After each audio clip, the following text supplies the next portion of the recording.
Good evening, Creep. Tonight, your Mystery Playhouse presents Inner Sanctum.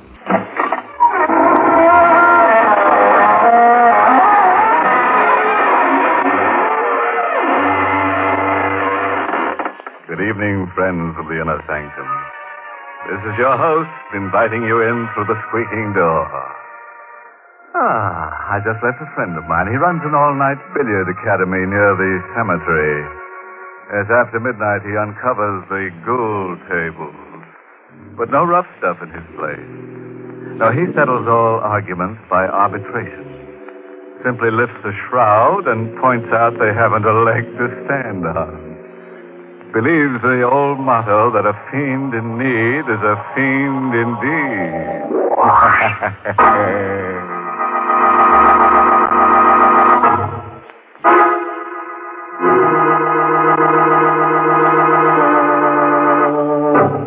Now, dust off the edge of your chair, because that's where you'll be sitting for the rest of this half hour, and listen to Murder Comes at Midnight. This is the story of how one average family, even as yours and mine, spent a quiet night at their rented country house. A night of terror.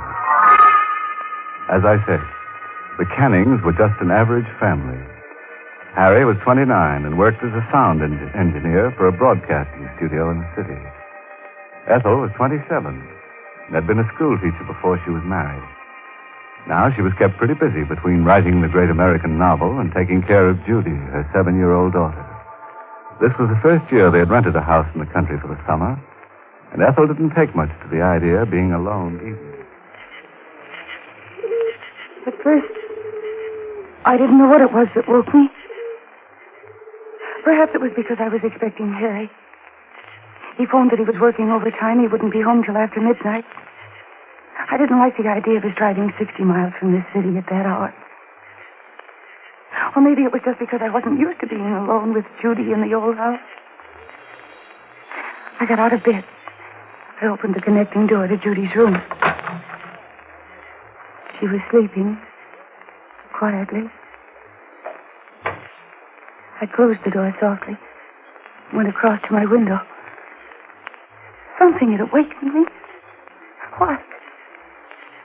Was it a sound I heard in my sleep? Or was it a premonition? I looked out the window. The night was dark with 1,000 secrets. Harry should have been home by this time. My watch showed a few minutes after 12. Maybe he'd had an accident. Maybe that's why I awakened. Some sort of telepathy.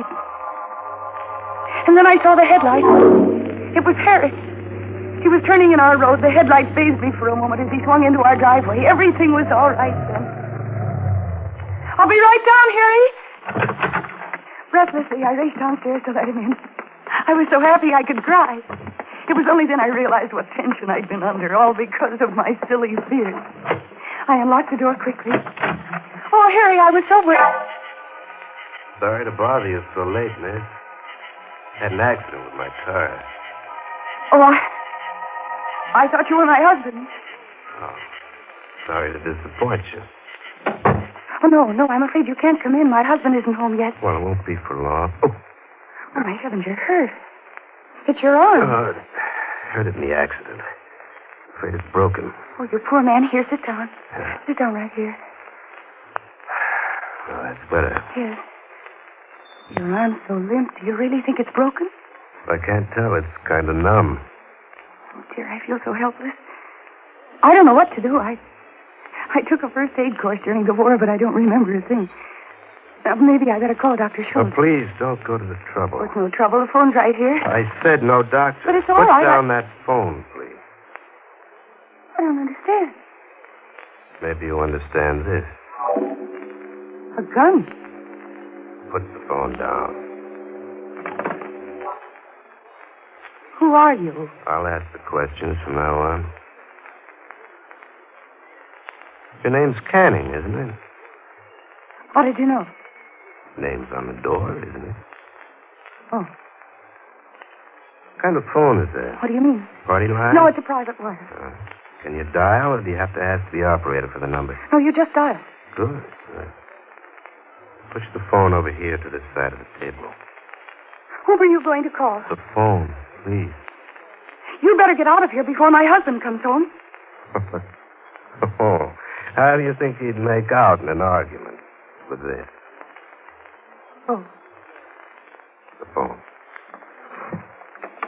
Thank you. Now step back a little. That's good. Good. I have to put this gun down while I make my call. This arm of mine. But you understand that I can pick it up faster than you could reach it from there, don't you? Yes, I understand. I see. We'll get along all right. Oh, operator, get me Plaza 99970. Yeah, hurry, please. Oh, this is 864. Please. After your phone call, you get out. Before my husband comes home. He's late already. You wouldn't turn an injured man out of your house in the middle of the night. Oh, hello, Linda. That's right. I had a little trouble. I hurt my arm. Look, I think you'd better come up here. Yeah, and bring Fred and Doc Stetson along. No. Everything's fine. Won't be any trouble. I'm the guest of some very good friends up here. Canning's the name. Or you drive up Highway 26 through Accord and turn right when you pass the first gas station. It's just a mile from there. You ought to be here by 6 in the morning. There'll be a light in the downstairs window. Right, Linda. See you in the morning. You can't stay here all night. You've got Shut to go. up.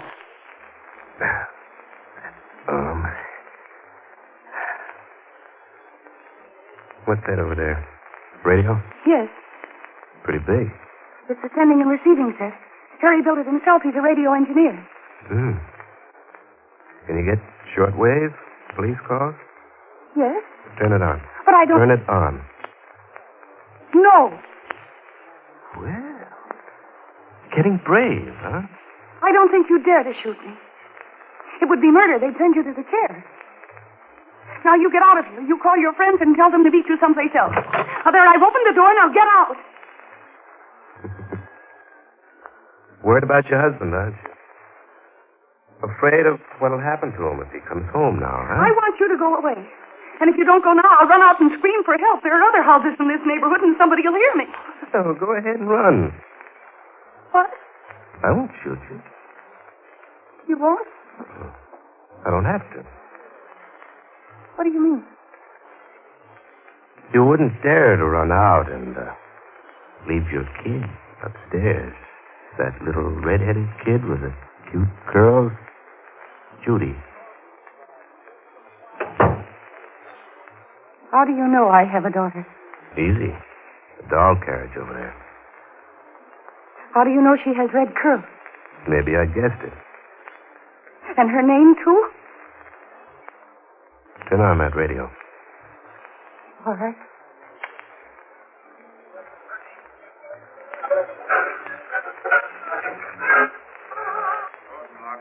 Junctions on Highway 26. All cars must be searched, every passenger positively identified. Officers are warned to exercise extreme caution. Though believed to be wounded, he's armed and dangerous. I will repeat, Arnie Bishop, known as the Gentleman Killer, escaped from custody on board the Allegheny Limited at 11 o'clock while being escorted to the death house at the state prison. He's thought to be heading north in the direction Turn of it the off. Ford. Now you know who I am. Arnie Bishop. You're Arnie Bishop. How many rooms in this house? 6. Fine. My friends and I will stay here for a few days. It'll make a fine hideout. What will you do when my husband comes home? Don't worry about him. Now, suppose we go in the kitchen, then you can make me something to eat. Wait. Huh? Why did you choose this house to come to? This house of all others. Can't you guess? Yes, I think so. How did you know Judy's name? And about the color of her hair? Ah, you're getting warm. My husband, Harry. Harry told you. Oh, you know you're pretty smart. Oh, please, don't you have any pity at all? Tell me what you did to Harry. He's not hurt much. I just tapped him on the head. He picked me up on the road, gave me a lift. I pumped him, found out all about this house and about you and Judy.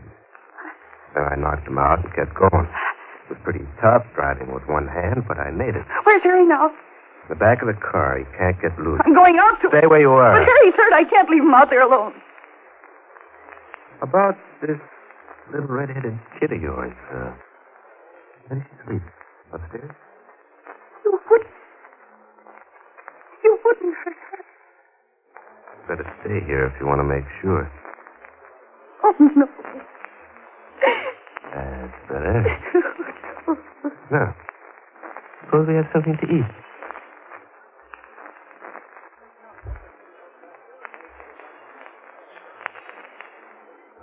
Now let's return to the little white shingled house on the hill, where Ethel Canning is entertaining her uninvited guest, Arnie Bishop. You know, he's a pretty courageous guy for an ex-convict. But then maybe he has the courage of his convictions. But Arnie isn't so smart, you know, tangling with a red-headed gal. He ought to recall that old ditty. How's it go? Beware of a girl with deep red hair. A man is safer in the electric chair. But who can tell how a tale will end on Inner Sanctum? Let's join them in the kitchen.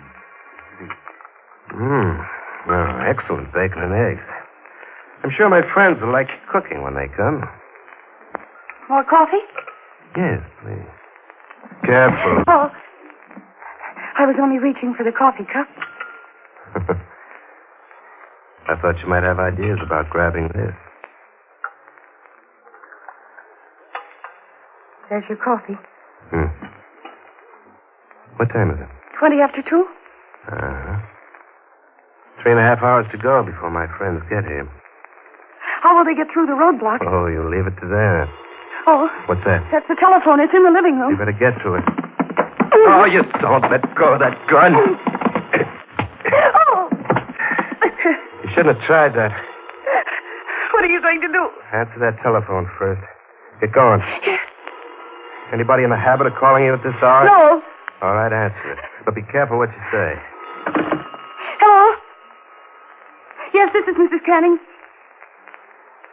Oh. It's for you.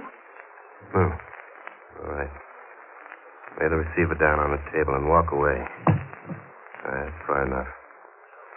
Don't try anything.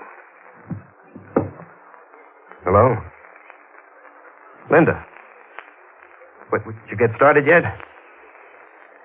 Oh, where are you? What? Roadblock.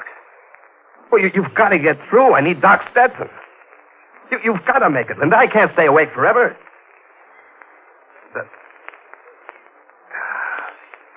All right. Do your best. Call me back later. Oh. What's the matter, Mr. Bishop? Are your friends falling down on you? Shut up. I've got to think. Oh, you don't have anything to worry about, Mr. Bishop.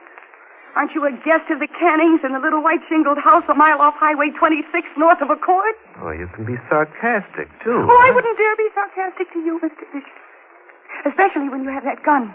And with my husband unconscious in the car, and you threatening to harm my child. Oh, no. No, you still hold all the cards, Mr. Bishop, and you're such a big, strong, brave man. What are you trying to do? Get me mad enough to kill you? Aren't you going to kill me anyway? What makes you think that? Because you're a killer by instinct, Mr. Bishop. It's easier for you to kill than to do anything else. I wonder why you didn't murder my husband instead of just knocking him out. Was it because you thought you might need him? Well, you're not afraid of me anymore. No, I'm not. No, I just realized I can't afford to be afraid. What? I'm a woman fighting for her family, for Harry and Judy. And I've got to use all my wits against you. I can't afford to be afraid. You've got some scheme in that crazy little brain of yours. Yes, Mr. Bishop, I have. I think I found the chink in your armor. You're a coward. Me? Yes, you. You're the one who's afraid now. Your friends aren't coming. You have a wound in your arm that needs treatment, and you know you can't trust me. You don't dare close your eyes even for 5 minutes. And you may have to stay here for several days. How do you like the prospect of staying awake night and day, watching me every minute of the time, afraid that you might drop off to sleep at any minute? Oh, that's how you figure it, huh? Maybe you better kill us all right now, Mr. Bishop. That would be easy, wouldn't it? Just 3 bullets. Then you wouldn't have to worry about watching anyone. That's an excellent idea, Mrs. Canning. Yes. But then you'd have other things to worry about. Such as? This is Saturday morning. The milkman will come to collect for the week's milk. The neighbors will stop by to ask if I want my marketing done. And what will you do? Skulk in the cellar while they ring the doorbell? Yeah. And then there's the police. What about the police? They'll surely search this part of the country. They'll be making inquiries at all the houses. Do you want them to find the car outside? With Harry in it? Oh. You figured all the angles, huh? You know, you're pretty smart, Mrs. Canning. I think you're even smarter than Linda. But you forget one thing. Yes? You forget that little girl upstairs. What do you mean? Come along and I'll show you. Upstairs. You stay away from Judy. Oh! Maybe you think you've got everything figured out, but I'm still the boss. Gun muscle hurts, doesn't it? Now, shall we go upstairs? That's better. So you think Arnie Bishop is licked, huh?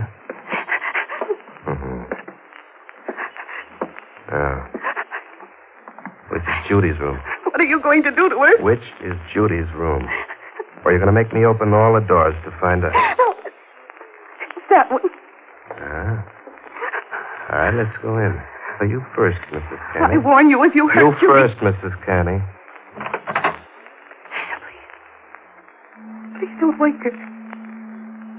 Ah, very pretty child. How peaceful she looks. And innocent. You know, childhood's the best time of life. It's almost a pity to grow up out of it. You couldn't hurt her. Oh, I assure you, Mrs. Canning, I won't lay a hand on her. Oh, no, not on a beautiful child like that. No. But, I've got to protect myself. Let's see. That's the connecting door to your room, isn't it? Yes. There's a key in the door. Lock it, please. Now, give me the key. Thank you. Now, we'll go out the way we came in. I'll take the key out of this door, too. Thanks. You first. Now, we'll lock this door on the outside. There you are. Everything's set. You just want to make sure she doesn't get out? Yeah, something like that. Huh? Now, will you pull the mattress and sheets off your bed and bring them out here, please? Are you going to sleep in front of her door? Do as I say. All right. I'll help you. I don't understand. Why do you want to sleep out here? Norm.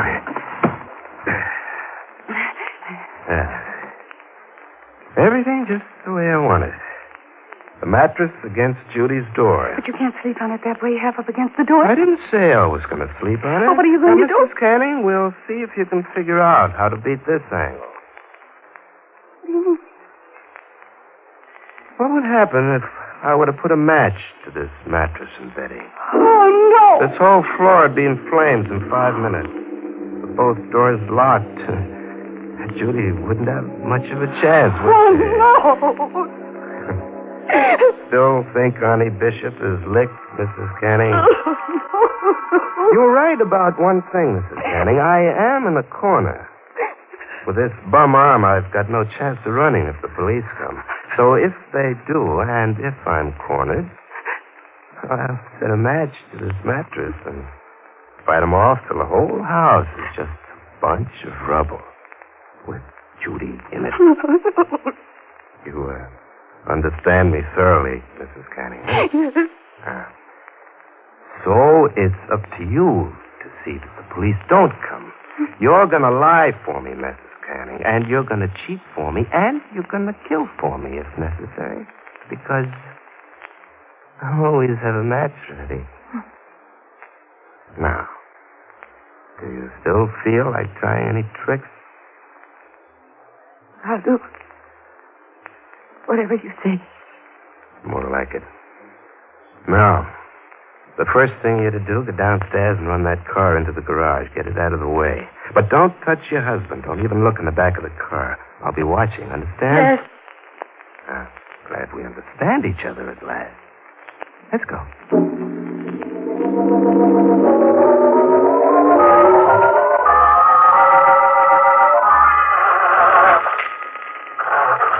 I'll be standing right here in the driveway, so don't try any tricks. I won't. Remember, I'm watching. Harry. Harry, dear, can you hear me? Harry? Harry? Oh, he's still unconscious. There's blood on his head. Mrs. Cain. Yes, I'm coming.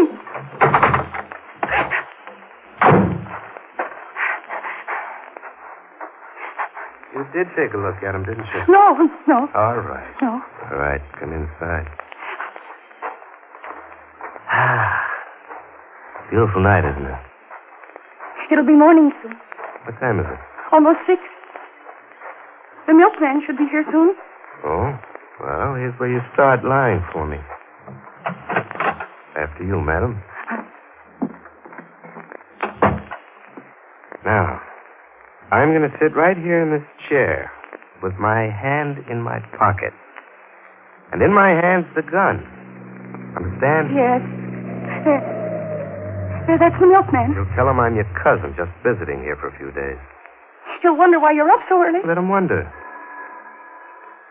Go on, answer. Good morning, Mrs. Canning. I'm the new milkman on the route. Hope I didn't wake you up. Come in, please. That's 2 bottles of milk you wanted this morning and a bottle of cream. Yes, you can put them on the table there. All right. Oh, this is my cousin. He's visiting us for a few days. Oh, how are you? Hello? You have my bill? Yeah, I got it right here in my pocket. Here. Hey, is that... That's right, Bishop. It's a gun. Sit still and take your hand out of your pocket very carefully.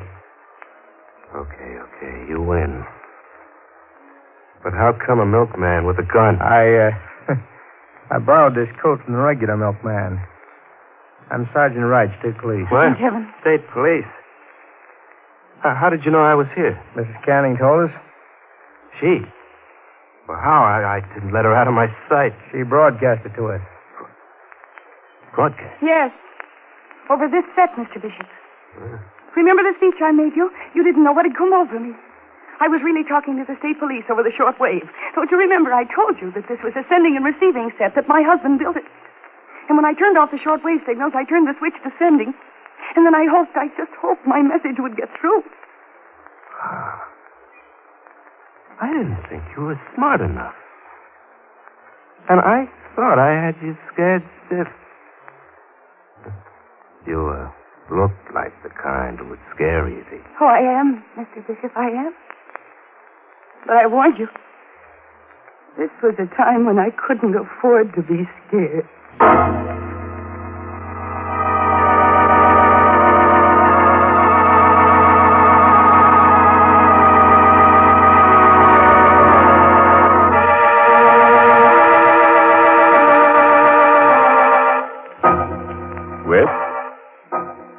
Which all goes to prove that a determined man can always get what he goes after. You remember Bishop tried to get free board and lodging from Ethel Canning. He finally got it, all right, but not exactly where he wanted it. You know, as a matter of fact, Bishop was the type of man who should never have gone in for murder. Oh, too many risks.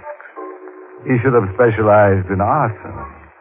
That's always a surefire undertaking.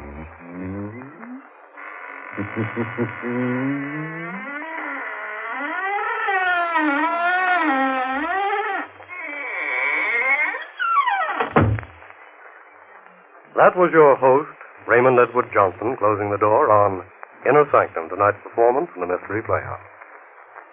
It's late, Creep, so good night. Sleep tight.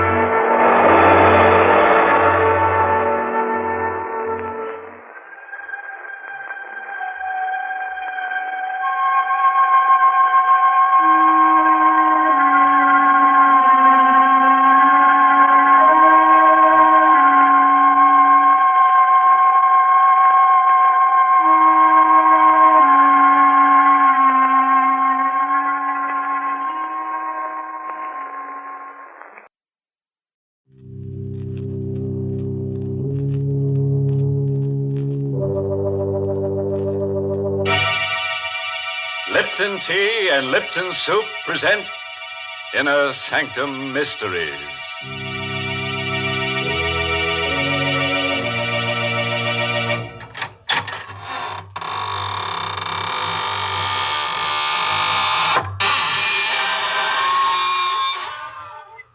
Good evening, friends of the Inner Sanctum. This is your host. Welcome again through the squeaking door. Did you miss us? You know, we haven't been around to haunt you these last 8 weeks. Yes, that's right. Death takes a vacation. Where have we been? Oh, we spent our vacation in a nice, cool place. Underground. Of course, we missed your smiling faces, but where we went, everybody grinned. Yes, they couldn't help it. They were grinning skulls. Too bad you couldn't all come along. Good evening, Mr. Host. Well, hello, Mary Bennett. Say, Mary, on my vacation, I met someone who had something very nice to say about Lipton tea. Yes, it was a ghost. And he said the flavor of Lipton's was out of this world. I suppose you think that's a real testimonial. But of course, no other product has ever been endorsed by a ghost. Well, I can tell you that Lipton's isn't looking for such compliments. What pleases them is the fact that more real people drink Lipton tea than any other brand. And what's more, they drink it all year round. Right now, lots of folks are enjoying Lipton's as an iced beverage because it certainly makes a cold meal taste better. Yes, and Lipton's iced tea is grand between meals, too. It's a welcoming, refreshing drink to serve when your guests drop in at your house. You see, Lipton tea has that famous brisk flavor. Now, that word brisk, B-R-I-S-K, means that Lipton's always tastes fresh and full-bodied, never flat or wishy-washy. So get acquainted with Lipton's real soon, won't you, folks? Yes, and if you'd like to get acquainted with murder real soon, then listen to Dead Man's Deal. It's an original radio play by that chill master, Emil Tepperman. And our star tonight is Larry Haynes, who plays the role of Joe Lester. It all happened to Joe Lester, who was really a small-time gambler and who had no business in that big-time game with Barney Flood and Dan Kilmer and Nick Zapparetti and the others. But it's really Lester's story. So here he is to tell it to you. I guess it was the biggest poker game I ever took a hand in. It was in Barney Flood's room, number 327, the Brandon Hotel. They were all big shots. I had to play a careful game. I only had about $3,000, and if I didn't nurse it, a single deal could wipe me out. What's the matter, Lester? Playing kind of tight, aren't you? Whatever, Barney. Man's entitled to play his own game, isn't he? Sure. Maybe you don't belong in this one. You need guts for this game. You tell him, Dan. Maybe Lester doesn't know what guts are, Barney. Now, listen, you. Don't try to get tough, Lester. It wouldn't be healthy. Lester saw at me, Dan. So because I took his girl away from him. How didn't you, Lester? Suppose we leave Louise out of this, Barney. If she prefers you, that's okay with me. That's mighty big of you, Lester. That's why I hated Barney Flood. Yeah. He'd taken Louise away from me. And Louise was the only thing in the world I loved. And what was worse, Barney Flood and his man, Dan Kilmer, were laughing at me because they knew I didn't have the guts to do anything about it. And then it came. The hand I'd been waiting for. Dan Kilmer was dealing. Barney Flood opened blind. I opened for 1,000. I dropped. That's me. The others all dropped out. But when I picked up my 5 cards, I found I had 3 aces. This was the way I'd wanted it. Just Barney Flood and me. And me with a strong hand before the buy. Now I'd show him who had guts. I counted out $2,000 in $100 bills and shoved them out on the table. I see you, Barney. And raise you 1,000. Ah. So our little Lester's waking up. Okay, I see the raise. Just the 2 of us, How many cards, Barney? 1. Right. And how many do you want, Big Shot? I'll take 2. Here you are. My hands were a little clammy as I picked them up. I looked at the cards. And suddenly I felt as if I'd inherited the whole universe. I had bought an extra ace. I held 4 aces. Well, Big Shot, I bought something here. I think it's the winning hand. I'm going to bet the works. Here. All the cash I have with me. 90 grand. 90 grand. I felt the sweat on my hands as I watched him push the money out on the table. 90 grand he was betting. And I had him beat with my 4 aces. But I couldn't see his bet. All I had was about $1,000. Come on, Big Shot. What are you waiting for? You know I haven't got that much money. You shouldn't be playing in this game, Tin Horn. You're taking advantage of me, Barney. You're trying to show me up. You know I have to drop out even with a better hand. Oh, so you think you have a better hand, eh? Make the bet inside my limit, and you'll see. All right, Lester. We'll see what kind of a gambler you really are. Here. I'll withdraw this 90 grand bet. I'll make another kind of bet. A bet you can see. If you have the guts. Well, what kind of bet? I'll bet my life against your life. The man who loses this deal agrees to commit suicide.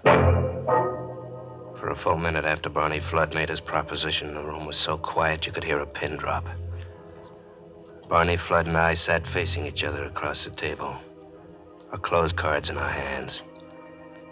These were the biggest stakes men had ever played for. A life against a life. The other players were stunned and frightened by it. They wanted no part of it. One by one, they made lame excuses and faded from the room. Hi, Dan. Only Dan Kilmer was left with Barney and me. Look, Barney, why should you risk your life against this punk's life? This is the way it's going to be, Dan. Lester hates me. Don't you, Lester? Yes, Barney. I hate you. You see, Dan, he hates me because deep down inside of him, he knows he isn't as good as I am. All right. This is the showdown. One of us walks out of this room alive. The loser stays here with a bullet in his brain. Is that okay with you, Lester? Yeah.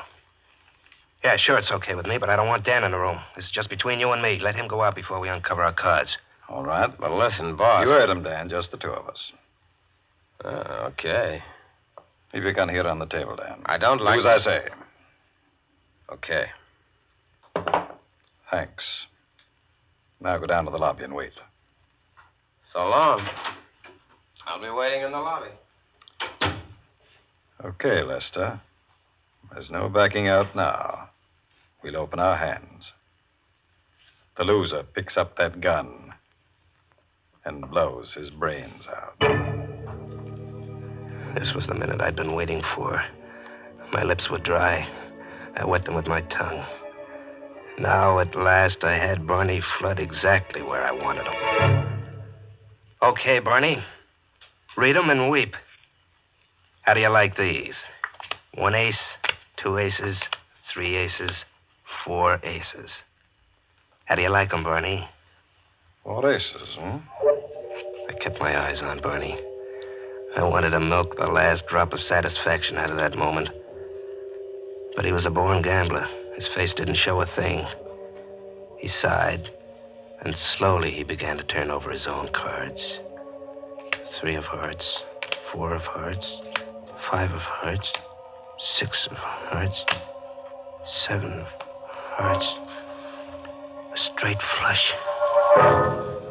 Well, Lester.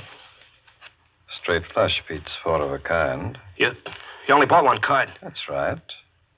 I went in with 3, 4, 5, and 6 of hearts. I bought the 7 of hearts. A straight flush, eh? I can't believe it. I've lost. Yes, Lester. You've lost. You've lost your life. And a gambler always pays up. Here's the gun, Lester. Go ahead. A gambler always pays up. I curled my finger around the trigger. I stood up and leaned across the table. I pointed the gun at Barney Flood, and I shot him in the head. Now, I had to work fast and carefully. I had it all figured out. When I shot Barney, I leaned over the table so the barrel of the gun was close to his head. There were powder burns on his temple around the wound. I wiped my fingerprints off the gun and pressed Barney's hand around the barrel. Next, I turned my attention to the card table. This was important. I left my 4 aces intact where I laid them out. But I changed Barney's hand slightly. I removed the 7 of hearts, replaced it in the deck, and riffled through it. I found the 7 of diamonds. I substituted this for the 7 of hearts. Now Barney's hand was no longer a straight flush. It was an ordinary straight. And my 4 aces were better. So now it looked as if I had won the game. I was ready. I picked up the phone and asked the operator to connect me with the police. Hello? Police headquarters? This is Joe Lester. I'm in room 327 at the Brandon Hotel. Barney Flood has just committed suicide.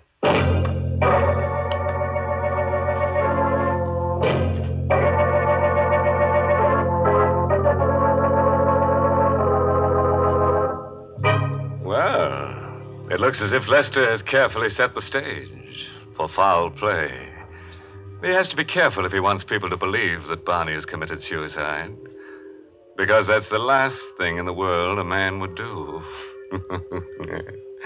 How about it, Mary? What side are you betting on? I'll give you odds that Lester isn't caught. Why, you know very well that I don't bet. Oh, come on, Mary. I'll tell you what. I'll bet you my Sunday shroud against a package of Lipton tea. Oh, my gracious, I never know what you're going to say next. But I still don't believe in gambling. And, folks, if you feel the same way about it, then I know you'll like Lipton tea, because you can always be sure of its flavor. Tea experts describe that flavor by saying it's brisk. B-R-I-S-K. And brisk flavor means that Lipton's always tastes fresh and vigorous, never flat or insipid. Lipton's is a real experience in tea drinking. That's why I always say that you don't know how good tea can be till you know how good Lipton's is. And now, let's go back to Joe Lester. Let's see if his airtight scheme to make Barney Flood's murder look like suicide goes over with the police. Yes, and let's hope it's not so airtight that it leaves him dangling in air at the end of a hangman's noose. At headquarters, all the players told the same story. How Barney Flood had proposed a suicide bet, and how they'd all cleared out. Inspector Larkin dismissed them all, leaving only Dan Kilmer and myself in the office with him and the stenographer. Now, you, Kilmer. Yes, Inspector. You're Barney Flood's right-hand man? Well, you know I have a private detective's license. Barney paid me to be his bodyguard. You worked for Barney a long time? That's right. Lester says you left your gun on the table. Is that right? That's right. Then I went out. Okay, Lester. It's your story from here. What happened after Kilmer went out? Well, Barney and I uncovered our hands.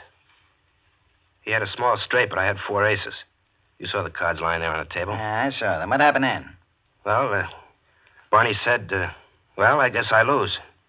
He picked up the gun. I tried to stop him, but he said a gambler always pays up. Then he put the gun to his head and pulled the trigger before I could stop him. What do you think of that story, Kilmer?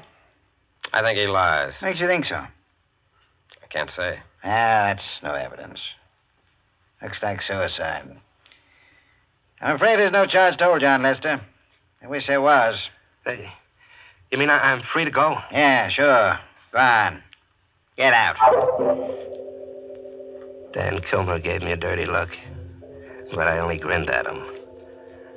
I got up and went to the door. Everything was going my way. I was rid of Barney Flood. I'd committed the perfect murder. And now I was free to go to Louise.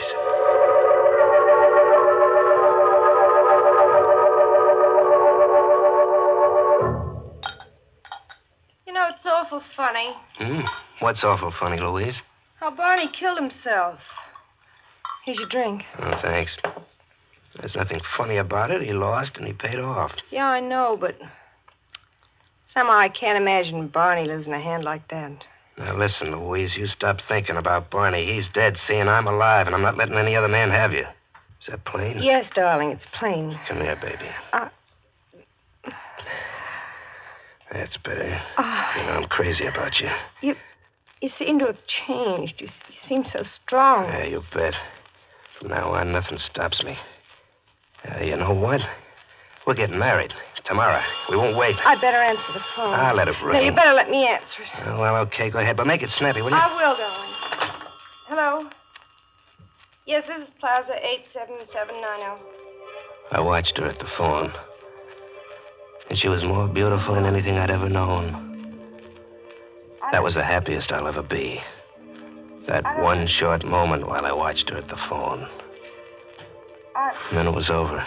Yes? Yes, he's here, but... Who is this? What are you talking about? No. No, it can't be. Please. Please, Her voice trailed off into a sob, and she hung up. She looked as if all her life had been drained out of her body by that phone call. Louise, who was that? Who was that on the phone? What did he say? He said remind you about the Seven of Hearts. He said you know what he meant. 7 of Hearts. The card I'd substituted in Barney Flood's hand. Oh, but no one could know about the 7 of Hearts. Barney was the only one. And he was dead. Who gave you that message, Louise? Who was that on the phone? He didn't give his name, but I recognized the voice. Louise, for heaven's sakes, tell me who it was. I can't believe it, but I'd swear it was Barney Flood.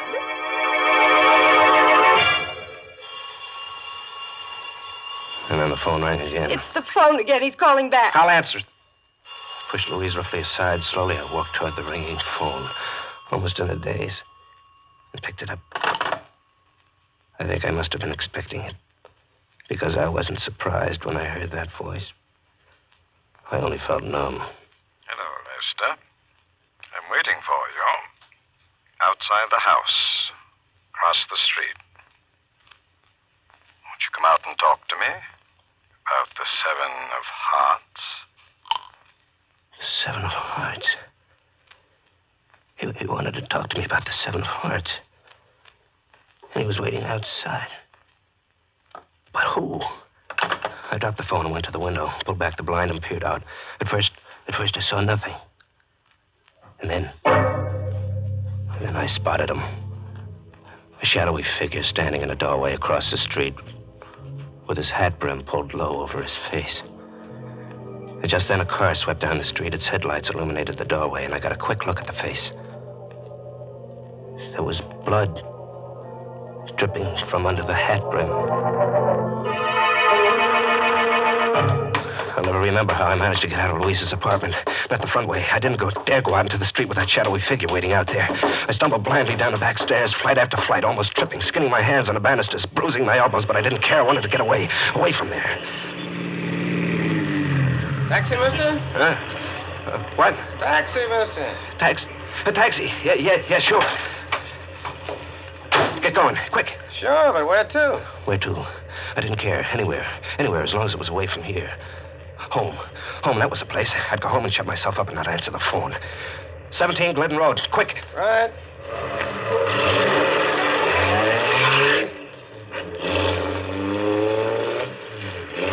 I heaved a sigh of relief as we pulled away. Out of pure instinct, I suppose, I looked out the rear window. Suddenly, the blood began to pound in my head like a thunderous avalanche. Because back there at the corner was that same shadowy figure. Getting into another cab.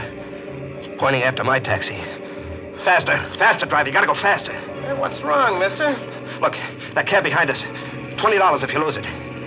What cab? That one, you fool. The cab behind us. Hey, one of us must be nuts. Or maybe you had a couple too many. There isn't any cab behind us. I turned around and looked again. My driver was right.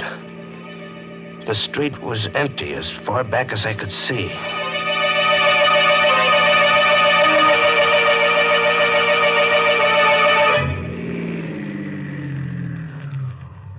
Here you are, mister. 17 Glidden Road. I got out of the cab. I saw that the driver was looking at me as if he thought I was drunk or crazy. My shirt was wet with perspiration. My head began to throb, and everything swam before my eyes. Then a voice began to whisper in my ear like a terrible refrain. 7 of hearts. The 7 of hearts. 7 of I leaned hearts. weakly against the taxi 7 cab. of hearts. Through a mist, I looked down the street. There it was.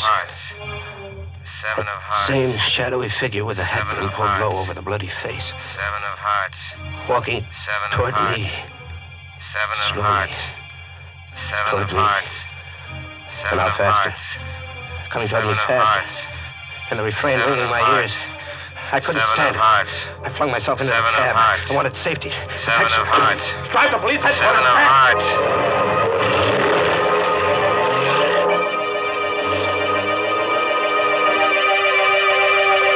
Police headquarters. I burst into Inspector Larkin's office.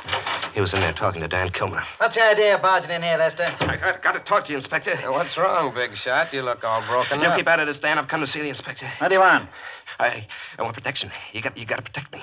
Protect against whom? Against Barney Flood. He's come back. Is he gag? No, it's no gag. That guy's gone nuts. No, I tell you, Barney Flood's come back. At first, I thought it was a phony, but now I'm sure it's Barney Flood. How do you know it's Barney Flood? Because I stopped short. I'd almost said too much. I couldn't tell him about the 7 of hearts. I couldn't tell him why I was sure it couldn't be anybody else but Barney Flood. Get out of here, Lester. I've got no time to waste. But you've got to assign an officer to protect me. I'm afraid to go home. Look, Lester, I think you're going nuts the way Dan says. If I assigned an officer to you, everybody'd say I was going nuts, too. Signing a cop to protect a man against a ghost. But I insist. Get out! Look, Dan, will you help me? What? Oh, me? What, you're not working now, are you? No, I lost my job when Barney died. Well, look, how about a job? Working for me, protecting me, huh? Against a ghost? Against Barney Flood's ghost? Oh, what do you care as long as I pay you? Okay, Lester. You've hired me. Good. Come on, then. Come home with me. I want you to sit up with me all night, huh? Dan Kilmer came home with me. And we sat up, whiling the time away, playing two-handed poker. My deal, Lester. Yeah, sure. So you're really scared, huh, Lester? Don't laugh at me, Dan. You'll be scared, too, if you'd seen what I saw. You mean, like the guy with the blood on his face? How'd you know about that? And the telephone call about the 7 of hearts? The 7 of... I figured that stuff would sort of get you on edge. What do you mean? I mean that I'm the one that planted that man outside Louise's apartment. That was me on the telephone. You? Sure. That cab driver was my man, too. I had him planted out in back of Louise's house. He was waiting for you to come out the back way. You see, Lester, I had you figured right. Every move. You did all that? What was the idea? I wanted to get you right here. Like this. Afraid of your own shadow. What? What for? Pick 'em up. Picked up the cards. I stared at them. It was 4 aces. The same hand I'd held with Barney Flood. How would you like to make a little bet on your hand, Lester? Against mine. Say, your life against my life. What do you mean? Don't you get it yet? Here, I'll turn my cards over for you. See? 3 of hearts, 4 of hearts, 5 of hearts, 6 of hearts, and the 7 of hearts. You see, Lester, my hand does have the 7 of hearts in it. So did Barney Flood's. Before you took it out. How do you know about the 7 of hearts? For a long time, Dan Kilmer didn't say anything. He just sat there, looking at me. Then he got up. He took out his gun, laid it on the table. Then he went to the door. How did I know about the 7 of hearts?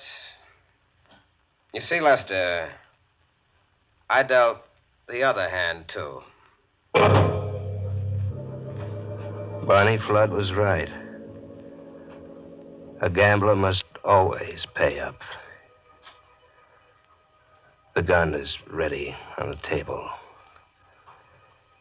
And now, I'm ready too.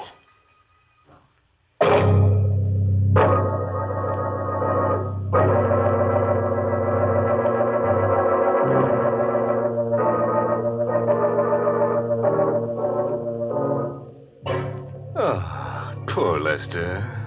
He's in a very grave situation now. Yeah, so grave he needs the help of an undertaker. But he was only a beginner in crime. He might have done better if he hadn't come to such an untimely end. Well, I've got no sympathy to waste on him. He shouldn't have gotten into that poker game in the first place. Oh, I don't know. I never forget the time I played strip poker with a bunch of ghosts.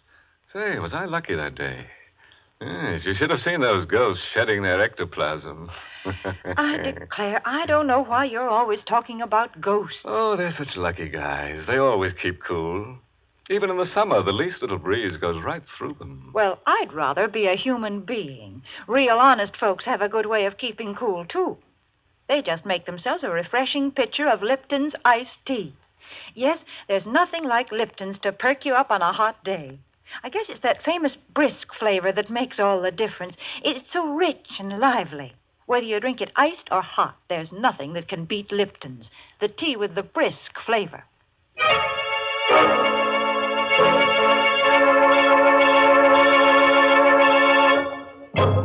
And now a word of advice. You can't afford to gamble with death because the loser never gets a chance to stage a comeback.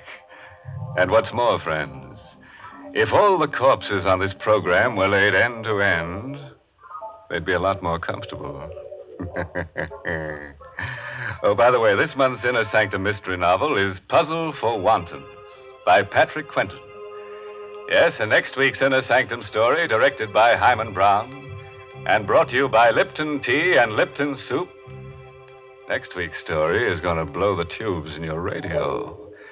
It's about a beautiful woman who marries a dead man. Now, there's an unusual romance. And this graveyard Romeo has second sight and always knows who's going to be murdered next.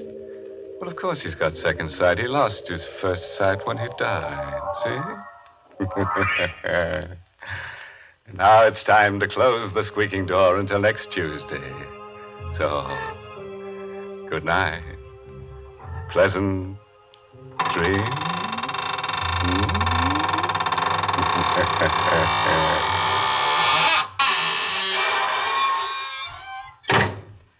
Folks, even with a cold meal, most of us have a craving for one hot dish.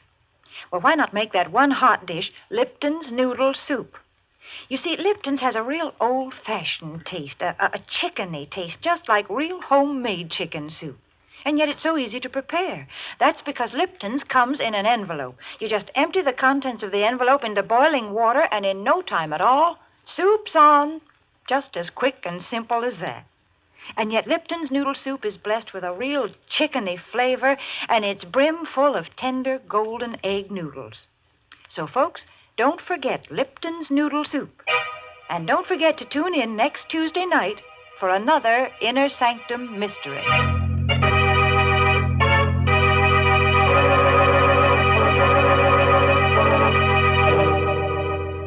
This is CBS, the Columbia Broadcasting System.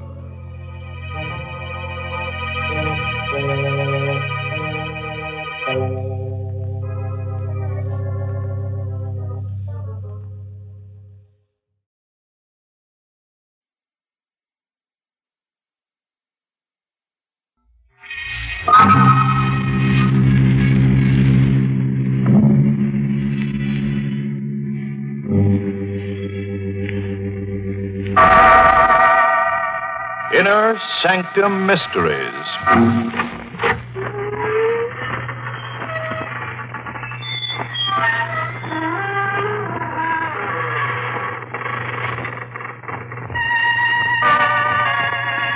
Good evening, friends of the Creaking Door. This is your host to welcome you into the Inner Sanctum.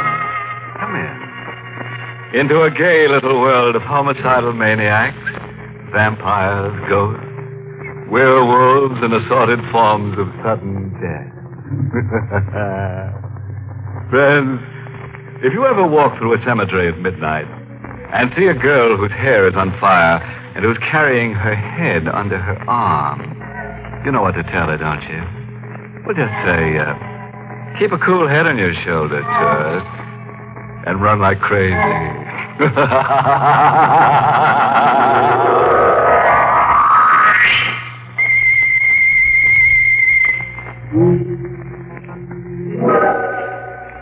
All right, fellow ghouls. You know what's going to happen now, don't you? That's right. You're going to scream your little heads off. And love it. Ready? Good. And let's hear our star, Agnes Moorhead, in the role of Claudia, tell us the story in her own words.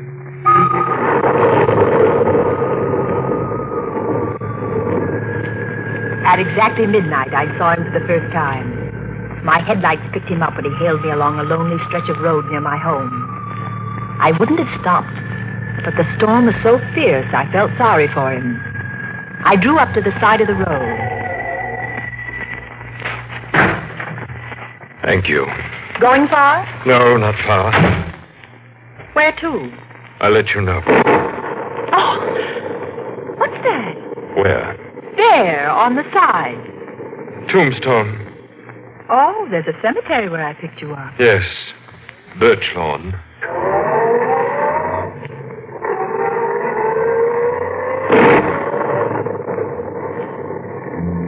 He said nothing for a few minutes.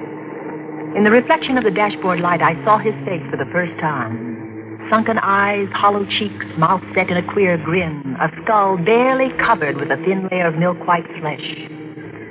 With a start, I realized he was staring at me. I've seen you before. I don't think we've met. I know you. Are you sure? Yes. I'd never forget someone so beautiful. Really? You're Claudia Dale. Why, yes. You're married to Howard Dale. Yes, that's right, but I don't seem to place you. No, you wouldn't. I know quite a lot about you. Do you really? Your first husband was Willard Banks. How do you know that? He died 8 years ago. A suicide. Who are you? You don't know me. Be careful. You're speeding. Oh, I'm sorry. I didn't realize. You're trembling. How do you know so much about I it? just know. Really? I suppose you have second sight or some such rubbish. It's not rubbish. Well, then tell me where I'm coming from. Pittsfield. You guess. You went there to visit a sick friend, Martha Waldstone. Couldn't guess that. Would you care to know more of yourself? No, I don't find your little trick particularly amusing. Besides, what else do you think you can tell me about myself? Your future? No. Your present husband is dead. Howard! Murdered. Oh, you're lying. You'll find his body on the floor near the piano of your living room when you get home. There are 2 bullets in his head. You get out of here. You get out of this car. Do you hear me? Get out. All right. It happens that this is where I wanted to go. Good night, and thank you, Mrs. Dale. He vanished in the shadows on the side of the road. And then I noticed something white and shining queerly at the spot where he disappeared. I looked closely.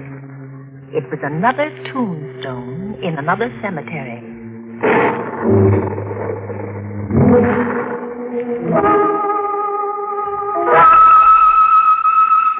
I raced madly for home, fighting the hysteria that seized me. The nightlight was burning in the living room. Nothing he had said could be true.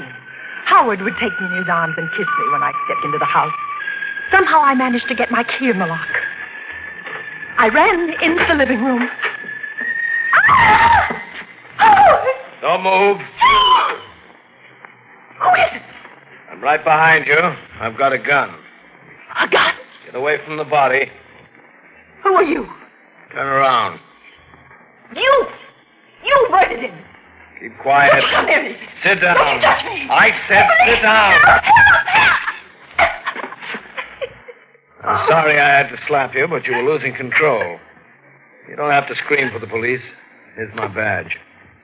You... Detective Sergeant Quinn, homicide. Oh, I thought you were... Yes, I know. Yeah, drink this. Who is he? My husband. You sure?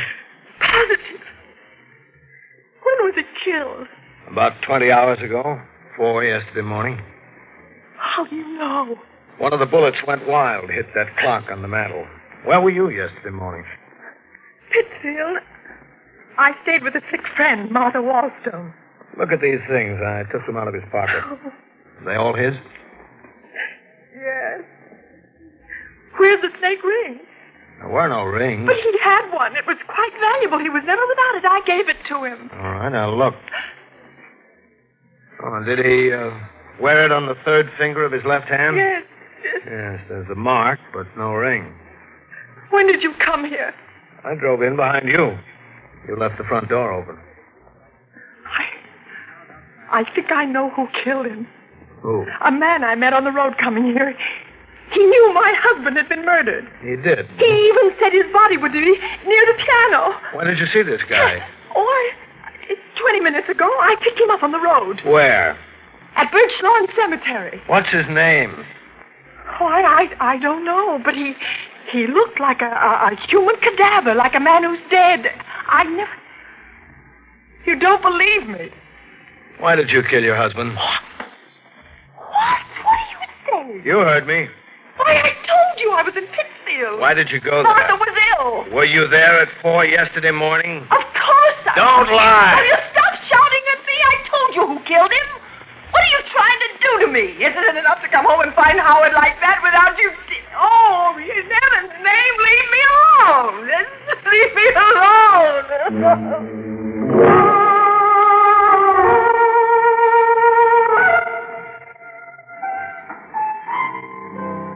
Another scotch, lady?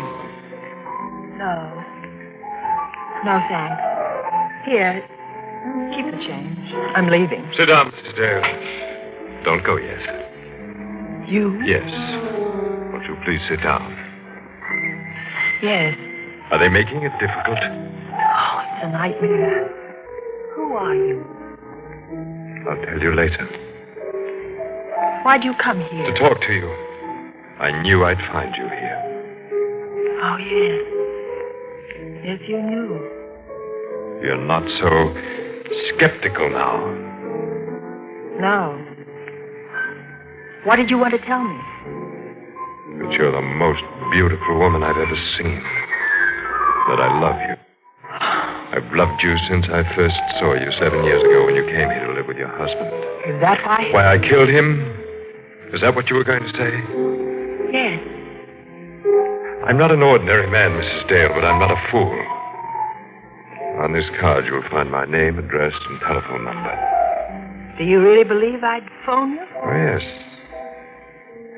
There'll come a time when you'll want love. Good night, Mrs. Dale.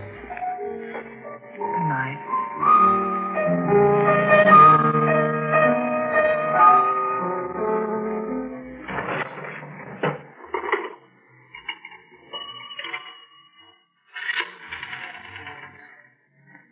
Hello, operator. Get me police headquarters. Hurry, please.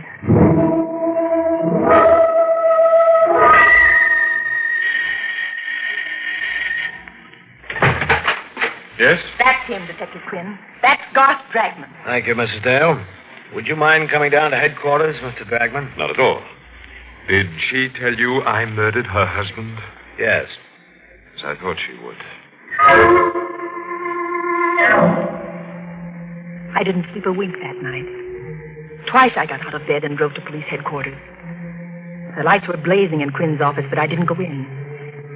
The third time, I couldn't bear waiting. I went in. Oh, Mrs. Dale. Well? I'm glad you stopped by. We checked everything Dragman said. Seems he was in the same bar and grill where you met him tonight when your husband was killed. What about the things he said to me in the car? How could he know about the murder before you or I? I don't know. Perhaps he does have second sight. He's an odd-looking fellow, isn't he? But you can't arrest a man for murder because of that. He's criminally insane. I know he is. My dear Mrs. He Dale, is. I know. Oh, what's the use? I had loved Howard. I was determined to find the man who murdered him. I went to Garth Dragman's home. I was about to ring the doorbell when... Don't ring, Mrs. Dale. The door is open. Come in. You were expecting me? Yes, I was expecting you. Do you still think I killed your husband? I don't know what to think anymore. Do you want me to find the person who murdered him? Yes. More than anything in the world. I have strange gifts, Mrs. Dale. I'll find your murderer for you. On one condition. What's that? That you marry me. I felt my body turn to ice. I knew I was talking to a madman. I was sure I was talking to the man who had murdered my husband.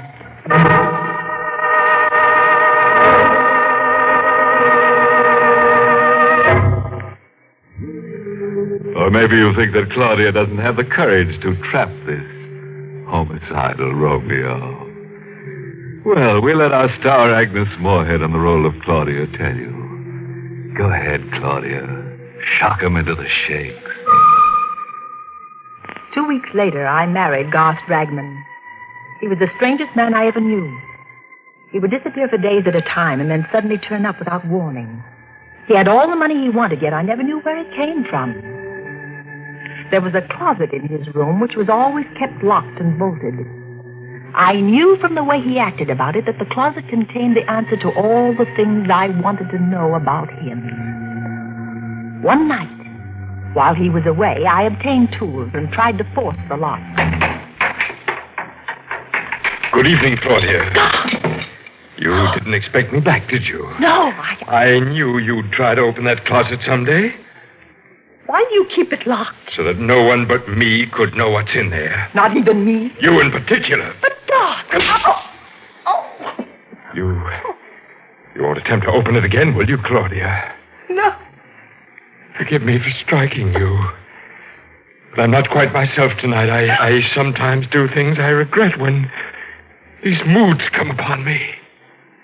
Yes, of course. It's something few people know, but a person who has extraordinary powers carries an extraordinary burden. You mean your gift of prophecy? Yes. I didn't care to mention it. It seems to upset you so. Well, it doesn't frighten me any longer. Did you read in the newspaper about a woman's body being found in the river? She'd been murdered. Yes, it was in this evening's paper. They don't know who she is. I can tell you who she is. Josephine Ford. A stupid girl, Claudia. I could have told you 3 days ago that she'd be murdered. How do you know these things? Because I see them in a sort of vision. But just now I'm seeing another vision. It's a house 346 Harbor Street down near the waterfront. A young woman lies in bed reading. She's very attractive. In an hour, she'll be dead. And when the police come, they'll find her body decapitated. Garth. While you were gone, Martha Wallstone telephoned. She's ill again. She asked me to come up immediately. Well, why didn't you go? Well, I was waiting for you to get home before I left. You want to leave immediately? If you don't mind, it's really an emergency.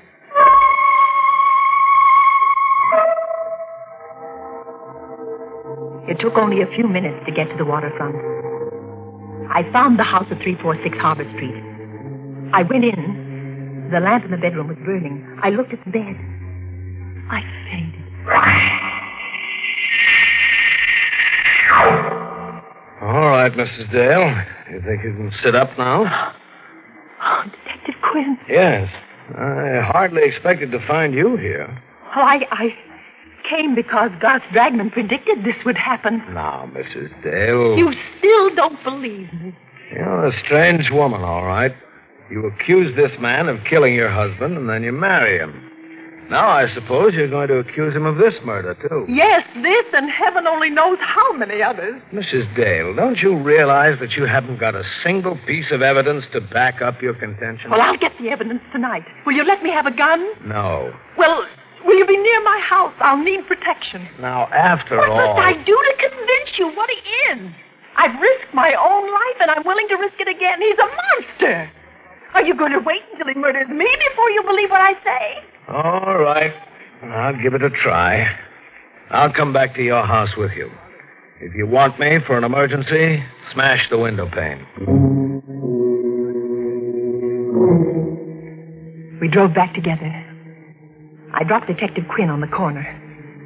The house seemed deserted when I came in. I wasn't taking any chances.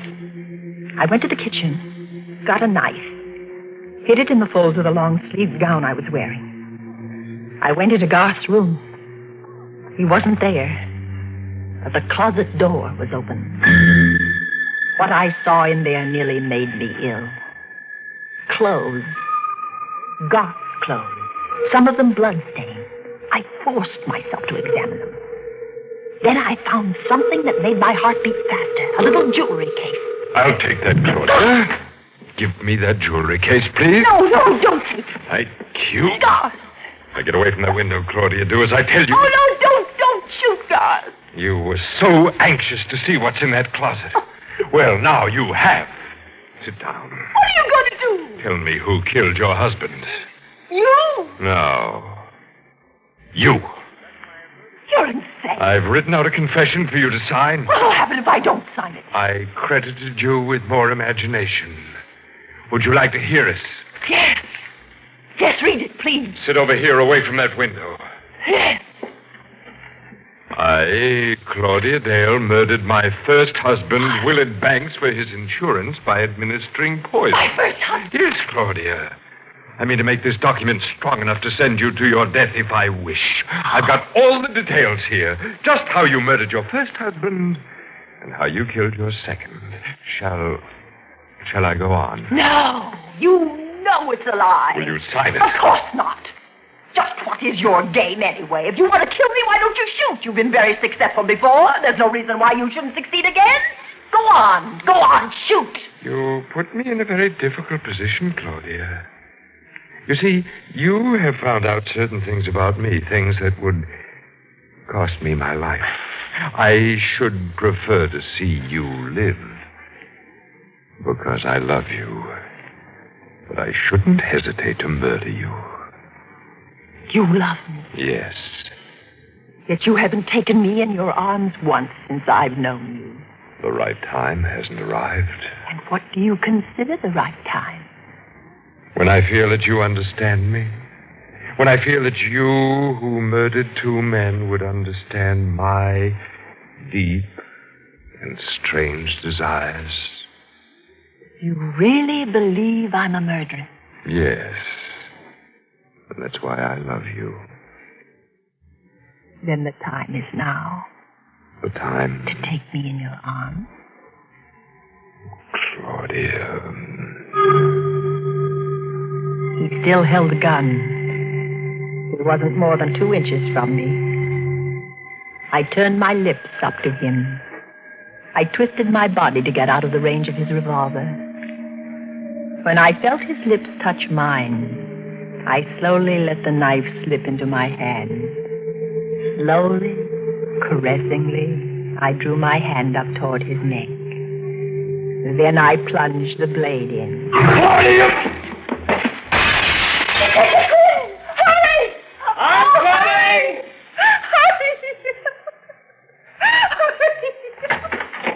What happened? I killed him. And here is the proof that he murdered my husband. I found it in the jewelry case he had in his pocket. It's the fake ring that was missing from my husband's body. Now, do you believe me?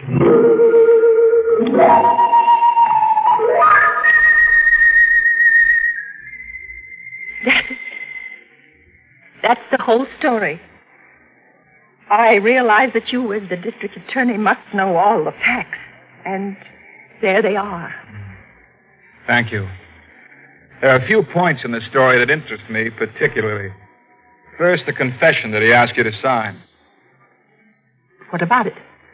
The confession says that you were not in Pittsfield at 4 a.m. when your husband was killed. That you gave your friend Martha Waldstone a sleeping pill, drove down here, shot your husband, drove back to Pittsfield, turned Miss Waldstone's bedside clock to 4:15 and wakened her. Then you gave her some medicine to impress the time on her. She thought it was 4:15 and went back to sleep. Well, God was very clever at things like this. He had the extraordinary brilliance of the insane. Just one question. Was that the way that you murdered Howard Dale? But God murdered him. The ring proves He it. never had the ring. You put it in the jewelry box. I can't believe what you say. God was a homicidal maniac. He predicted the death of the people he murdered. Mrs. Dragman, don't you know yet? Know what? Garth Dragman was a detective working out of my office. That's how he knew about those deaths. He was put on the case because we suspected you of murdering your first husband as well as your second. A detective? Yes. And you are going to die for killing him. It's extremely daring and clever of you to murder him. But you never would have gotten away with it if he hadn't kissed you. He kissed you because he fell in love with you. The poor fool.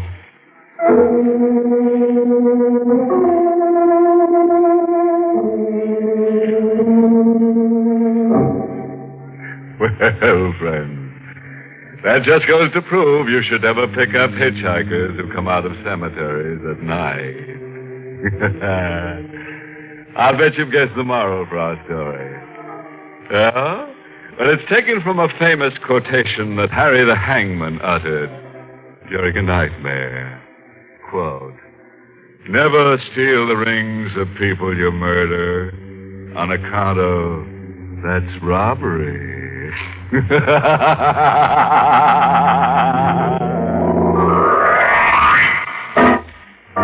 Well, friends, it's time once again to close that creaking door. Until next week at the same time, when we'll be back with a little hunk of horror. You'll be sure to listen, won't you? Until next week, then. Good night. Pleasant dreams.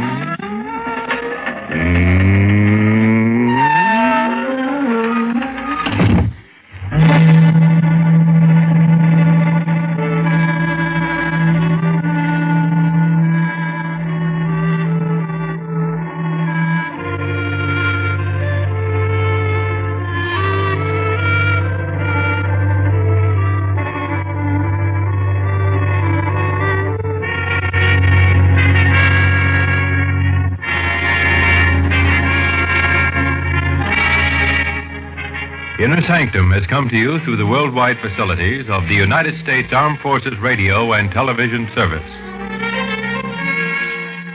Good evening, creeps.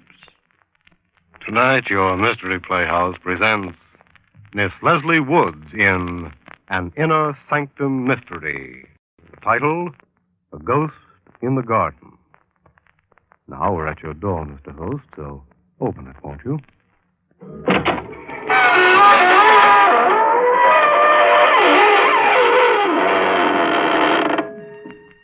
Good evening, friends of the Inner Sanctum.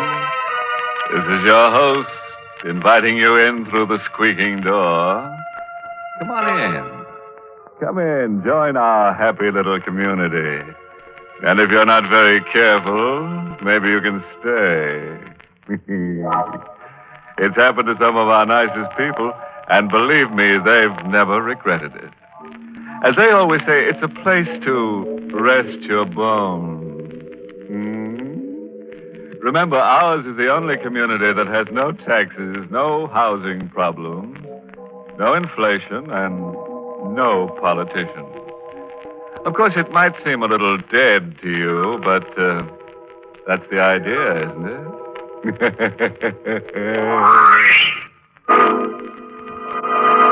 Suppose we get down to brass tacks.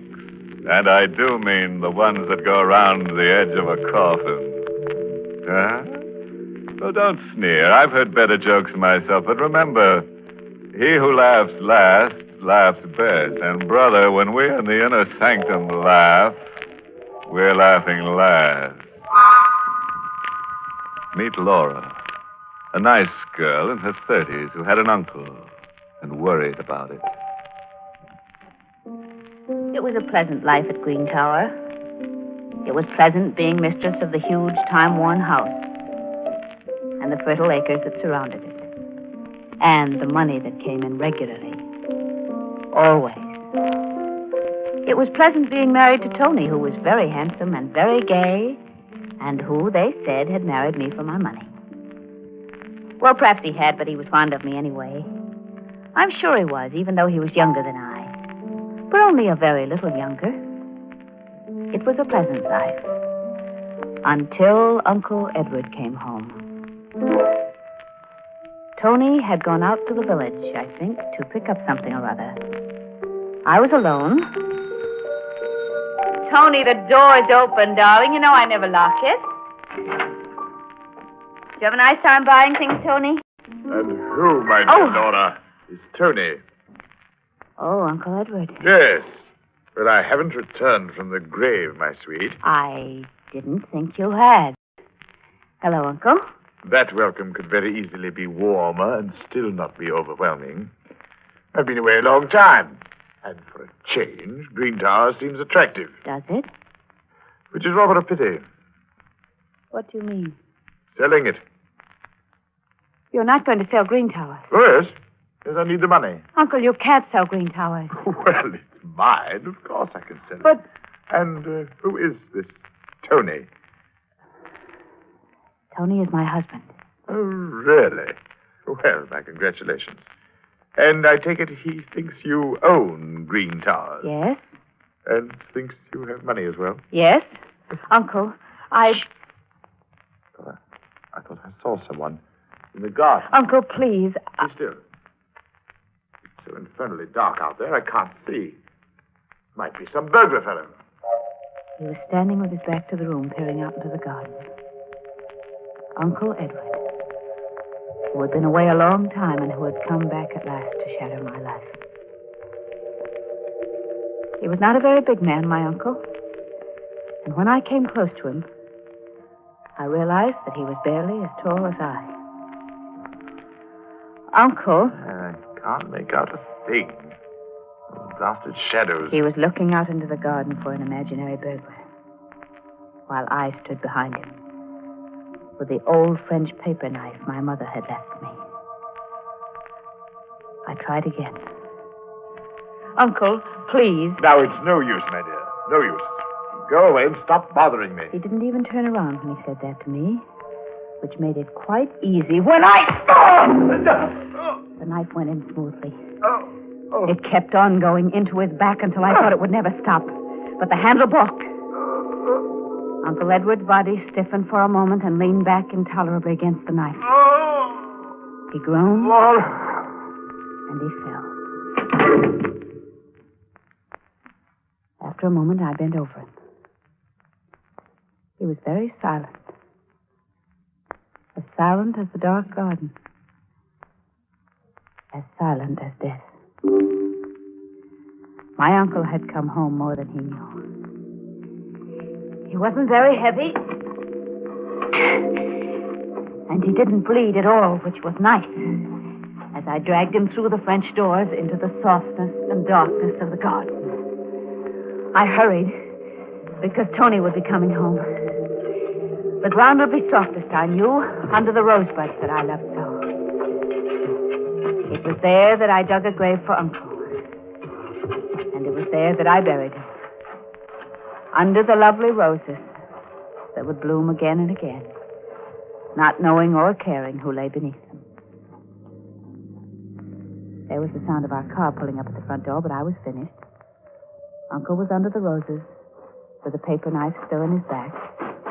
And I was in the drawing room, at the piano, when my darling came in. Oh, my love? Oh, Oh, Tony, my dear. Anything exciting happened while I was away? No, Tony. No. Nothing ever happens here. Nothing.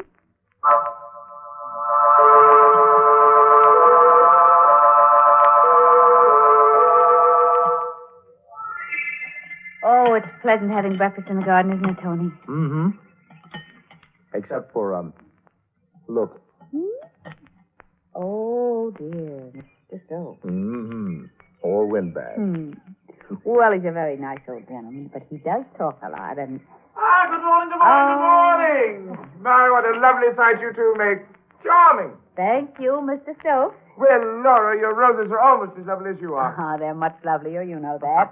And where is your Uncle Edward this fine morning? My Uncle Edward... Oh, Laura, you upset your coffee. Oh, yes, I did, didn't I? That was very careless of me.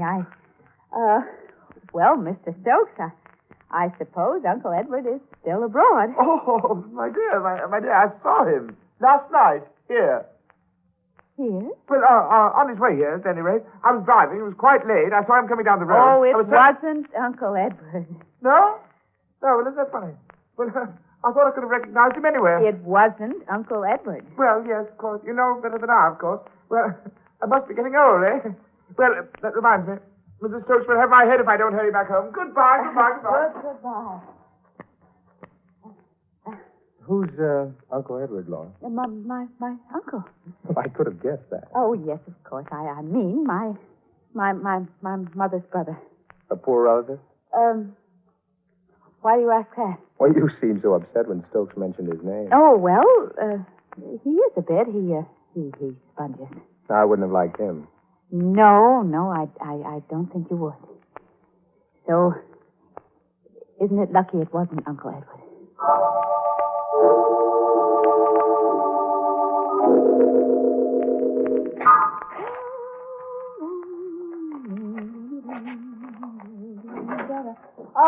That you, Tony? Yeah, I'm going down the road to the Carters. You want to come along? No, dear. I better go through this mail. Ah, good old mail. Lots of checks coming in, huh? Lots of them, darling. Say, Laura. Yes? Well, why aren't you using your paper knife? My it needed cleaning, and I sent it away to have it cleaned. Oh, it was a pretty thing. Glad you haven't lost it. But I thought I noticed it around last night. No, I sent it away a few days ago, when I went into town. Uh-huh. Well, I'll see you later. Bye. Bye, until later. And please, Tony, please forget about my paper knife. Please, Tony, forget about it.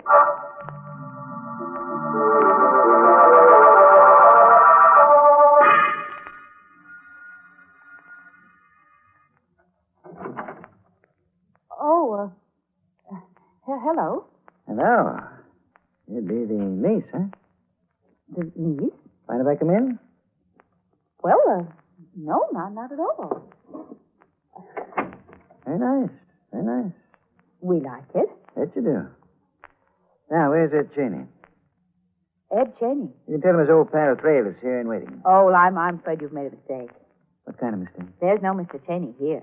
Look here, my girl. This is Green Towers, isn't it? Yes? You're Laura? Yes? And tell your Uncle Ed I'm here and waiting. Well, he isn't here. He got here sometime yesterday. Asked me to come here today. But I'm here. I'm terribly sorry, but he's away. He's abroad. He is not here. Oh. Owes me some money. Oh, he does. Yes, 5,000. I see. I don't care what I say. Why not? All I care about is the money. But I'll wait for him. Well, you You can't. told me he was coming here yesterday. Today hasn't come. All right, I'll wait. Oh, well, it might be very awkward. Suppose... Yeah? Suppose I gave you the money. Yeah, it would be all right. Then you would go away? You wouldn't wait for Uncle Edward? I'd go away. All right, I think I may have it here. I always keep quite a bit of cash around. Expenses, you know. Yes, I do have it. And here you are, Mr. Thrale. Thanks. Well, you didn't count the money. I trust you. You know, I like this part of the country. Do you? Yes. And I've just changed my mind. What about? Going away? I'm getting on in years. Maybe I'll spend the rest of them here. You said you'd go away. I did, didn't I? That was before you gave me the money. Well, you can't live very long on that. There'll be more, won't there, Laura? Well, I'd better be running along. Find myself a nice place to live near the village. But, Mr. You see, I know Trail... your Uncle Edward did come here last night. And he didn't owe me any money. I was trying to get a job from him. Oh. But this way is even better. Au revoir. Oh, no. No. Oh, no.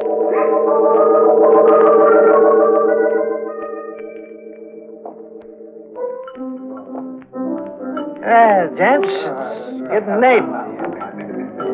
I'll be going to my new little gray home in the west, eh? Nighty night. Good night. Old man Trail will be back, though. Buy all the drinks you can stand.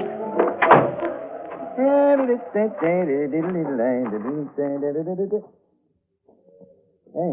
I didn't see you. You're dark. What you want? I said, what? Don't just stand there looking at... Hey, that knife. What are you doing with that? No! Don't! I can't.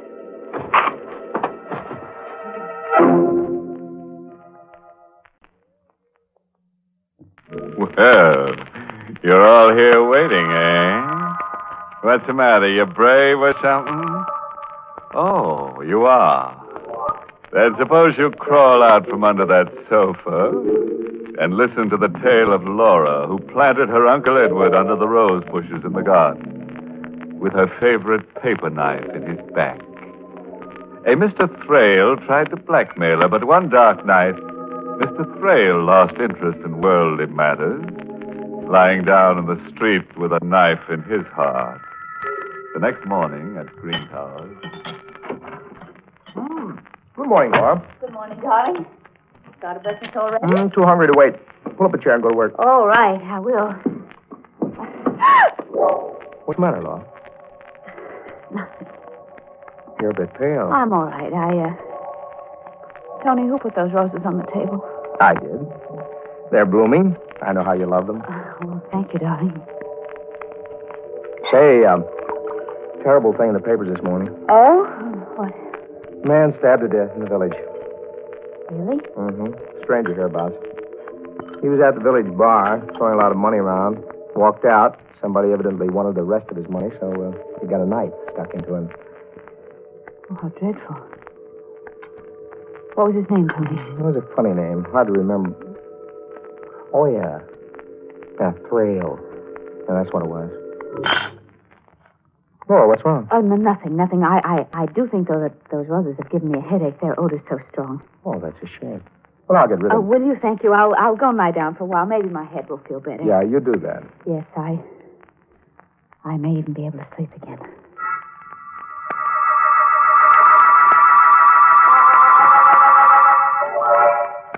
Laura, Yes, sir. stop wandering about the room. Well, I'm just a bit restless. Got your paper knife back from the cleaners yet? Paper? Oh, no, not yet. It's taken an awful long time, isn't it? Hope you haven't lost it. I hope not. Tony, What? there are no roses in this room, are there? Nope. Well, then why is the odor of roses so strong? Laura, I'm worried. Why? Because there is no odor of roses in this room.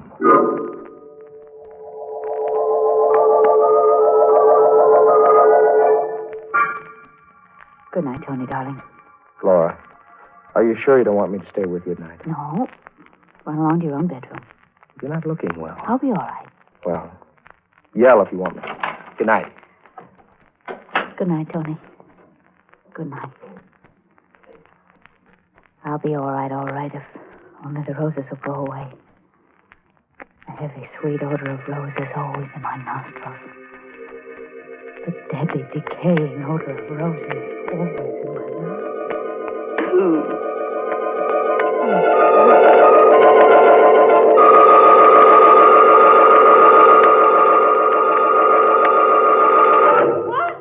What? Oh, for goodness sake, I was asleep. And it was nothing. No.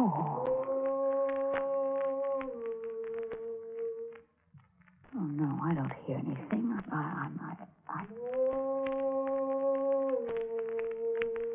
The voice is coming from the garden. The garden. I've got to get out of bed and see. Just see. Now, there's nobody in the garden. Nobody at all. There's the plum tree, just as it always is. And the vegetable patch. And the lawn where we play croquet. And there are the rose bushes, too. The rose bushes. And out of the rose bushes, a man is standing up, and it's my uncle! No! No!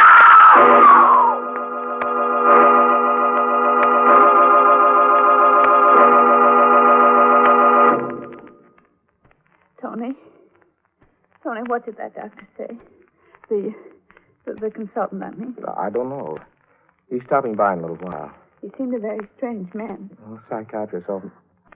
I mean... I knew he was a psychiatrist, darling. Tony, do you think Of course not. Because it's only that I smell roses when they're on. You're not crazy, Laura, and for heaven's sake. That must be the doctor now. Now, you'll be a good girl. I'll see him, and I'll be back very soon. You try to sleep? Yes, darling. But I couldn't sleep. The odor of roses was so terribly strong. I thought, well, perhaps if I got out of bed and lay down on the floor where the fresh air in the air conditioning machine was strong, perhaps there I'd be more comfortable. But... And for a moment I thought it was funny as I crawled about a bit on the floor on my hands and knees until I found the place where the fresh air was supposed to come from. Then I began to laugh. And I laughed and I laughed.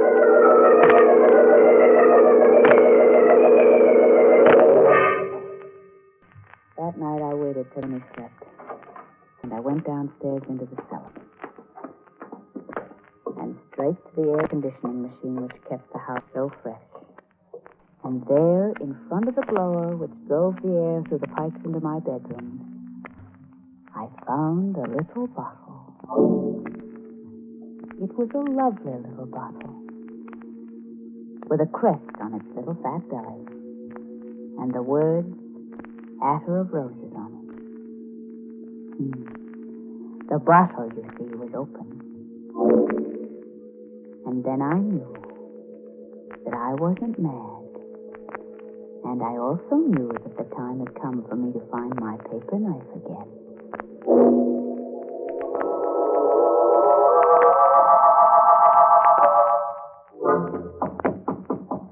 I'm awake, Tony. Brought you your breakfast. Thank you, darling. Put it down. I won't eat it just yet. All right. Hey, you had a good night? I had a wonderful night. Tony, I think I'm going to be well. Oh, don't be in such a hurry to take your arms away, darling. Hold me close. Oh, Laura, Ooh. Darling, I forgot to tell you. What? My paper knife came back. If what? Yes, I have it now in my hand. The hand that's behind your back, Tony. Laura. Yes, Tony, here is my paper knife. You can take your arms away from me now, Tony. It was quicker with Uncle Edward, but I think you'll die anyway, Tony. Yes. Give that. Maybe there's a chance. Maybe. Oh, no, Doctor. Why? I found the bottle of perfume you placed in the air conditioner that you were using to drive me mad. Bad. Bad luck. Very bad luck, darling. You saw me kill Uncle Edward, didn't you? You were the one in the garden, weren't you? Yeah, saw you. And then when Thrale came, you knew about him and you killed him, didn't you? Of course. Couldn't afford to have you give him money. Money. Who's going to be mine? Oh, Tony. Oh, Tony, didn't you know it was yours anyway? Everything I had was yours. Why did you have to torture me and try to drive me crazy? You would have cracked it. And the money would have gone to... Yes. Uncle Edward. I played it safe. But you didn't, Tony, did you? Play it safe. Because now you're dying.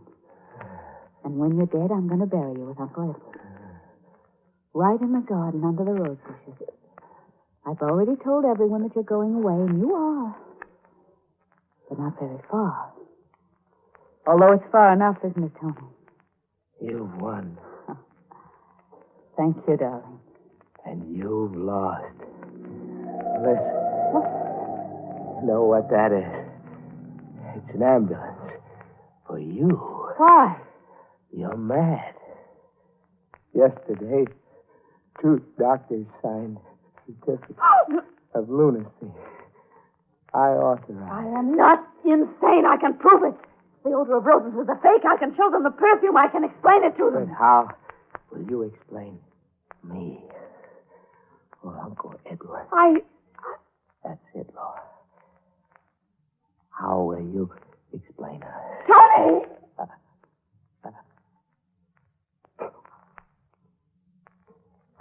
Tony. Tony! Wait! Wait! What am I going to do? If I prove I'm sane, they'll hang me. And I don't want to be hanged. If I say nothing, they'll think I'm insane and they'll send me to the asylum, and I don't want to go to the asylum. And they won't go away.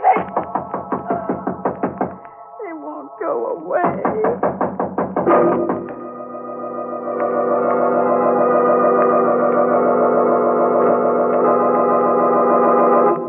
Well, that's the end of poor Laura, who was a handy girl with a paper knife, but who didn't do so well with her spring planting. Oh, and while I amble down to Green Towers to find out whether Laura's spending the winter in a padded cell or at the morgue, let me give you a bit of earnest advice. Never plant your uncle in the rose bushes if you're allergic to pollen. You might get a bad case of sleigh fever. Inner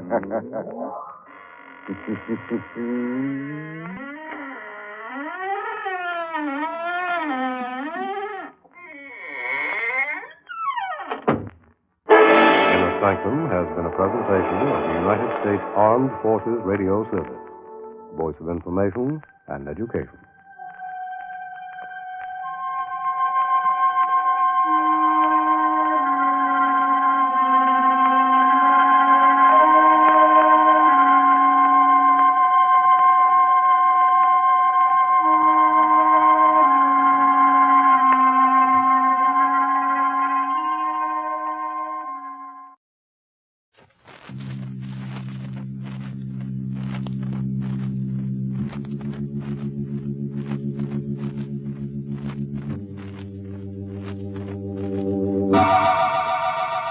The Emerson Drug Company, makers of Bromo Seltzer, invites you through the creaking door for tonight's Inner Sanctum Mystery titled Skeleton Bay, written by Emil Tepperman. Bromo Seltzer reminds you to... Fight, Eddie! 3 ways! Bromo Seltzer, Bromo Seltzer, Bromo Seltzer, Bromo Seltzer, Bromo.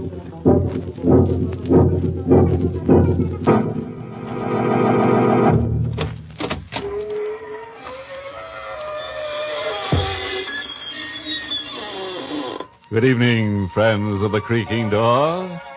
This is your host to welcome you into the Inner Sanctum. Come on in. Come on in and join the fun. We're having a game of corpse and robbers, and we can't find a soul for the corpse. Of course, we could say the magic words, abracadabra, But we don't want any of that low crowd from the morgue. Want to come in and play dead for a while? You'll die laughing.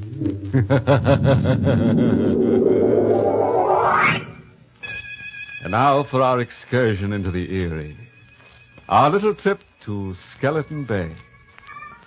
Our story opens at a swanky hotel with private cabins, situated on a storm-swept, rock-bound coast. The story itself is all about, you guessed it, murder. And here is Carousel Winters to give us a blow-by-blow description. I'll tell you first about the night I met Michael Barrett. It was in August at Skeleton Bay. I'd come to the hotel supposedly for a rest. That was what I kept telling myself, but in reality, I didn't know why I had come here. Skeleton Bay. I'd seen the name in an ad months ago. And since then, it kept hammering at the inside of my brain. It was like the voice of implacable fate, commanding.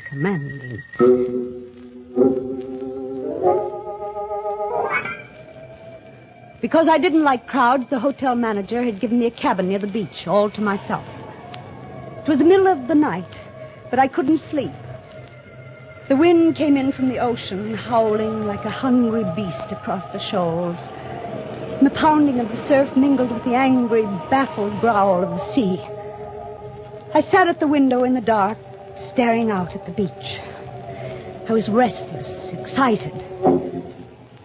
It was then that I saw the signal. It was just a winking little light a few yards away on the beach. Someone was blinking a flashlight, on and off. I was able to make out the figure of a man in boots and a leather jacket. He was signaling toward the hotel. But to whom? I had the answer in a moment. A man moved past my window, going down toward the light. He had his collar turned up against the wind and his hat brim pulled low. But I knew who it was. Mr. Field, a small, furtive man who had come up on the train with me. The two men met. Barely a stone's throw away from my window, I could hardly see them huddled closely together. This was excitement, mystery, intrigue, the stimulation I wanted and needed. I had to know what was going on. I threw on a raincoat and opened the cabin door. The wind swept my hair in a streamer, and a salt spray stung my face as I hurried down to the beach. My blood began to race and my heart to pound, for those two men were not engaged in any conference. They were locked in struggle. It was a deadly, silent struggle with only a grunt now and then. And I saw the flashing gleam of a knife, but I couldn't tell who had the weapon, the tall man in the leather jacket or the furtive Mr. Field. And then I saw the blade plunge home into the throat of the furtive Mr. Field. I felt a sudden surge of wild elation. This was murder. I had witnessed a murder. The tall man let the body of Mr. Field slide down to the sand. Then he looked up and saw me. He stood there with the bloody knife in his hand, and we looked at each other. Who are you? I'm Carousel Winter. I have this cabin here, number 5. You saw me kill him? Yes, I saw you. What are you going to do about it? I'm going to help you dispose of the body. He told me his name was Michael Barrett. He lived on the opposite side of the bay, in a house high up on the cliff. It won't be so easy to get rid of the body. If I had the boat, I could take him out and drop him over, but it's too rough tonight. If there was some place to hide him for a day, I could come across in the boat tomorrow night. You can hide him in the closet in my cabin. Nobody will look there.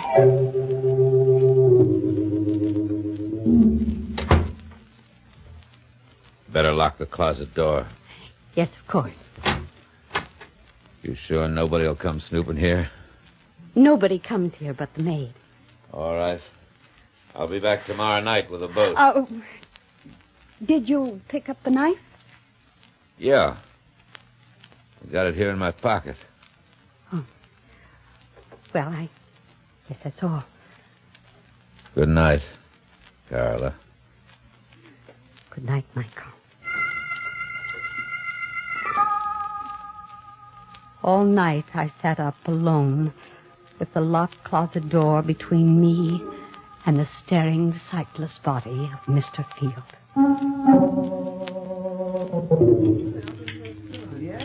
At breakfast the next morning, they had already discovered the disappearance of Mr. Field. Yes, and the maid says his bed wasn't slept in at all. I think he could have committed suicide in the ocean. Well, he was such a sneaky little man. Of course, he may just have gone for an all-night hike, but in such weather, I hurried through my breakfast, listening to the gossip all around me. Now, in broad daylight, I could hardly believe that the thing had really happened last night. And you know, the hotel manager thinks it might be murder. I heard him phoning for the police. The police? I hadn't counted on that. Wait, anything wrong, young lady? You look sick. I do feel a bit dizzy. I think I'll get some fresh air. Oh, dear, poor girl. It must be quite a shock to her. She came up on the train with Mr. Field. Out in the open air, I let the wind cool my fevered face as I hurried down toward the beach. It was only 9:30 in the morning, a whole day and a whole evening before Michael could come for the body. And the police would be around all day, investigating, snooping. And all the time, Mr. Field would be sitting in my closet, staring blankly out of his sightless eyes. When I reached my cabin, I put my hand on the doorknob, and suddenly I went cold all over. The door was unlocked.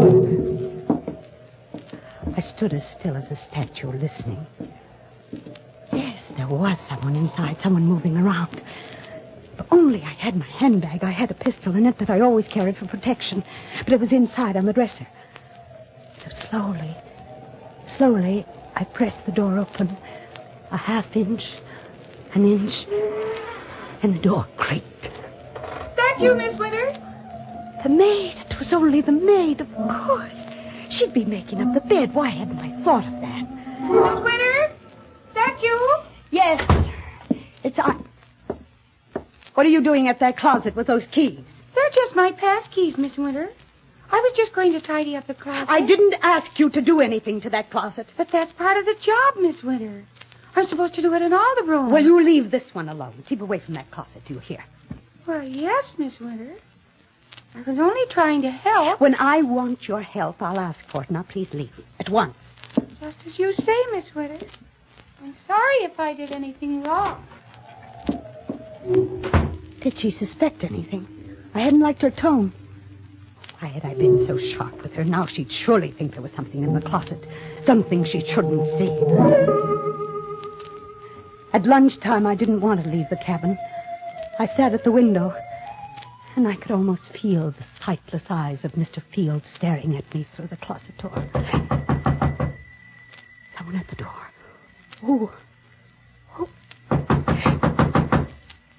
Just a minute. Miss Winter? Miss Carla Winter? Yes, I'm Miss Winter. I'm sorry to trouble you, Miss Winter. I'm Detective Sergeant Smith from headquarters. May I come in for a moment? Yes, please do. What can I do for you, Sergeant Smith?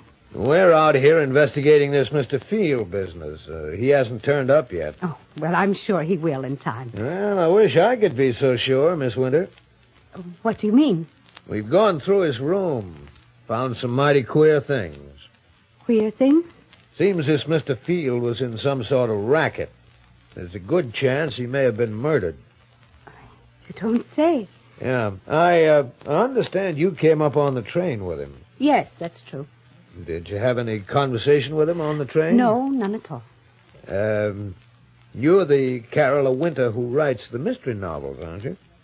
The same. Well, I've read every one of them. They're darn good, Miss Winter. Thank you. You think you'll get a plot out of this? I mean, Mr. Field? Oh, well, I can't tell yet. Sergeant, I wish you'd keep me posted on developments in case it does turn out to have a plot. Oh, I sure will, Miss Winter. Oh, by the way, we found this picture among the papers in Field's room. I'm showing it to everybody around in case they might recognize it. It's an old newspaper item, 10 years old. Can't figure out why he was carrying it around. It's about a guy named Wycliffe that's wanted for murder. Yeah, take a look at him. I felt the blood racing in my veins, pounding at my wrists. The picture of the man named Wycliffe, who was wanted for murder, was a picture of Michael Barrett.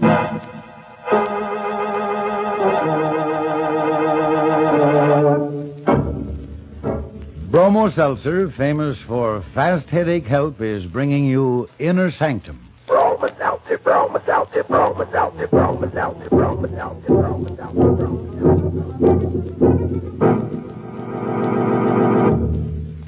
How do you do, ladies and gentlemen? How do you do? This is your old friend Norman Brokenshire.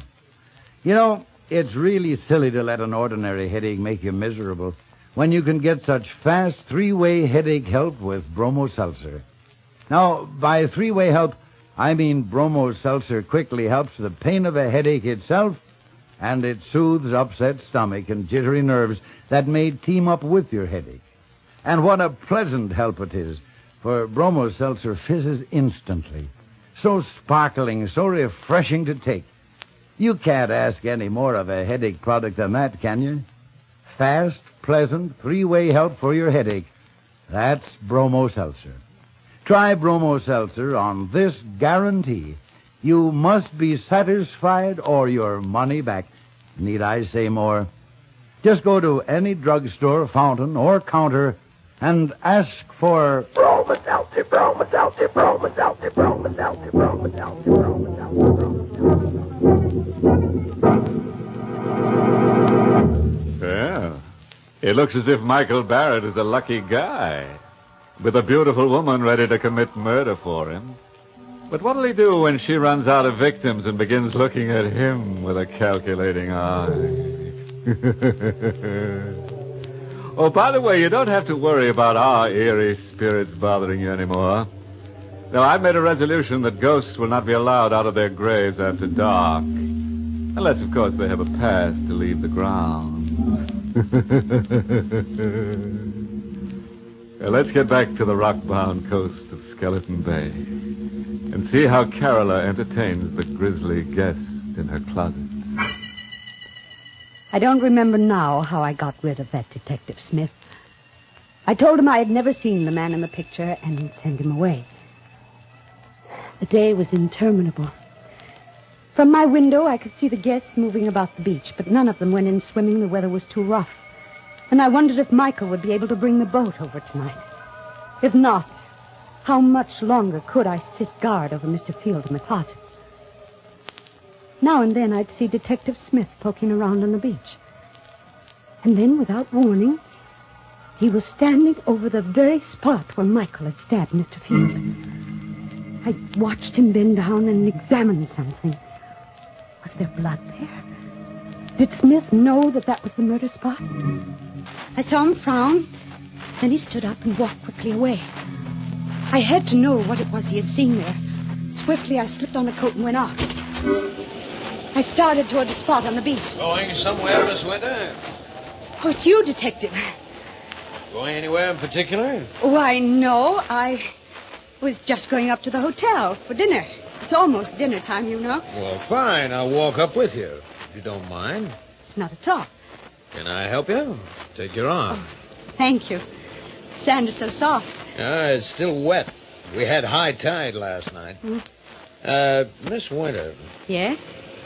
Are you a sound sleeper? Why do you ask? Well, I just thought maybe you might have heard something last night, like a fight or something. A fight? I was just looking at the sand back there, down near your cabin. It's all messed up, stamped around. Well, what has that got to do with me? Well, nothing at all, except I think there was a fight there last night. Maybe that's where Mr. Field was killed. You think Mr. Field was murdered? It's beginning to look more and more like it, Miss Winter. Somehow, I don't know how, I managed to get through with dinner. I hurried back to the cabin, and I stopped at the door, shocked and unbelieving. There was a light inside. Someone was in there. This time I had my handbag with me. I took the pistol out, and once more I inched the door open. It had happened, the thing I feared. The closet door was open, and there was the maid stooping over the body of Mr. Field. What are you doing there? The body. It's Mr. Field. You killed him. Suppose I did. Oh, well, what are you doing with that gun? What do you think? Oh, no! The wind was high and the weather was rough. Fortunately, no one heard the shot. They pushed her body into the closet next to the body of Mr. Field and closed the door. Now I was a murderer, too.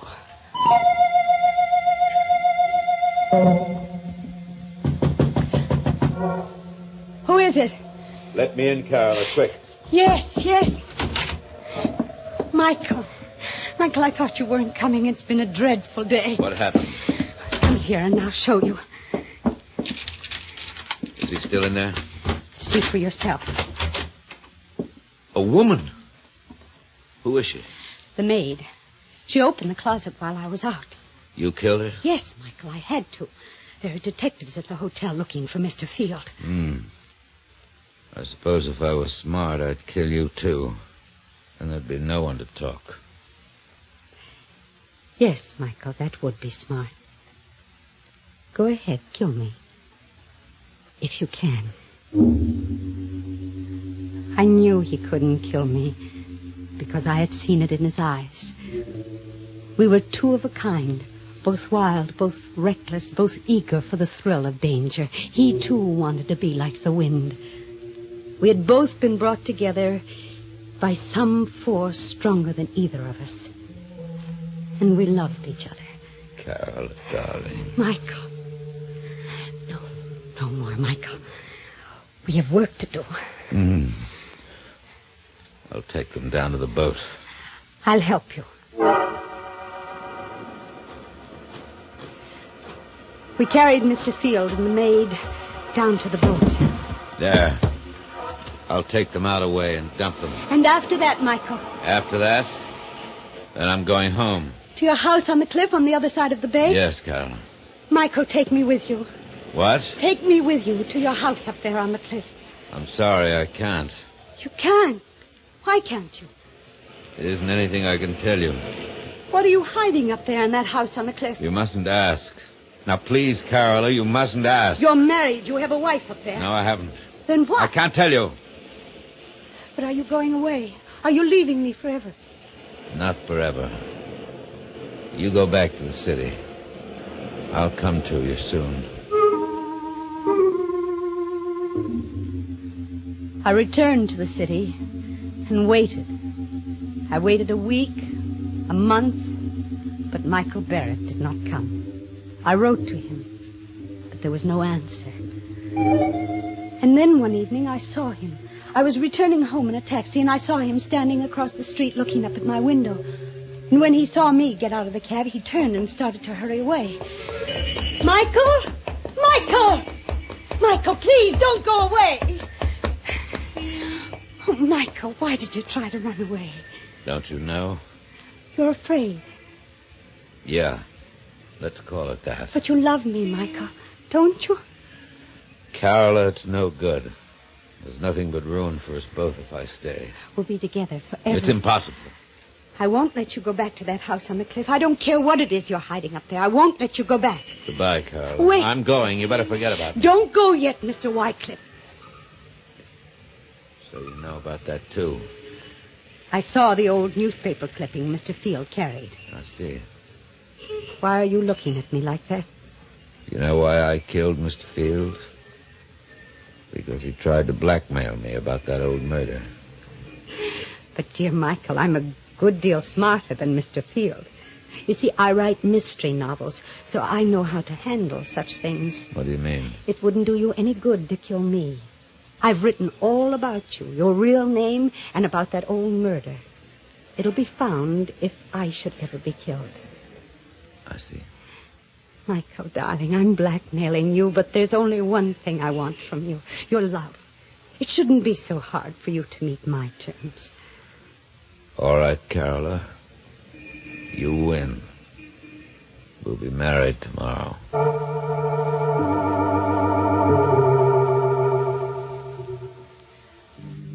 Soon after we were married, Michael began going out evenings, once, sometimes twice a week, and staying out all night. He'd return late the next day. When I asked where he had been, his temper would flare up into something terrible. I stopped asking, but I couldn't rest. I had to know where he went. One evening, I followed him. He boarded a train for Skeleton Bay.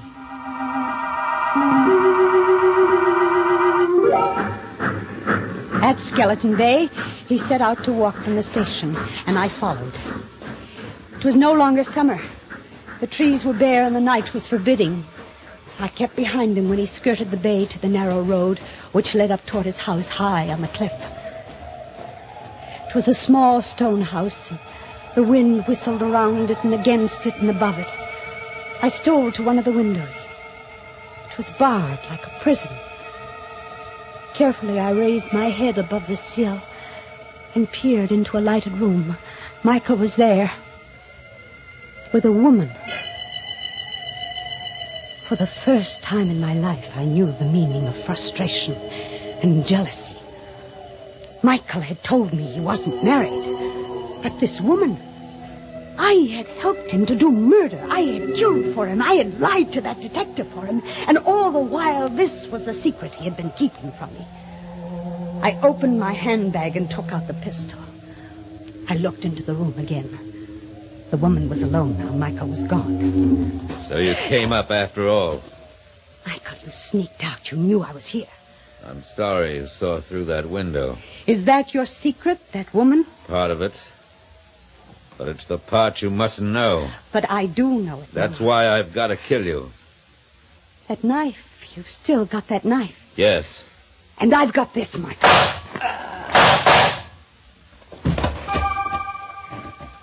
He fell at my feet, and I looked down and watched him die. And now I knew why I had really come to Skeleton Bay that first day. It was for this. To kill Michael Barrett. So he's dead at last. You've killed him. You, the woman in that house, you saw me kill him. Yes, I saw you.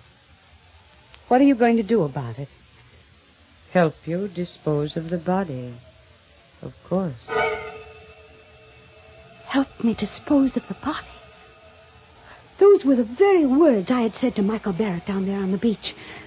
And now this woman was saying them to me. Who are you?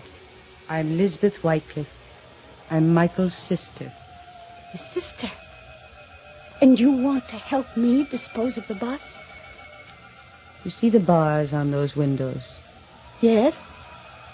I have been a prisoner in this house for 10 years. What? Michael killed the man I was going to marry 10 years ago. He murdered him.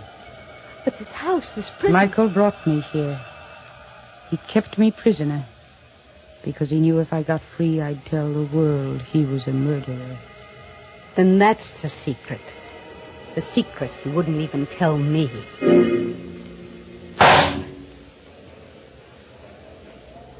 I shot her. Yes, I killed her too. There outside the house. And she fell beside Michael.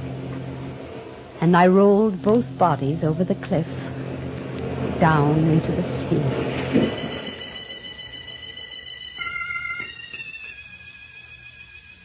This is the end of my book, the best mystery novel I have ever written.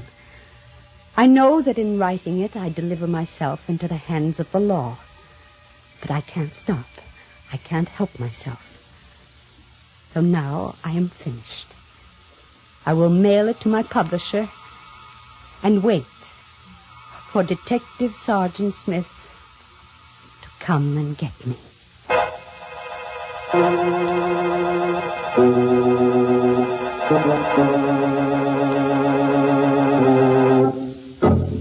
It looks as if Carolyn's mystery novel will earn a lot of money after she's executed. But I'd say it's tainted money. Why tainted? Because she'll be dead and a ghost can't own money, so taint hers. You know, Carousel would have been better off if she'd remembered that the pen is mightier than the sword. Because the sword is leading her right back to the pen anyhow.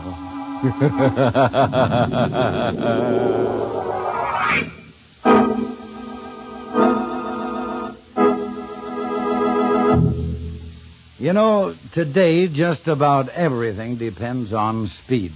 Now you take headache products. Bromo Seltzer is famous for giving speedy relief from headaches. But that's not all. Bromo Seltzer gives you three-way headache help. First, it quickly fights the pain of a headache itself. Then it soothes the upset stomach and jumpy nerves that may come with a headache. And Bromo Seltzer is even fast to fix. Just put a teaspoonful in a glass, add water, watch how it fizzes in a split second. So sparkling and refreshing to take.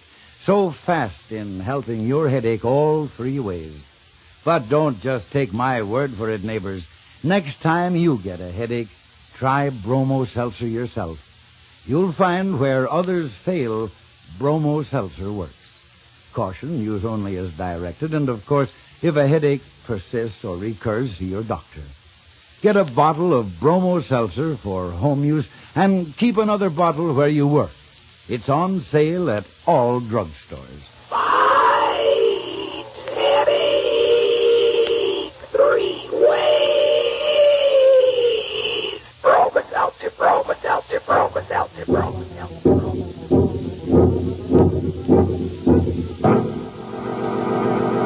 Well, it's time to close that creaking door for another 7-day rest. Until next week at this time, when Bromo Seltzer brings you another Inner Sanctum Mystery. In tonight's story, Charlotte Holland played Carousel, with Martin Gable as Michael. The music was by Lou White, and the entire production was directed by Hyman Brown. By the way, this month's Inner Sanctum Mystery novel is The End Is Known by Jeffrey Hall. Next week, we're pinning up a fearful portrait called The Deadly Face. It's all about a curious character who has the picture of death painted all over his puss. So if you're around this time next week when we hang him up in our gallery, you'll hear how he tries to frame a couple of folks in pine. Until next Monday, then. Good night. Pleasant dreams.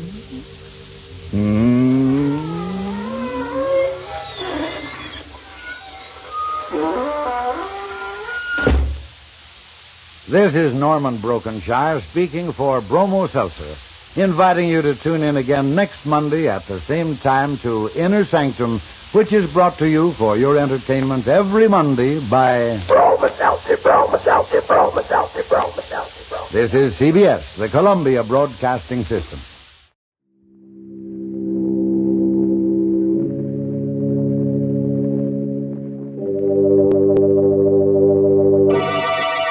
Lipton Tea and Lipton Soup present Inner Sanctum Mysteries.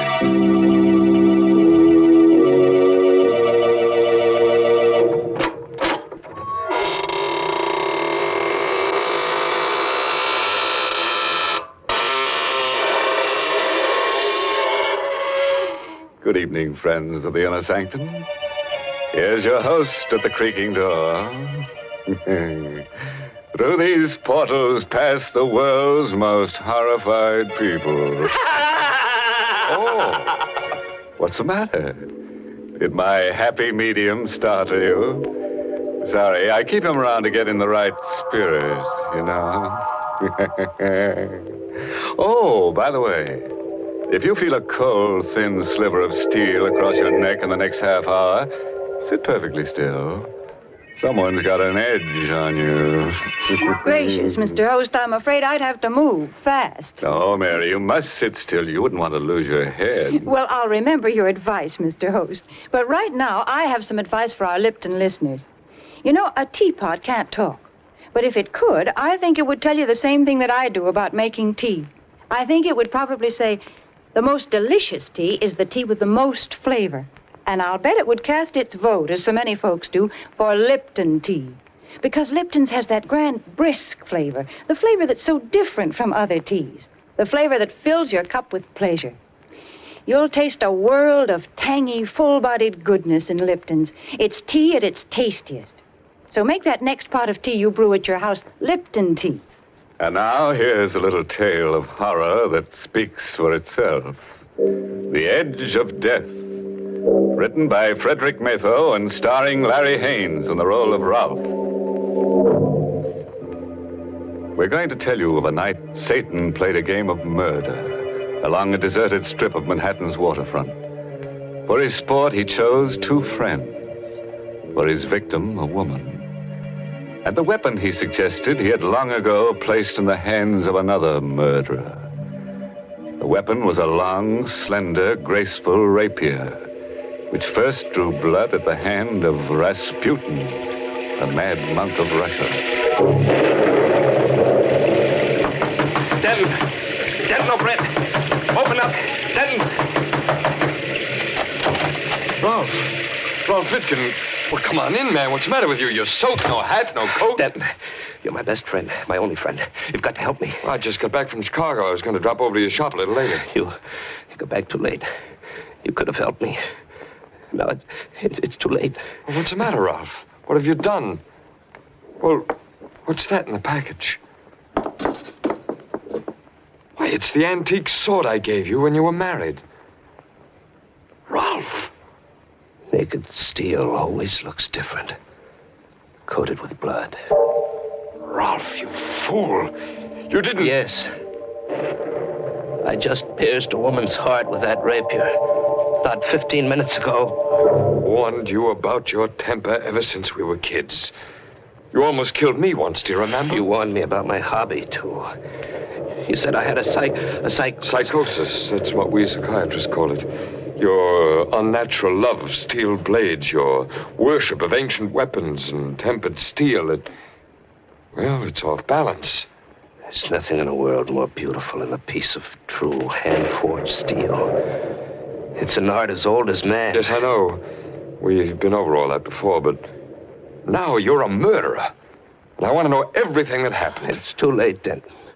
I only came... Maybe I can dig something out of you that might help your defense. Now, Ralph, close your eyes. Close your eyes and let your mind wander. Tell me the first image you get. Tell me every detail, no matter what. I see the wedding. Here at your house. The guests have left. Ingrid is blonde and beautiful in white satin. She's standing beside me. And you come toward me with a package. Denton, oh, it was so good of you to make such a beautiful wedding for us. You are the best man ever. Oh, no. Maybe the second best man ever. Ralph was best today. Well, you gave me some stiff competition, Denton. I've got another wedding present for you, Ralph. I waited till now to bring it out because I didn't think the others would understand. Here, open it. Well, do you like it, Ralph? Is it a good one? This is a good one. Why, it's the most beautiful rapier I've ever seen. The balance and the lines. Magnificent steel. Look, Ingrid. Isn't it wonderful? It will be the very nicest sword in your collection, darling. As well as your last. His last? Oh, yes, Denton. I promised Ingrid no more auction. And he'll keep his promise this time. I'm going to change, darling. Won't take me long. All right, darling, hurry. You really like that blade, don't you, Ralph? Like it. It's beautiful. Where did you find it? Well, I saw it yesterday in a small, junky antique shop in the village. Little Russian fellow runs it. Oh, did he tell you anything about the blade? I mean, where he got it? No, but he said it was Russian. He said the hilt was black lacquer on rosewood and the steel was superior. Ah, he said something there. He mumbled on about wanting to get rid of it before the full moon. Something about it being an evil thing. He claimed it once belonged to Rasputin, the mad monk of Russia. Say, I wonder if it did. I doubt it. Anyhow, he finished by saying that whoever owned it would have evil luck and failing to get rid of it before the full moon would die by violence. I'll take it back to him if you like, Ralph. No, not on your life, then. But don't mention that nonsense to Ingrid, will you?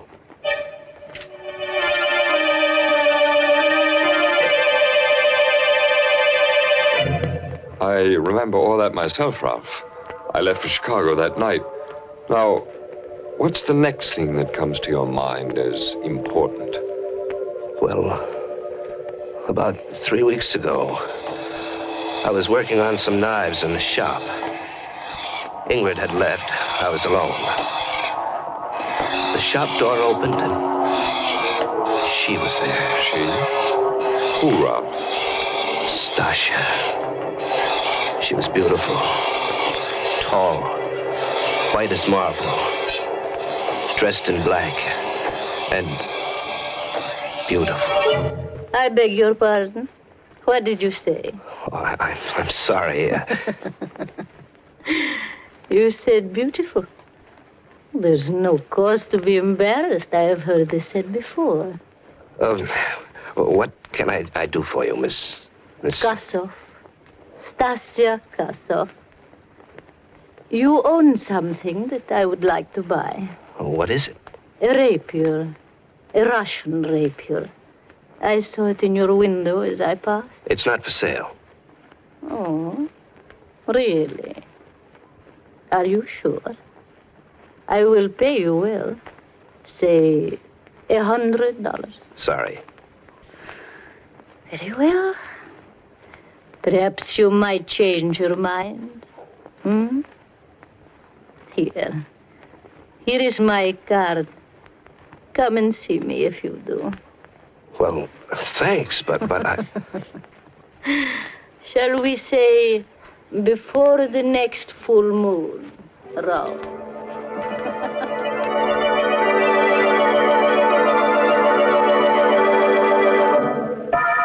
Ralph, if it weren't for that blood-stained rapier on the table, I'd say you were lying.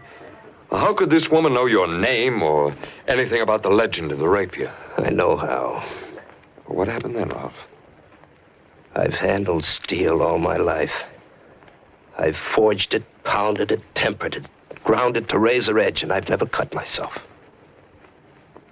After Stasia left, I put the rapier to the stone. And as I worked, I kept seeing her eyes in the forge fire, glinting with evil beauty. Kept hearing her voice. Ralph, shall we say before the full moon? I turned suddenly to see if she was there, and I tripped. The rapier fell, and I fell against the upturned point. Ah! Oh! Oh! Rolf! Rolf, what's happened? Rolf! I'm all right. Pull it out. Straight out. Oh, no. No, I can't do that. All right, I'll do it then. I'll do it. Oh. Rolf, your arm is all blood. Oh, it's not bad. It just passed through the flesh. Call Dr. Burns. Oh, those stupid knives. Why don't you get rid of them? While Ingrid phoned, it crept over me the deadening certainty that my fate was tied to Stasia Kasov's. That death was lunging at us with Rasputin's rapier, and I was unarmed. I told Ingrid about the woman. I told her about Stasia's offer of $100 for the blade. I shouldn't have. And to turn down $100 for it, Rolf, that's the limit. Ingrid, I can't expect everyone to understand some things about my character, but I do expect you to try. I think I do understand, Rolf. I think you didn't want to sell that thing because you want that woman to come back. That was your first quarrel, Ralph? Yes. There were lots more.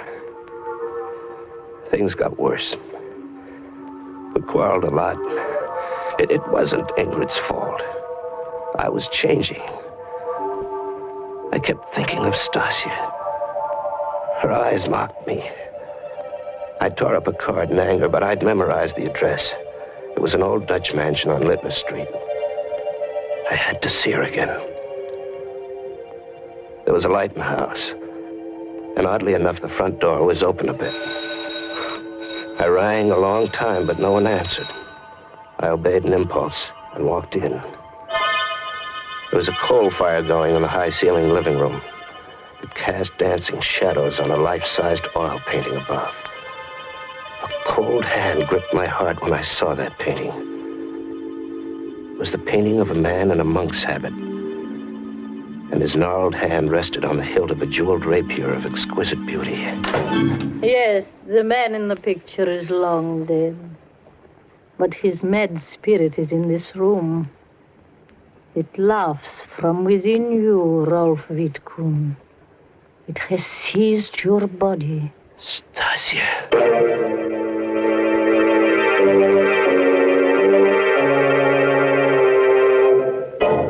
You know, if I were Ralph, I wouldn't be seen dead with somebody else's spirit.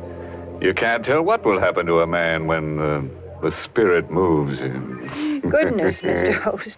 That sword has certainly brought Rolf bad luck. Yes, Mary. It got him in trouble right up to the hilt. And we're only halfway through the story. Yes, there's still a lot more excitement to look forward to. And I think looking forward to things is so much fun. For instance, imagine you're brewing up a pot of Lipton tea. Well, you know there's enjoyment ahead just as soon as that water starts bubbling in the tea kettle. The very sound of it is warm and cheerful and friendly, like Lipton's itself. And then when you lift that cup to your lips, oh, there's such a deep-down satisfaction in Lipton's brisk flavor because it's so mellow and satisfying, brimming with lively, full-bodied goodness. Yes, all those little promises of enjoyment are completely fulfilled in your first delicious sip of brisk-flavored Lipton tea. Well, you certainly have a point there, Mary. But now, back to Ralph Wittgen as he tells his friend the events leading to the murder he has committed tonight. He's telling of his first visit to the strange house of Stasia Kasov. So the Kasov woman convinced you that the spirit or the ghost of Rasputin had taken possession of your body. And you fell for it. Oh, I fought against believing it, Denton. But it did explain so many of the strange promptings that had been stirring me all up inside. She say anything more about it? No. I turned to face her. She was a smiling column of white beauty, sheathed in black satin. Miss Kasov, how is it? Stasia. Call me Stasia. How is it you know my name? What do you know about the rapier? Does it matter? You have changed your mind, perhaps? About selling me your rapier? Hmm? No, I came to ask you about it. Or you came because you are confused? We will discuss it. But first, let us have some tea. Yes? I examined the room while she was out of it. On the wall across from the fireplace were 5 oil paintings. All of them portraits of men. At first, I thought the light was playing tricks. It wasn't. Each face was painted with closed eyes. Each was a study in sleep or death. You like my painting? Come and sit down. We'll have tea and talk. Who are those men you painted, Stasia? The 5 men you see in those paintings, each own the rapier you now possess. Good Lord. Then they're... Dead. And the dates on the paintings? Those are the dates on which they died, Rolf. Each on a day of the full moon. Each kept the rapier beyond the time he should have. More tea? Stasia's eyes were eager and wide. My ears began to ring. I recall setting the cup down. I remember Stasia's voice a long way off. Russian tea strong, my friend, and so are Russian legends.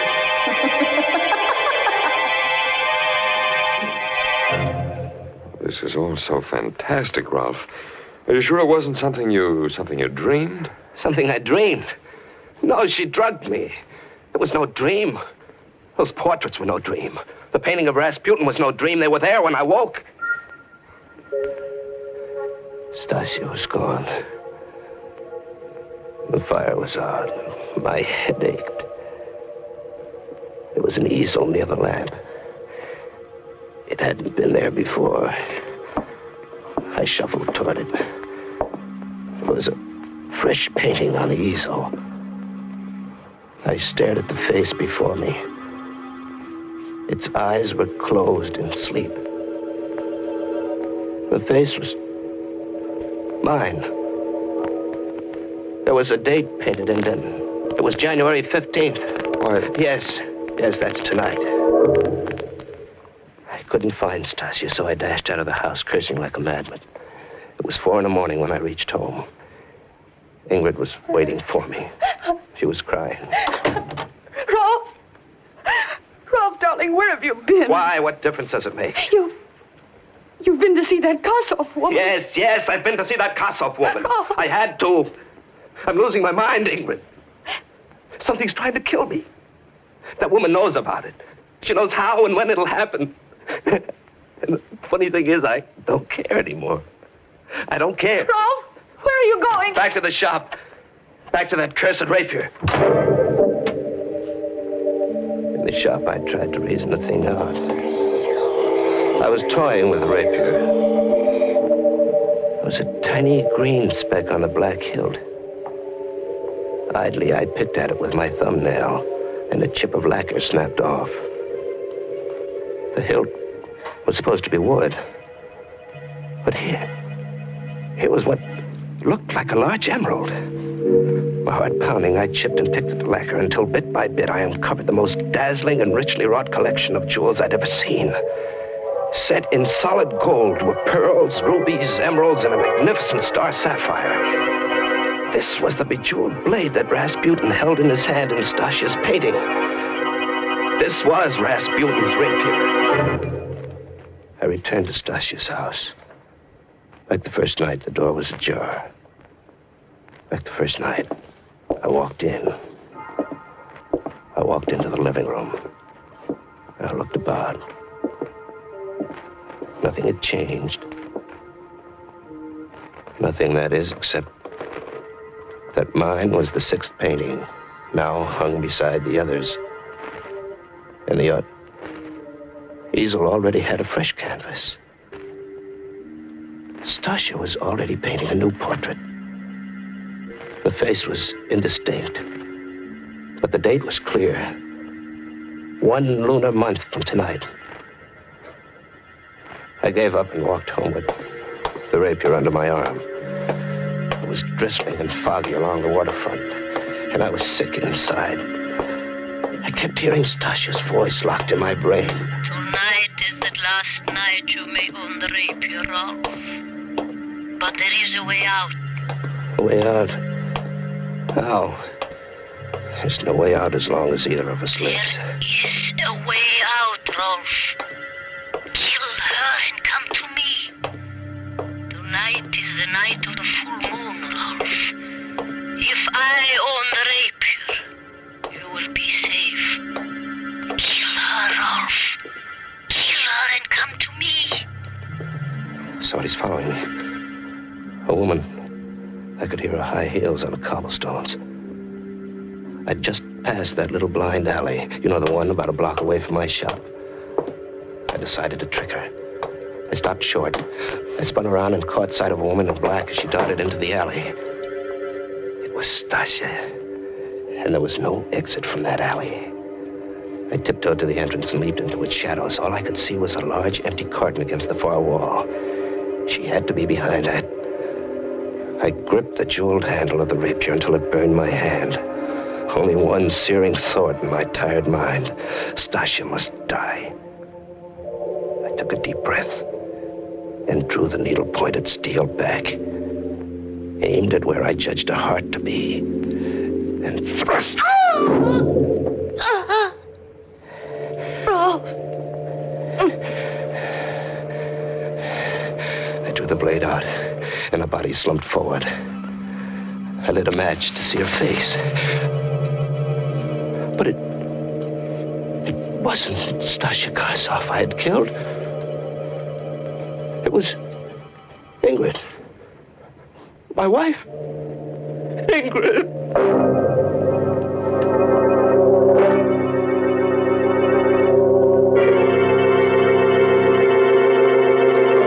It worked, Stasia, it worked. My plan worked. Ralph reacted just as I planned it. You mean he did it? Killed A her? psychological masterpiece. He told me the whole story at my office 10 minutes ago. He killed her thinking it was you. And now that she is gone, you are happy. You will love me and forget her then. Oh, perfect. She picked that stupid fool instead of me. Now she's dead, and he'll die too. Oh, Denton, I'm so glad. I would do anything for Everything you. went like clockwork. This rapier I found in your attic, the legend I made up, the phony paintings of former owners, your flirtation, perfect. The perfect murder, I've done it. Did my acting please you, Denton? Oh, you were magnificent, but there's only one weakness to my plan, Stasia. What is it? When Ralph is picked up, there must be no way for anyone to find out that you and I know each other, Stasia. I know, and no one will know, darling. Ralph's fingerprints are still on this rapier. He'll be electrocuted for one murder. Might as well be for two. Denton! No! I love you! I'm sorry, Stasia! I love you. Still. I will wait for you. Very neat stroke, Denton. Ralph! I heard everything you said, Denton. But I didn't have to, I knew.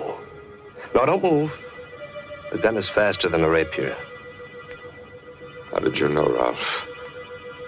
Something I said tonight? No. No, something I saw. Stasia loved you. The painting I saw on her easel tonight, the one I told you she'd begun, was your portrait. The only way I knew was because, as an artist, she was conscious of the scar on your forehead. She painted that in first. The scar you gave me as a kid. Oh, you've a lot more brains than I gave you credit for, but at least we'll burn together. Sorry, Denton. I'll have to decline that honor. Ralph! Ralph, am I too late? Ingrid, no, you're dead. Ralph, everything you told me at my house tonight was a lie. No, Denton. Your plan almost worked. I told you the truth. Except for the part about murdering Ingrid. You should have studied psychiatry, Ralph. I did, Denton. I had a good teacher. You.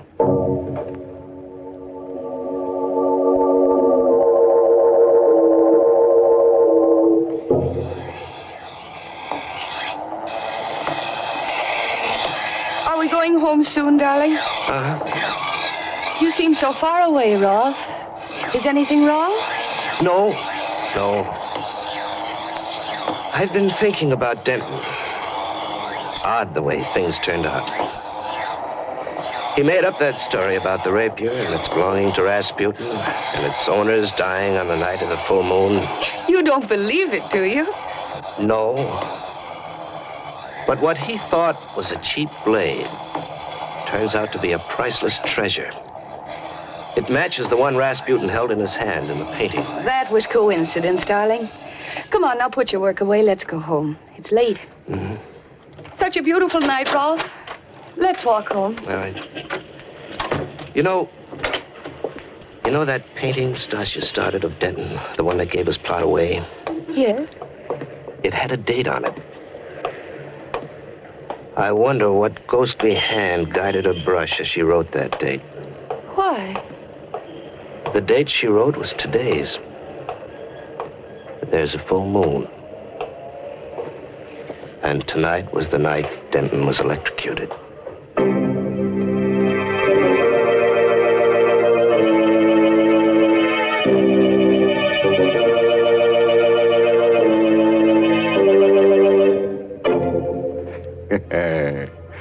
Well, wouldn't you say that's a story which gets down to fine points?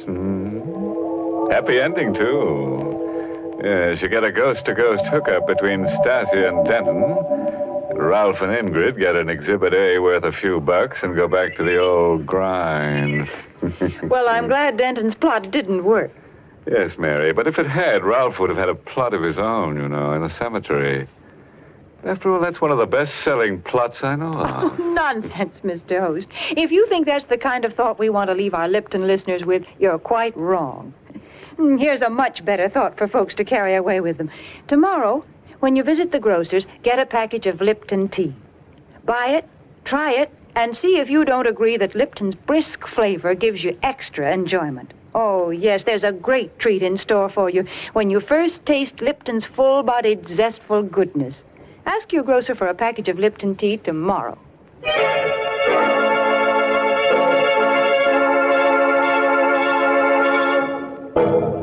And now, friends, in case you're wondering, we do have a moral for tonight's story. It's short and sharp. Knife can be beautiful if you keep your temper. And look out for people with an axe to grind. They may be trying to get ahead of you. Oh, by the way, this month's Inner Sanctum Mystery novel is The Pavilion by Hilda Lawrence. And next week, the makers of Lipton Tea and Lipton Soup bring you another grisly Inner Sanctum tale, directed by Hyman Brown, and titled The Confession. And now, if you'll excuse me, I have an appointment with Stasia and Denton. Yes, they've got the concession for hand-forged hinges where it's hotter than the hinges of... Until next Tuesday, then. Good night. Pleasant dreams.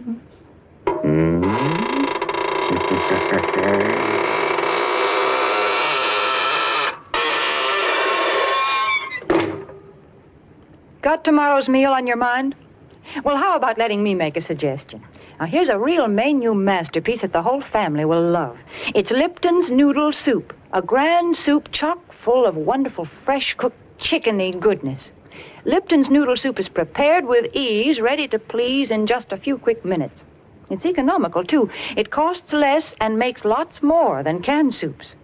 So ask your grocer for Lipton's Noodle Soup Mix.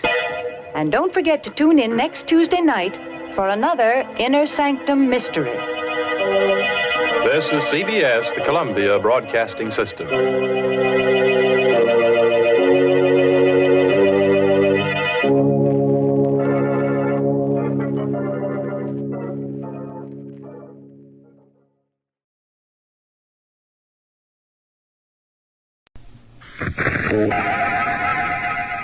Inner Sanctum Mysteries, brought to you by Bromo Seltzer and starring Ben Hecht.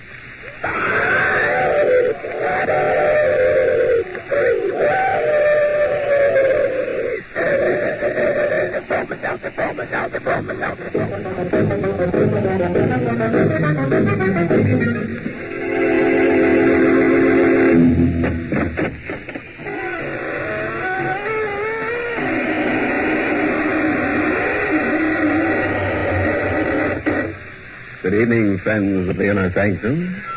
This is your host, inviting you in through the squeaking door. Come in, won't you? We're having a gala affair tonight, a grand premiere at the downtown mausoleum. And anybody who is anybody will be there. Yes, it's formal, of course, but you don't have to wear evening clothes. You can come in morning. But do come early. We're having a few people in to die for us, and you mustn't miss the opening kickoff.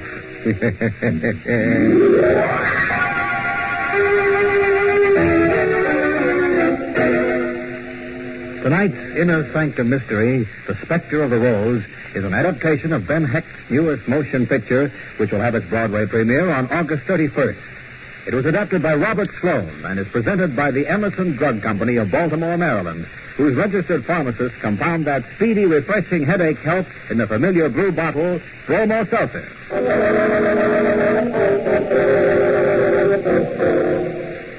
This is your host, ready with tonight's story.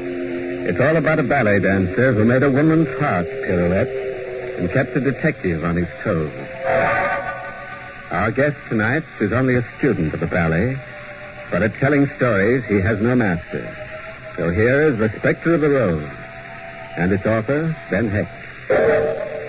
People like Andre Sanin were born with one foot in heaven. The grace, the charm, the effortless majesty of his movements were learned, perhaps, but never really studied. To him, the ballet was like food or sleep, a normal function of the body, an inseparable part of the soul. And when Andre danced in the theater, ushers watched. Stage hands stood by in the wings and stared. Even the manager of the company applauded as the last act curtain fell. Bravo, Andre. Bravo, you were magnificent. Don't be an old ghost, Polikoff. Every night it's the same performance. No, but tonight it was even more the same. Already they're calling me Lazinski. That's Madame Lascelles. He's right, Andre. We've been standing tonight. Listen to that hand they're giving you. It's for you, Madame. You're in the Spectre of the Rose. Oh. I'm just a puppet who brings your dancers to life. Ah, you're a fool. Go out there, take another call. No more calls without Nina. My wife is entitled to some of this glory. She's danced her heart out tonight. Find her, go before the curtain. Nina, where are you? We're going to take a call together. Where is she, Lascelles, in her dressing? No, she hasn't come off the stage. Maybe one of the girls knows where she is. Good heavens. What's wrong? Oh, who cares? One of the girls saw Mouse. Don't be a fool, Polikoff. It's that little one, Heidi. Something must have happened. Quick, Andre. Come. Mr. Sunny. Mr. Sunny. Here, what's the matter? Your wife, Mr. Sunny, look. She's so still. Nina. I tried to wake her up, but... Nina, my darling. Speak to me. It's no use, Andre. Don't touch her. She's dead. No, I can't believe it. She died right here on the stage, Andre. On the stage? In the costume of a rose.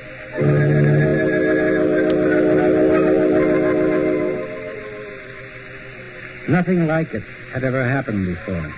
A ballerina dies in costume at the end of a performance, and her husband's grief closes the show. But men like Polikoff, men who are full of ego and insolvency, never let a good show stay closed. It took a month to find a new backer for another ballet starring Andre Sanin. But as soon as he found one, he went to La Silk with his plans, his bigger and better plans. It's a gold mine, darling, a gold mine. Polikoff, why do you come in with your gold mine? I'm giving my girls a lesson. Andre Sanin is sick. Sick? I don't believe in that sickness. Nerves, that's all. Please. Listen. All right, children. All right. Just a moment, we'll start again. Polikoff, forget Andre. He's mental. But how long can a man suffer over a dead wife? A week, 2 weeks, but 7 months? That's ridiculous. When the music plays, he'll die. I told you, he doesn't dance. He lies in a bed, staring. He hasn't moved for months. He doesn't even know if it's day or night. That's not fair, Madame. He's moody, but he's as charming as ever. This poor child here brings in soup. Like Little Red Riding Hood. He never even looks at her. Oh, sweet of you, Heidi. As long as one woman still adores a man, he isn't sick. He isn't mad. Yes? What is it? Excuse me. You, Madam Lascelles? That's right. My name's McFarlane. I'm from the Homicide Bureau. Do you mind if I ask you a few questions? What about? About a dancer you know called Andre Sanin. You know where I can find him? Well, I imagine you can find him right where he's been for the last 7 months, at home, in his flat. Where is that? Why do you want to see him? Oh, just a report I'm investigating. You know how the police are. We never really close our books on a case. What books? What are you talking about? Well, to be perfectly frank, mister, Sanin seems to have been making some peculiar statements about his wife. And I'm not altogether sure they aren't true. What has he said? That his wife was murdered. Murdered? Yeah. That's why I'd like to talk to him. Get some of these statements firsthand. This is foolish, officer. He's sick. It's his sickness makes him say things like Just that. the same, I want to talk to him. But you can't stop while he's in this condition. I wouldn't think of letting you speak to him now. I'm afraid you'll have to, young lady. Why? Who did he say murdered his wife? That's just it. He said he did it himself.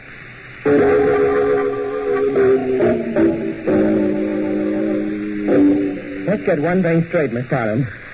I didn't kill her. And if I told somebody I did, it's only because I'm screwier than a bedbug. So help me. It was stuck in my mind. What was stuck, Mr. Sanin? The idea that I'd killed her that night on the stage. It's sort of a dream. Andre? It's all right, Heidi. I can talk about it. Go ahead, Mr. Sanin. Talk. Well, it's like I was telling you before. I get these dreams. Daydreams, you might call them. Oh, they're real to me. First, I hear the violins and harps. The way up high. That's the start. Then I see myself coming in a jacket of roses, with a knife in my hand, you know? No, I don't. Is this one of the characters that you play on the stage? That's it. It's a dance called the Spectre of the Rose. Only you don't really carry a knife. It's only in the dream. You see what I mean? The dream's all mixed up. Well, you're a little mixed up, too, aren't you? No, not anymore. No, it's only in the dream that I killed her. But I haven't had that dream or heard those screwy violins for some time. No kidding. In other words, you're normal now. Sure, like a rock. Even the music doesn't bother me anymore. Wait, I'll show you. Play it for me, Heidi. Andre, no, not the Spectre of the Rose. Play it, I said. All right, Andre.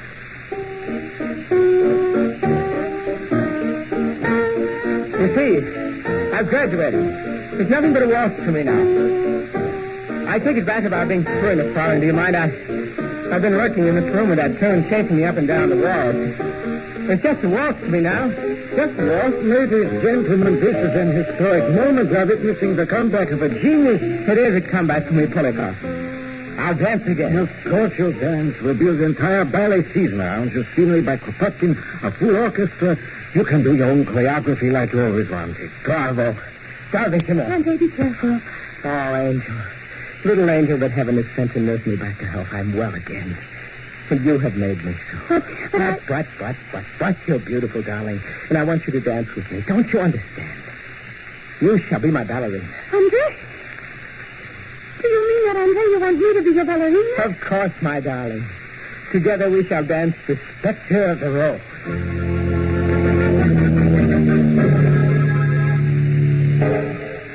In 2 weeks, Andre Stanine was ready to start rehearsal. In another 2, the Spectre of the Rose had already begun to take shape, with Heidi in the ballerina role. Then, one night before the opening performance, Madame Lassault took Heidi aside after rehearsal and told her something she never expected to hear. You must leave the show, Heidi. You cannot play this role. Why? What's the matter? I've done you a terrible wrong letting it go this far. But there's still time if you do as I say. You must not see Andre anymore, my child. He mustn't see you. What are you saying? Listen to me, Heidi. Go away from him. Run away. Tonight, tomorrow. But don't come back here anymore. For heaven's sake, why? Why should I leave Andre? I adore him. I know you do, my darling, but he's begun to adore you. Then why don't you want... Heidi, please, listen. There's something more important in your life than love. But he worships me. Don't you understand? We were made for each other. Andre wasn't made for anybody. He's a madman. Oh, don't say that. Andre killed Nina. And he'll kill you if I let him. No, he didn't kill Nina. You said so yourself. Lie to everyone, including the police. But because he's been around here a dozen times, he smells the thing that happened. He smells the truth. What is the truth? Andre is a killer. No, I'm not going to listen to you. You will listen. You caught Nina viciously in the dressing room a half hour before she died in the stage. She had a knife in his hand, and she was fighting him off with a chair when I came in. He died from a heart attack. He died from the blows he gave her. I saved her life for one last performance. But he killed her just as if he'd stabbed her with that knife. I wish you hadn't told me this. I have to tell you, Heidi. His head is hurting him again. And that's the way it started with Nina. He has the same look in his eyes. That's why I want you to go away. No, I won't go away. I can't. Because you were married this afternoon.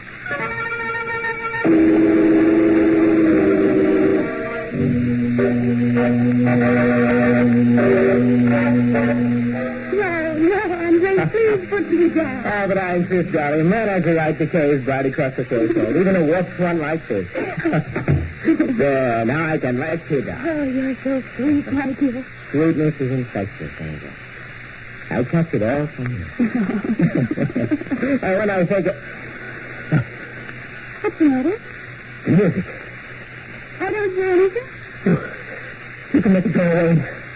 Hold me. Hold me tight. Tight, Angel. I love you, Andre. I'll always be with you whenever you need me. I need your sweetness so much. Yeah? Forever. I'll never harm you, Heidi. Believe me. I'll never hurt you. No matter what happens. Oh, don't talk, Francois, darling. It frightens me. Don't be frightened. I just want you to know that. Again? Yes. I'm sorry, sweetheart. That music. It sounds like devil's screaming. Oh, no, please, what can I do? Nothing.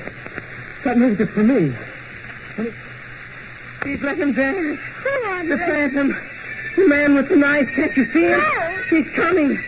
Closer. Closer. Whirling like a spectre of a rose. Here he comes, darling. Look out for the knife. Andre. Oh, my darling. Love me. Love me.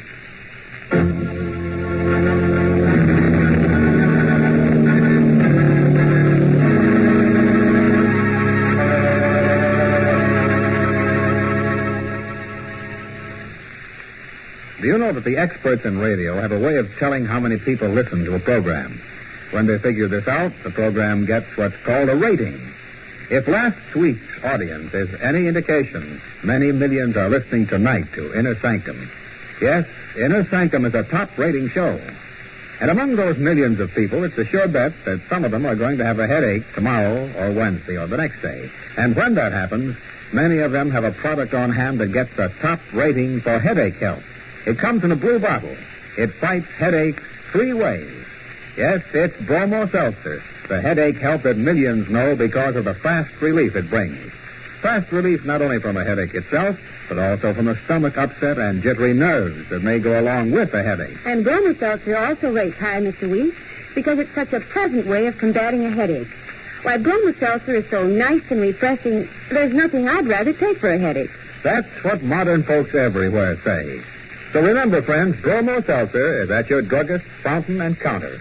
And next time you have a headache, get fast relief from that headache grief. Take refreshing... Bromo Seltzer, Bromo Seltzer, Bromo Seltzer.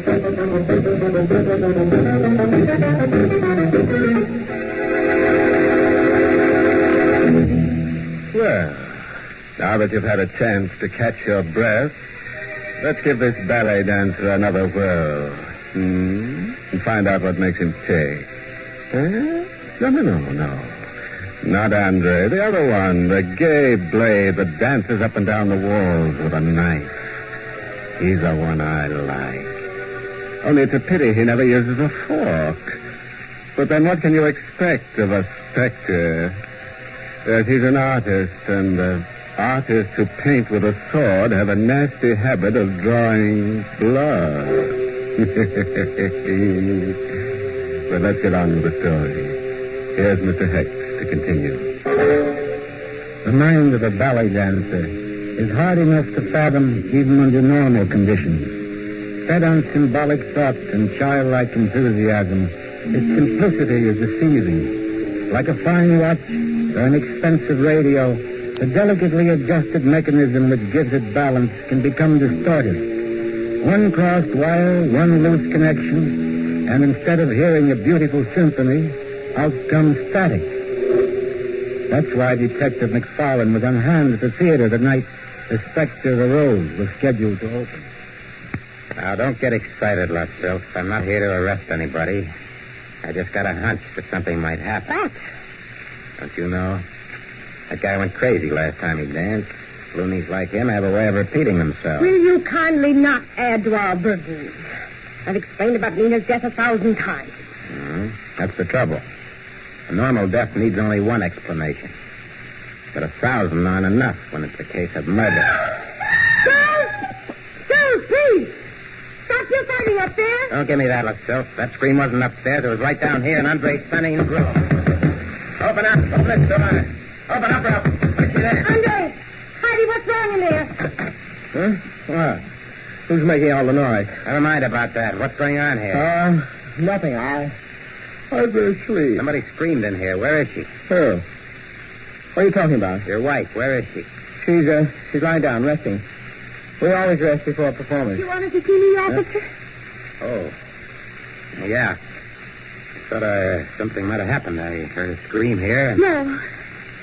No, nothing's happened. My husband and I were quarreling. I screamed. I couldn't help it. Please leave us alone. Not so fast. You look a little pale to me. Are you all right? Of course I am. Wouldn't I tell you if I weren't? I don't know. Now, listen, will you? I know this isn't very pretty, but everything is all right. After the show, you can hit me on the head if you want to, but right now, you've got to leave us alone. We're dancing tonight. He's right, McFarland. Leave them alone. Okay. I won't bother you anymore, Sonny. But I'll be standing right outside the door. Fair enough. Oh, darling. What did I do to you, darling? No, I struck you, didn't I, Angel? I struck you with my fist. Please, Andre. Who struck you? Him, that whirling devil. I thought I was watching him, but it was me. I'm the one who... No, darling, no, I love you, Andre. Did you hear me? I love you, Andre. I'm no good, Heidi. Just a lot of muscles that can dance. The rest of me is rubbish, broken glass, and No, don't talk now, please.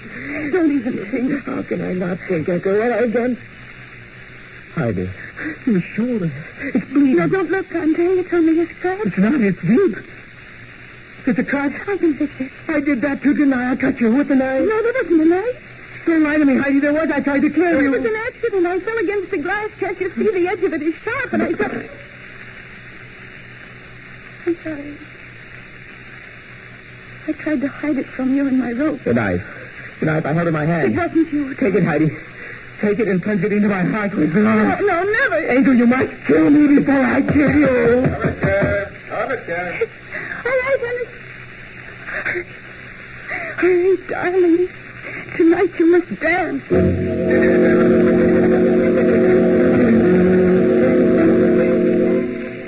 They were like music that night, not like people. Like music floating through the air like resonant notes echoing down a corridor. When the curtain fell, the ovation was tremendous. Heidi and Fanning were an overnight sensation, and the Spectre of the Rose was only the first of their triumphs. For weeks they played to capacity houses, and then one night, just before curtain time, it happened. They're not here yet, Blackfield. They're not here yet. What? Heidi and Fanning, they're not in the theater. No. What time is it? 8:25, 5 minutes before curtain time. They're not here yet. How can they do this? Charlie, please. Have they called up or anything? Nothing. They haven't called. The phone in their apartment doesn't answer. Henry's been calling them for 20 minutes. Where is Henry? Here, ma'am. What can I do? Bring him again? No, Henry. Go over there right away. Something must have happened. You'd better tell the audience, Holocaust. They're not coming. How do you know? They're not coming, I tell you. Wait a minute. Where are you going? I'm going to call the police.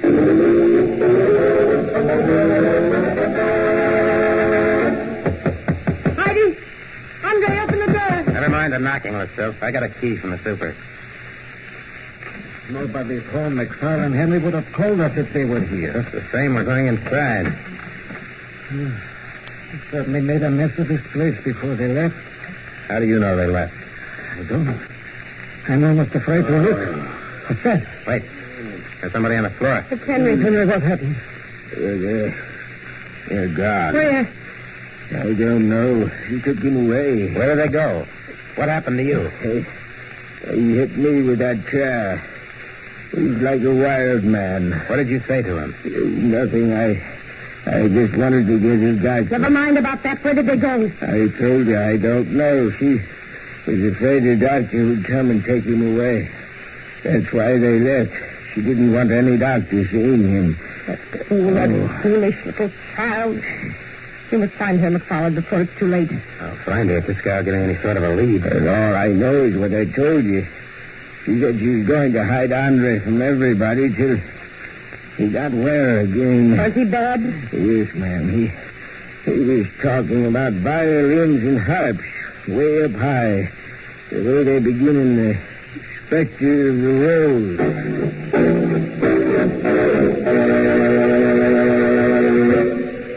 Andre was bad. For 3 days and 3 nights in the stuffy hotel room where Heidi had hidden him, he tossed and turned over in his bed like a man with tropical fever. And all the while, the demons sang in his head. On the 4th night, Heidi went out for some food. When she came back, Andre was very still on the bed. Oh, Heidi. I was hoping you'd be asleep. That's his sleep. He dances all the time now. In my mind. I can't stop him. Don't sleep, Andre. I brought you some rolls and milk. I'm not hungry. Oh, you must be hungry, darling. You haven't eaten for 3 days. You were gone just now. Trying to get some milk. Why didn't you stay?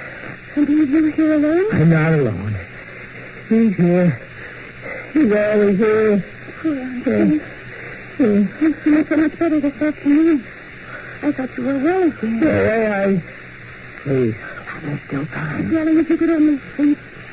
If I could only get you some pills, but they won't give them to me without a doctor's prescription. You'll call the doctor? Yes, no, I wouldn't call anybody. I love you.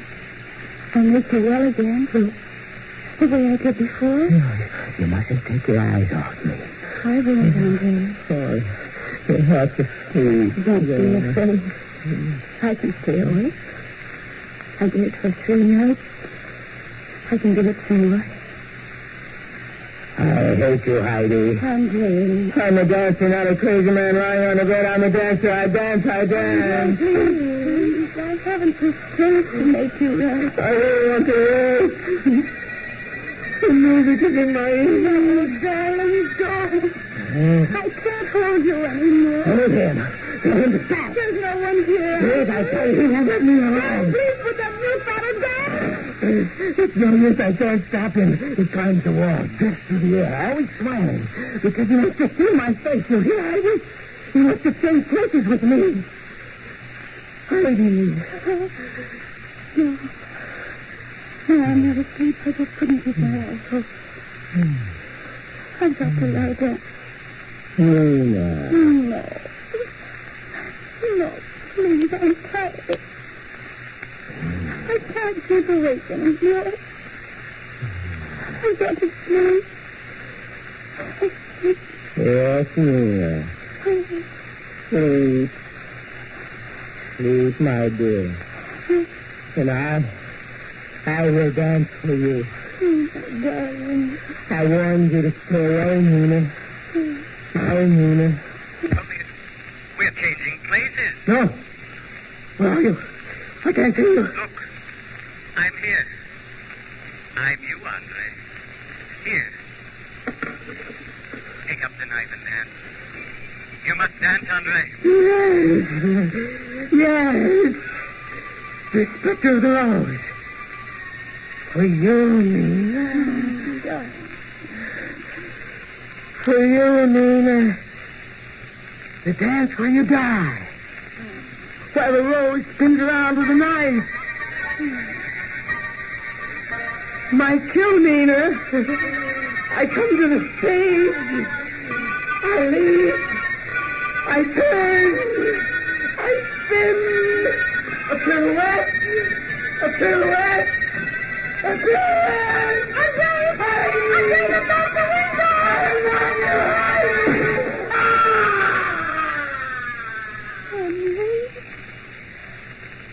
Oh, my darling. My poor darling.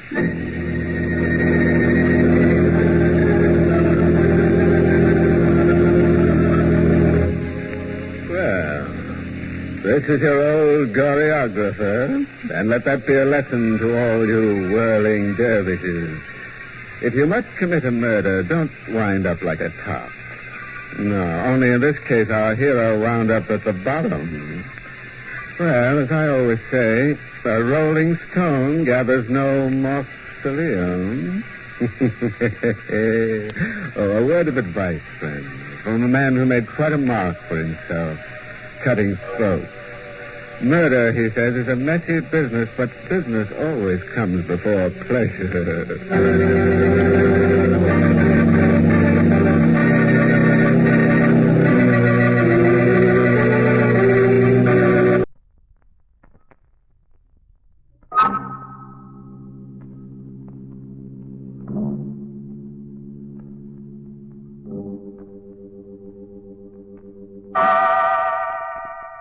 Inner Sanctum Mysteries.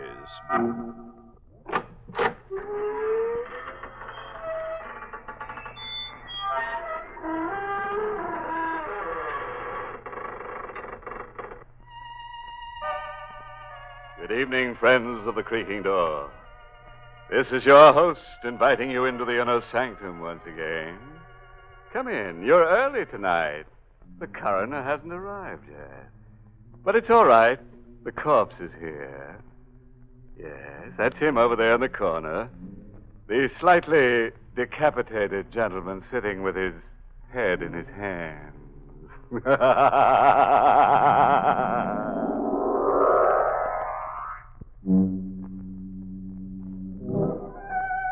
All right, friends. Let's gather round and meet that grim reaper, Mr. Macabre. No. Don't try to run away.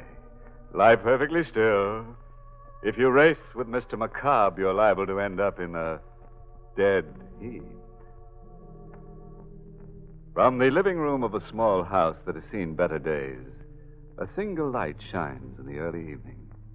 Inside, Grace Denning waits alone for her father to come home. Anxiously lighting one cigarette from the other, she paces the floor until at last she hears his footsteps on the porch stairs. Father? Is that you, Father? Yes, dear. Were you worried about me? Well, you're never this late for dinner. I thought something might have happened to you. You weren't down at the river again, were you, Father? No. Well, where were you? Just downtown. I stopped off for a minute. Grace, why are you staring at me? Well, you look so strange, so frightened. Well, I should be frightened. You know what it's like to live without money week after week, waiting, hoping for a break that never comes. Well, don't worry, darling. Your luck will change. I'm not worried anymore. You got the loan? Yes. From the bank? No. From Dr. Tarleton. Dr. Tarleton? He wouldn't lend you any money. He wouldn't lift a finger to help you. Why not? He's an old friend of mine, isn't he? Well, I wouldn't call him a friend. Not after the way he's treated you all these years. He still hasn't forgiven you for taking Mother away from him. Don't be a fool. Well, he hasn't. He's still in love with her. He told me so. At the funeral. Well, what difference does it make? I've got the money, haven't I? But how did you get it? I told you he lent it to me. Why did he lend you that money? Because I gave him something in return. What? I sold him my brain. What do you mean, Father? I willed it to him in return for the loan. Your brain? Yes. He said it would be of value to him in his experiments. He said the medical school was making a study of men with artistic talents. But you haven't painted for years. Well, Dr. Tarleton didn't really want my brain, Grace. Can't you see? It was just an excuse to torment me. Well, you're not going through with it. I won't let you. You'll have to, Grace. I've gotten the money. Then you'll give it back. I won't let you take it. Here. What are you doing? Holding him up to return that money. Put that phone down. Father, let go. Drive you out of your mind if you accept this loan. Now, let me speak to him. Dr. Tarleton's office. Miss Henry speaking. Hello. Oh, Miss Henry. Is Dr. Tarleton there? Why, who's calling, please? This is Miss Denning, George Denning's daughter. Would you ask the doctor to come to the phone, please? I'm afraid I can't, Miss Denning. Dr. Tarleton is dead.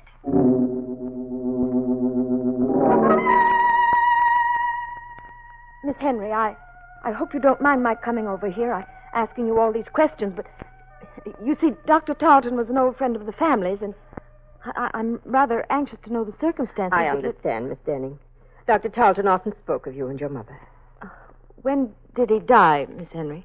This afternoon, about 5 o'clock. We can't be sure of the exact time. Nobody was with him when he died. Nobody? As far as we know. I was out of the office on an errand when it happened, and when I got back, he was dead. Well, what happened to him? I mean, it was all so sudden. Did he have a heart attack or something? Well, he was subject to dizzy spells, Miss Denning. He probably had one this afternoon. Oh, I see. But I'm not sure that's what caused the accident. Accident? Yes, he fell against the instrument cabinet in his office and broke the glass. The edge of it cut an artery in his neck, and he died before anyone could reach him. How awful. Well, what makes you think it wasn't an accident? I don't know. I just have a feeling it might have been murder. Why? Well, Was anybody with Dr. Tarleton when you left this afternoon? Yes, a man by the name of McCobb. Who? Mr. McCobb. I don't know his first name or anything about him, but the police are investigating him right now. And there wasn't anybody else this afternoon? Not that I know of. Are you sure? Didn't Dr. Tarleton have an appointment with a man who was interested in some sort of brain experiment? What's that? An elderly gentleman, tall, with gray hair and a long, thin face. Why, Miss Denning, that was Mr. McCobb.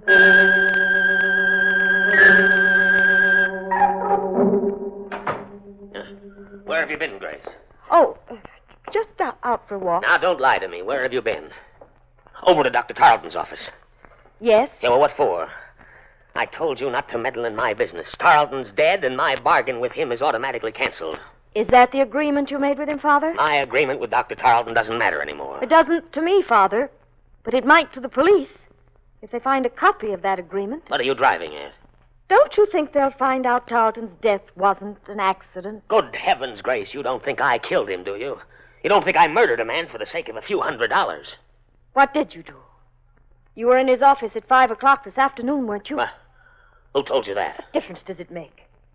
Miss Henry knows you were there. She told me all about it. I didn't speak to Miss Henry. Mr. McCobb did.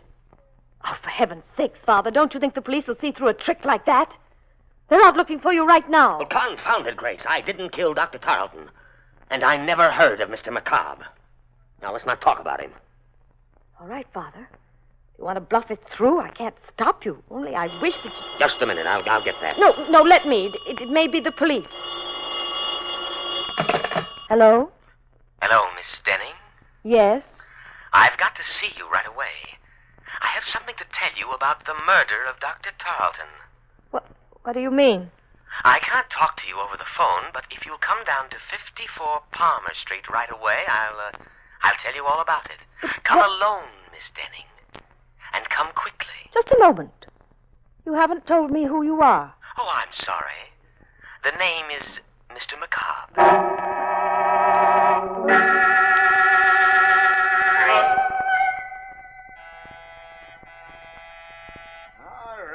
All right, I'm coming. Yes? What do you want? Why, I'm Miss Denning. Weren't you expecting me? I never expect anybody around here, especially at this time of night. What did you ring the bell for? Well, I was supposed to meet somebody here. Are you sure you got the right address? This is the University Medical School, the autopsy lab. We're closed up for the night. That's strange. I was sure he said 54 Palmer Street. Who was this? One of the students? No, a friend of mine. Well, it's a funny place to be meeting a friend of yours, but if he said he'd be here, well, maybe you better come in. Well, Come on, I don't mind you waiting on the inside. Sure. Yeah, I'm always glad to have a little company around. A place like this kind of gets under your skin. What do you mean? Ain't you never been to a medical school before? No, Well, there ain't nothing to be afraid of, lady, but it's just like being in a morgue with them dead ones around, especially tonight. Why tonight? And didn't you read in the papers what happened? Didn't you see where that doctor got killed under mysterious circumstances? Dr. Tarleton? Yeah, that's the one. You knew Dr. Tarleton? Oh, sure I knew him. He used to teach down here. Anatomy. Oh, I didn't know that. Maybe that's why I was told to come here. Because of Dr. Tarleton? You know something about his death? No, but the man I'm supposed to meet here does. Have you ever heard of a Mr. McCobb? McCobb? Are you waiting for Mr. McCobb? Yes. Do you know him? Who sent you here? He did. He called me up on the phone and told me he wanted to speak to me about Dr. Tarleton's death. Mr. McCobb said that? Yes. You better come with me, lady. What's wrong? I didn't say there was anything wrong. I just want you to come with me. I gotta know if you're telling me the truth. Where are you taking me? Don't worry, it ain't far. Right in here. Come on. But stop pulling me, will you? Where are we? Where do you think? In the lab. Why did you bring me here? Didn't you say you had to see Mr. McCobb? Yes, but... Well, this is where he is. Right in that canvas bag. It's a body. Of course it's a body. And they give them all names. The students, I mean. Oh, no. This one is Mr. McCobb. That's what I want to know. Who put you up to this? Who told you to come over here and tell me he was alive? Nobody. Don't lie to me. Every one of them students know I'm scared of Mr. McCobb. They've been playing tricks on me ever since I got here. Let me go. Not until I make sure he's in that bag. What are you doing? Opening it up. No. Look. It's not Mr. McCobb. What? It's Dr. Talton.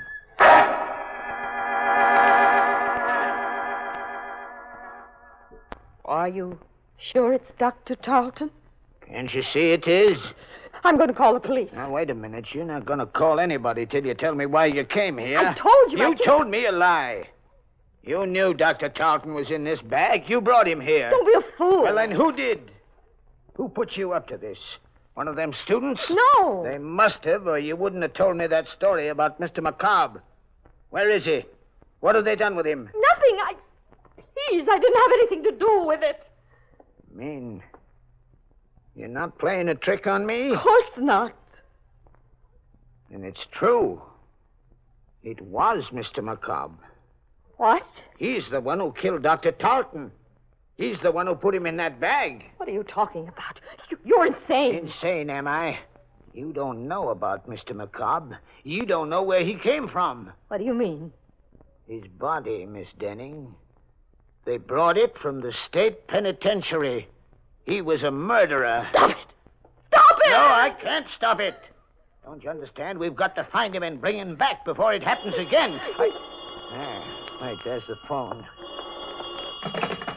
Hello? Hello? Is Miss Denning there, please? Just a minute.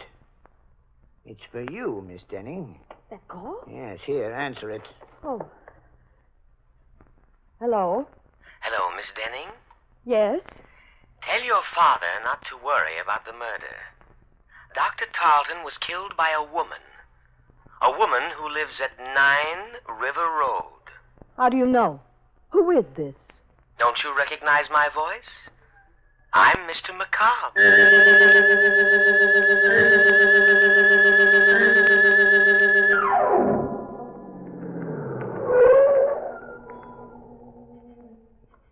That's the house, Father.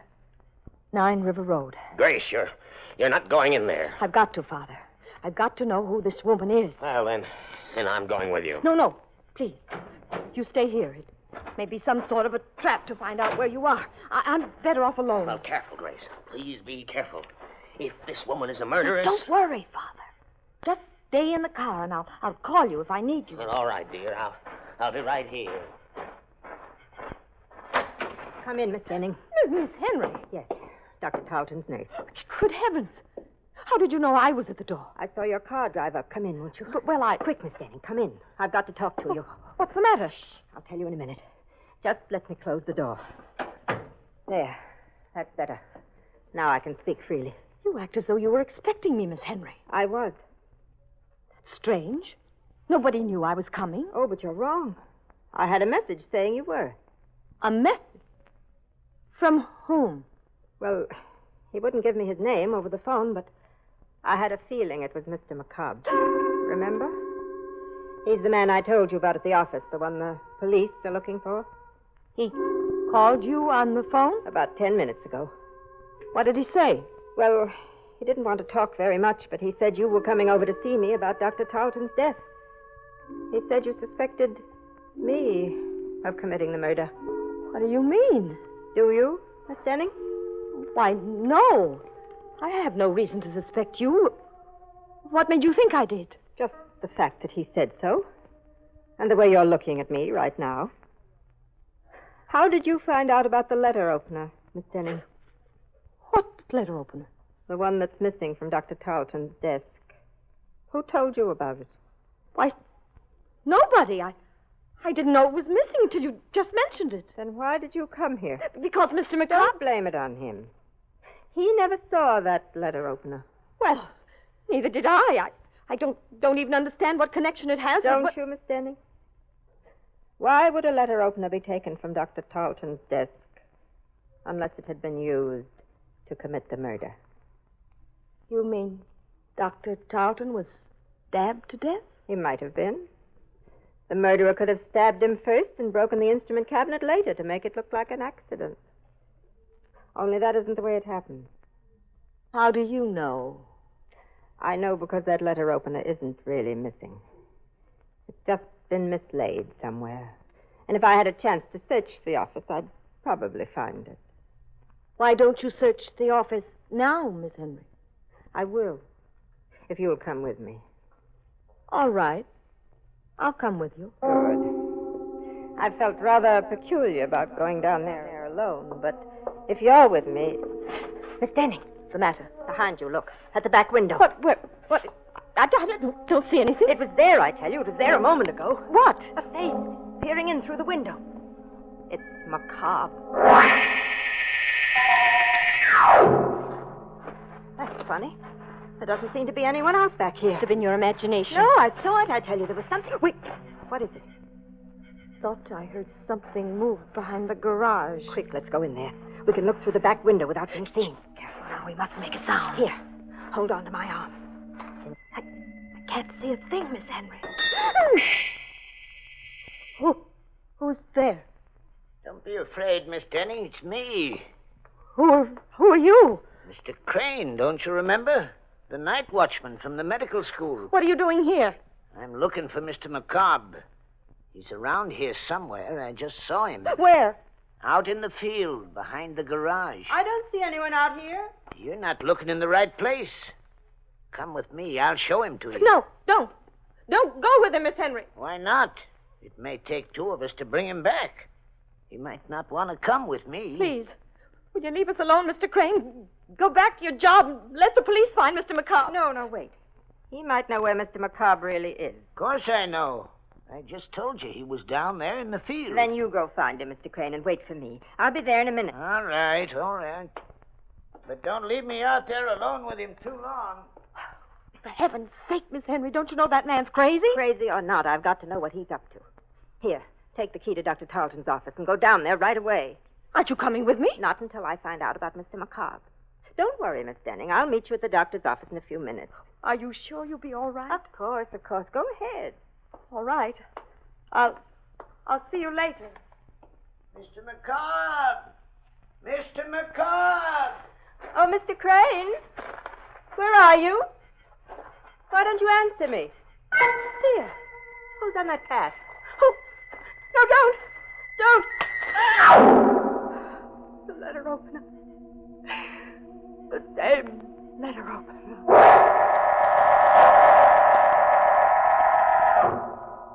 Father? Aren't you in the car, Father? Where are you? It's all right, Grace. I'm here. Oh, where? Right here in the doorway.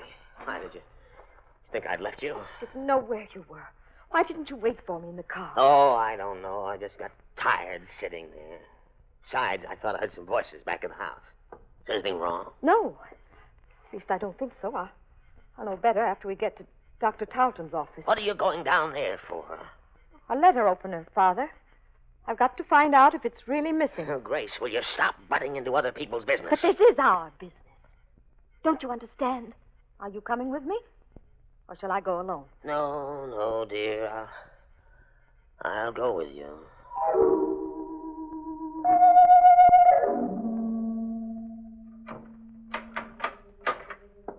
Wait right here, Father.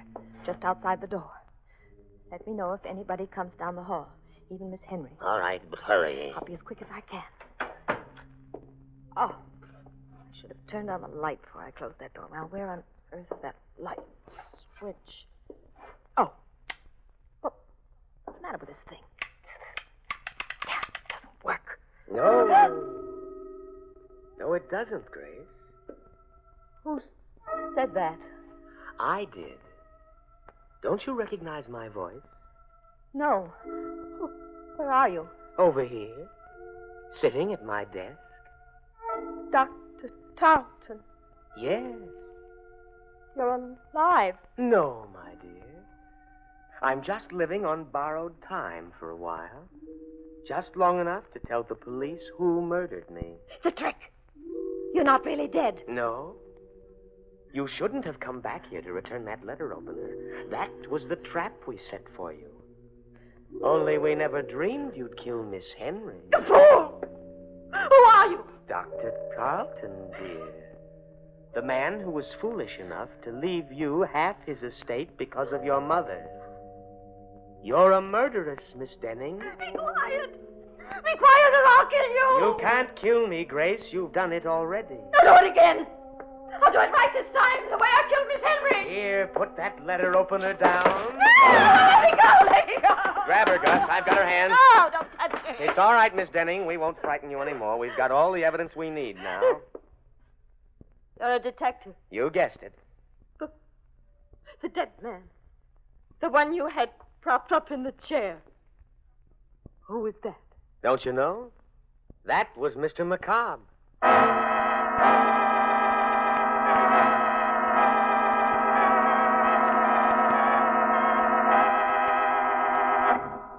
Well, that was a corny stunt for Macabre to play. If I were a corpse, I wouldn't go around frightening confessions out of murderous young ladies. I'd rather be seen dead. And speaking of death scenes, have you ever heard the one about the ambitious ghoul who left no stone unturned?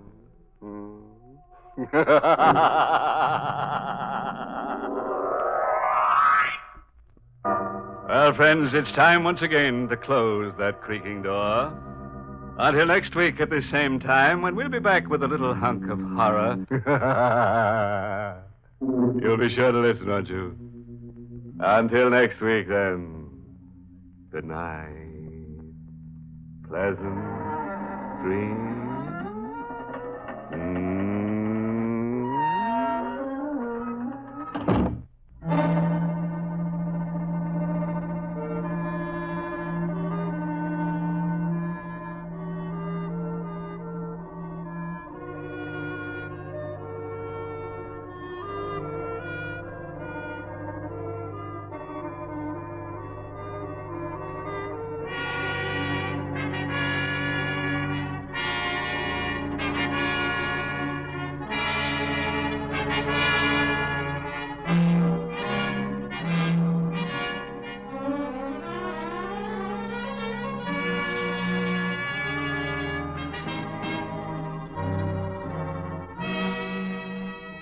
Inner Sanctum has come to you through the worldwide facilities of the United States Armed Forces Radio and Television Service.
Good evening, friends. This is your host to welcome you through the creaking door into the inner sanctum. Come in. We've been having labor trouble. Our pet vampire, Oscar, a member of local Ooh, has been complaining about unfair haunting conditions. He wants longer nights and fatter victims. And then there's also a jurisdictional dispute going on between Oscar and Harry, the demon hangman.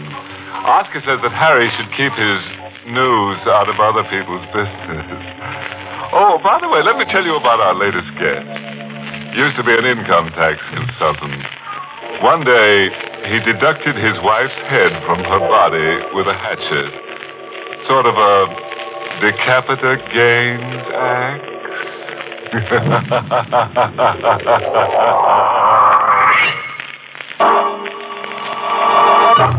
Tonight's Inner Sanctum Mystery, Flame of Death, was written by Ed Adamson and Bob Sloan, and stars Charlotte Holland in the role of Norma, with Les Tremaine as George. Well, now, you folks ready for tonight's gory gambit? Oh, you want to leave? Well, go ahead. Over my dead body. Like angry ghosts, the thoughts of fear and death stalk uneasily through the dark and torturous labyrinth of the human mind. They are ghosts that cannot be denied. Ghosts that distort everyday living into an unreasoning, shuddering existence. He comes into my room and screams he won't let me alone. You say it can't be, George, but I know. He isn't really dead. These are the things a woman says to her doctor. The woman is Mrs. Norma Loring, and the doctor is a close friend, George Haynes. Inside Norma Loring's mind, there's a cold, frightening despair. A doctor can help sometimes. A doctor can probe into the human mind. But how deep? How deep? You must rest. Sleep is very important. Sleep. Oh, I tried, George. I tried, but I can't. I can't do anything but think of David and the way he died in that fire. You've got to put those thoughts out of your mind. It's been 6 months since your husband died. It wasn't 6 months ago. Norma. It was last night. Every night it happens all over again. Every night I see those flames. See him looking out of that locked window in the cabin, hearing him screaming for me to help him. And then he laughs at me and he says he'll punish me for not helping him. You did all you could. No. I should have gone in and tried to save him. He'll return just as he says he will. He'll return and make me die in the flames like he did. Norma, stop it. I can't escape him. Stop it. And listen to me. I'm a doctor. I know about these things. I killed him. I killed my husband. No. You're just torturing yourself with a guilt fantasy. You probably couldn't have saved David even if you'd tried. But deep in your mind, you feel you could have. But David was sick. I should never have let him alone, George. I don't want to die. You mustn't let the fire kill me, George. You've got to calm yourself. I can't help you if you don't cooperate. Yes. Well, now, I sent Miss Freely for your coat. It's a nice, brisk day. You and I are going for a walk, all right? Yes. All right, George, all right. Feel like having a cigarette? Yes, a cigarette would be fine. Here you are. Thank you. George! What is it? David, he's here. He's looking at me. Norma, don't. He's in that flame. Norma, this is just a lit match. Take him away from me. Don't bring him near me. Please, George. All right. There. Match is out.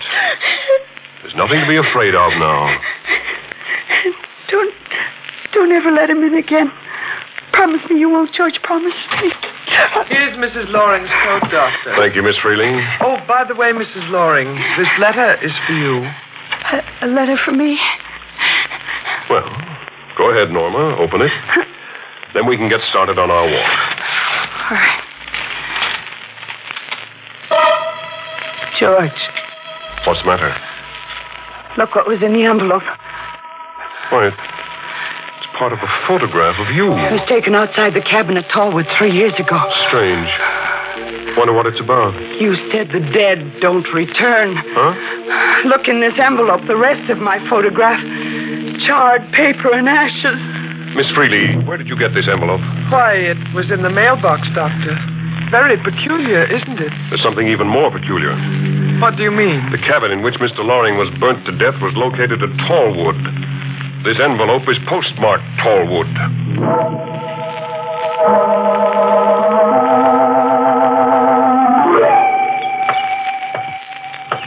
Norma, I wish you wouldn't come with me. I'll phone you after I get the information at the post office. No, George, you'll try to keep things from me, and I want to hear the truth.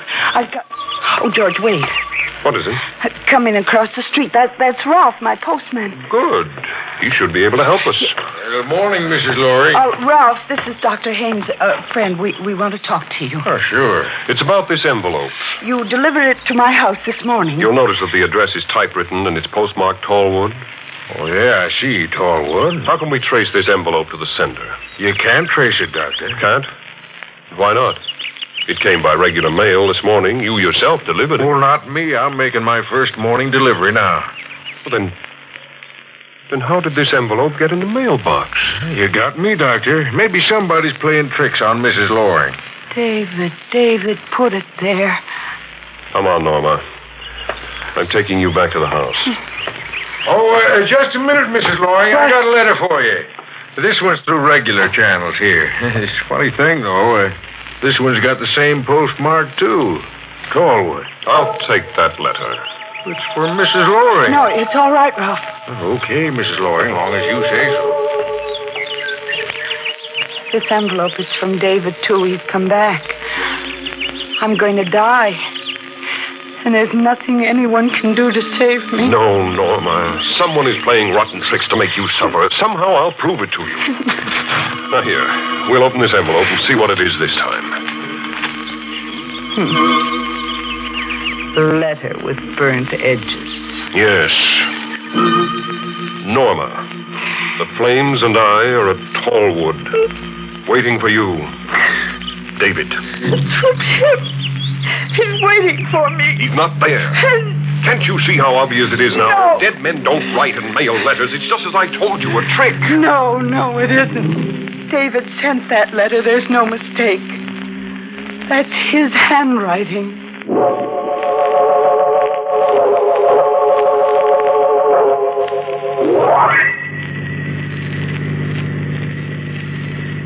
Mrs. Loring, you should listen to Dr. Haynes. It isn't wise for you to make this trip. It's no use, Miss Freely. Her mind's made up. You don't understand, either one of you. I have to go to Tallwood. I can't escape him. It's better this way. Up here, maybe he'll forgive me. But, Mrs. Loring, your husband died 6 months ago. You're just making things difficult for yourself. He's not dead. Not the way you think he is. Perhaps, Norma, it is best you insisted on coming up here tonight. It'll give me a chance to prove something to you. Is it much farther, Doctor? No, we're almost there. The cabin in which Mr. Loring was burnt to death was located just around this bend in the road. In a few seconds, Norma, you'll see for yourself how things really are. And then... What's the matter, Doctor? Why did you stop so suddenly? Miss Freely, you stay here in the car with Mrs. Loring. George, look at it. Doctor, what is it? That cabin over there with the lights. Can't be. When I saw it last, it was just ashes. But now it's just the way it was before the fire.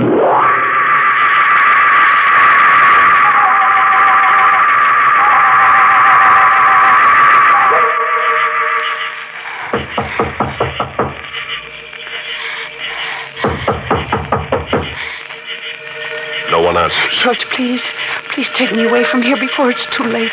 Please. Oh, wait. Door's open. Come on, Norma. George, do you smell it? Yes. The odor of burning wood. Well, they probably forgot to put the fire out in the fireplace. But there's no wood in the fireplace. It's empty. David is here. He's here waiting for me. No, Norma, no. This cabin, it's just the way it was the night of the fire. The 2 chairs were just this way. His coat was on this bench right here where it is now. And this newspaper on the table, this paper, look at it. Look at the date. September 16th, 1948. The 16th of September. That was the night this cabin burned out and the night he died in the flames. I'm taking you back to the car, Norma. And... George! What is it? Look at the window, his face. Well, there's nothing at the window. He disappeared. He didn't want you to see him. The dead can do that. He's out there waiting for me, waiting to... Probably Miss Freely. No. It's David. Don't let him in, George. He's going to kill me, George. Please, if you love me, if you want to save me, George. Hello, Norma. It's been a long time, hasn't it? A very long time.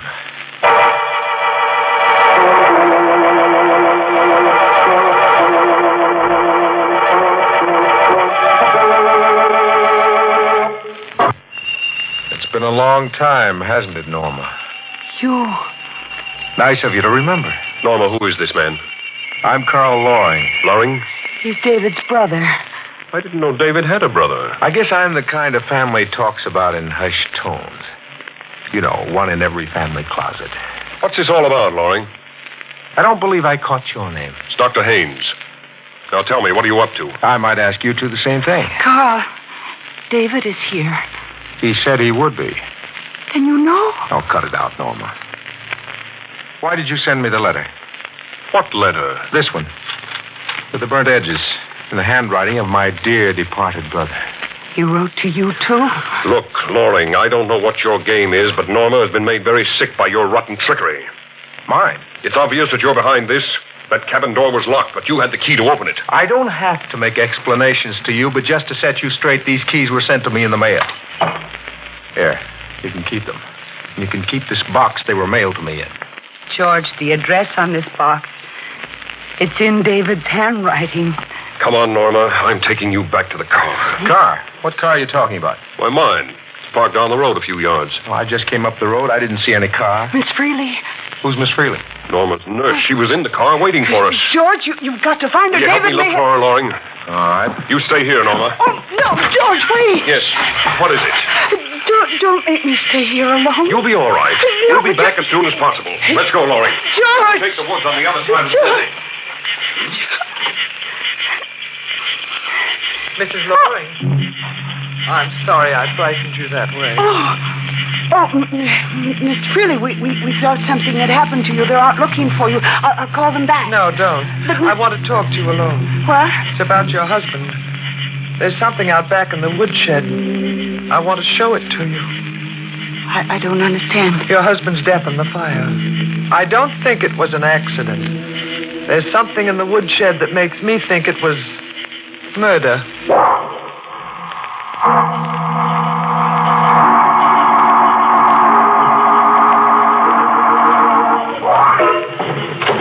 It's just inside the door here, Mrs. Loring. I'll switch on the flashlight so you can see it. There. That can. What is it? Look at the label. Magnesium. An incendiary powder. That's why the cabin went up in flames so quickly, before you had a chance to get in and save your husband. David was murdered. That's why he's come back. He thinks I did it. No, Mrs. Loring, your husband hasn't come back. I know what it is now. The real murderer is trying to drive you mad. But how did you find this powder? I saw a man come up the road when you and Dr. Haynes went into the cabin. Yes? I hid the car in the woods. Then I followed the man. He had a package under his arm, this can. He put it here in the woodshed. Then he went over to the cabin. He was the man who left with Dr. Haynes. Carl. Yes, he hated David. I'll stay here, Mrs. Loring. You'll have to work fast before they return. What should I do? There's a phone in the cabin. Get back there as quickly as you can and call the police. Here, take the flashlight. Yes. Now hurry. All right, Miss Freely.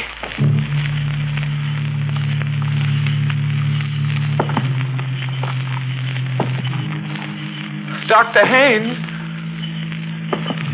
Dr. Haynes, is that you? It's so dark I can't see. Dr. Haynes, please answer me. Is it...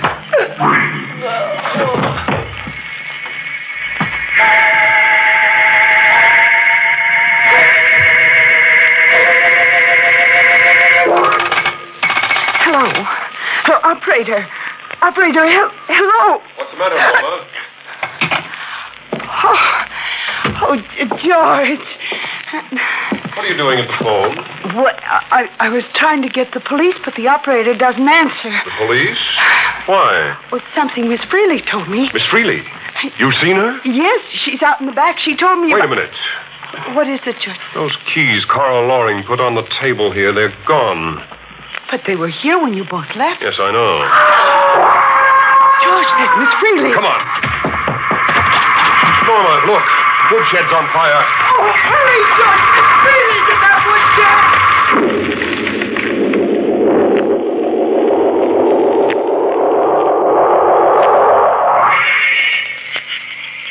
Look at this, Norma. A burned lock. I found it in the ashes. This lock is the reason Miss Freely didn't have a chance. The door to that shed was locked from the outside. She was trapped. The same way David was trapped. She was murdered the same way David was. She found out about David. That's why she was killed. What did she tell you about David? Yes, Norma. What about David? Carl. Loring, where did you come from? I was standing back there watching the fire. Quite a blaze, wasn't it? A woman died in that fire. Miss Freely.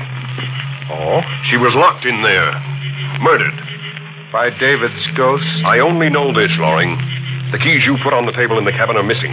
A killer, ghost or otherwise, must have locked the door with one of those keys. Now, if we can find... You haven't far to look for them, Dr. Haynes. What do you mean? There, at your feet in the dirt. There are the keys.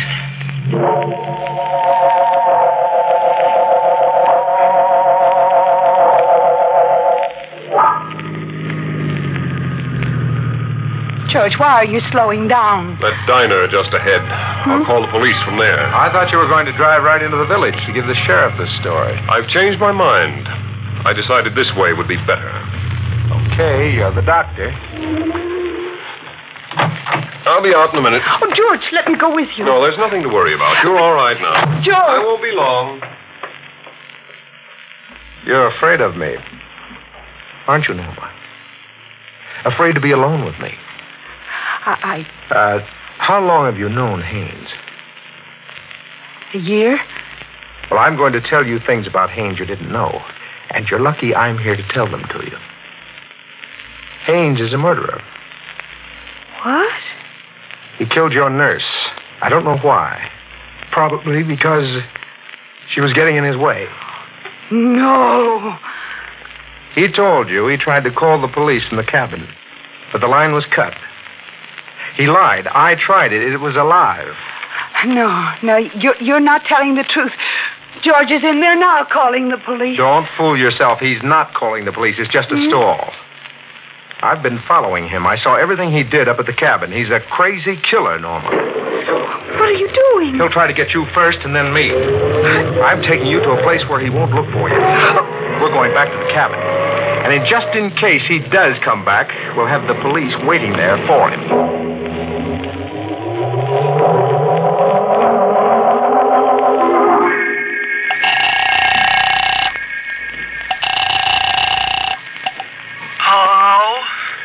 This is Dr. George Haynes. May I speak to the sheriff, please? Sheriff ain't here. He's out. How soon will he be back? I can't say. This is very important. Please try to get a message to him as soon as possible. I'll try. What's the message? Tell him I'm bringing in a pyromaniac. Pyro what? A fire-mad killer. I'm calling from a diner on the Craig River Road. Tell the sheriff that in case something goes wrong, I may need his help to hold on to the murderer.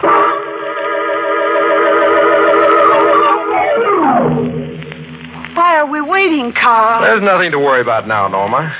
You're here in the cabin, and I'm with you. But he might come back here looking for me. You said we'd call the police as soon as we got here. Oh, the police. That's right. Go ahead, Norma. You call them. Yes. All right, Carl. Carl. Hmm? There's no buzz on the wire. That's right. There couldn't be a buzz if the line is dead. What's the matter, Norma? Why are you looking at me that way? The line. George said it was dead. Is that what George said? Oh, yes, so he did. Then Then what, Norma? Then it was you, not George, who... That's right, Norma. Me. You're the murderer. Forgive me for lying to you, but I just had to get you alone this way so we could talk. It's nice to talk, Norma, before you come to unpleasant things. No, please, Carl, please let me go. After all my trouble, I wouldn't think of it. That letter from David and the photograph, I sent them to you. You? And this cabin, I rebuilt it just for you. I thought you would appreciate reliving a few moments here. I wanted you to have some pleasant memories of the past. You murdered your own brother. Oh, did I? Now, let's see. How did David die? Oh, yes. Magnesium powder. The door was locked from the outside. It was very simple, wasn't it? When everything was arranged, all that had to be done was strike a match. Like this. No, don't! It's so easy to do. Just strike a match. Still simple, isn't it, Norma? Just a little match. No, not again. Please don't. Why are you afraid of fire, Norma? I don't know. You hate it, don't you?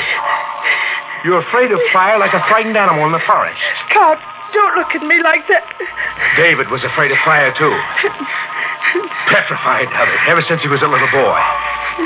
When he was 6 years old, he burned his hand. He was so frightened he couldn't move a muscle. He couldn't take his hand out of the fire. Carl, please. It was that way the night the cabin burned down. I can see him now. He was like a child again, terrified, lost at the first sight of fire. I can see him. You were here that night? I said I can see him, didn't I? It's simple enough to murder anybody who's that afraid of fire. Anybody like David. You. No, don't come near me, don't. Don't be afraid, Norma. You'll make it much too easy for me. You'll be petrified like David when I light this fire. No, put that match down! Run away, Norma. Go ahead, run before it's too late. No, Carl, please, put it out. Well, why don't you run? You can't, can you? You're paralyzed with fear just like David. Just like he was that night. No, he wasn't afraid. He wasn't. He didn't even know. Why did you kill him, Norma? Who? David. Huh? Dave? I don't know. I don't remember exactly. The thought came to me when I saw David light his pipe. It was the flame. I didn't want to kill him, but I couldn't stop myself. And Miss Freely. Do you remember about her? Miss Freely? Yes. Miss Freely would have told on me. She found out about the magnesium powder. I'd be punished. I brought that powder up here. Oh, no, I put that powder there. That was 6 months ago. I found it in the woodshed after David's death. I knew you killed him. I had to prove it. That's why Dr. Haynes let me bring you back here.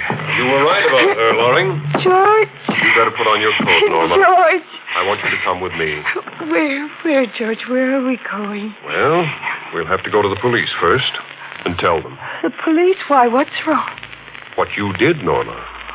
Oh, but that was a dream. It didn't really happen. Norma, please. David isn't really dead. I got those letters from him. The fire was just a dream. Come, Norma. Tell me. Why don't you tell me? It was just a dream, wasn't it? Yes, Norma. In a way, it was a dream. A nightmare.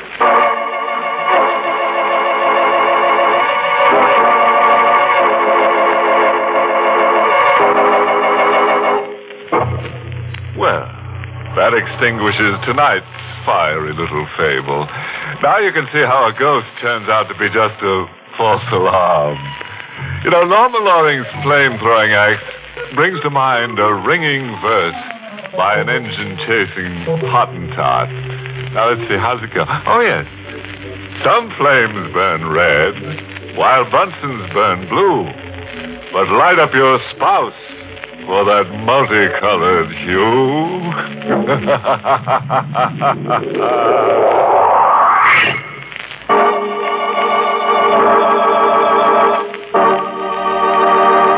Good night. Pleasant dreams.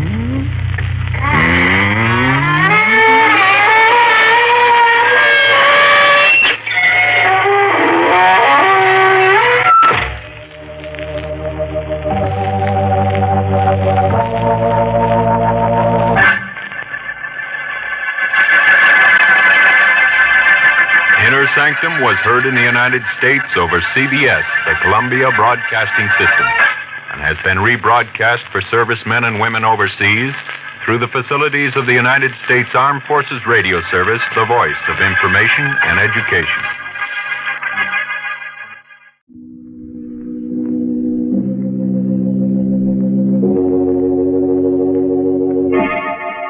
Palmolive Brushless and Palmolive Lather Shaving Cream present Inner Sanctum Mysteries, starring Mary Astor.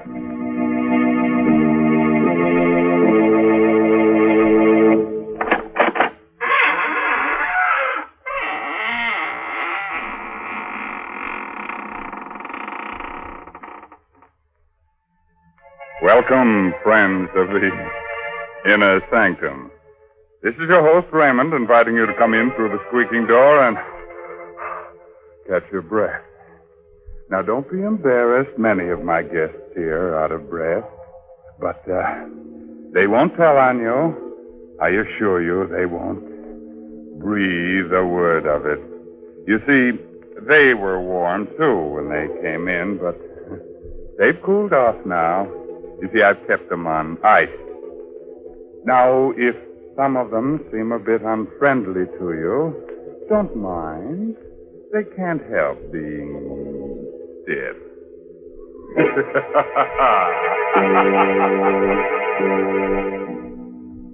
Tonight's Inner Sanctum story, The Silent Hands, is an original radio drama by Robert Sloan and Robert Tallman and stars Mary Astor in the role of Nina Kohler. Miss Astor is soon to appear in one of Metro-Goldwyn-Mayer's 20-year anniversary pictures, Meet Me in St. Louis. Tonight's Inner Sanctum drama is directed by Hyman Brown. Men, Inner Sanctum Mysteries ask you to shave with Palmolive Brushless or Palmolive Lather Shaving Cream. Either Palmolive Brushless or Palmolive Lather Shaving Cream gives you a clean, comfortable shave every time, free from razor burn, or mail the carton top to us, and we'll refund your money.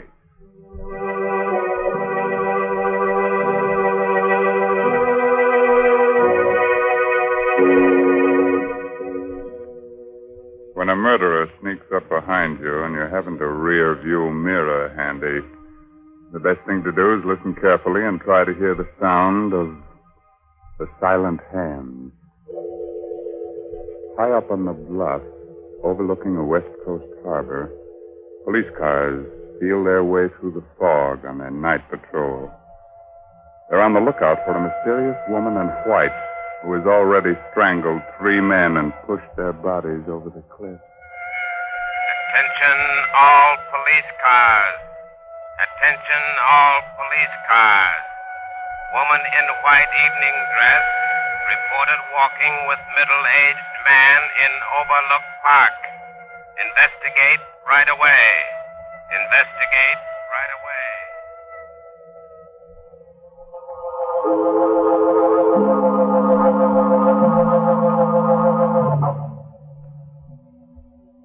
Michael. Yes, Nina. It's getting chilly.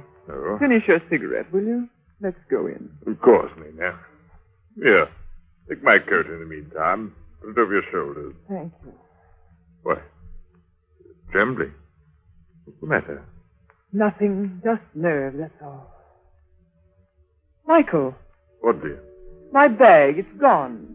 Are you sure you had it with you? Oh, yes, positive. Oh, well, it must be around here somewhere. Go on ahead, Nina. I'll find it for you. No, Oh, all right.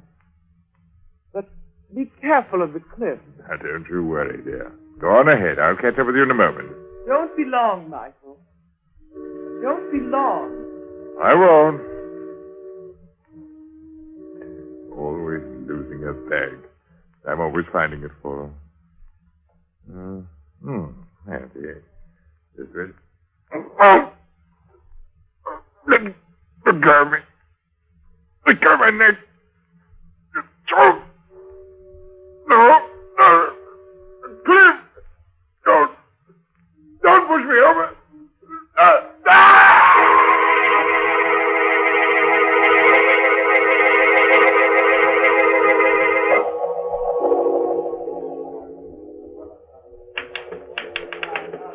Don't you ever go home, Barnes? Not when there's a story to get out. Uh-huh. I'll be finished in a minute, McGraw, and then we can leave. Okay. Oh. Hello, Barnes speaking. Mr. Barnes, Yeah? if you want a good story for your paper, get into a cab and drive to Overlook Park right away. The fourth victim of the woman in white has been found. What? Tell me that again, please. I didn't catch the address. Quick, McGraw. Get on another phone and trace this call. I'll stall as long as I can. Okay. Did you say that was Overlook Park, madam?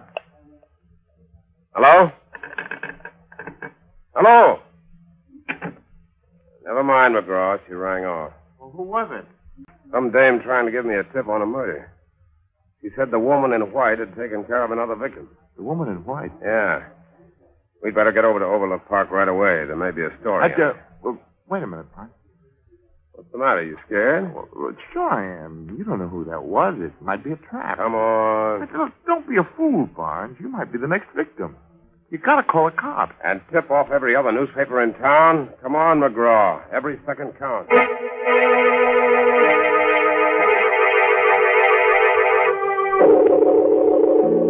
Holy mackerel. That dame was right. Look down there on the rock. What is it? A man's body. A man without a coat. We better get the police. Yeah, we'll phone the story in and then we'll... Hey, wait a minute. Look at this. Barnes, don't touch anything. I won't. I just want to see it. Yeah. The same, all right. What's the same? This metal ring on the ground and a piece of silk next to it. That's what they found before in every one of these murders. What do you suppose it means? I don't know. The cops say it's like an East Indian trick, practiced by highway thieves. A precious stone or coins left on the road. When a traveler stoops over to pick it up, wham! A silk noose is slipped over the neck, and in a few seconds, it's all over. Barnes. Yeah? Somebody watching us. What? Over there, behind that hedge. Something moving. Something white. You got a gun? No. Neither have I. Come on, we better not fool around. Which way do we go? Back to the car? No. There's a house beyond those trees. Maybe we can get to a phone. Okay, let's run for it. Right.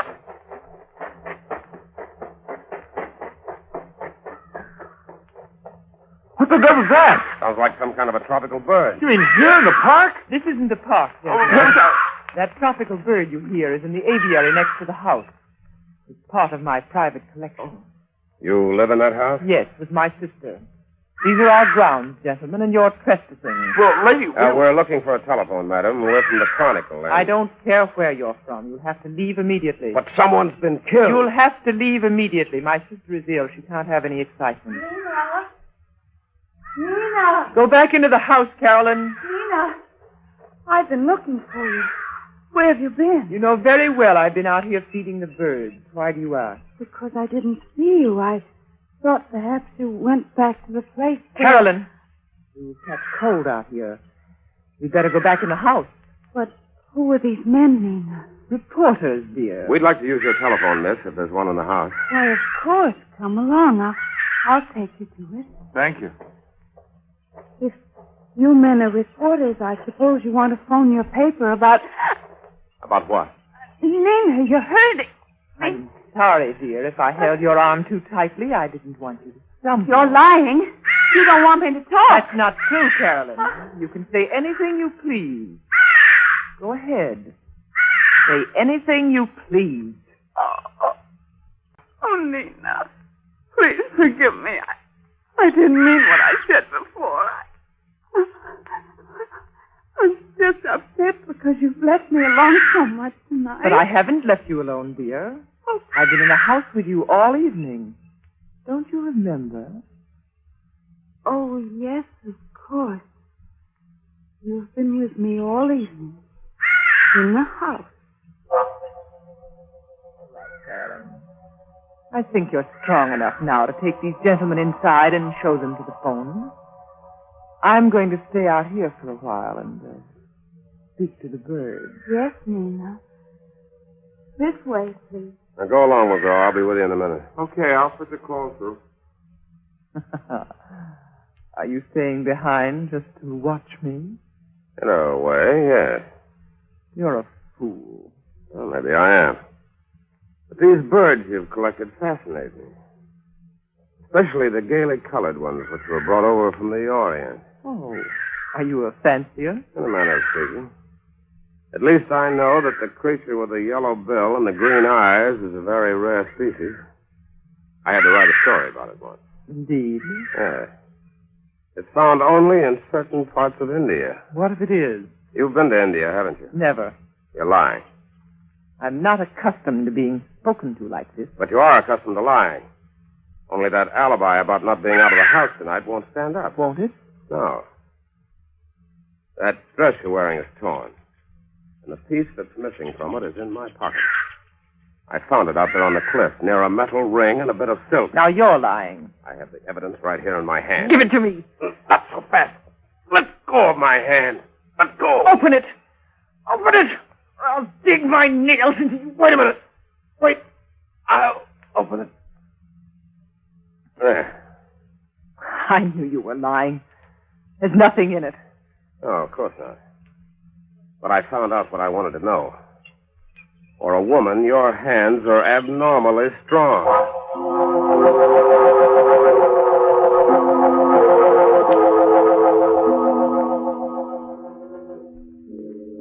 So now it's your turn to watch me and follow me around, huh, Mr. McGraw? Oh, not necessarily.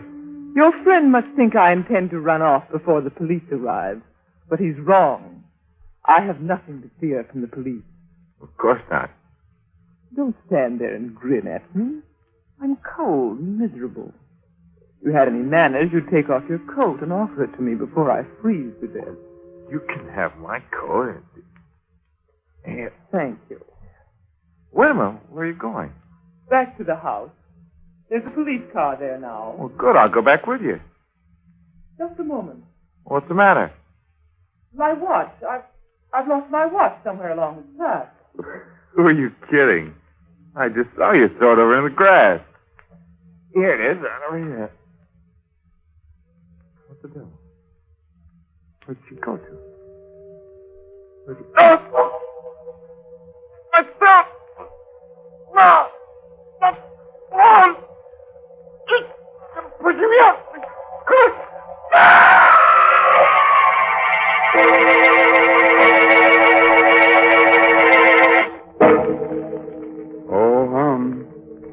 Sorry to see McGraw go like that.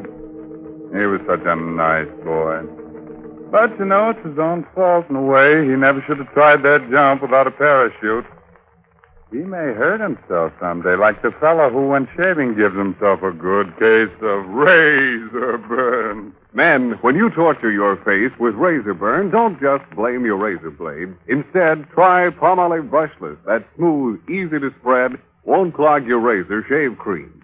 You see, Palmolive Brushless literally lubricates your skin, so your razor just glides along without tugging, scratching, or scraping. Yes, mister, even the toughest beards lie down and wilt when you use Palmolive Brushless. And your face is cool, comfortable, not drawn or dry. So why don't you quit bothering with a shaving brush and try Palmolive Brushless? You buy Palmolive Brushless in the big money-saving Victory jar, and we'll guarantee you a clean, comfortable shave every time. And we know you'll sing goodbye forever to painful razor burn.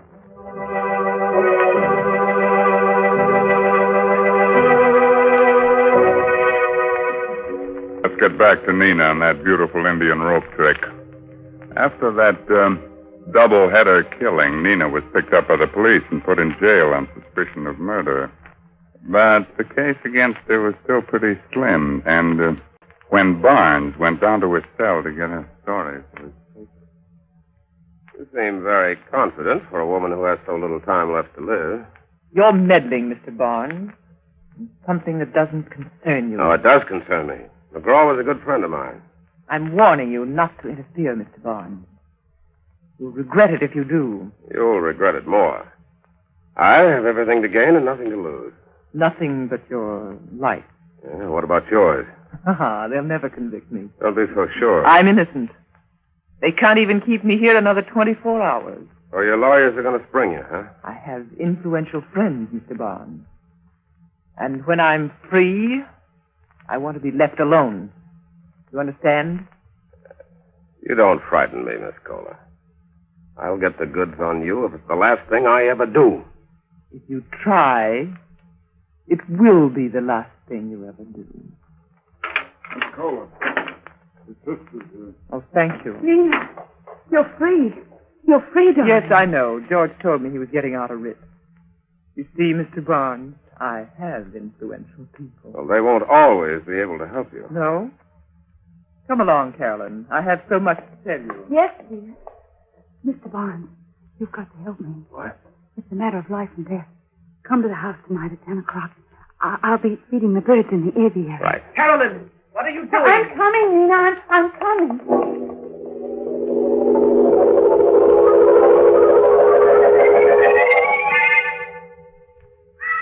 Miss Kohler.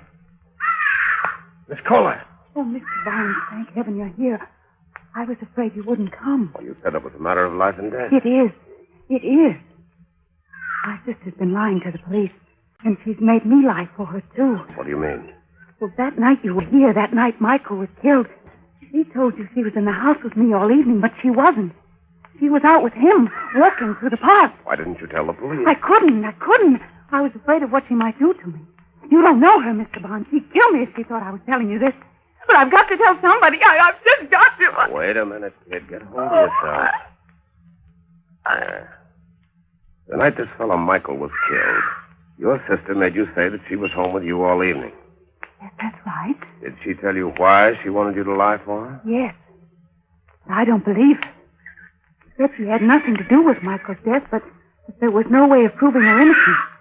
She was afraid that police might convict her on circumstantial evidence if I didn't give her an alibi. I see. One more question, Miss Kohler. You've been to India, haven't you? Yes, we lived there a number of years. I thought so. When I saw that bird with the yellow bill and the green... Well, by the way, where is that bird? I don't see it. It's gone. The cage is empty. Your sister must have taken it away. I had to, Mr. Huh? Barnes. He was dead. Oh, Nina. Why are you so frightened, Carolyn? Have you been talking out of school? Oh, no. What have you told him? Nothing. I haven't said a word. You're lying. Go into the house, Carolyn. Just a moment. Are you meddling again, Mr. Barnes? I'm more than meddling. I'm going to protect the state's key witness in its case against you. So you have told him? Yes, I told him everything. I don't care what you do to me. I don't care. Be quiet. Be quiet, I say. How long do you think you can keep this up, Miss Kohler? Aren't 5 cold-blooded murders enough for you? You're a fool, Barnes. Phone the police, Carolyn. Hurry. I'll keep her here until they arrive. Carolyn, don't you dare. Phone the police, I tell you. She'll kill you if you don't. Yes, I'll call them. Carolyn, come back here. The jig's just about up, Miss Kohler. You think you're clever, don't you? Not especially. But I know who committed those murders. You don't. You're wrong, Mr. Barnes. I can prove that you're wrong. You're wasting your breath. But I'm innocent, I tell you. And I can prove it if you give me half a chance. What chance did you give McGraw? I wasn't anywhere near McGraw when he was killed. And Michael was my best friend. Yeah, tell that to the cops. Give me a break, Mr. Barnes. I'll admit I was with Michael that night he was killed, but I didn't do it. I couldn't have done it. You couldn't have done it. No. I'll show you why if you let me go back to the place where it happened. What do you think I am? I think you're a gentleman, Mr. Barnes. And I know you want to find out who murdered your friend. But you never will find out if they convict me. You'll never find the real murderer. Won't you believe me? Won't you give me this one last chance?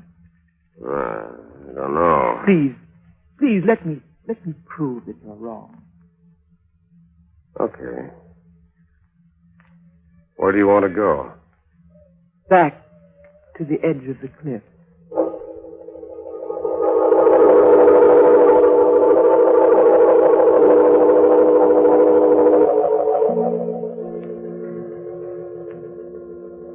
Michael and I were standing just about here, Mr. Bond. Yes, go on. We were talking about the mysterious murders that had taken place on these bluffs overlooking the harbor. We were joking about the fact that I was a woman dressed in white. You're in white again tonight, Miss Cola. Yes, it's my favorite color. I see.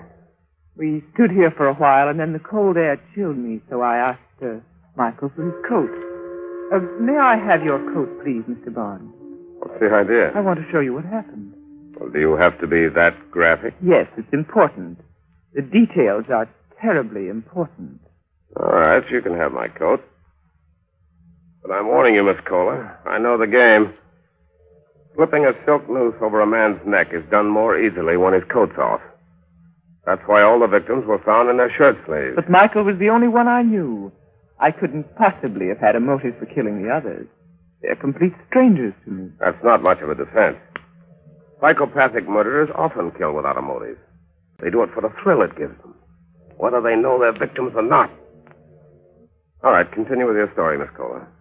Well, after I put on Michael's coat, I started toward the house. Yes? And then I missed my bag. Yes?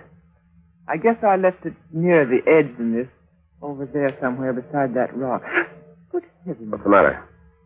Isn't that another bag over there? Where? Beside the rock. Get it, Mr. Barnes, and bring it here. What? Bring it here. Oh, no, you bring it here. Oh, all right. If you're that frightened of me, I will. Just an ordinary bag. I don't know why you were afraid of picking it up. Nothing could have... Oh, my neck! I knew you couldn't resist another victim, Mr. Barnes. But you forgot about my strong hands and this coat I borrowed from you. You should have known better than to try that trick while I still had it on. There are other ways of committing murder, Miss Cola. And I'm sure a psychopathic killer like yourself knows most of them. Yes, I do. Stay where you are. You're smarter than I thought, Miss Cola. I never dreamed that you'd find a gun in that bag. That was the chief's idea. You underrated our police force, Barnes. We've suspected you for some time. We couldn't get the goods on you till tonight. We? Yes. Didn't you know there were women detectives? My sister and I have been leading you on ever since you killed Michael. And all the time I was figuring I could pin the rap on you.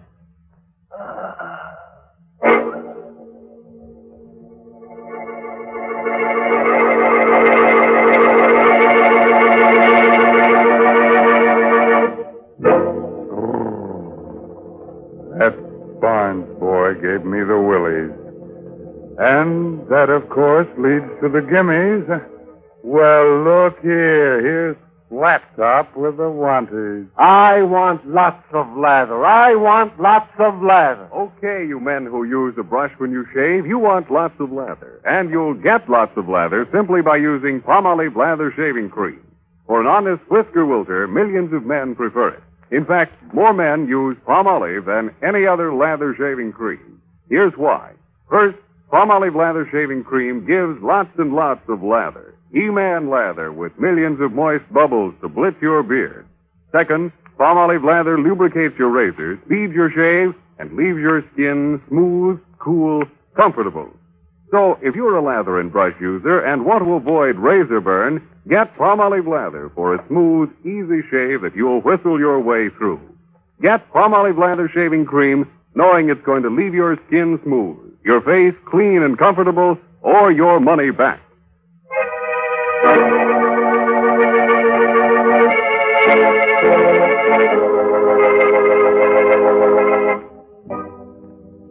Well, it's time time to fold up the ghosts now, those little folds, and put them back in the closet with the family skeleton, which is something.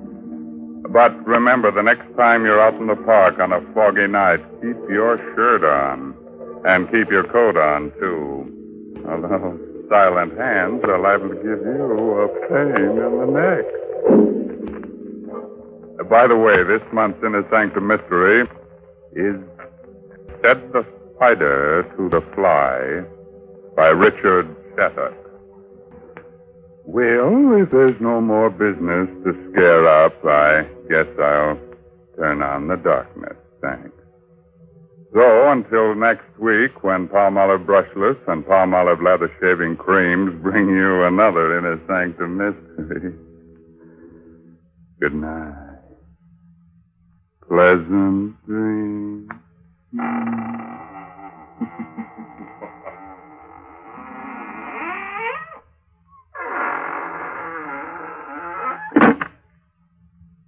What is the 14-day Palmolive plan? Yes, what is the 14-day Palmolive plan? It's the biggest beauty news in years. Doctors tested this plan, proved it brought lovelier complexions to 2 out of 3 of all the women tested. Here it is. Wash your face with Palmolive soap. Then massage for a full 60 seconds with Palmolive's lovely soft lather. Then rinse. Do this 3 times a day. Easy to do, yet 36 doctors prove this Palmolive plan brings a lovelier complexion to 2 out of 3 women. No matter what type of skin you have, dry or oily, the 14-day Palmolive plan works. So get Palmolive. See what Palmolive can do for your skin in only 14 days. This is CBS, the Columbia Broadcasting.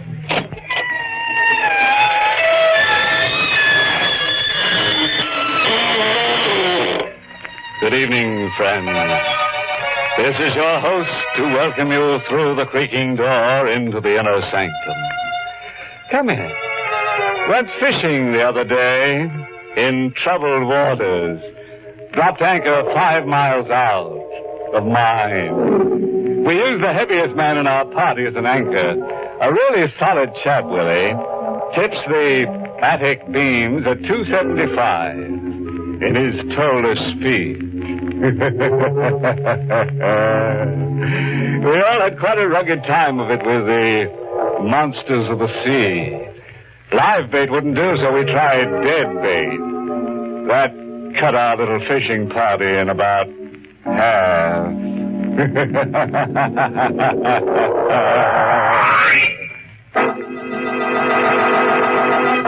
Tonight's Inner Sanctum Mystery, Mind Over Murder, was written by John Robert and stars Everett Sloane in the role of Sam, with Elspeth Eric as Hilda. And now for tonight's uneasiness. Have you ever watched an act of violence happening to somebody else? Someone robbed at gunpoint, a brutal assault in a dark and lonely street, a screaming woman dragged into a waiting automobile. You want to intervene, come to the rescue, but your heart stops dead and a voice whispers inside you. No, Sam, no. Mind your own business. Don't interfere. You're not your brother's keeper. Don't.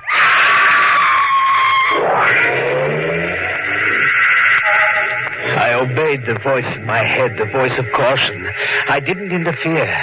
I just stood there frozen, watching the car run away into the night.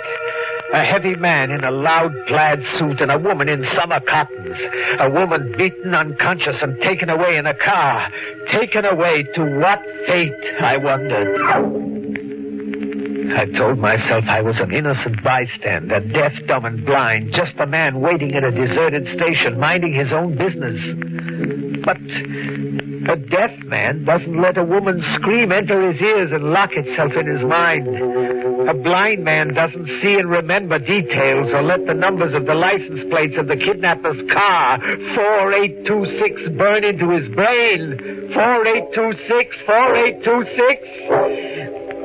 It was none of my business, but I had to tell someone about it. Someone, a policeman. I ran through the dark streets. It was a town in the suburbs. Everybody had gone to sleep. On Kensico Road, a tavern was still open, Gallagher's. I could hear cheap jukebox music scratching at the night. A man stopped me outside the door. What's the rush, Mr. Morrison?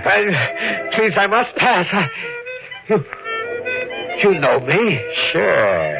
Everybody knows you, Sam Morrison. You run the dry goods store on South Main Street.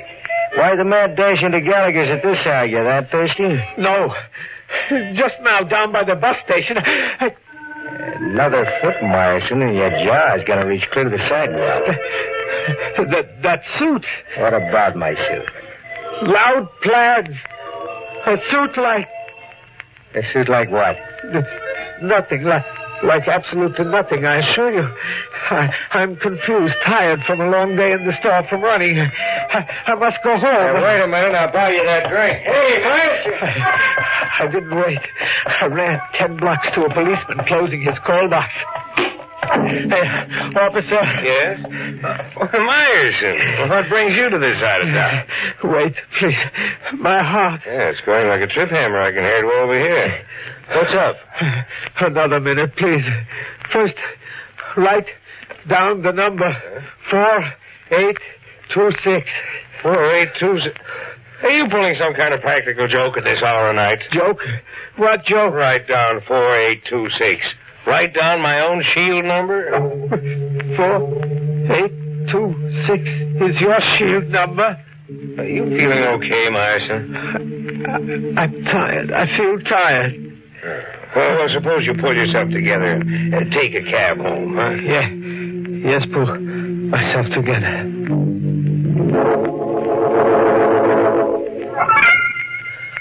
I went home. What happened was none of my business. Numbers on cars and on policemen were none of my business. I was a simple man, and my life was a quiet one. A dry goods shop, a wife, a garden behind the house, no clubs, no excitement. There were lunatics everywhere in the world, crazy people after each other, and it was none of my business. I must not get involved. Yet, there was a number repeating itself in my head. 8264826. And the cry still in my brain.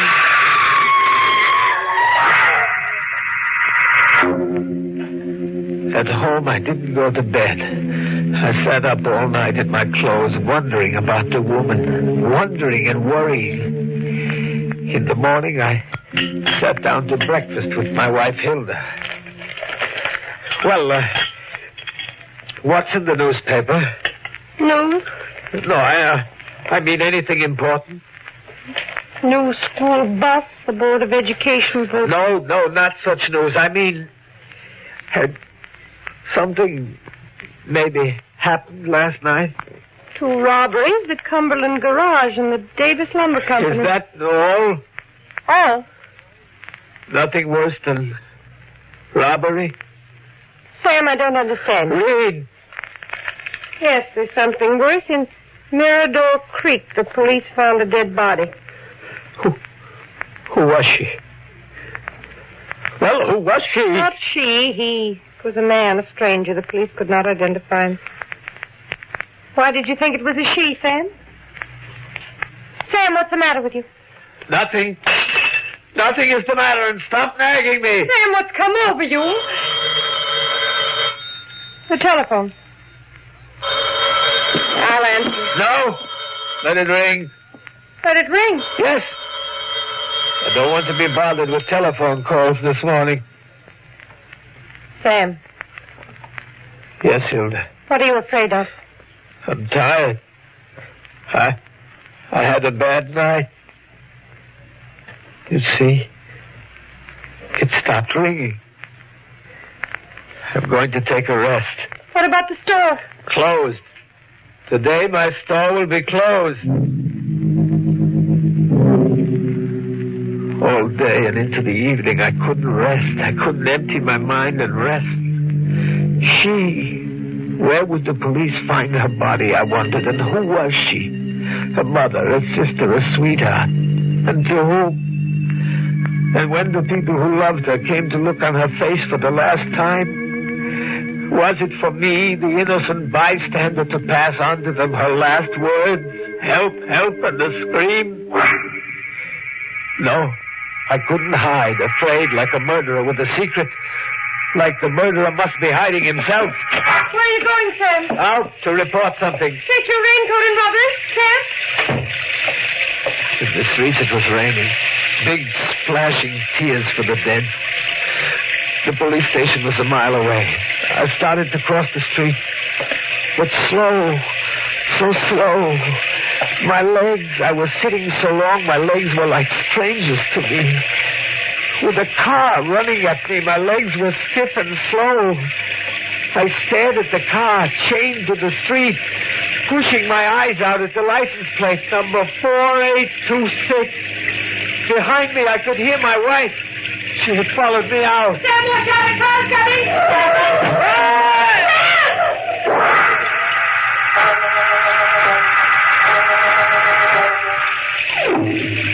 I came out of what felt like a faint, with Hilda's white face looking down on me. How bad is it, darling?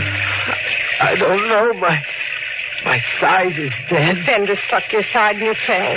The car. You didn't stop. It kept on going. You stood there like you were inviting the accident. It wasn't an accident. The driver of that car meant to kill me. Sam, you're delirious. Come inside. I'll call Dr. Cooper. No, call nobody. Just get inside the house. But, Sam, Do as I say. I was lucky. Just my side, black and blue, was the whole injury. I soaked in a hot tub. And later I told Hilda the story. You see, I did nothing to save her, Hilda. I just stood paralyzed, deaf, dumb, and blind. Blind, yet I saw the license plate and my eyes wrote it on my mind. 4826. The number was 4826. Guilt, Hilda, is a funny thing. The more you try to forget, the more you remember. A number like 4826 will come back to you in crazy ways, in crazy coincidences, one after another. You say the license number of the car was 4826? Yes. The car in which the woman was thrown unconscious. Sam. Yes, Hilda. Hilda, what is it? 4826 is the license number of your car. Your car, Sam.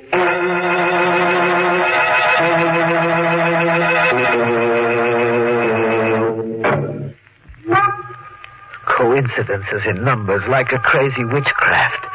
It was as if I had been picked to learn that there were no innocent bystanders, just cowardly bystanders, just guilty bystanders. Like the murderer, I too was guilty. But who had I killed?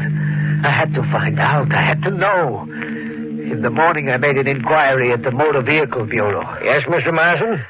Numbers on license plates, Jimmy. Can two cars have the same numbers, two different cars? Well, it happens sometimes. The same numbers, but different letters.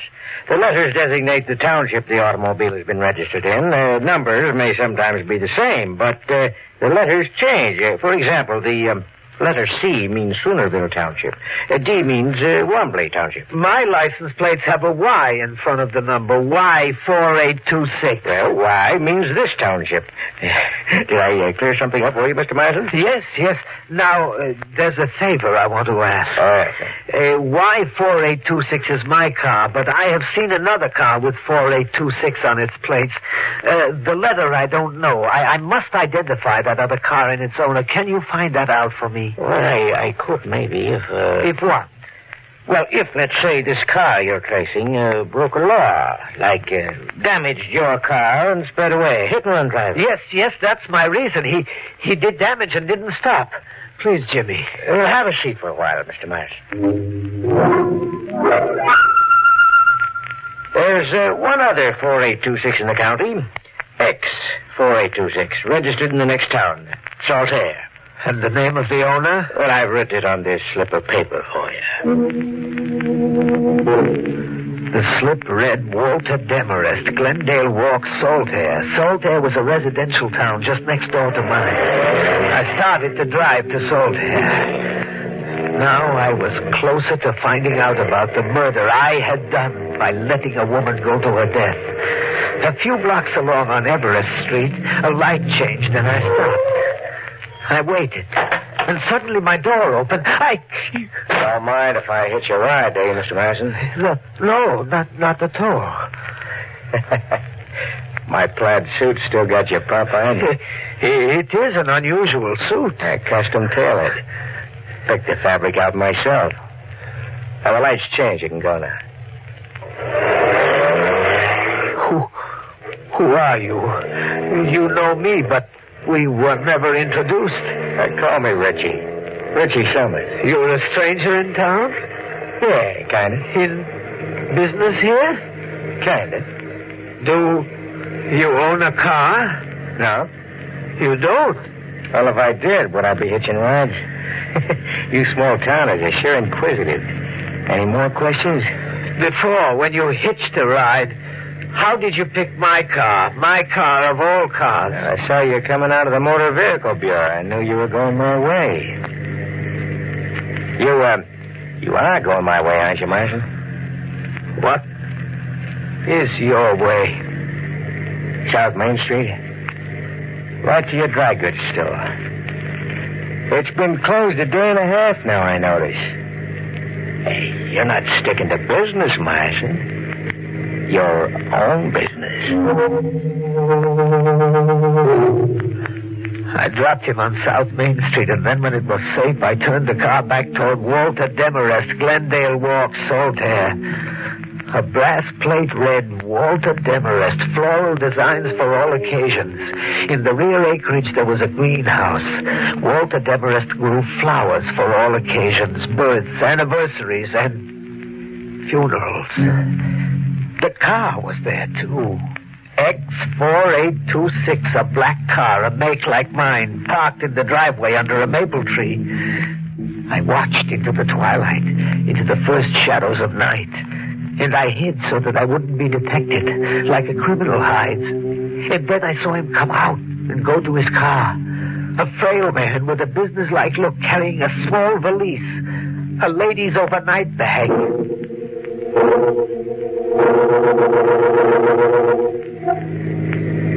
Demarest drove for miles, with me not far behind. 2 black cars, twins, both numbered 4826, in a grim funeral procession. At the fork of a winding road beside a running stream, I watched him stop, get out of his car, and throw the overnight bag over the wall into the stream. He drove away, and I stayed. Here, deep instinct told me was where I would find my victim. The criminal always returns, and he had guided me to her. Somewhere here where a bag had been thrown into a stream was a still figure in a cotton dress. All I had to do was find her. I found her. I combed the hard, firm dirt inch by inch, and then where the earth was loose and freshly turned, I found her. Broken and dead, with the last outcry she had shouted into my brain still rigid on her lips.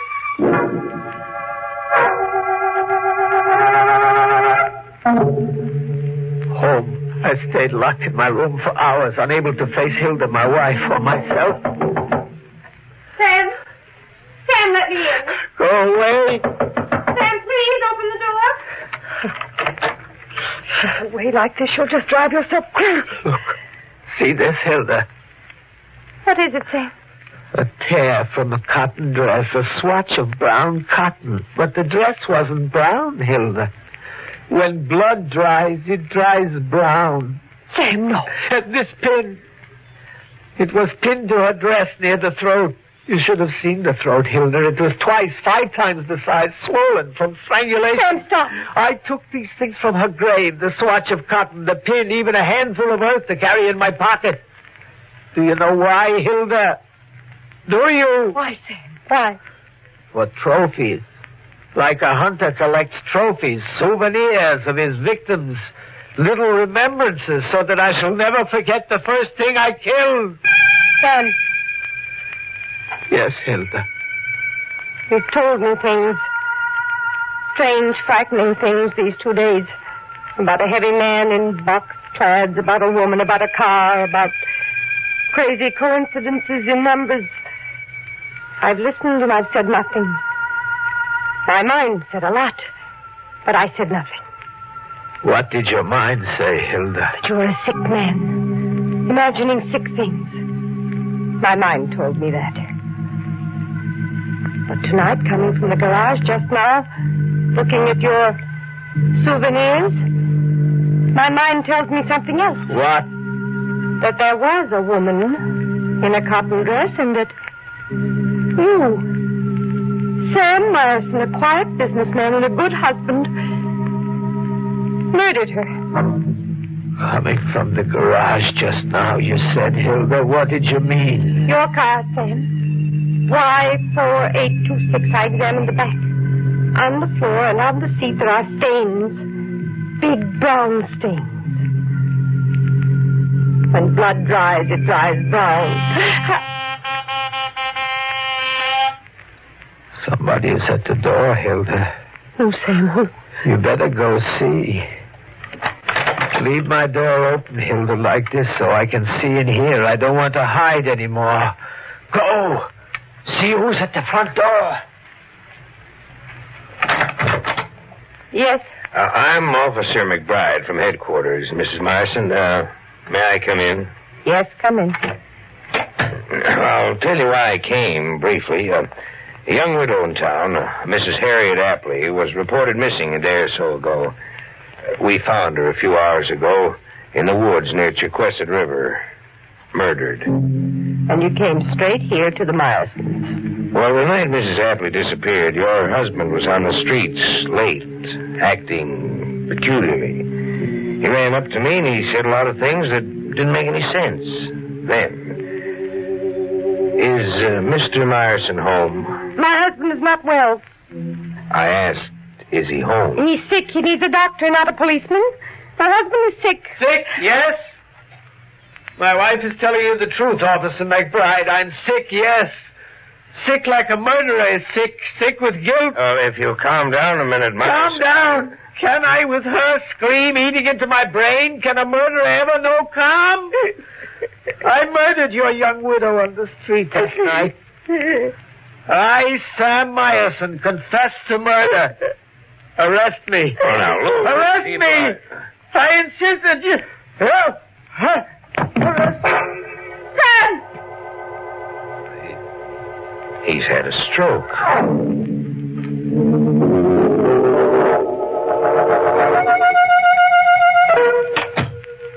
How's Sam?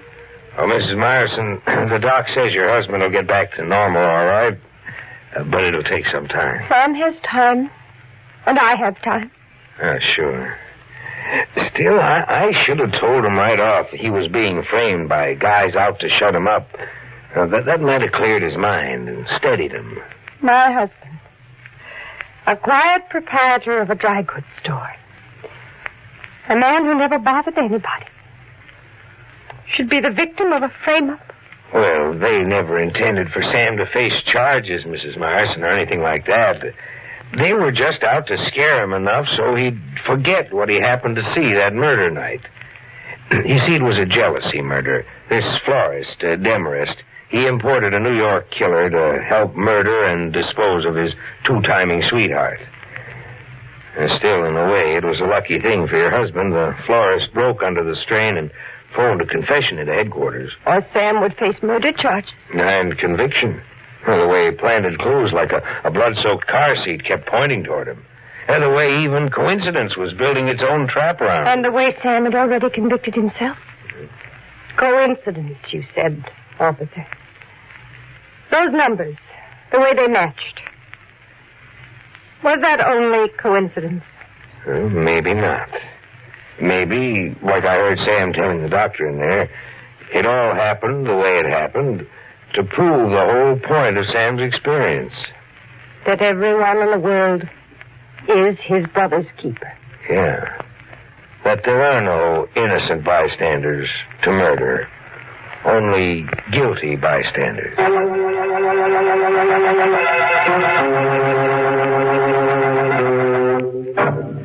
Poor Sam finally went all numb, making with the numbers.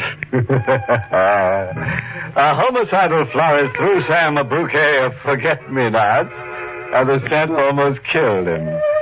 Some joker once remarked, Murder is where you find it, and Sam went right out of his mind looking for it.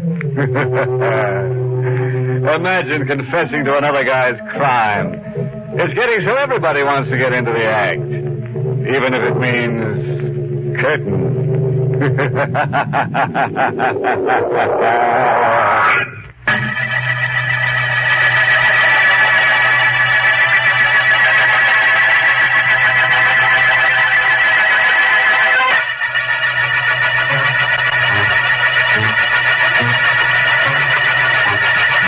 Next week at this same time for another Inner Sanctum Mystery. This program was heard in the United States over CBS, the Columbia Broadcasting System, and has been rebroadcast for servicemen and women overseas. This is the United States Armed Forces Radio Service, the voice of information and education.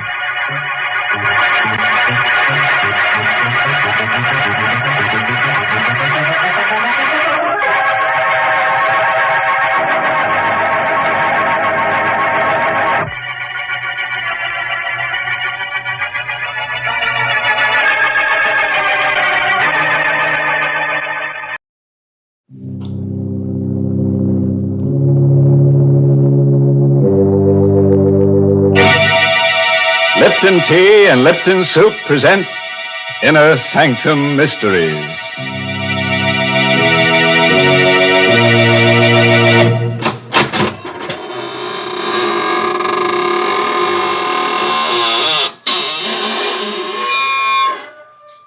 Good evening, friends of the Inner Sanctum.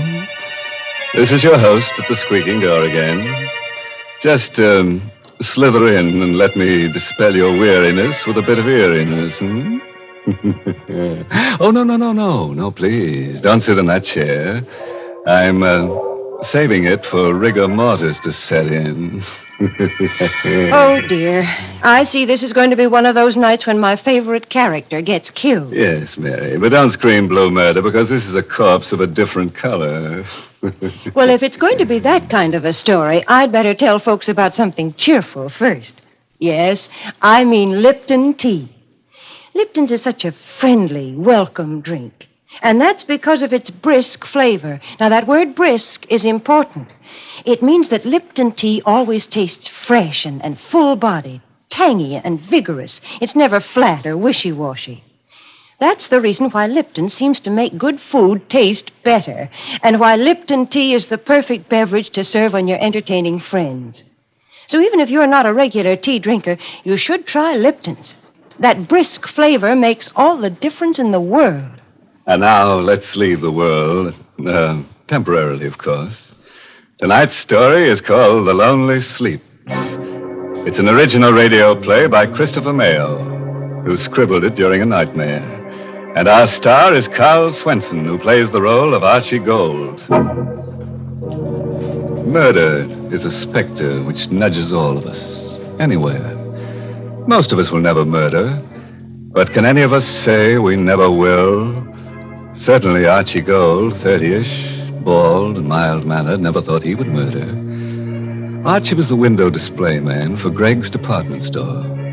At night, the store is a fantastic nightmare of eerie shadows, covered showcases, cavernous depths, and dank, stale odors, with only his own hollow footsteps for sound, because windows are dressed at night. It's night now, and Archie's busy in his storeroom crating his favorite mannequin for shipment to the mannequin factory. Being a lonely man, he talks to the mannequin. And being in love with Esther Newman of the store's accounting office, he naturally calls his favorite mannequin Esther. You've been very mean to me, Esther. The last time I asked you to go out with me, you snickered at me. That's not nice. That's why I had to do this to you. Archie tucked Esther's smooth pink torso into a crate. There. Perfect fit, darling. Perfect. Then Archie wrapped Esther's slim legs and arms in excelsior, tucked them into another crate. So, you wouldn't put your arms around me, darling. Well, you won't get another chance. Then Archie picked up Esther's pretty head and placed it on his workbench. Oh, Esther. I'm so lonely. Why don't people talk to me? Why can't I be popular? What What's wrong with me? Why don't you go out with me? What Archie never dreamed was that the real Esther Newman was at that moment slamming the last of her monthly report books closed, flicking off the light, and starting out of the finance office toward the rear door of the store. Esther, I want to tell you. She stopped by Archie's half-open door when she hears his voice. No, listen to me, Esther, darling. I am making enough money here to buy us a little place over in Jersey. See, all my life, I wanted to love someone like you. You're so beautiful. You will marry me, won't you, darling? Why, Archie, go. Sitting there proposing to a dummy, and the dummy's name is Esther. What a coincidence. Well, Esther, you worked late? I didn't know. No. I mean, yes, I give the mannequins names. It's sort of a game. Yeah, a game. That's it. Well, they don't talk back anyhow. No, they don't talk back. But they're sort of kind. They smile at me. And, see, I'm lonely. Mm-hmm. I work all night. And Esther, will you go out with me Sunday night? Mm-hmm. Please. Just dinner and the movies. Are you kidding? Why don't you ask your dummy friend? Hey, say what a swell idea. She won't eat much. You can maybe get her into the movies for half price, and when you kiss her goodnight, Archie, she won't slap your face. Why are you looking at me that way? You shouldn't laugh. You're crazy. You're trying to scare me. Yes, that's it. No, you're not. You are crazy. Don't come near her. Archie! You shouldn't laugh. Archie, don't! You shouldn't laugh. My turn to laugh. See? My turn.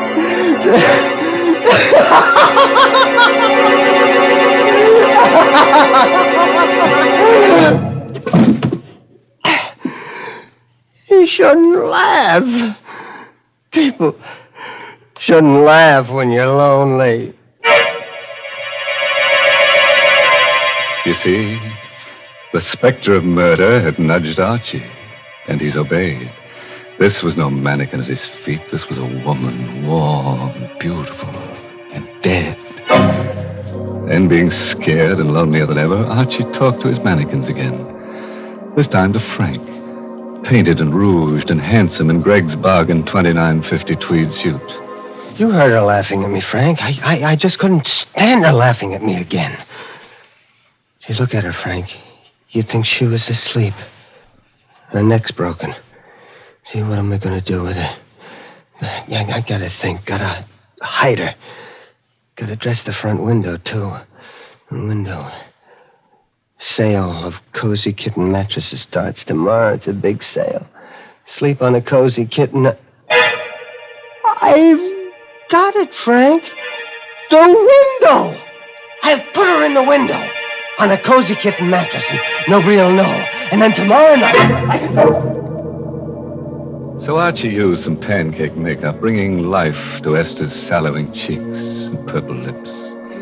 He placed her dead weight on a hard truck. He rolled her to the lighted window. An hour later, Esther's corpse, covered with gleaming white sheets and sleazy satin quilts, smiled in peaceful bliss at the empty street. Archie found his work well done. Nothing more to do now. Just wait. I'll go home. And wait. That's a good window. You look very pretty in bed, Esther. I've been watching you, young fella. Saw you do the whole thing. What's the matter? I scare you? No, officer. I didn't know. Yeah, I've been in the doorway across the street watching you. A lot of work to making up one of them windows, ain't there? Yeah. You saw me do the whole window, you mean? Uh-huh. Yeah. Saw you put the mattresses in, make the bed, put the signs in, then fix the lights. Then you put the girl in the bed and fix her face up. Yeah, it's a nice job. Yeah. Say, you look bad, son. Yeah. Anything wrong? You sick? Huh? No. I'm just tired. All through for the night? Yeah, I'm all through. Good night, officer. Good night, young fella, and don't worry about your girlfriend. I'll keep an eye on her every night.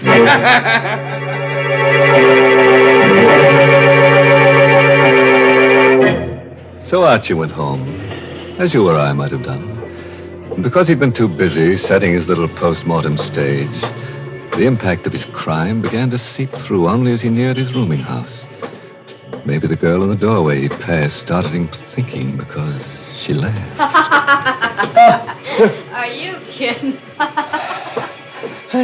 Just a girl and her date. But you can't blame Archie for hurrying. You would have thought it was Esther, too. Archie hurried. He hurried to the rooming house. He raced up the steps. He had to get to his room, get in and close the door of the world. Close the door. That's it. They can't laugh at me here. They won't find me here. This is my room. Nerves. Stupid running like that. I've got to act normal. Sure, just like nothing happened. I couldn't help it. She made me do it. No, forget about it. Why, Archie, gold. No. You can't laugh now. You're... I'm dead, Archie. Yes, in a way.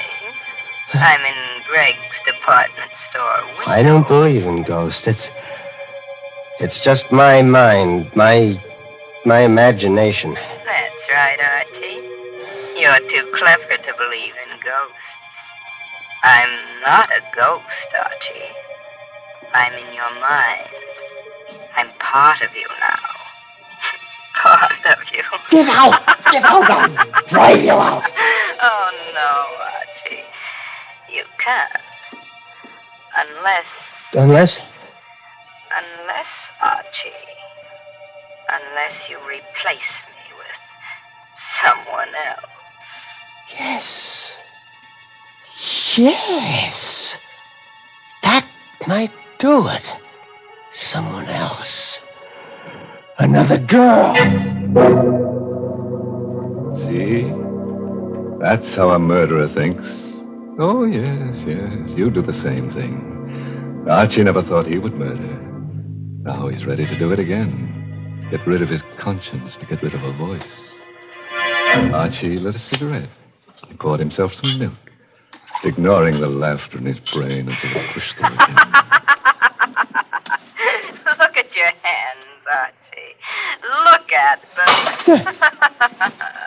All crooked and hard and clutching. Oh. Like they were on my throat. Shut up!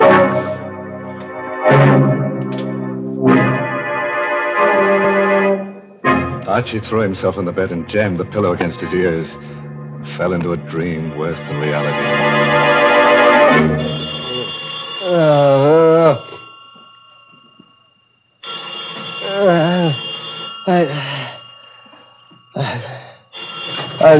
Hello? Huh? Archie Gold? Yeah, this is Archie Gold. This is Mr. Greg, Archie. I know this is your time to sleep, but it's important that you get down here right away. Is anything wrong, Mr. Gregg? I can't tell you over the phone. Come down here. Goodbye. All right, Mr. Gregg. After he'd shaved and dressed, Archie felt a little better. After all, if they'd discovered anything, Mr. Gregg wouldn't have called. He'd have sent the police. Feeling of confidence stayed with him until he stood across the street from Gregg's. He lost it then. It dropped with a sickening pain about his heart and a dry pinching about his lips. People were standing 3 deep in front of his window display, and he caught sight of a policeman's cap following Mr. Gregg's bald head into the store.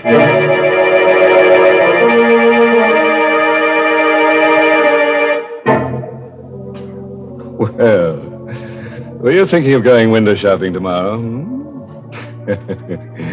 Want to be popular? Have lots of people crowding about you on the sidewalk side of a plate glass window. Want to be a mannequin? Look up Archie Gold. He's the mannequin doer. Well, all I can say is I'm glad that murderer is about to be caught. Why, Mary, don't talk that way. It was really kind of Archie to put her on the mattress. She was so sleepy. In fact, she was dead to the world. Yes, the one to feel sorry for is Archie.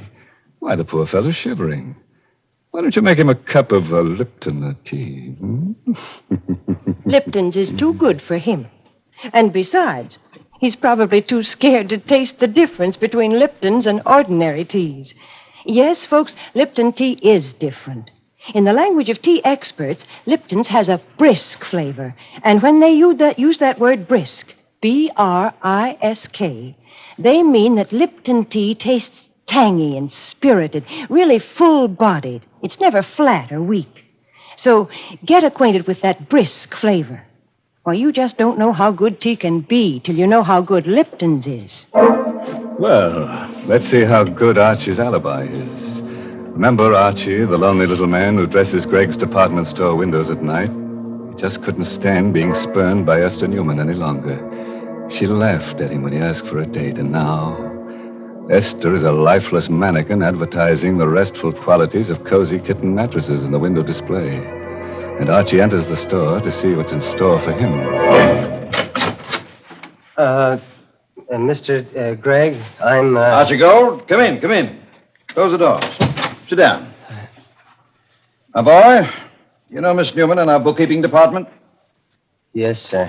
I knew her, but I'd like a chance. You're going to get a chance, my boy. Before leaving on a week's vacation, Miss Newman completed our annual report. Miss Newman is on vacation? Yes. Which isn't important.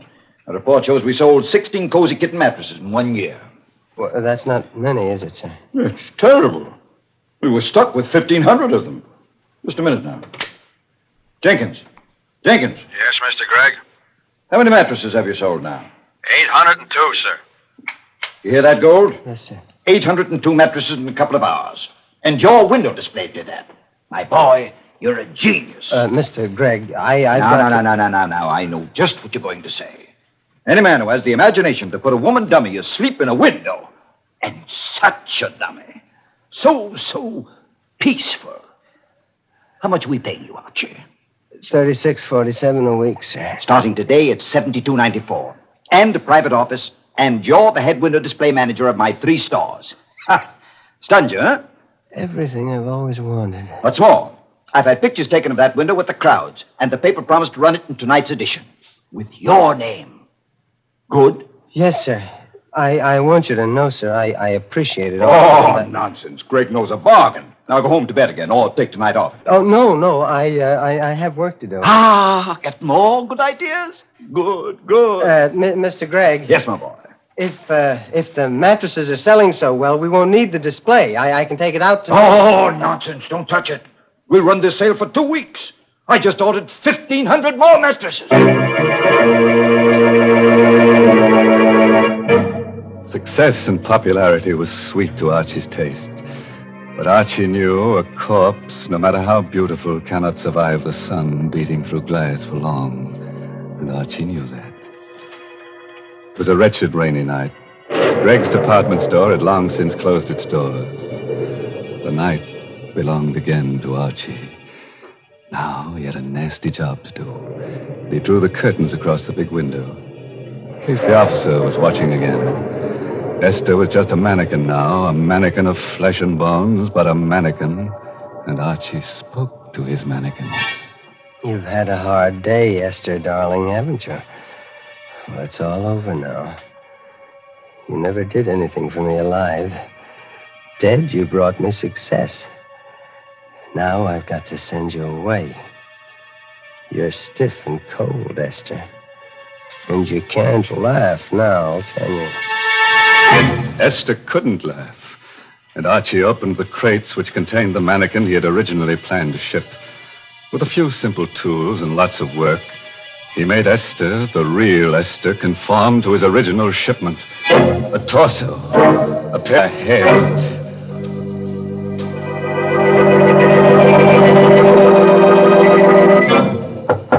No. Who? Oh, that's the alley door. Somebody's there.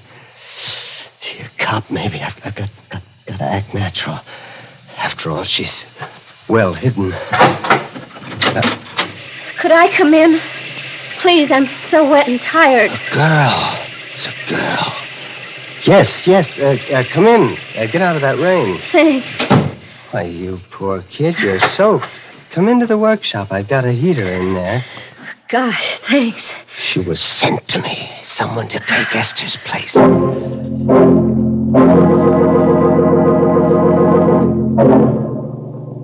Feel better now? Yeah, lots better.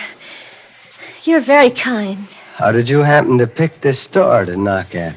Well, the alley seemed a good place to get out of the wind. It started to rain, and I saw your light. Oh, I see. And you're broke.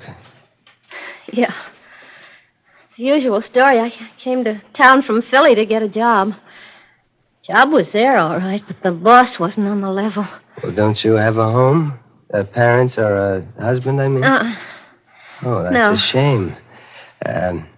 Look, stay right there now. I'll be right back. You're not leaving me, are you? No, I'm going to get a blanket to put across your shoulders. I'll be right back. Of course he'd be right back. Wasn't this just what he needed? Another mannequin to satisfy Esther's voice? It made sense. The second time, it's easier. It always is. Don't move, May. Huh? I'll put it across your shoulders. All right. You're a very lonely man, aren't you, Mr. Gold? How do you know that? Because I like you. How does that prove I'm lonely? I like lonely people. Why? Because I'm terribly lonely myself. I got some coffee in the thermos here. I'll get you some. I like it here. I like to look at the mannequins, especially that handsome one there. What do you call him? What do you mean, call him? Well, you must talk to them. I would. You're wonderful. You understand. Yeah, I do. I do talk to him. His name's Frank. Frank, meet May. May, this is Frank. Hello, Frank. I'm sleepy, Frank. Oh, May. Why did you come tonight? Why couldn't you have come 2 nights ago? You're sleepy? Mm-hmm.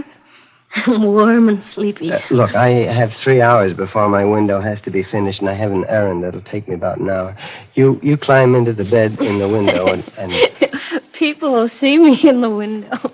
No, the curtains are drawn. I'll wake you when I get back.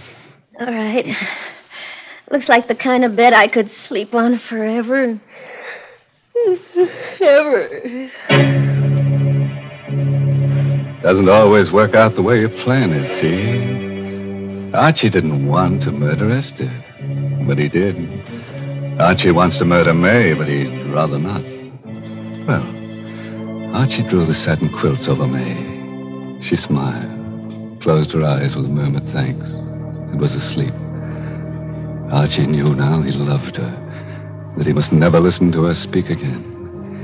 While Archie carried the crates containing Esther's remains into the station wagon in the alley, a little man with a sad, droopy face and a derby hat argued with the night captain of the local police station. I tell you, I know what I'm talking about. I stopped at Greg's window 4 times today.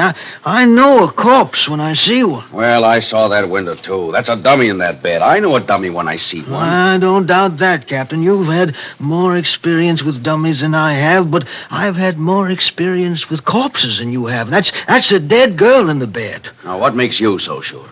I've been an undertaker for 40 years. My name is Huzak. My establishment is down the block from Greg's store on 10th Street. Okay, we'll check.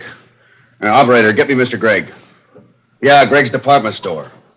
Of course it is home. What else at this hour?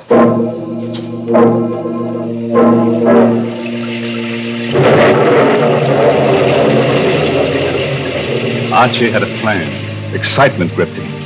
But that habit of years was strong, and he talked to Esther as he piled her 3 coffins into the station wagon in the alley. Don't you worry, Esther. In a half hour, you'll be at the bottom of the river. You shouldn't have laughed, Esther. And then I'll come back to me. Sure. Archie had a plan, all right.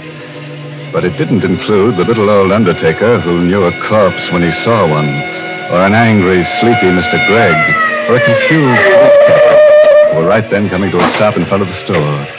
This is an outrage, a preposterous, fantastic farce. Getting me down here in the middle of the night to prove I have a corpse in my window. I know, Mr. Gregg. I feel silly about it myself, but Mr. Cusack here seems so sure. The curtains are drawn in front of the window. We'll have to go inside. Oh. In a minute, you're all going to look very silly. There. Does that look like a corpse? No. You're right. It's not a corpse. It isn't a dummy either. She's alive. Breathing. Something queer here. I'm going to look around outside. Archie! Archie, go!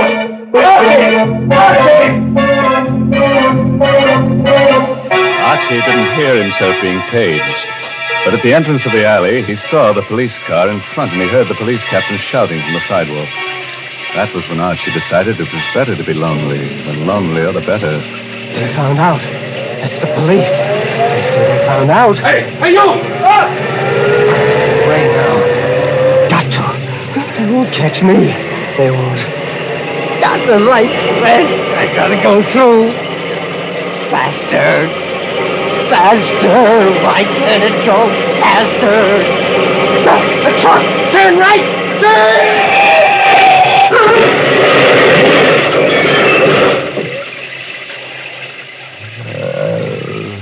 No one ever heard Archie's last words.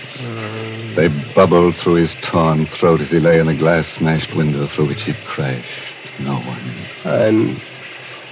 I'm so lonely. May. So lonely.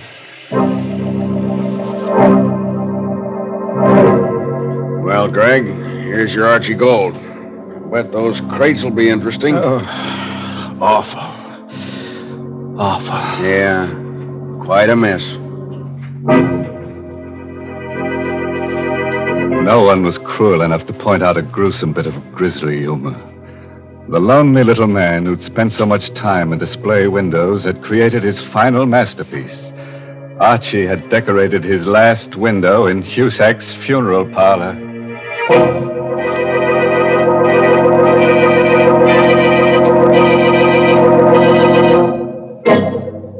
The lesson we learned from tonight's story is that murder doesn't pay. It's a losing business.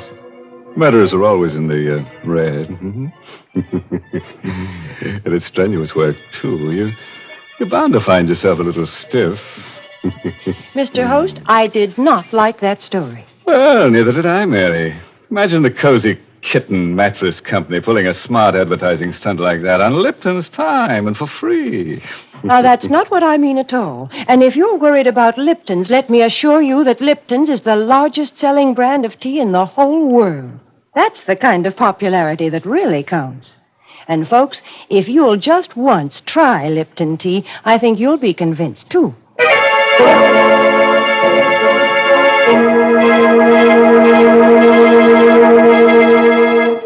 Well, I have to run along now, folks. Got some shopping to do in Greg's department store. What? Oh, I know it's late, but, you see, Archie and I shop at night to avoid the shrouds, you know. By the way, this month's Inner Sanctum Mystery novel is Puzzle for Wantons by Patrick Quentin. Oh, and here's a special announcement. Next week's Inner Sanctum story, directed by Hyman Brown and brought to you by Lipton Tea and Lipton Soup. Next week's story is about a man whose dreams always come true. All he has to do is to dream that somebody's being murdered and...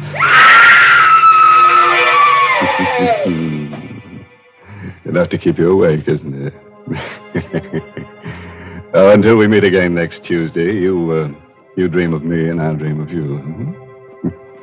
Now it's time to close the squeaking door, so good night. Pleasant dreams.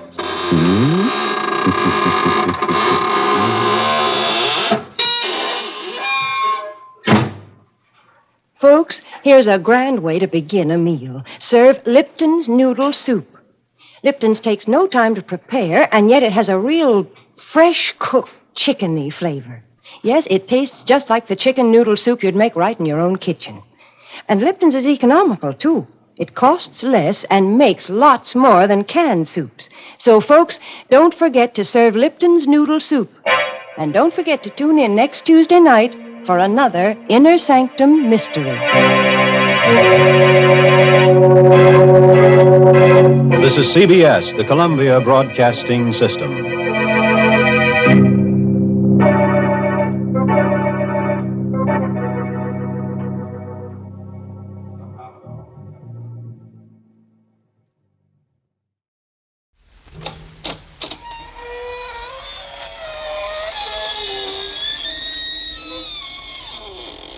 Good evening, friends. This is your host to welcome you through the creaking door into the inner sanctum. Come in, come in. You mustn't mind that covered body over there in the corner. That's Oscar, our bashful corpse. You see, we covered him up because Oscar said he didn't want to be seen dead in here. And those folks sitting on the coffins just came in to rest their bones. Sort of a skeleton crew, you know. Oh, we're having a big party here tonight, but if you don't see any smiles, just remember, all the people here are grave characters.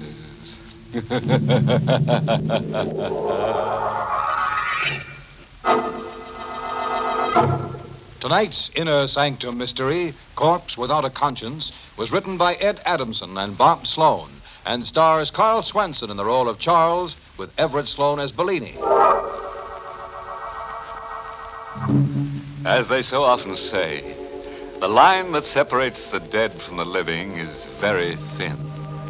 Now take tonight's character, Mario Bellini. Bellini crossed that line so many times he almost wore it out. Like the strange, mystic man that Mario Bellini was in life, the small mosque-shaped tomb in which his body reposed was strange and mystic, too.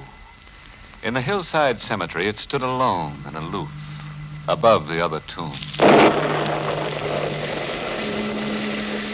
On a stormy, windswept night in the large granite house whose grounds border on the graveyard, the elderly, wrinkled-faced woman stands at her bedroom window, staring out at the hilltop tomb.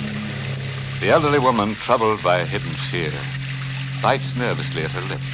Then, suddenly... Ananda, what happened? Charles. What happened? Why did you scream? He's come back. He's returned from... Huh?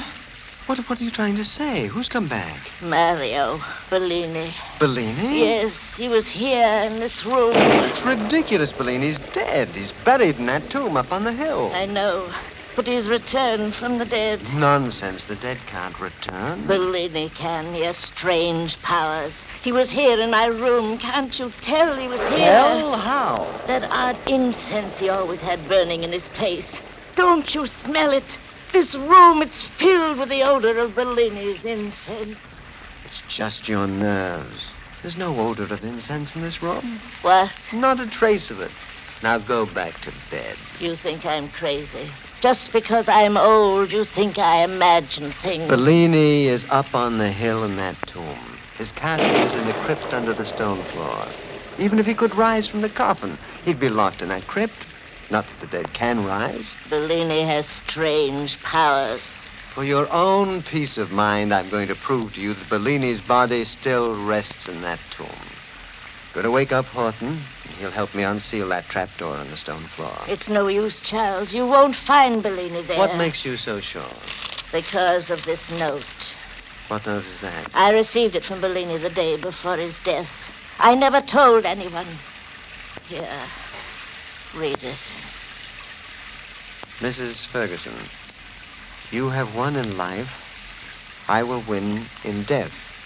I shall return for my victory on the first anniversary of my death. Bellini. You see, The prophecy in that note has been fulfilled. Mario Bellini died just 1 year ago tonight.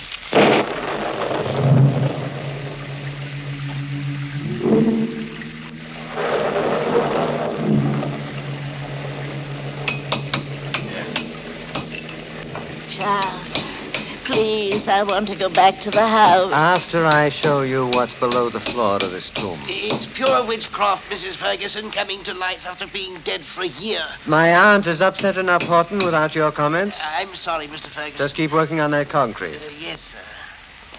Aunt Edna, you still haven't told me why Bellini sent you that note. I don't know. You sure? I told you, I don't know.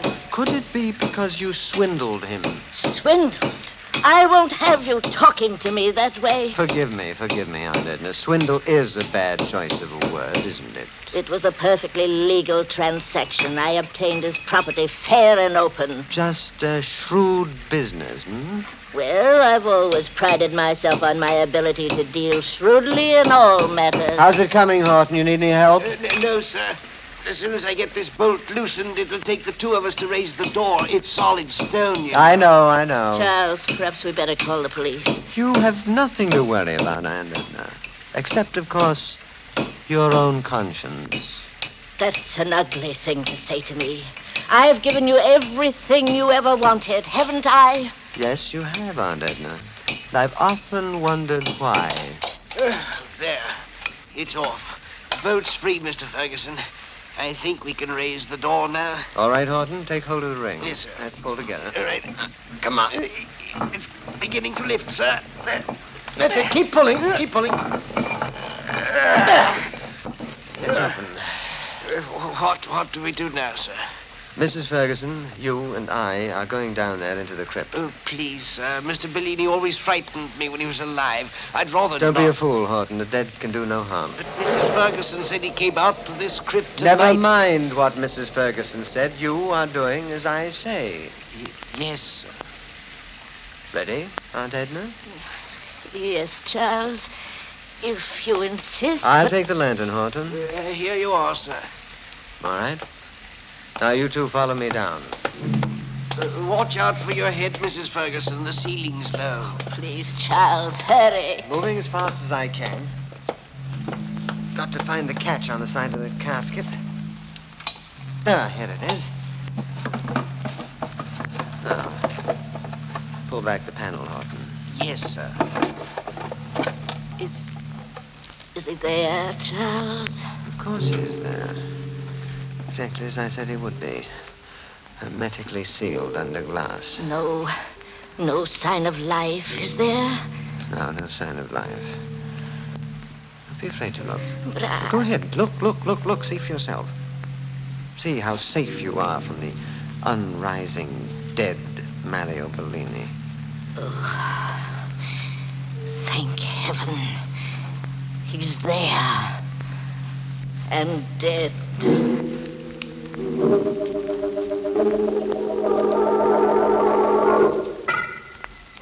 Charles, did you lock all the windows on the first floor? Yes, Aunt Edna. What about the shutters, Horton? I bolted them all, ma'am. Really, Aunt Edna, this is ridiculous. You saw his body still sealed in the casket? It's not his body. It's the spirit of him, his evil spirit. I know he'll try to kill me, but I'll fool him. I'll live through this night. Why, of course you will. I was just thinking of what the doctor said about your heart, about overexciting yourself. Never mind my heart. Get out of here. Both of you. Yes, ma'am. Good night, Aunt Edna. Good night. And Horton, make sure to lock the door behind you. Yes, Mrs. Ferguson. If you need me, Aunt Edna, just call out. I'll be within hearing distance. Make sure that you are. Now, let's see. Is there anything I've overlooked? Yes, Mrs. Ferguson. Your closet. Oh, who said that? I did, Mrs. Ferguson. Turn around and you will see. No. Oh, no, it can't be. But it is. It It's Mario Bellini. No. It's just in my mind. You're not really here at all. It's just my mind. You're in your casket where we left you. Am I? You're dead. I saw you in that casket. And I will return there after I settle with you. Oh, this is a trick. A trick to frighten an old lady. You're not really Mario Bellini. You can't be. You are going to die, Mrs. Ferguson. Stay away from me. You are going to die for what you did to me in life. It was all legal. I can prove it. I am not bound by the law now, Mrs. Ferguson. I am taking you with me back to the grave. No. Please, stay away. Don't come near me. You foolish old woman. Do you think I'm afraid of that knife in your hand? Do you think a knife can protect you from the dead? Don't come near me. No, let go.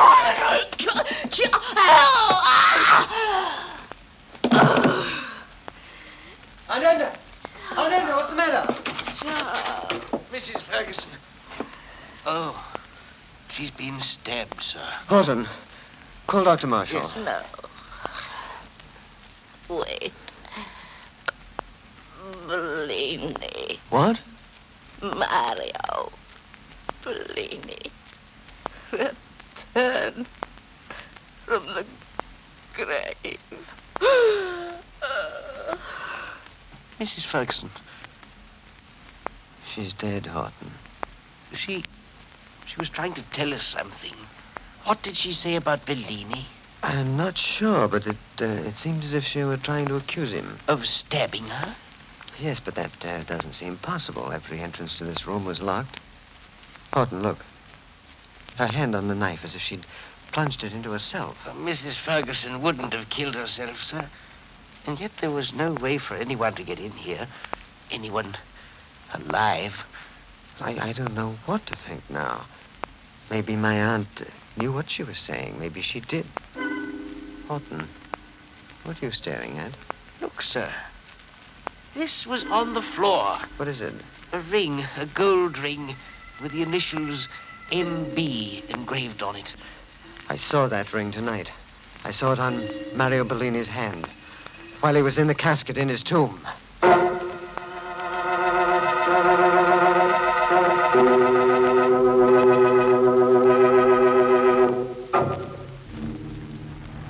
Everything's just as we left it, sir. The stone trapdoor still open. The casket seems to be in place down there in the crypt. Yes, well, we'll go down to make sure. Did you think it's safe, sir? We've got to find out if this was the ring Bellini really had on his hand. Mr. Ferguson, the panel of the casket is open. Nothing to be afraid of. It's the way we left it. Let me have your lantern. Here you are, sir. Is he still in the casket, underneath the glass? Yes, he's here. I guess we must have misunderstood what my aunt meant when she spoke his name. Of course, sir. Nobody can return from the grave. Good heavens, Mr. Ferguson, his hand, there's no ring on it. Look for yourself, it's gone, sir. There's no ring on his finger. Oh, yes, no ring. But it's not possible. Are you sure you saw the ring on the corpse? Couldn't you be mistaken? I guess I could be, but... Well, I guess I must be, because No, you were right. Mrs. Ferguson was right, too. Mario Bellini did return from the dead to kill her. Horton, what are you talking about? Look at the other hand. It's stained with blood, sir. I can't understand it. I can't understand how blood could be on his hand unless it was there when he was put into the casket. But it's fresh blood, sir. We must call the police immediately. Yes, I guess we'd better. We'll go just as soon as I pull the panel back over the top of the coffin. We'd better leave everything the way it is and hurry out of here. It may be dangerous for us to stay a moment longer. No, all right. Mr. Ferguson. What is it? I thought I heard something stirring down there. Where? In the casket, sir. Listen. It's your imagination, Horton. No, there is something moving in that casket. Quick, let's get out of here. No, wait. The casket. Bellini's getting up from his coffin. Get out of your mind. He's there, standing up in the casket, sir. Wait, where are you going? For the police. Come back, you fool. No, sir. You, Mr. Ferguson. I had no choice, Horton. It was your life or mine. That was a foolish thing, Charles. Isn't one murder enough for tonight? What did you want me to do, Mario? Let him go to the police and have them find out that you're still alive? What difference does it make? They'll probably find out about me anyhow. It's a good chance they'd have, after the way you botched everything tonight. Why didn't you do what you were told instead of killing my aunt with a knife? The knife wasn't my idea. I had to kill her or she would have killed me. I wish she had. Would have fitted my plans better. You and your plans, making out a false certificate of my death, burying an empty casket, and hiding me away for a year, all so I could scare your aunt to death. Ah, what a plan. It would have worked if you had followed orders. I did as you ordered, but it did not work. The shock of seeing me wasn't enough for her. Her heart was a lot stronger than you thought it was. But then why didn't you leave? Instead of stabbing her? Why? Because it was such a wonderful opportunity. I waited over a year for tonight. I waited long enough for my revenge. So now you may have to pay for your revenge. Then I will pay for it. It will be well worth the price. Well, not to me it won't. I wanted her out of the way to inherit a fortune, not to go to the chair for it. That is your problem. After all, Charles, I am officially dead, you know. Shut up, will you? Horton could have been my alibi. If you hadn't gotten blood on your hands and made him suspicious. Then why did you bring him back here? You know something had gone wrong. He found your ring. I had to prove that you were still in your grave, didn't I? All right. What are we going to do with his body? I was just thinking about that. And? Maybe I can save us yet. We'll put his fingerprints on that knife. And we'll make it look as if he had a fight with my aunt. It might work. It's the only thing we can do. I'll say there was an argument between them. And in the struggle, my aunt was stabbed and Horton was shot. What about this tomb? We'll close it up tight till the investigation's over. There's no reason for them to suspect that you're still alive.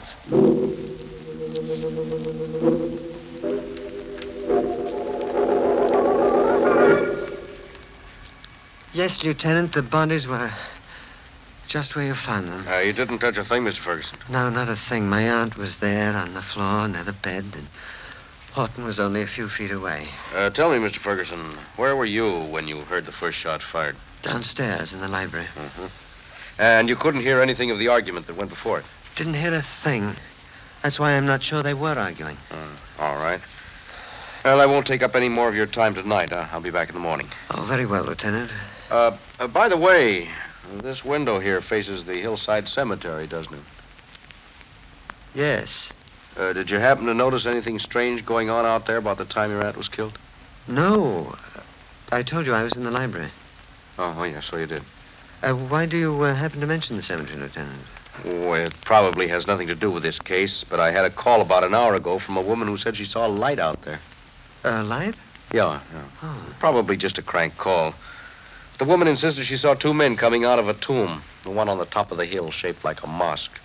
Tomb they buried that queer duck in. His name was Mario Bellini. Mario Bellini. Oh, yes. I guess I'll have to investigate it sometime tomorrow after I make my report on this case. It's the trouble with being a cop. You get 100 crazy calls like that a year. No, they're bum steers, but you got to see them through anyway. Yes. It must be quite a nuisance. Yeah, sure is. Well, good night, Mr. Ferguson. Good night, Inspector.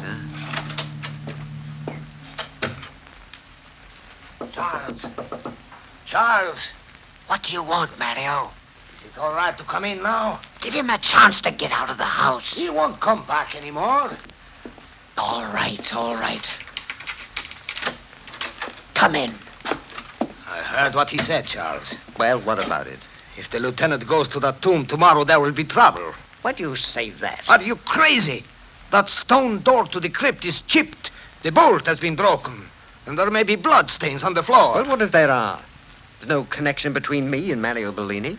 Isn't there? What about the false death certificate? Don't you think they can eventually trace that back to you? Oh, I don't know. Well, I am not going to wait to find out. I'm taking the first train out of here, and you had better do the same. Run away? What good would it do me without the inheritance? Where can I go? How can I live? That is your problem, not mine. I am dead, remember? No matter what happens now, I will be in the clear. Oh, that's right. If you go, you'll be in the clear. If you stay, then I'll be in the clear. What do you mean? There's only one flaw in my story, Mario, the false death certificate. But that certificate doesn't have to be false. What? It doesn't really have to be false at all. If you're dead when they open that casket tomorrow, then my hands will be clean. Charles. Yes, that's the only way out. No, Charles, stay where you are. I can't let you live. You've got to die. No, Charles, wait. No, I've got to die, Bellini.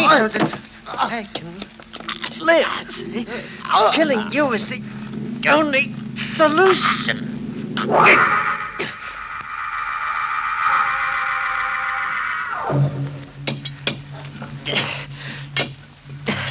What a shame, Mario, that you can't help me lift this door. Even with an iron lever, it's too much for one man to open all the way. Now it's coming. It's a little farther. I can prop it up enough for me to slide in. Not that.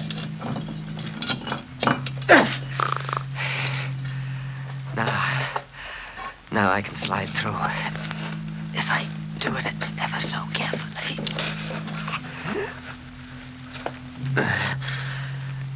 Now, it's your turn, Bellini. I just pull you through the opening. Now I can carry you the rest of the way down. The juice is caught on the top of that door. My hand, Charles. Bellini, my hand is on the door, Charles. It's not you talking. It's just my mind. It's just my nerves. You're dead. Am I? You're dead. You're dead. I killed you. In my own hand. You're dead. Your hand on that door is just a reflex. I'll get it loose. I'll get it loose even if I have to. Good heavens, the stone door! It dies! It slams shut! Now we are alone, Charles. You are trapped with me in my tomb. You're dead. You can't talk. You're dead. You're dead. I'm not quite dead yet. You did not do your job well. I've got to get out of here. There's not enough air. You can get out, Charles. Just push up the door. Oh, the door? Yes. This. Is it too heavy? Of course, it's much too heavy for one man. But two men could. Oh, yes. Yes, two men could do it. Help me. Two men could push open this door. Two normal men could. But I am half dead. I have no strength. Remember, you choked the strength out of me. Help! I'll die in here! Somebody help me! Shouting won't do you any good. No one can hear you through the stone. You will have to stay here with me until they find your body. No, I can't. I won't. I don't want to die. Oh, don't be such a coward, Charles. Death is not so bad. You will see. And after all, we do have an elegant tomb in which to rest in peace.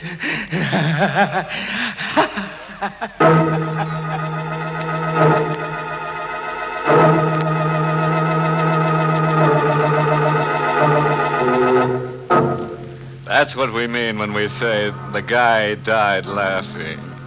No sense of humor, that Mario Bellini. Just couldn't take a choke. Oh, well, I'll have to get along. Now, Bellini and I have a date with a couple of ghoulish girls. We're going out tonight to paint the town black. Oh, you didn't know that Bellini and I were pals? Why, of course. I've known that stiff ever since he stood knee-high to a grave hopper.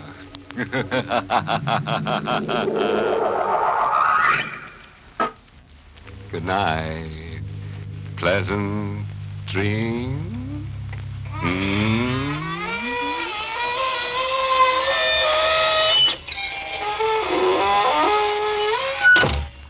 Inner Sanctum was heard in the United States over CBS, the Columbia Broadcasting System, and has been rebroadcast for servicemen and women overseas. This is the United States Armed Forces Radio Service, the voice of information and education.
is your host to welcome you through the creaking door into the inner sanctum. Incidentally, this might be a good opportunity for me to mention that we've been going into business in a small way, manufacturing various items for faithful followers of the creaking door.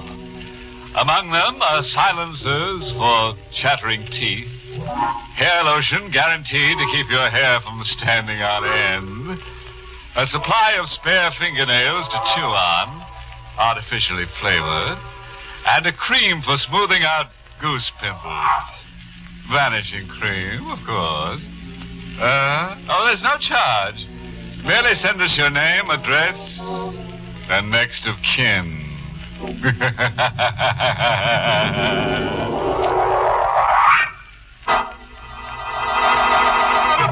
Tonight's Inner Sanctum Mystery, Murder Rides the Carousel, was written by Lou Vittis and stars Miss Leslie Woods in the role of Janie, with Lawson Zerby as Ben.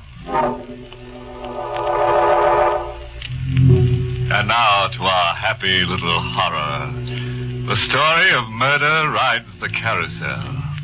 It's no use fidgeting. The lights are up, the music ready, and the painted horses itching to gallop that last mile. Meet Janie, a girl who owns a carousel and who's beginning to get dizzy. Most places have fairgrounds. Out on the edge of town where the land isn't worth much. And that's where carnivals come and stay for a while. And most carnivals have a carousel out on the edge of town. Daytimes it's the kids, and evenings you see the lovers on the carousel. And later on it's the married folks. And then the lights start going out all over the fair. And the air is getting cold. And what kind is it then that ride the carousel? There were only two of them. And she was a pretty enough girl, red-headed, blue-eyed, cheaply dressed. And she wasn't looking at him. But he kept looking at me. Hey, sister. What is it? Don't you get dizzy staying on this thing all night? I'm used to it. This is the last ride, mister. You can't do that to me. Look, the brass ring. All right, you can use it tomorrow. Suppose I don't come out tomorrow. Well, I'll give you a nickel for the ring. I don't want money. I want to get dizzy like you. Find out what makes your eyes spot. This is the last ride. Joe, he's the old man who works the carousel for me. He's tired. He's got to get some rest. Besides, the fair's all closed up. Okay, sister. Come on, beautiful. The lady won't let us ride anymore. Well, thank you very much, Ben Wade, for talking to me. Climb off your high horse and let's scrap. I can get off by myself. And you don't have to come with me either. Beautiful is sore. I guess she noticed.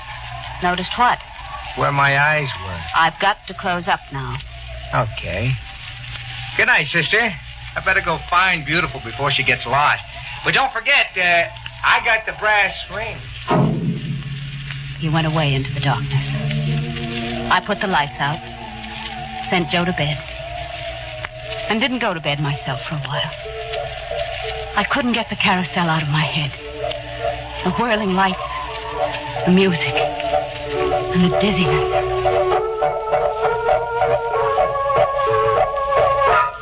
Well, that's absolutely the last time I'll ever go out with... Ben, it's about time you tore yourself away from that cheap little... Ben, I don't like you walking behind me. It's dark and I can't see. I don't like that kind of joke. You come out here where I can see you and you... Hey, that's a knife. Oh, no. No. You shouldn't have. It hurts. It hurts.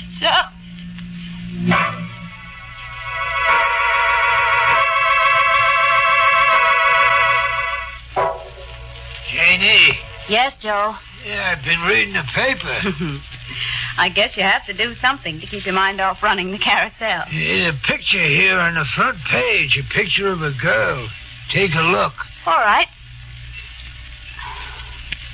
What about her? She's the girl who was here last night, ain't she? With that good-looking fella?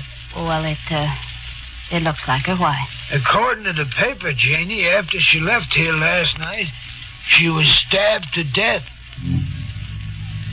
She was. Yeah. And when they found her, you know what she was holding on to in her right hand? Will you stop asking me riddles? I'm sorry, Janie. All right, what was she holding on to? A brass ring. I got rid of Joe. Sent him on an errand. Because I remembered something. I should have done it before. I went to the supply box. The place where we keep the feathers and buckles and buttons for the horses. The place where we keep the rings, including a few spare brass ones. We were missing a brass ring, and I thought I'd better replace it on the arm that holds the ring next to the carousel. I was up on a stool when... Hi, you sister. Oh. Hey, you dropped all the rings. I didn't hear you. I'm a very quiet walker. I better give you a hand getting the rings together. You don't have to bother. Oh, no bother at all. Say, that's funny. What is? There's a brass ring among them. Well, what's funny about that? I thought I got the only brass ring last night. We have more than one brass ring. What are you getting excited about? I'm not getting excited, but I wish you'd get out of here. And what do you do for excitement after the carousel's all closed up for the night? Listen, I'm usually pretty tired. I go to bed. It sounds dull. How about meeting me tonight? Why are you asking me? I like the way your eyes spark. Didn't I tell you? Well, all right. But would you mind returning the brass ring? What brass ring? The one you had last night. Oh, that. I don't have it. What'd you do with it? I must have lost it. What's so special about a brass ring?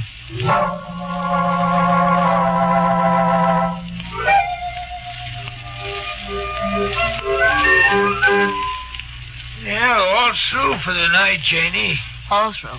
Yeah, you're tired. Little. He's waiting for you, ain't he? Who? That's him standing over there, ain't it? Fellow who was here last night? Yes, I guess it is. Like him, don't you? Maybe, I don't know. Why don't he come over here in the light? Joe, please. All right, never mind, Janie. I guess he's all right, otherwise the police would have been after him. But be careful anyway, Janie. Be careful. I watched Joe shuffle away, turned the lights out, and started walking to where Ben was waiting. Joe was right. The police would have. And then I remembered. He'd brought her to the carousel when no one else was around. No one had seen them together except Joe and me. No one had seen them leave except Joe and me. And the police hadn't asked us.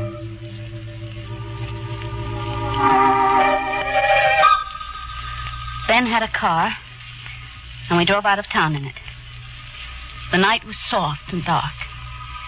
And after a while, we got to a roadhouse where there was dancing. And we danced.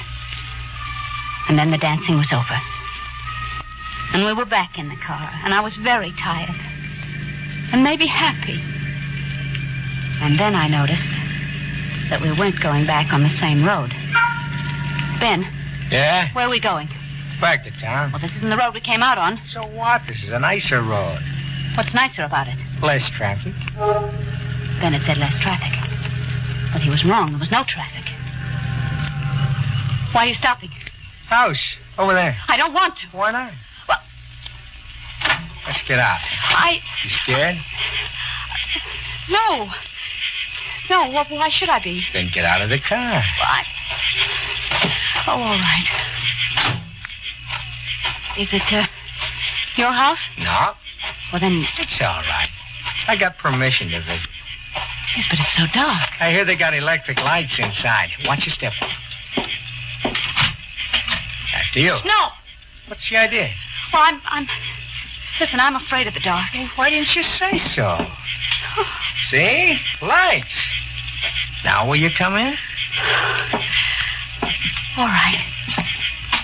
Now, you stay right here. I gotta hunt up something. Ben went down the hall and through a door at the end of it. The house was very still. I could hear the wind outside, but outside was very far away.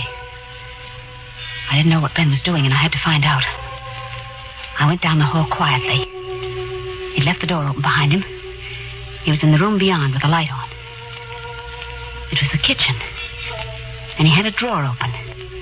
And maybe he heard me, because he turned for a minute, and there was something in his hand which glittered in the light. Something with a knife. I ran back down the hallway, but it must have been the wrong way because I came to a door and opened it. And all I'd done was get into another room. A room with the moonlight coming through the window. Just the moonlight. But strong enough to show me a girl. A red-headed girl. In a cheap dress. A girl who should have been dead. And she was staring at me. Out of cold blue eyes.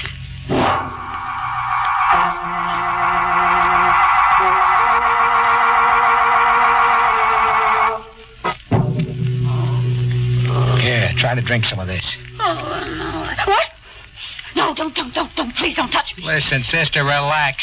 I don't know what you were up to before, but the last thing you did was pass out in here. Don't you know that was because she was staring at me? She? In the corner. Over there. There's nobody else in the room, in the corner, or any other place. Well, she was there. Look for yourself. I'm afraid. She isn't there, is she? Nah. Now, suppose you tell me who she is. I want to get out of here. But listen. I said I want to get out of here. Okay. Let me give you a hand up. The way you're talking, somebody might think you've seen a ghost.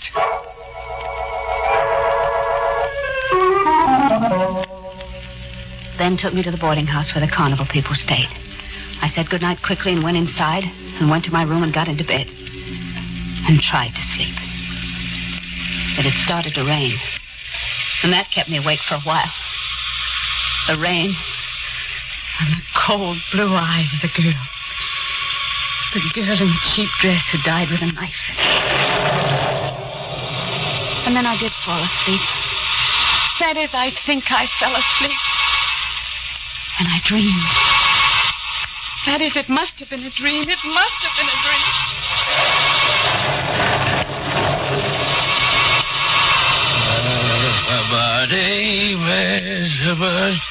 Hey, I didn't expect to see you out here in the middle of the night. What with the rain and all. That ain't healthy. You wondering what a bum like me is doing out here? Poking around the carousel? I tell you. I figured the carousel might be a good place to hide a knife. What you might call a used knife. I found it. Now, don't get excited. I ain't running to the cops. What have they ever done for me, eh? But you, I figure maybe you'd do something for me. Hey, where'd you disappear to? Now, listen. I can't say you, but you won't get away with anything. You started the merry-go-round. I'm getting off it. No, you stick behind me. Don't.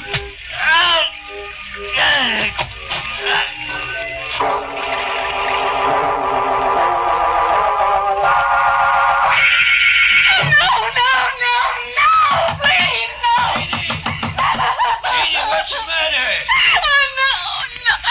What? Joe, what's the matter, Jeannie? Oh, Joe. John, it's nothing. Nothing. I just had a nightmare, that's all. It was just a nightmare.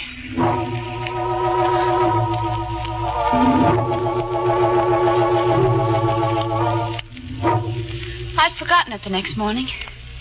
The nightmare, whatever it had been about. I went out, noticing a patch of dried mud outside my bedroom door, but it didn't mean anything.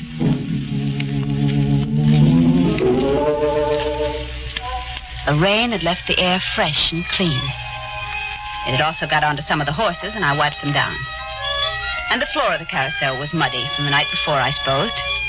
And between customers, I washed the mud off. Except at one place, where it wasn't mud, where it was a stain that could have been blood.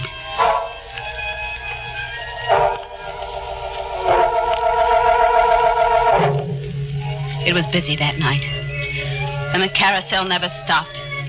And the painted horses went around and around and around.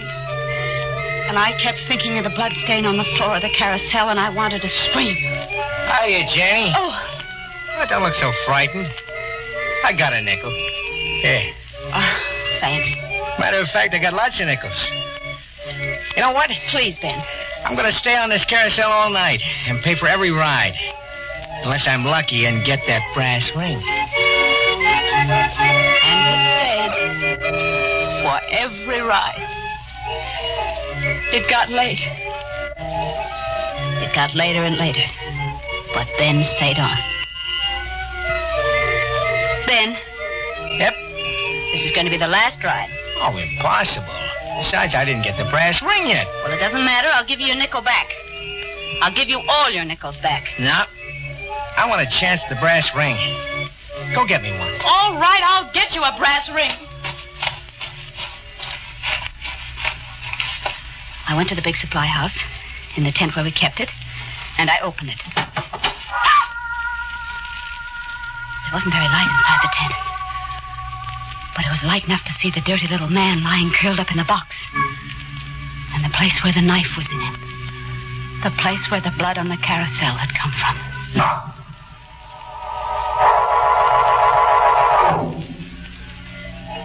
Well, Janie? I haven't got another brass ring.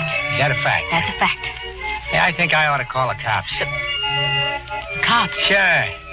Every merry-go-round's supposed to have a brass ring. You're defrauding the public. Oh, you're joking. I've done better. Well, I'll owe you a free ride. Some of the time, though. Who knows when there'll be another time? Joe! Joe, will you stop the carousel? Now, that's all, Ben. Okay, sister. Good night. And, don't take any wooden rings. He went away. Fairgrounds were dark now. And Ben had gone away. And I was alone, except for Joe and the painted horses. I was alone. And I was afraid. Hey, a young man, go off. A young man? Fella named Ben, you know who I mean. He went off. Why didn't you go with him? Joe, will you leave me alone? All right, Janie, no need for snapping at me. Oh, I'm sorry. Somebody swiped the plumes off in one of the horses. I better get a new set out of the box. No. Huh? I just meant not tonight. It's late and you must be tired. Yeah, but the horse... Please, Joe, will you forget about it for tonight? Whenever you say, Janie. I'll go home, but... Well, why'd you stop? It ain't easy to see him in the shadows, Janie, but... But what? He's standing there. Looks like he's waiting. Who's standing there? That young fella, Ben. What's he waiting for? Oh, well, it's a joke. He's waiting for a brass ring. I promised him one. Did you? Yes, of course, Joe. It'll be all right. Go on home. All right. Good night, Janie. Good night. Joe went into the darkness and was gone. But on the edge of the darkness, someone waited and didn't go. I went to the tent, to the supply box. The knife was still in the dirty little man. It wouldn't hurt him. And I needed that knife. So I got the knife. I closed the box again. The dirty little man might catch cold otherwise. And I was holding the knife in my hand when... What's that? I went out of the tent. Slowly. There was a wind outside. A cold wind that gnawed at my bones. And I shivered in the cold wind. And the lights on the carousel were up. And the painted horses were turning round and round and round. And on one of them, a girl was riding. A red-headed, blue-eyed girl in a cheap dress. I started toward the carousel. She had no right to be riding there. She hadn't paid a nickel. I could see her cold blue eyes staring, and her red hair fluttering in the wind. And I was going... Take it easy. Let go of me! Listen. I've got a knife, too! Will you keep quiet? I got it out of a dead man. And I'm not afraid anymore. She can't ride on my carousel. I won't let her. I won't. I won't. Now, give me that knife.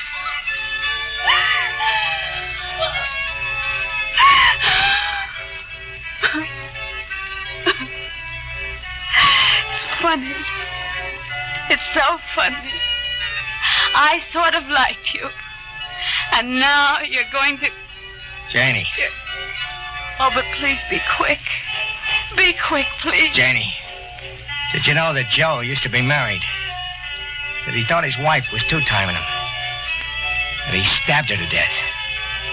And was committed to an asylum? Joe? He seemed to be all right. They released him. Wait a minute. The dried mud outside my bedroom door. Joe was outside my bedroom door, which means that he was out in the rain. And the little man in the supply box. The police had no proof. They knew it was either you or Joe. That's why the corpse was in that house last night. That's why... Ben, look. Look at the carousel. Joe. Stalking the girl. He's got a knife in his hand. Oh, Ben, it's horrible. The two of them alone on the carousel. The insane old man. Hey, come back, and the dead you. girl. Come back. I killed you for the liar you were. I killed you once. And you went away with your bright red hair and your lion blue eyes. And you come back, and I killed you again. And still you're here. And still I'm going to kill you. And kill you. And kill you. They're moving in on him. The police. He's fallen off the carousel. Look, Janie. He's got the brass ring. Clutched in his hand.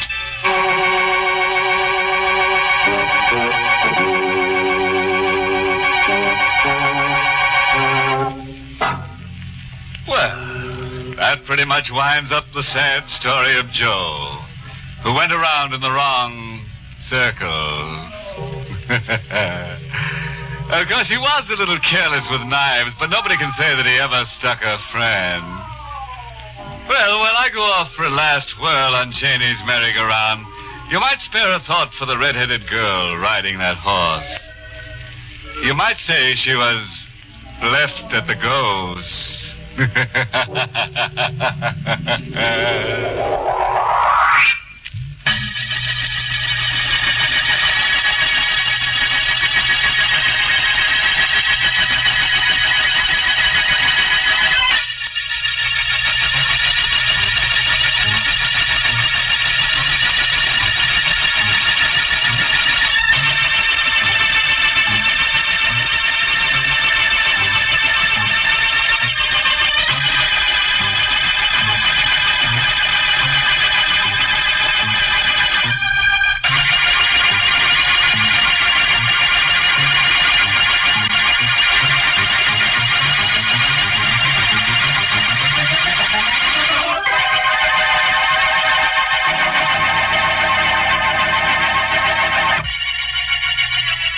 Good night.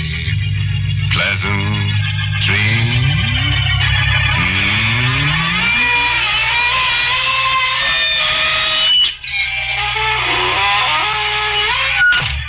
Inner Sanctum was heard in the United States over CBS, the Columbia Broadcasting System, and has been rebroadcast for servicemen and women overseas. This is the United States Armed Forces Radio Service, the voice of information and education.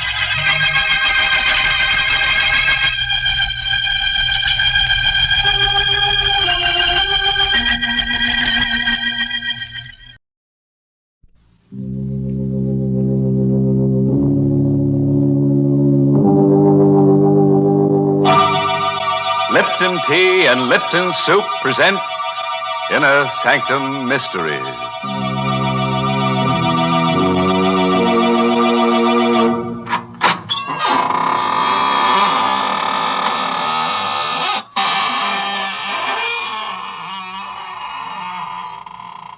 Good evening, friends of the Inner Sanctum.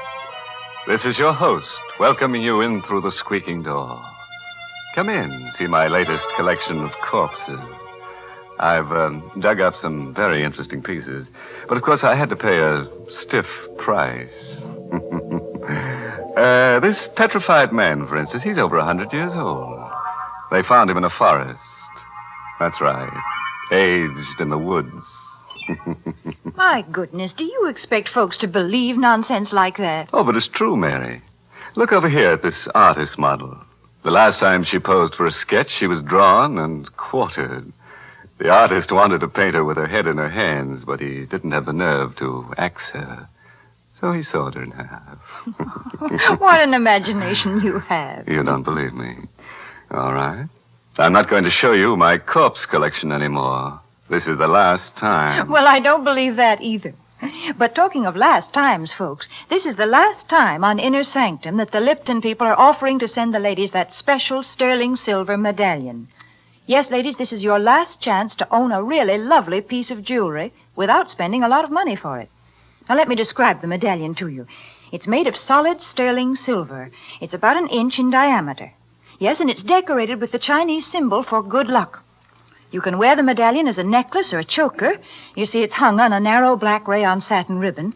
Or if you wish, you can simply add it to your charm bracelet.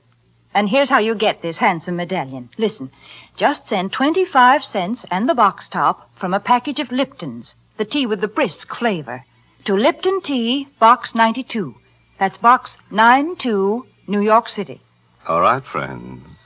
Better write that address down on a dry piece of paper. Why do I say dry? Because everything will be wet by the time we're through here. Wet with gore. Tonight's story is called Dead Man's Debt. It's an original radio play by Robert Newman. And our star tonight is Joseph Julian, who plays the role of Danny. The corner cell in the courthouse jail. Stone walls, stone floor, and a hard cot. Lying on the cot, huddled under the blanket, is Danny Gorman. His eyes are closed and his breathing is regular. But even he is not sure whether he's asleep or awake. For he's listening to a voice he's heard quite often during the past few weeks. And a voice he shouldn't be able to hear. A voice of a dead man. Are you sleeping, Danny? Don't. It's a waste of time. A real waste. You'll be sleeping for a long, long time, very soon.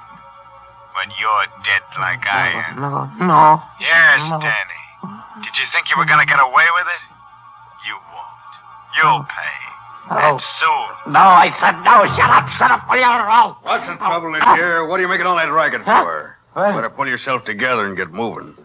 Waiting for you downstairs, court's in session. All right, don't rush me. I'm coming. I'm not rushing you.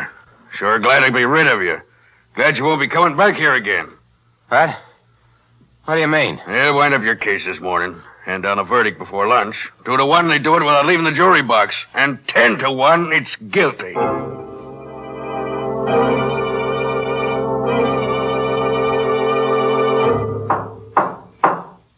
Gentlemen of the jury, have you reached a verdict? We have. Prisoner will rise and face the jury. Go on, Danny. Stand up. What is your verdict? Not guilty. Right? You mean? What a riot. I should have taken him up on it. 10 to 1 he wanted to give me that you were going to send me up. But I knew it. I knew you would. Order, Mr. Russell. Will you quiet your client? I apologize, Your Honor, but as you can imagine, he's been under considerable strain. Take it easy, Danny. Danny. Oh, Danny. Oh, Gail, hiya, baby. I knew it too, Danny. I knew they'd let you go. They had to.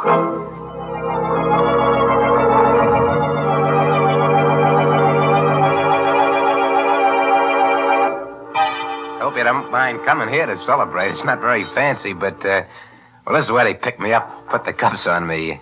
I'm kind of sentimental about it. That's perfectly all right. Here's to you, Russell. You did a swell job getting me off. Well, thank you. I had probably done better if I didn't have a conscience. How come? I was assigned to your case. I had to defend you. And I did the best job I could. But it was a little hard to put my heart in it when I knew you were guilty. Not of the murder you were charged with, but another one. What? If that's supposed to be funny, Mr. Russell. It's not, Gail. Danny was charged with the murder of Carson, a well-known jeweler, whose body was found a few miles from his country house. Danny was seen in the vicinity in the company of Stack Allen, a man with a long criminal record. Now, if you remember, there were just 3 things that saved Danny. 1, the fact that Carson was thought to have a valuable diamond on him. Danny didn't have the diamond, and it hasn't been found yet. 2, Carson was shot with a .45. Danny's gun was a .38. And 3, Stack Allen has disappeared. Now, on the basis of these 3 facts, I was able to convince the jury that it was Stack who killed Carson and took the diamond. And as a matter of fact, that's what I think did happen. Well? The DA made one mistake. He charged you with a wrong murder. I don't believe you killed Carson, but I do think you killed Stack Allen. That's ridiculous. Danny, tell him it's not true. Tell him. Shut up. What are you going to do about it? Nothing. I'm not a policeman. I'm an attorney. You're lying. No. You see, basically, I have great respect for the law. I believe that even though it sometimes makes mistakes, it generally corrects them. I think it'll catch up with you. In the meantime, well, there's the matter of my services. Since I saved your life, I figure you owe me a good deal. Don't worry about that. I'll pay you. Yes? How? Never mind that. I said I'd pay you. You don't have the money now. I know that. If you wanted me to, I could probably help you. I don't want any help from you or anyone else. I said I'd pay you, and I will. Come on, Gail. Let's get out of here.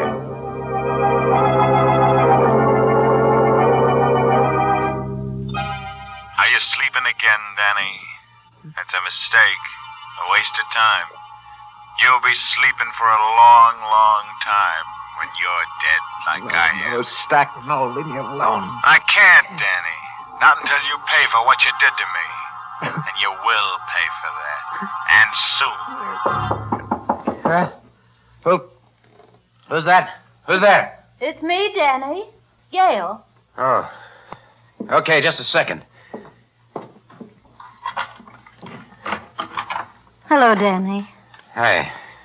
Starting to get a little worried about you. You all right? Sure, I'm all right. What is there to worry about? Well, it's been a week since I saw you. I've been hearing things. That you were hanging around with the old gang again. With Frankie. So what? You mean it's true? Danny, you shouldn't.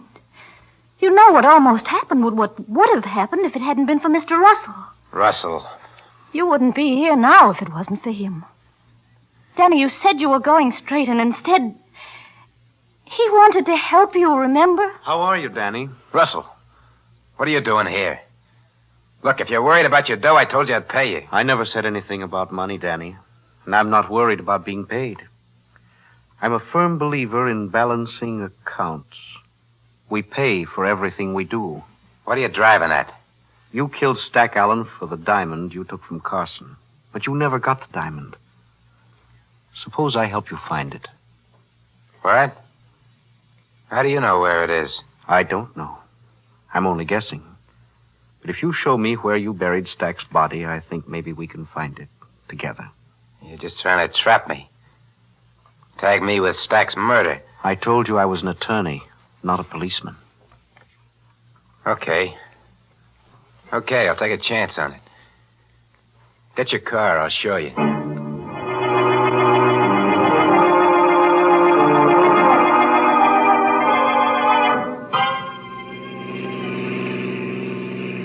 Go easy now. Turn off there to the left. Into the woods? Yeah. Just a little further. All right, go slow. Okay, now stop. I think you'd better stay here, Gail. It's not going to be very pleasant. No, it's all right. I'll come. Just as you like.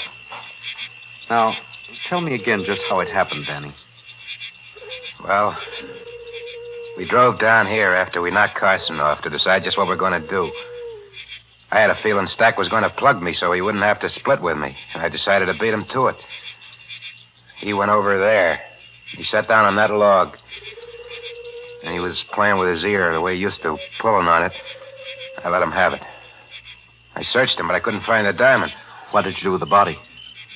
I dug a deep hole right there. I dumped them in it, and I piled wood on it, and then built a fire.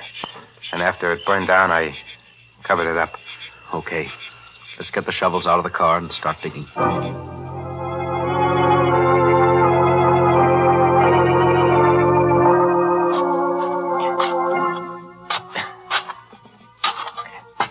Hey, my shovel hit something. I think it's him. Gail, will you go back to the car? No, I'm going to stay. I just won't look. There he is. At least his bones. Put your shovel under his skull and lift it carefully. Hey, the diamond. The diamond's lying right underneath him. How did you know? I didn't. I told you I was guessing. You saw him take it from Carson, knew he had it with him, but you couldn't find it when you searched him. You mentioned that when he was thinking, he had a way of playing with his ear. His ear, of course. That was it. He hid it in his ear. Maybe he figured I was going to stick him up with something. Maybe. Anyway, I got it now. We're rich, you hear, Gail? We're rich. Yes, I hear. What are you looking at me for that way? Danny, I loved you for a long time.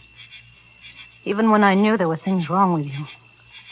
I stuck with you through the trial because I thought you were innocent. That you hadn't killed Carson. Now I hate you. I stood trial. I got off, didn't I? I paid for the diamond. And now it's mine. Yes, Danny, it's yours.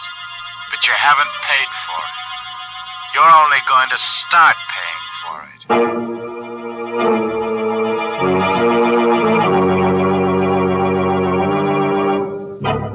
There's our friend Mr. Bones again. You know, I don't mind his talking from the grave, but I wish he'd stop heckling Danny and not sound so much like a bill collector. After all, he didn't do so badly. He not only got buried, he got cremated, too. Yes, he paid the penalty for his crime. Yeah. But what right has he got to be so moral after he's dead? And so vain, too. Wearing a diamond in his ear. Next thing you know, we'll see a skeleton walking around wearing a Lipton sterling silver medallion. That will never happen, I assure you. Is that so? Well, let me tell you about a skeleton who could fly. Now, stop. That's enough. You let me tell you about a real flyer, an American pilot, whose life was saved by the original of that sterling silver medallion that the Lipton people are offering to the ladies. Now, listen, folks, because this is a true story. It seems that a year or so ago, an American flyer had to bail out over enemy territory. Fortunately, he was rescued by Chinese guerrillas, and they gave him a medallion with Chinese letters on it. They said that this medallion would bring him safely through the lines. Well, he did get through, and only then did he learn that the letters meant good luck in Chinese. Now, there's a story to tell your friends when they're admiring your sterling silver medallion on its narrow black rayon satin ribbon. And to get this Chinese good luck charm, just like the one the flyer carried, all you have to do is send 25 cents and the box top from a package of Lipton's, the tea with the brisk flavor, to Lipton Tea, Box 92. That's Box 92, New York City. And now, friends, back to the story of Danny Gorman, who was tried for the wrong murder and who's found, so far at least, that crime does pay, and very nicely, too. It's about an hour later now, and a car with 3 very silent people in it has just reached the outskirts of the town.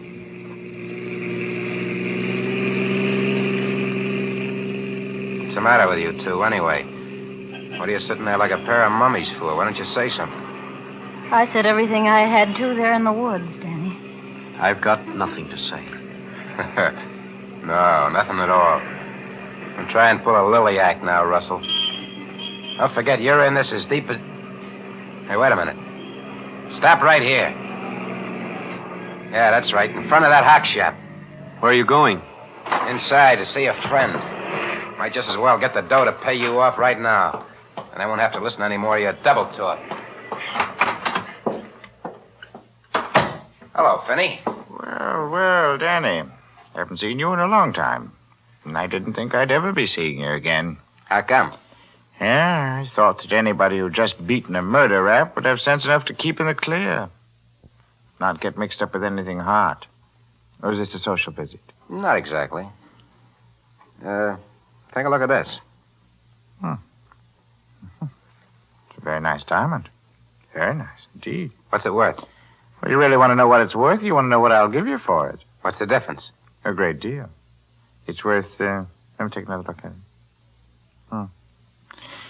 Yes, it's worth $10,000, maybe $12,000. I'll give you $2,000 for it. What? Why, you old... What's the idea? It's very simple, Danny. You were tried for Carson's murder, and you got off because you had a good lawyer and because there wasn't enough evidence. But if you were tried again, right now, you wouldn't do so well. Because this is the very best kind of evidence right here. You see, I happen to know that this is Carson's diamond. Yeah? Yes, Danny. That means that you wouldn't dare take it to anybody else. It wouldn't be wise for you even to take it out of this shop. And that's why it's very generous of me to offer you $1,500 for it. $1,500? But you just said... Okay, Finney. Take the diamond, give me the dough. That's very sensible of you, Danny. Come back tomorrow about the same time. Nothing doing. I'm taking a powder out of town. I want the dough right now.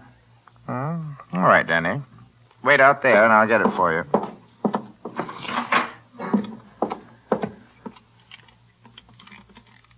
$7, 21, 4, and there we are. Let's see. No. Sorry, it had to be a knife, Finney. Danny, you... Damn. Couldn't take a chance with a gun, not with my friends outside. Shouldn't have driven such a hard bargain. Because now I'm not only going to take the diamond back, I'm going to take every cent you got in the safe. After all, it won't do you any good anymore.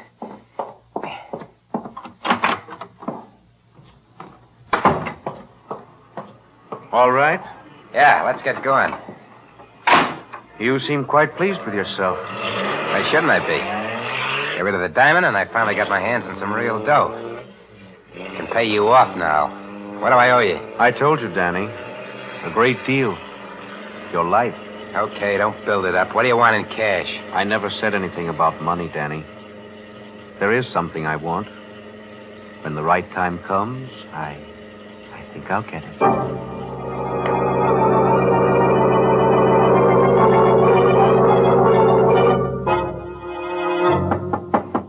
Yeah?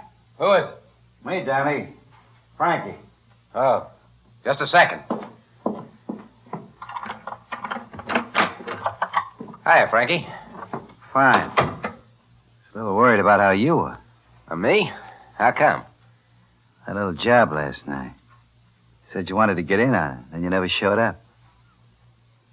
Thought maybe you were sick or something. Oh, that, No. It was just that, well, I changed my mind. Yeah? Yeah, I kind of thought it over. I decided, I better stay in the clear. Go straight from now on. That's smart, Danny. Real smart. Yeah, I think so. How'd it go? Smooth as silk. We ended up with stuff worth, well, 3 or 4 G's anyway. Yeah, swell. Yeah. It's only after it was all over that we ran into something kind of funny. What was that? Well, the stuff was kind of hot, and we thought we ought to unload right away, so we went down to Finney's. You know, the fence. Yeah. We got there, it didn't seem like there was anyone around. I took a gander in the back room, and you won't believe this, but the safe was open. Cleaned out. There was Finney, dead. What? Well, you have any idea who did it? I don't know. He'd been knifed. Whoever got him left in such a hurry they forgot to take the knife with them. I got it right here. Well, let's see it. No, don't touch it, Danny. You might get your fingerprints on it, and that'd be bad. I said don't touch it. I'll try any monkey tricks or I'll blast you for keeps. So you were going straight, eh? You mealy-mouthed double-crosser. Where's the diamond? What are you talking about? Don't give me that. You think I know your knife when I see it? There's only one reason you'd go to see Finney. To cash in on that diamond you and Stack took from Carson. Well, I want it. Okay. Okay, Frankie, you can have it. I've been having nothing but tough luck ever since I first laid eyes on it. It's over there in my bureau, hidden under my socks. I'll get it for you. You're starting to show some sense. Yeah, I think so. More sense than to let you leave here knowing what you know. Now, get my friend the lawyer down here. Everything will be hunky-dory.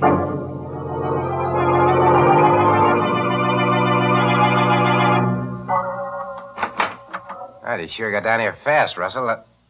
Hey, what's the idea? Bringing Gail with me? I thought she might be interested in anything you might have to say to me. You said something about another case? Yeah. Look over there, in the corner. Oh. Frankie? Frankie Ring. And he's dead. You killed him? Yeah. It was self-defense. So he came down here to get me to go out on a job with him. I told him I wouldn't, that I was going straight, and he pulled a gun. There it is in his hand. See? I got my own rod from the bureau, and, well, that was that. Sound okay? Fine.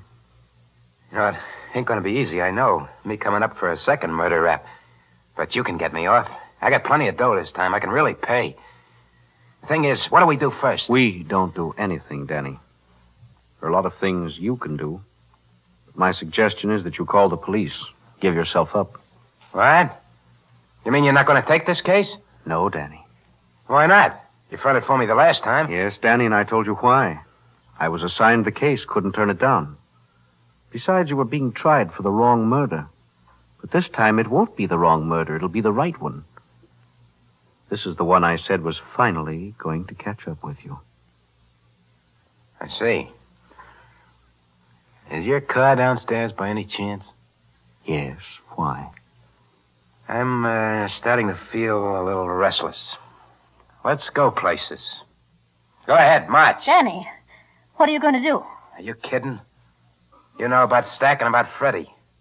Somehow I don't think I'd sleep so good knowing that you knew. Besides that, there's one more you don't know about, Finney. I got him yesterday while you were waiting in the car. After your first three, they start to come easy, even dames. We're going to take a little ride together. But I got a feeling we're not all of us coming back.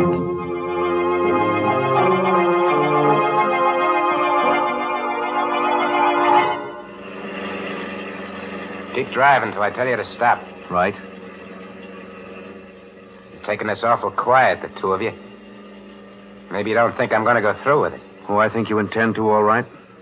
Whether you will or not is another story. So is the reason I'm taking it this way. Maybe this is as good a time as any to tell you a few things. Why I took your case in the first place. Well? It was because of Carson. He was my father's best friend. Kind of a second father. It was he who put me through law school. When he was murdered, I made up my mind to get to the bottom of it, find out who killed him. I didn't think it was you, and it wasn't. But you were involved. And I knew that if I helped you get what the murder was committed for, the diamond, eventually you'd pay for the murder you committed. Well, now you've got not one, but 3 murders to pay for. What are you stopping for? Railroad crossing. There's a train coming. Can't you hear the bell? Told you to keep going till I said for you to stop. Okay. Hey, what's the idea? You stalled the car. Yeah. To make sure it stays stalled, I'll just take these keys. Danny, we're right on the track. Yeah. This is it. You fell in love, see? You ran away together, smacked into the train. Now, don't try the doors. They're locked. I'll just wait over here and make sure everything goes the way it should. Well, Gail? Somehow I'm not frightened. And I don't care. Hey, my foot! My foot! It's caught in the train! Hey, it's not coming down your track. It's coming down this one! Hey, Russell! Gail, help me! Help!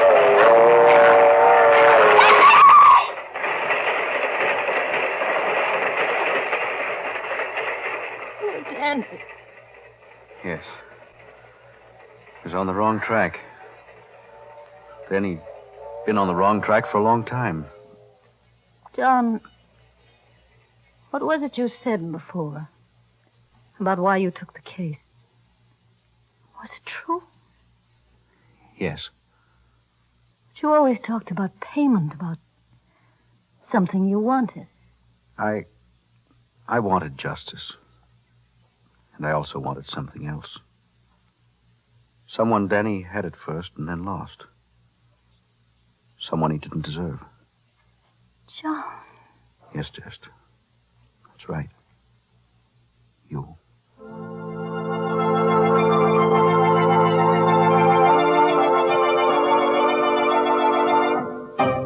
Say, what is this anyway? Inner Sanctum or Love's Old Sweet Song? You'd better get yourself another tune, Professor.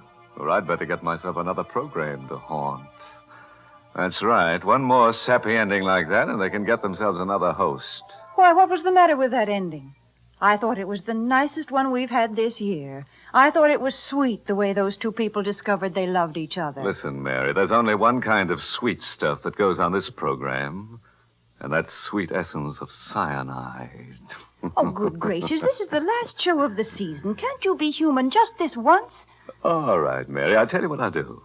When Gail and that lawyer get married, I'll send her a Lipton sterling silver medallion for a wedding present. Well, they'll have to get married real soon then, because this is the last time on Inner Sanctum that the Lipton people are offering to send that special medallion. Yes, ladies, this is your last chance to get a solid sterling silver medallion hung on a narrow black rayon satin ribbon. A lovely piece of jewelry to wear with your simple silk dresses and with your dressy suits as well. So you'd better send for your medallion tonight. Just send 25 cents and the box top from a package of Lipton's, the tea with the brisk flavor, to Lipton Tea, Box 92, New York City.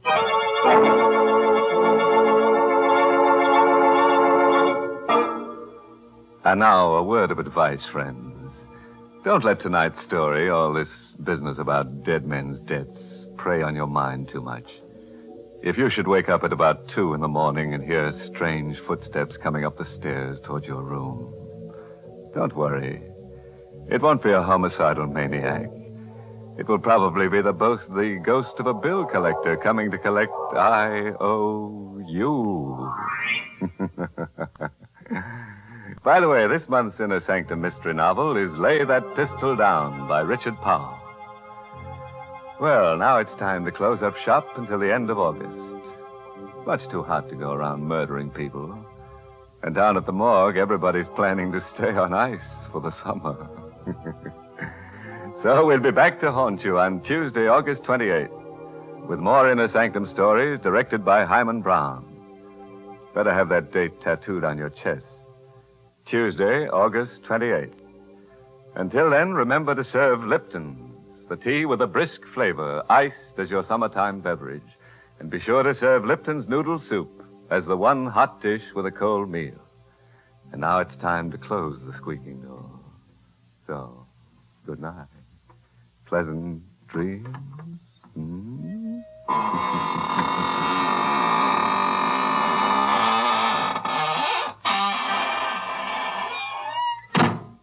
This is CBS, the Columbia Broadcasting System.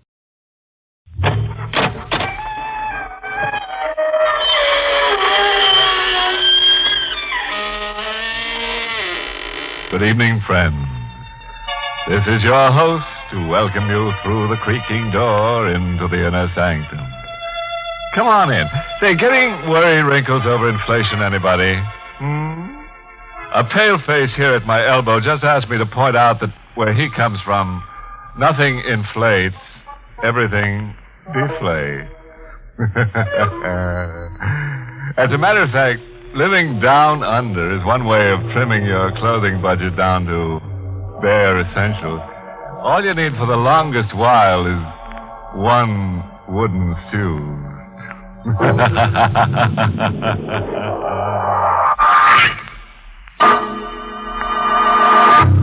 Tonight's Inner Sanctum mystery, Mark My Grave, was written by John Robert and stars Lawson Zerbe in the role of Colby, with Santos Ortega as Gabby.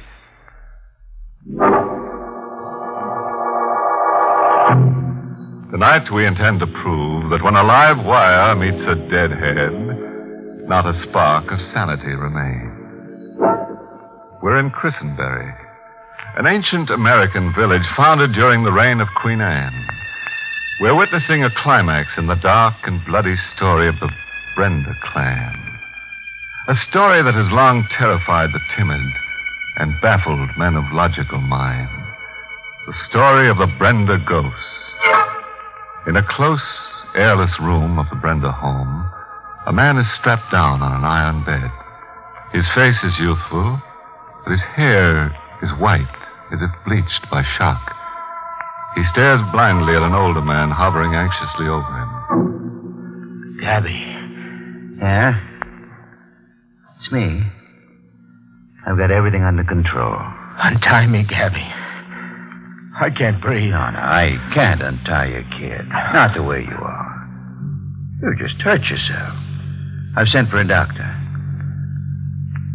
Able to talk about it a little? Talk about it? Sure. Only if you're able to. Ghosts. Ghosts were a big joke to us. The assignment was going to be a gag. A picture stunt to give the newspaper comic relief. That day you called me. Hey, Colby. Yeah? Hey, the wire coming in. 8-state search for missing hitchhiker couple. And what about it? Just 2 more missing Americans. There's a million of them. Pamela and Alfred Parker have been missing for 14 days. They were last seen entering the village of Christenbury. They were seen entering, but nobody saw them leave. Christenbury is the village famous for the Brenda ghost. You want to buy a bed sheet, boss? No. I do want to buy a circulation booster. Oh, you're not assigning me to interview the Brenda ghost. And all the other Brendas with pictures. Trot yourself over to Christenbury with a flash gun and photograph everything that moves. What if the ghost is, camera shy? Christenbury was a village a man starts talking to himself in. A handful of bearded old-timers who stared at newcomers, then scurried away like frightened jackrabbits. The population on the ground was less than 100. The population underground was an easy 20,000. Now, before tackling the Brendas, I did some reconnoitering. If you're a man of caution, Mr. Colby, you'll not go poking your nose. How did Luther Brenda die? He was found keeled over in his study one black night, murdered. Somebody took an axe to him. Just somebody, huh? The, hatchet man was never caught? No. Did the police ever figure out a motive for the murder? Robbery, they said.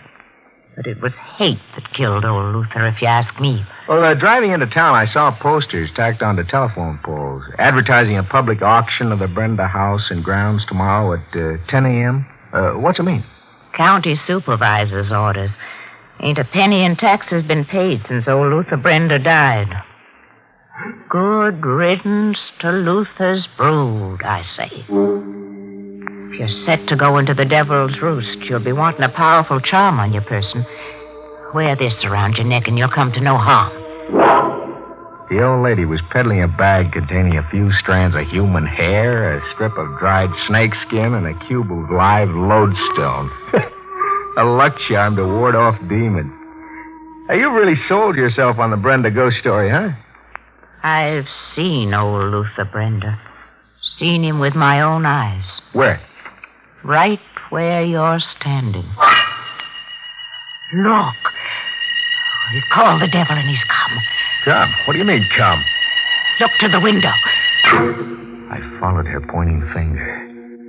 There, staring at us through her window, was a face. It's old Luther Brenda. It glowed like a mask coated with phosphorus. In a moment, the face was gone. Vanished.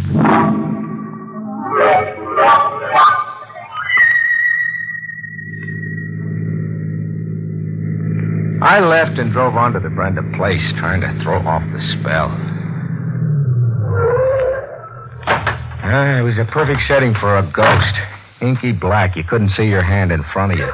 A dimly lit gabled house high up on a hill. And barking dogs somewhere. I was picking my way slowly with my camera slung over my shoulder, working my flashlight. when I got the first proof that I really needed a charm bag around my... Oh, the rifle shot. Somebody had shot the flashlight out of my hand. Are you shot? Nah, you just ruined a new flashlight. Who are you? David Brenda. You? Colby, a reporter. You always welcome guests with a blast of rifle fire? I mistook you for old Luther. Old Luther's on the prowl tonight. Shooting at your father's ghost, huh? But what makes you think the old fellow's on the prowl tonight? He ain't in his casket. You checked to see, huh? I did? You dug him up and pried open his coffin and checked? Nope. Wasn't no need to do that. We ain't never buried old Luther. We put him in the family crypt like he wanted to be put. And you say he's not there now? Yep.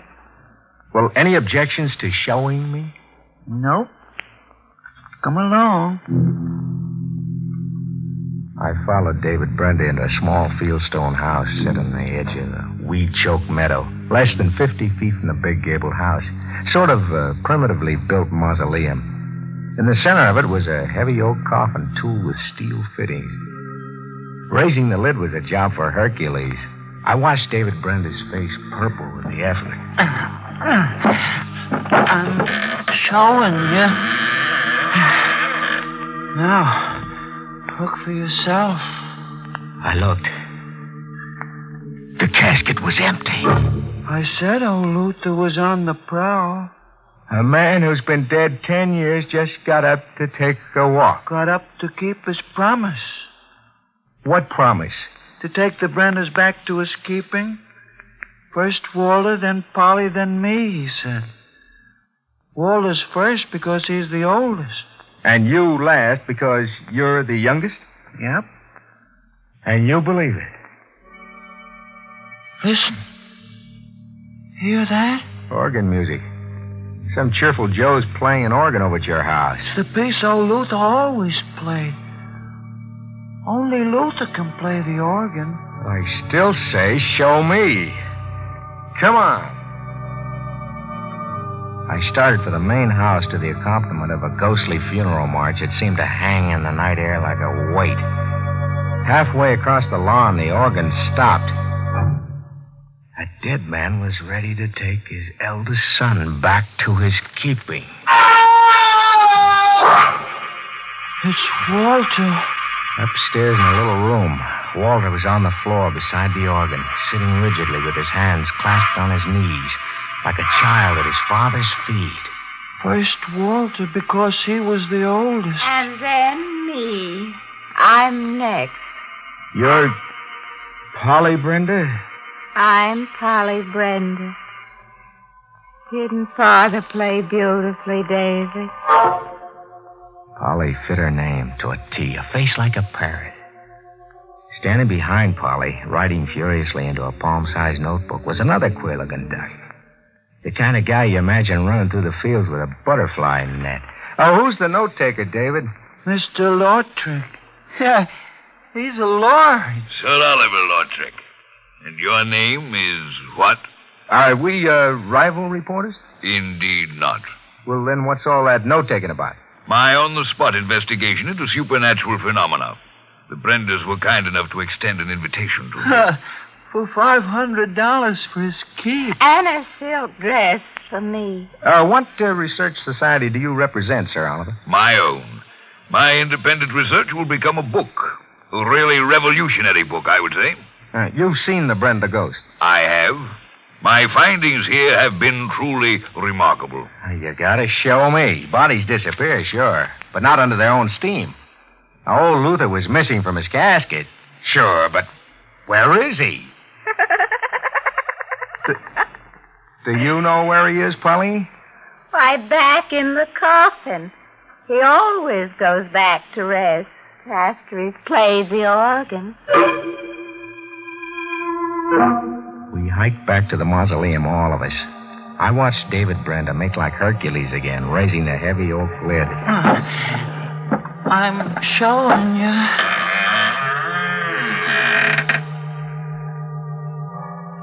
I looked. Old Luther Brenda was back in his casket.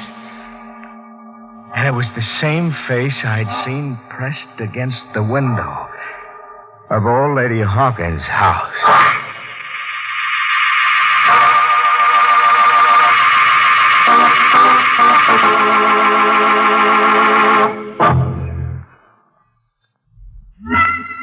The mind's a funny thing, Gabby. You're a hard-headed cynic who says, show me, but suddenly you can't trust your eyes. Suddenly your mind's developed a small crack, and your sanity begins to push out like sawdust coming out of a rag doll. A dead man who gets up out of his casket, plays an organ solo, commits a murder, then gets back into the casket. You don't dare believe it, because if you do, you'll never stop screaming. I didn't try to figure it out too much. I photographed everything in sight, talked a while with the overstuffed researcher, Sir Oliver, then holed up in the ground floor bedroom David Brenda assigned me to. It won't be comfortable, but it's a bed. I hadn't even closed one eye when the dogs outside set up a holler that raised goose pimples all over me. It was the kind of holler you hear from bloodhounds when they reach the end of the chase. I went to the window. Something was pulling me. Something. Like a premonition. There were the dogs on the lawn, under the moon. Brute mastiffs, 4 of them, and snapping something in their jaws, then tossing it into the air. I concentrated on whatever the gadgets were, peering through the window glass until my eyes almost dropped out of their sockets. After a while, I made the gadgets out. They were articles of clothing. A shoe, a man's hat, a lady's handbag. I found the place the dogs had come from. It wasn't hard. I just followed the dog tracks to a ravine behind the meadow. I found them side by side, deader than just dead. Pamela and Alfred Parker, your missing hitchhiker couple. Oh, Luther killed him. Great, having a ghost around that walks. Huh, David? You can make him the explanation for everything. Oh, Luther killed him. Listen. The organ's going again. It's old Luther's favorite piece. He's fixing to kill Polly. Walter was the first, and now it's Polly's turn. Busy night for a dead man. The idea is that Luther Brenda's up there at the organ, huh? Yep. Up there playing a prelude to murder. Out of his casket and up there in the watchtower? Yep. I'm going back for a double take at that casket.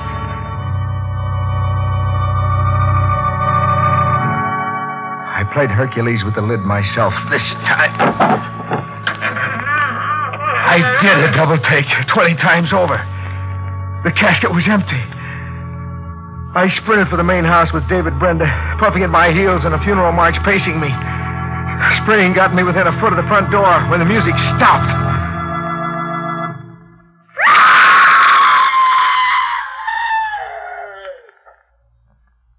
Polly was next, after Walter.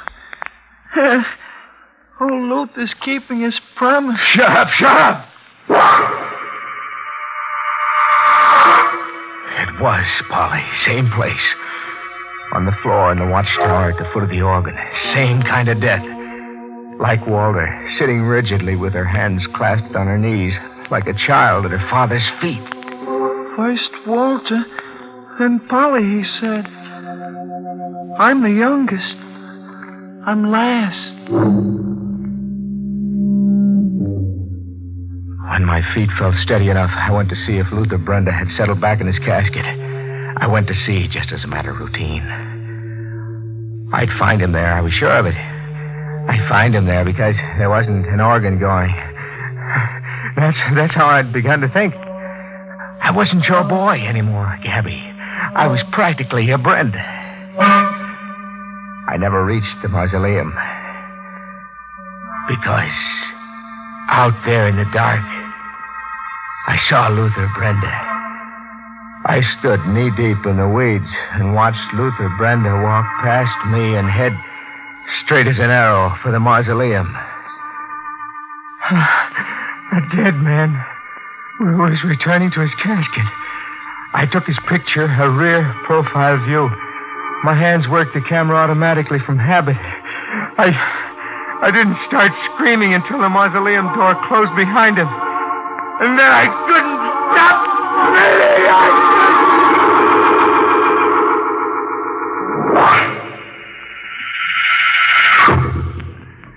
Feel better for the sleep, kid? Yeah. I feel okay. What time? 10 a.m. The doc gave you something to quiet you down. Able to get up? Sure. Did I make any sense to you early this morning? Some. But we're not talking about it, Colby. Sergeant Conley's around the premises now figuring things out. That public auction starting in a minute. They're going ahead with the sale of this place. If you want to climb any of duds, we can watch it.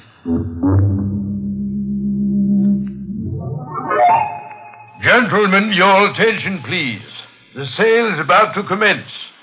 By authority vested in me by the Board of Supervisors of the Incorporated Township of Christenbury, I now offer you tax warrants, file number 126015, at public sale. Great public sale.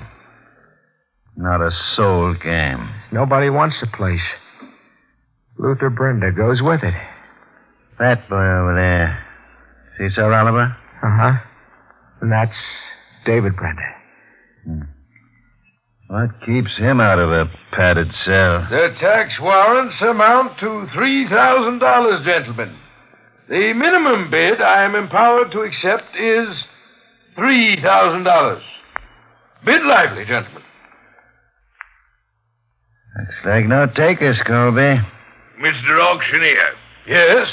In the absence of bids, I bid exactly $3,000. Sold. Sold to... your name, please. Lautrec. Sir Oliver Lautrec. Come on, Colby. That's all I wanted to hear. Sir Oliver. Yes? What's here that's worth $3,000 to you? Must I answer that question? You'd better, and pronto. And don't tell me you've gotten attached to a walking dead man. My work prompted me to make that bid. The $3,000 enables me to pursue my research. I'd been advised that the county planned to raise the house to the ground if no bid was forthcoming. That would be a pity. An irreparable loss to the study of supernatural phenomena. But more of a loss to you, eh? A loss of, say, $100,000? You're making no sense at all to me. I'm not, eh? There's a cop here who'll tell it to you in basic English.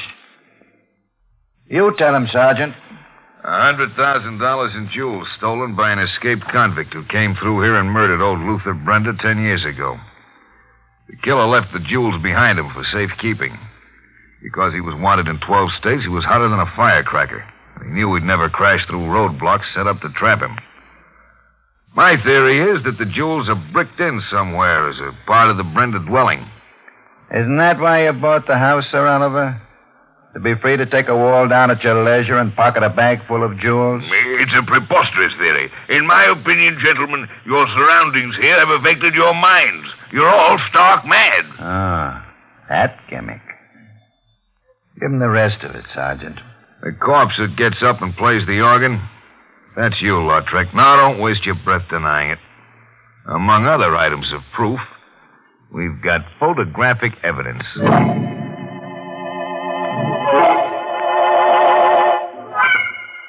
That wraps up the ghost story, Colby. Sir Oliver was caught in that roadblock 10 years ago.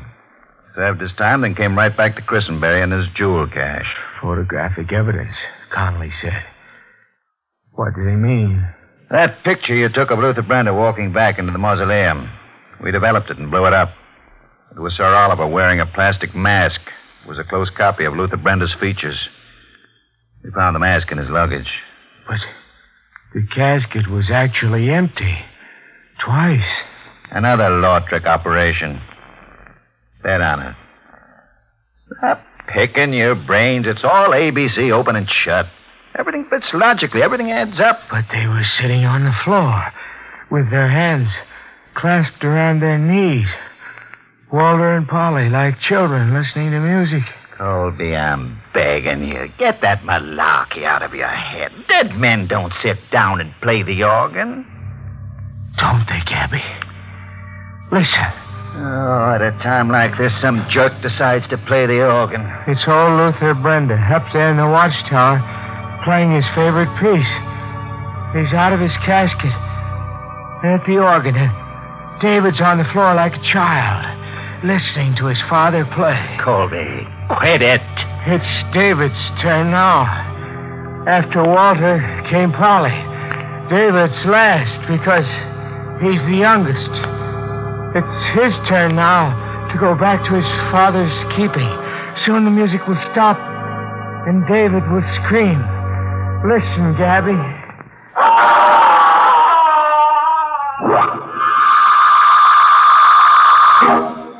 See, Gabby? David sits like the others on the floor, dead. Is he dead, Sergeant? Yeah. Can't pin this one on Law Trek. Then what killed David Brender?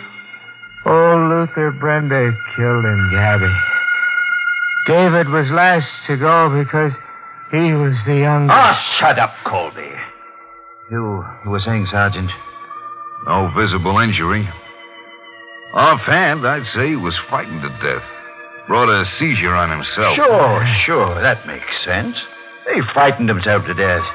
Does it make sense, Gabby?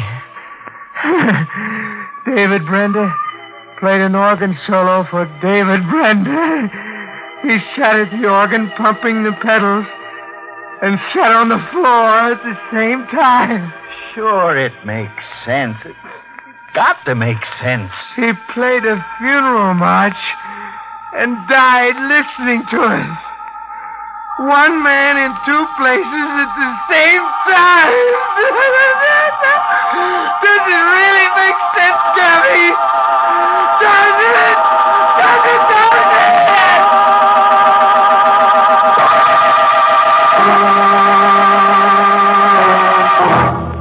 So the Brenders are back together again. Now, there's one gang that believes in the family ties that bind. Did some cynic whisper, straitjacket? That's Oliver. Nice guy to rent your attic to. I'm told he's using himself as a basis for research now.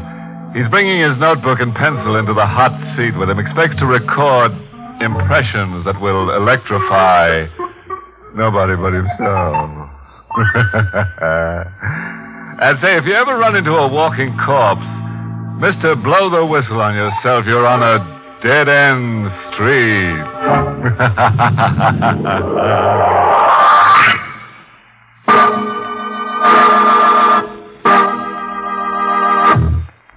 Inner Sanctum is heard each week in the United States over CBS, the Columbia Broadcasting System, and has been rebroadcast for servicemen and women overseas through the facilities of the United States Armed Forces Radio Service, the voice of information and education.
Lipton Tea and Lipton Soup present Inner Sanctum Mysteries.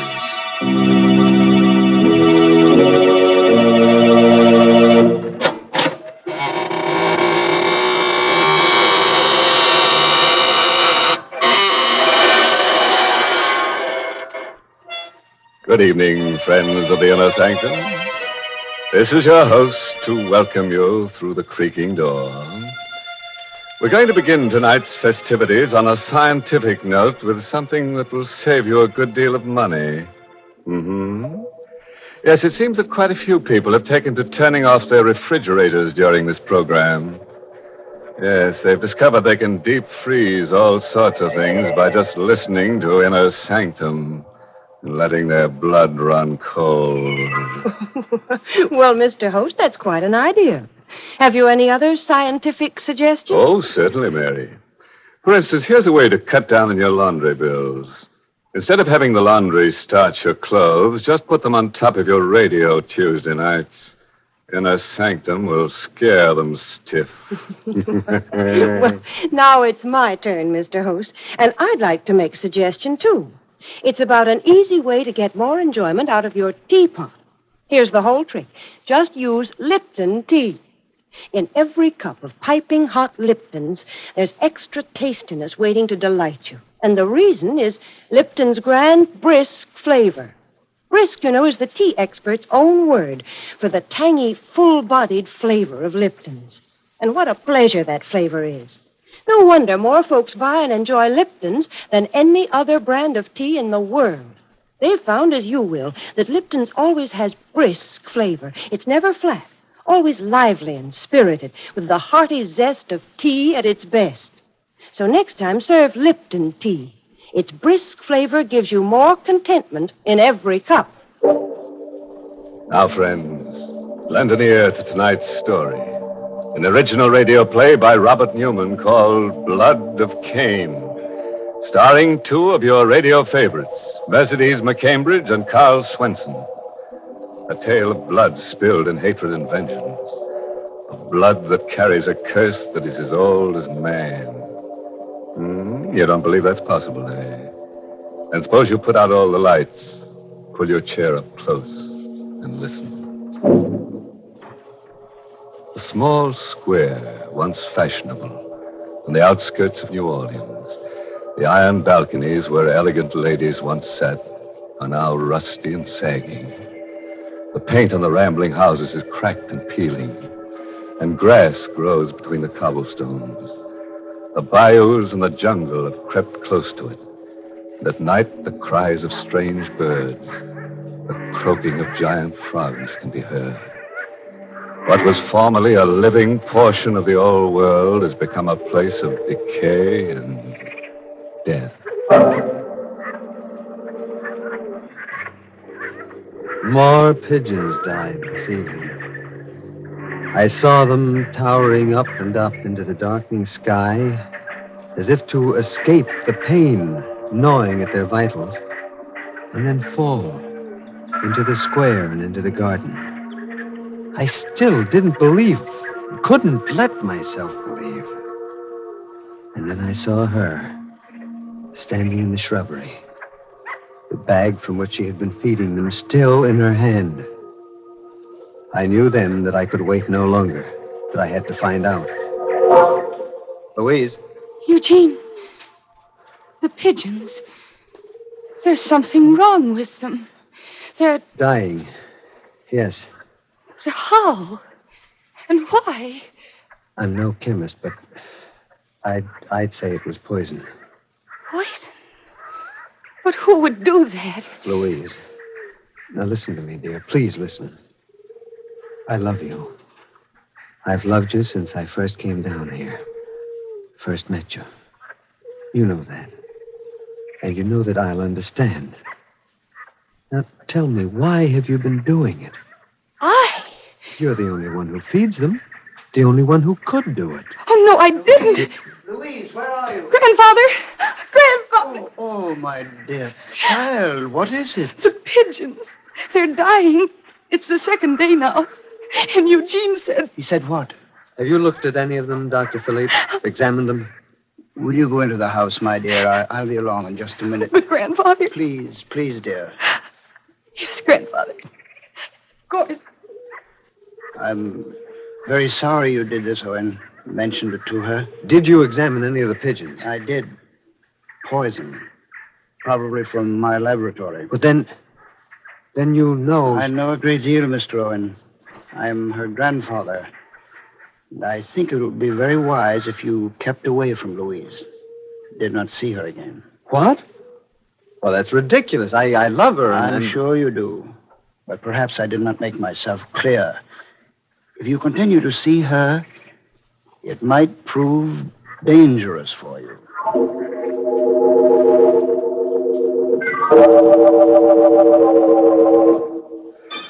I didn't eat any supper that night.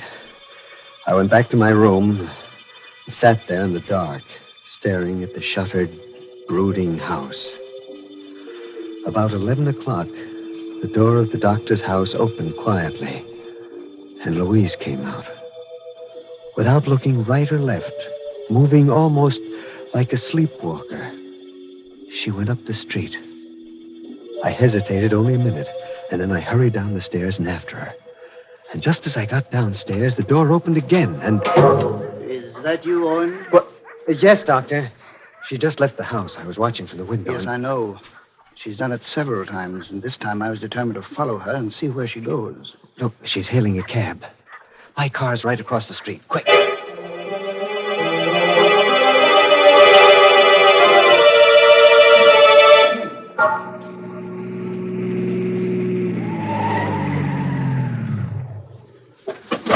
Louise went in there.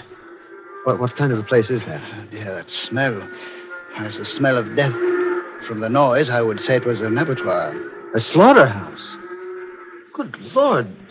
But why? Why would she come down here in the dead of night? I like you, Owen. I think you know that. And it was for your own sake that I warned you to keep away from her. There are things that you do not... well, that you cannot know about her. No? Well, we'll see. I'm going in and get her and find out from her.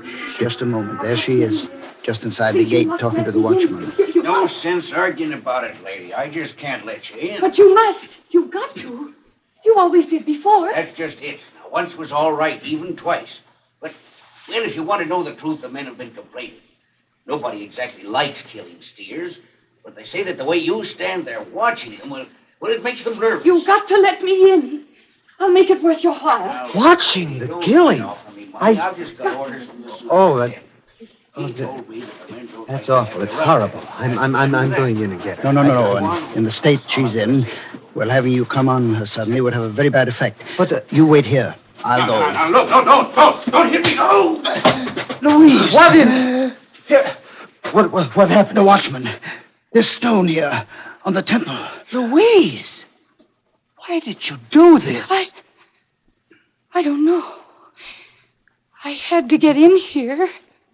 He wouldn't let me in. Take her out to the car, Owen. Come on, let's go. He can't go now. Leave him lying there like that. He's hurt. He may be dying. No, it's not serious. He's just stunned. We can phone for an ambulance as soon as we get home.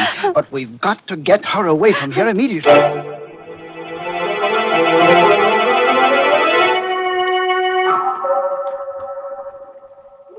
Sit down, Louise. Yes, Grandfather.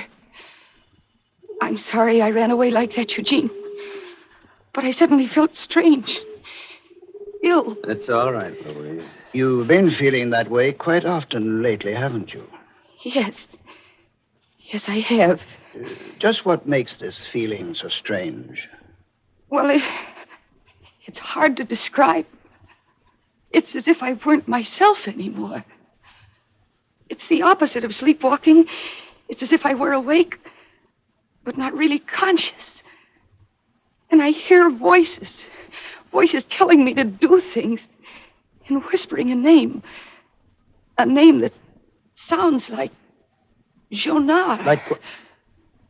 You've been in my study reading my books. No, but I haven't, Grandfather. You always forbade me to. And how did you know that name? Well, whose name is it? And, well, what does it have to do with Louise? It's the name of a family which is almost extinct. And it is a name which means death. Well, what do you mean? I was always very interested in the Journard family for reasons of my own. And I've collected all the historical references to them that I could. These references start with the 13th and 14th century, but by the 15th century, they had become the traditional executioners of France. Executioners? And in those days, you know what that meant. It was a Journard who put the torch to Jeanne d'Arc. A Journard received a handsome bequest from Louis XI for services rendered. A Journard operated the guillotine during the French Revolution. Perhaps that's why the family migrated here after the fall of the Republic. They came here? Yes.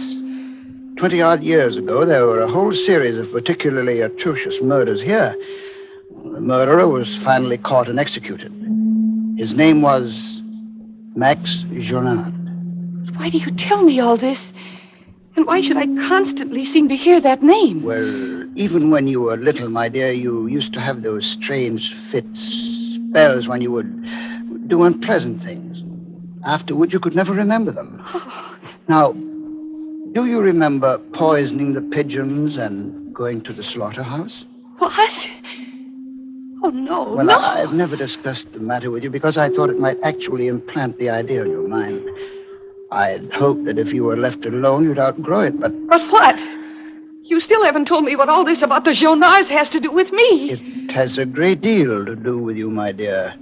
You see, Max Journard was your father.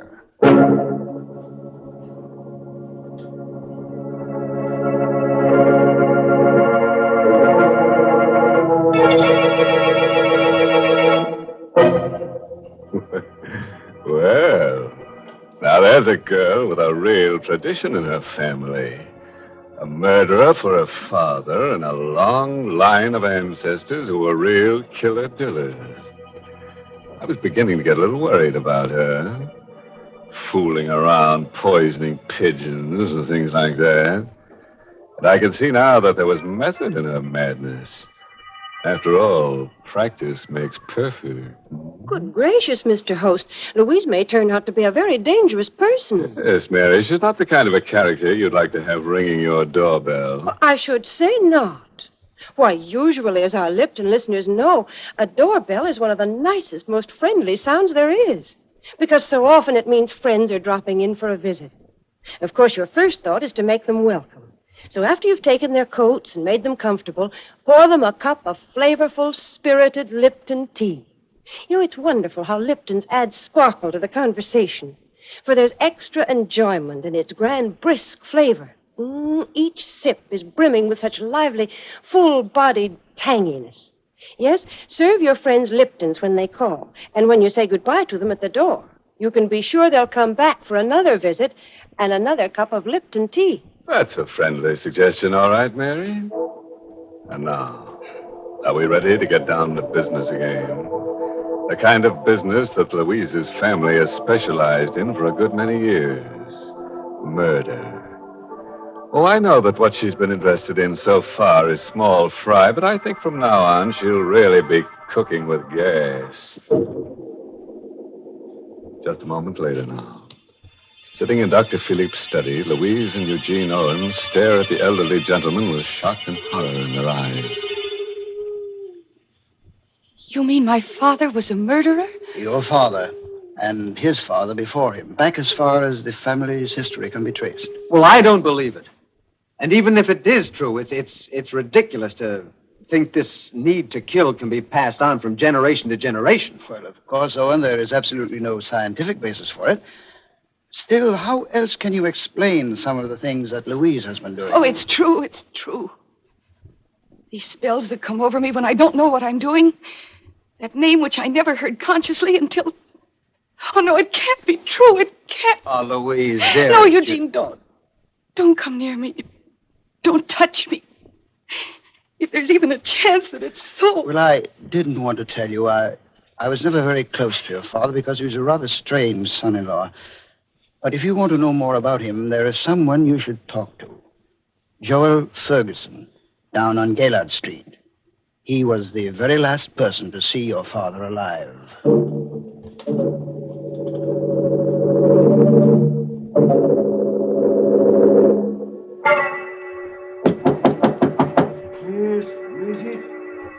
Mr. Ferguson? Yes. Who is it? My name is Louise Philippe. I'd like to talk to you for a few minutes. Just a second. Come in. In here. Thank you. What did you say your name was again? Louise Philippe.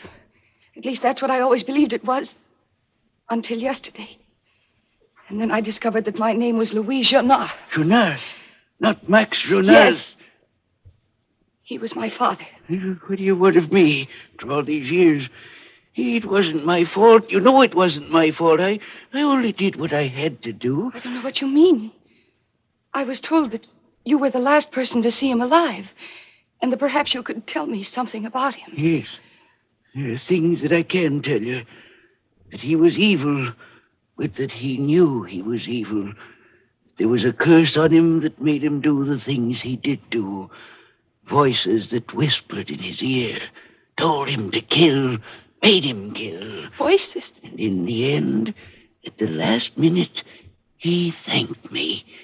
He thanked you for what? For stopping him from doing any more killing in the only way he could be stopped. And when I put the rope around his neck... The rope? I was the state executioner. It was I who hanged him. You killed my father. I only carried out the sentence that was passed on him. And why are you looking at me that way? I didn't know. I only came here to see you because... You're lying. If you were his daughter, then you were like him. And you came down here to kill me. Kill you? That knife there in your bag. Huh? I didn't even know it was there. You're lying. Keep away from me. Keep away.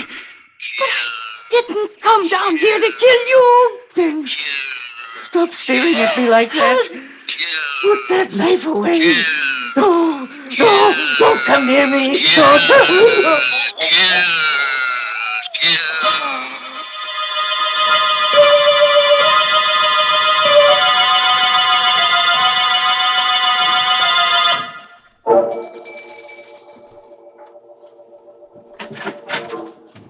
Good evening, Mr. Owen. Where's Miss Louise Benson? I must see her right away. I'm sorry, sir, but she's not in. She went out about a half hour ago. Oh. Well, where did she go? I'm afraid I don't know, sir. She didn't say. Well, what about Dr. Philippe? He's not in either, sir. He left right after Miss Louise as soon as he heard that she'd gone out. Oh? It seemed to me, sir, he looked rather worried. He said something about Mr. Ferguson. Ferguson? Great Scott! If she went down... Thank you.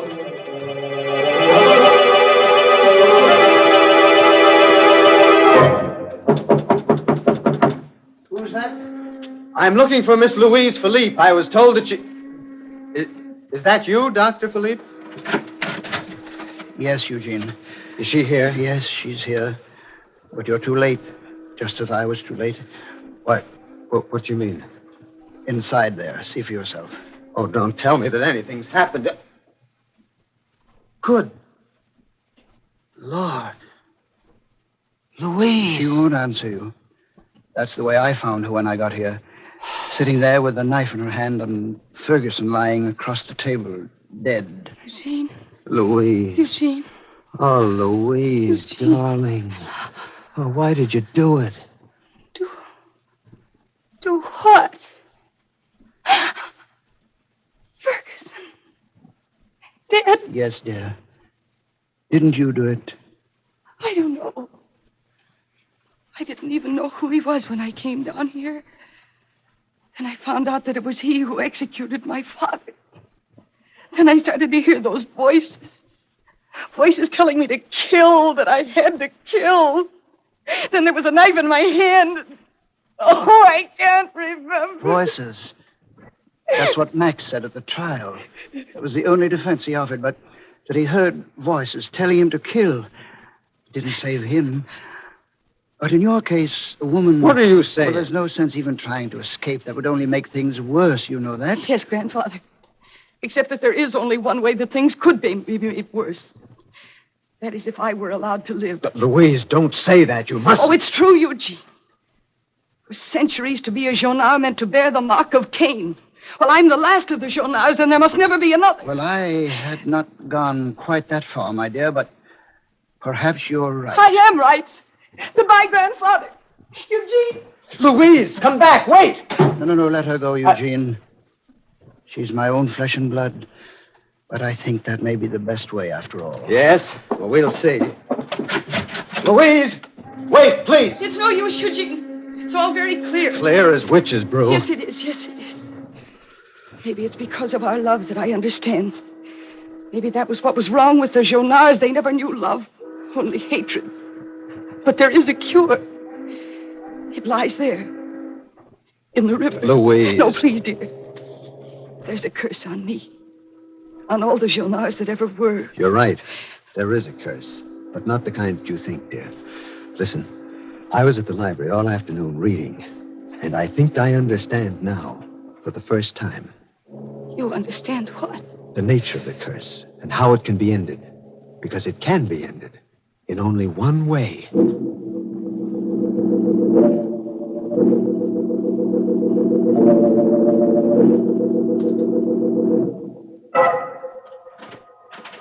Oh, Eugene? Is that you? Eugene? No, grandfather. It's not Eugene. Louise, why, I thought you... Why did you come back here to Ferguson's place? I don't know, grandfather. The voices, the call in my blood, it's too strong. I tried. I wanted to end it finally and completely, either in the river or with the police. But I couldn't. You mean you're not going to give yourself up? No, grandfather. I'm not going to give myself up. But that's not all I mean. Louise, you still got that knife? Yes, grandfather. Walking up the street, realizing that I was still holding it, that it was red with blood.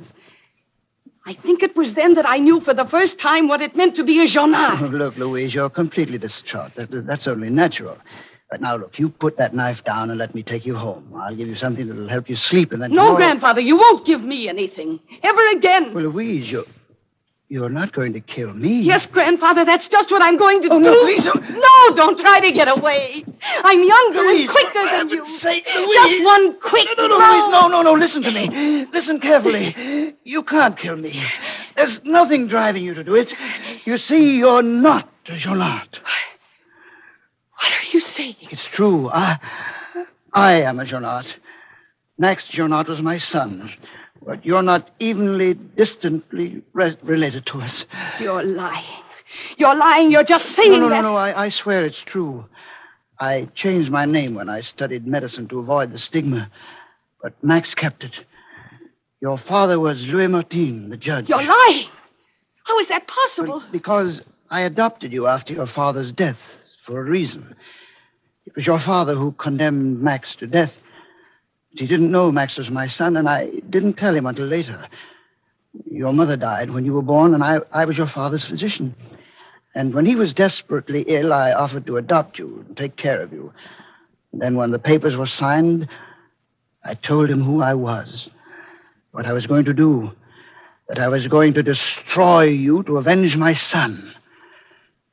And that's what killed him. But all those horrible things I've been doing, poisoning the pigeons, killing Ferguson... You haven't been doing them. It was I who did them. Using drugs and suggestion to make you believe that it was you, so that you would either destroy yourself or... Oh, thank heaven, Eugene! Eugene, did you hear? Yes, dearest, I heard. And I told you, didn't I? Eugene! So it was a trick. A trick to trap me. Yes, Doctor, it was. I was at the library and at City Hall all day looking up the records. Here, drop that knife. No, Owen. This won't be as poetic a death as the one I'd planned for her, but... The lights! Louise, put the lights out! Oh, that won't help you. Either of you. You won't get away. I'll find you in the light or in the darkness. And... there you are. Die, then. Now you'll die. Die! Louise! It's not I. It's not you. What did... Then who did... Let go of me. Let go of me. Lights! Louise, quickly. Eugene, what happened? Who did he... Yes. He stumbled into him in the darkness, thought it was one of us. Then he must have tripped. The knife. He must have fallen on the knife. Well, somehow it seems only right that the last of the Journals, who killed so many, should be destroyed by the dead.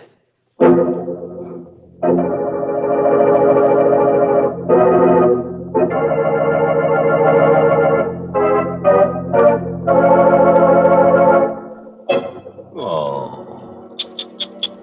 Too bad, Doc. You were a character we certainly could use on this program. But now at least you've got the perfect answer for the rest of your family when you meet them in wherever it is that dead murderers congregate. When they ask you who you were with last night, you can always say, "That was no lady, that was my knife." Well, I'm glad you could put a new point on that old joke, Mr. Host. Oh, I like to sharpen up an old saw now and then, Mary. Well, let me see what I can do along those lines. How about the best things in life are tea? Mary. I'm afraid your enthusiasm for Lipton's has got the best of you. Well, maybe you're right, Mr. Host. But it's so easy to be enthusiastic about Lipton's. Once you taste that marvelous brisk flavor, you can't help being a real Lipton fan. And that lively, zestful taste is something you folks should start to enjoy right now. Next time you visit the grocer's, get a package of Lipton tea. Try it. I know you'll enjoy it.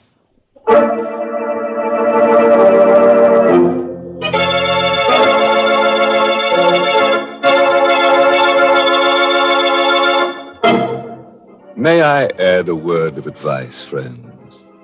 If you should happen to bump into an elderly gentleman dressed all in black on a dark street some night, don't get into an argument with him. Especially if he happens to be carrying a blood-stained knife. After all, you can end up just as stiff if you're dead right as if you're dead wrong. Oh, by the way, this month's Inner Sanctum Mystery novel is The Pavilion by Hilda Lawrence. And next week's Inner Sanctum story, brought to you by the makers of Lipton Tea and Lipton Soup, and directed by Hyman Brown.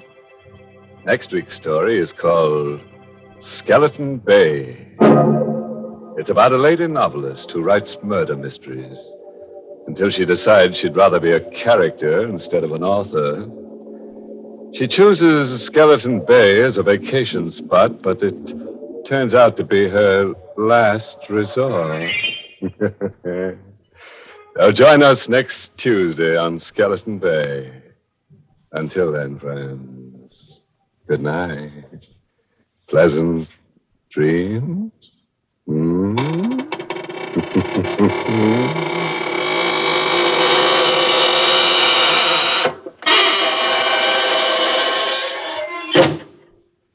Ready in a jiffy and as tasty as can be. That's Lipton's Noodle Soup. It's a grand chickeny tasting broth full of tender golden noodles. You'll love its fresh cooked, homemade flavor. And Lipton's Noodle Soup is ready to serve in a few quick minutes. It's economical, too. It costs less and makes lots more than canned soups. Ask your grocer for Lipton's Noodle Soup Mix tomorrow. And don't forget to tune in next Tuesday night for another Inner Sanctum Mystery.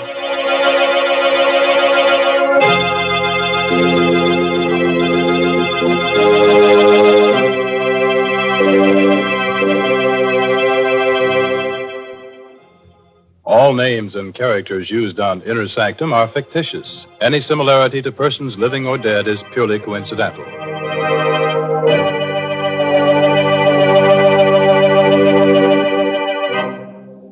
This is CBS, the Columbia Broadcasting System.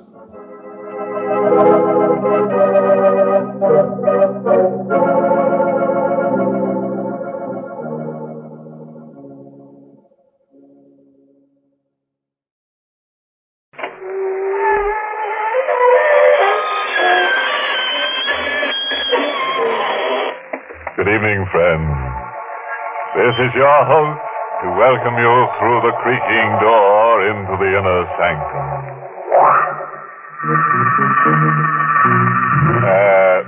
That music you hear is a new little thing dedicated to us. A little number called Baby, It's Cold Inside. That's because the characters around here are 20 degrees below normal. Oh, speaking of characters, meet our pet ghoul, Georgie. He strayed away from us, but he came back because, as Georgie puts it, there's no place like home. Georgie was a real successful ghoul, never let any grass grow under his feet. Of course, he wasn't always a ghoul. He was quite undecided on a profession when one day he passed a burial ground, and right then and there, Georgie took a turn for the hearse.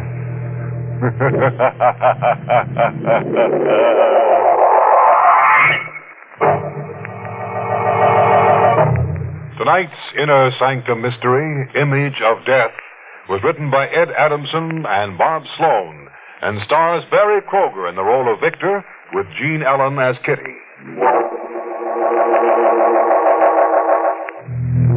Before we begin, let me warn you, any similarity between the characters in tonight's tale and those in your nightmares is purely intentional. Okay, friends. Hang on to your nervous systems. The man stands in the dim-lit room, looking down at the motionless body on the floor. His large hands with the whipcord muscles are in startling contrast to his thin, sensitive face. For another moment, he stands there, staring vacantly. Then he walks to the telephone, dials the number, and waits.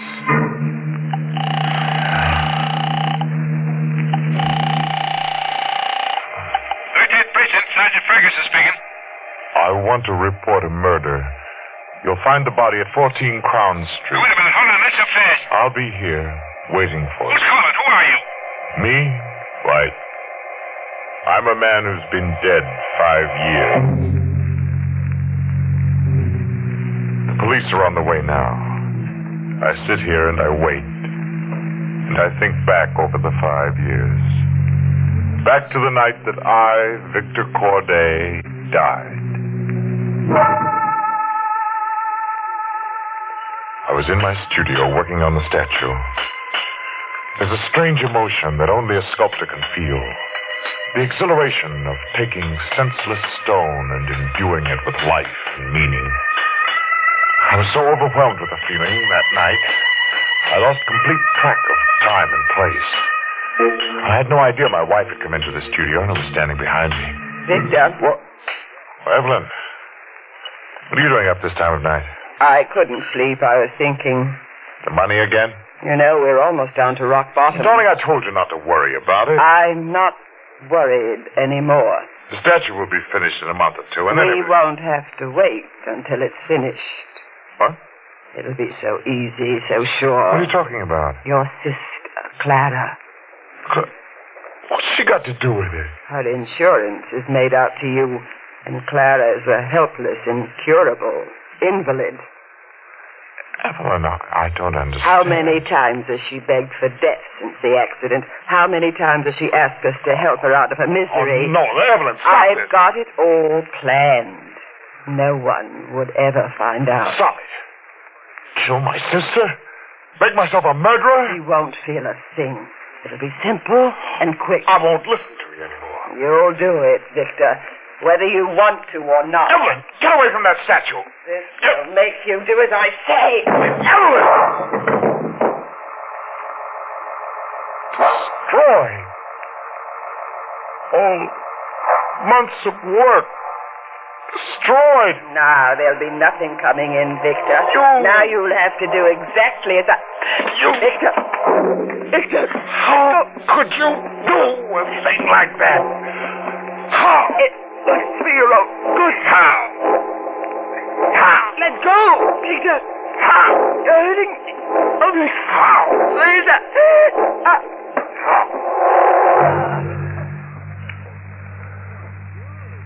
Evelyn was limp in my arms. When I let go, she slumped to the floor. stood over her, wondering what had happened, when I saw the ribbon of blood at my feet, and then the bloody wall hook against which I'd accidentally pushed her. I touched her.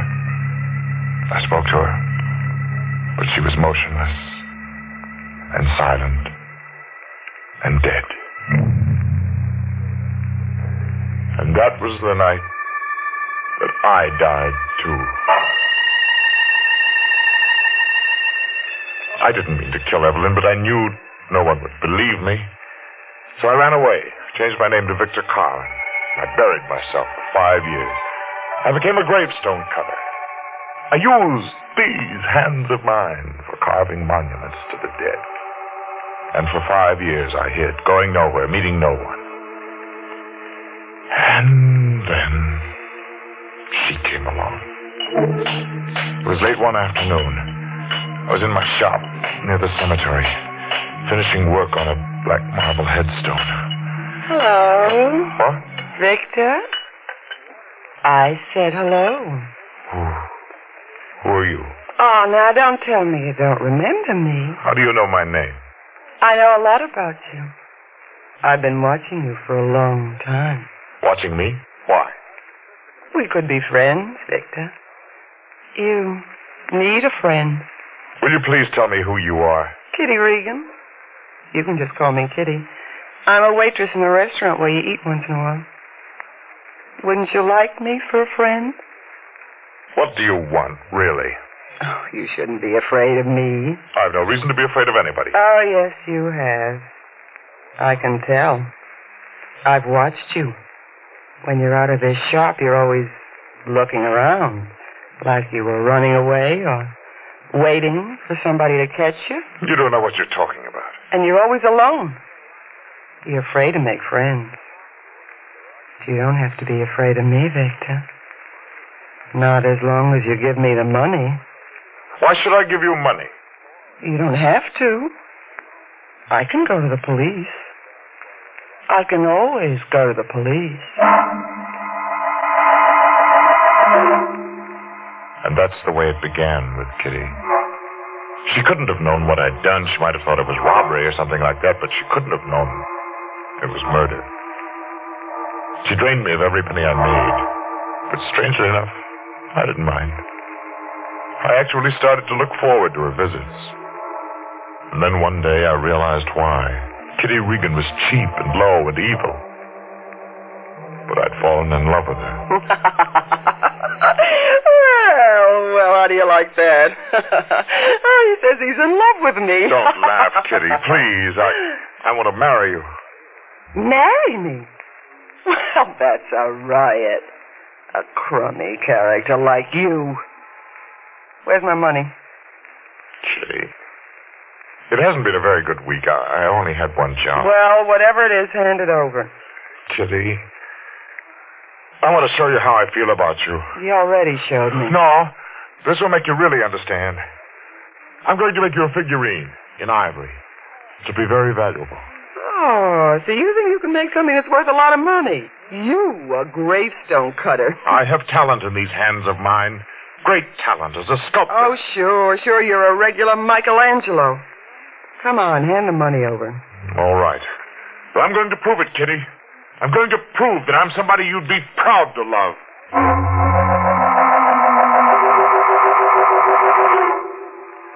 I realized the danger in making that ivory figurine for Kitty. It would have my stamp on it. But then, Kitty couldn't possibly know its real value. I only did it to prove to her that I was something better than a gravestone cutter. A week after I'd given her the ivory figurine, I went to her apartment. 2 half-packed valises were on the studio couch. What's the matter, Victor? What are you looking at? Those bags, Kitty. Where are you going? Oh, that. I'm moving away from here. This crummy room is getting on my nerves. You're running away from me. Where'd you get that idea Kitty, from? don't ever run away. Because I'll follow you wherever you go. I'm not running away. Just rented a new apartment on the other side of town in the Linda Park section. Linda Park? You've got to have money to live over there. So I have the money. Where'd you get it? It's none of your business. Let me finish packing. Kitty, Huh?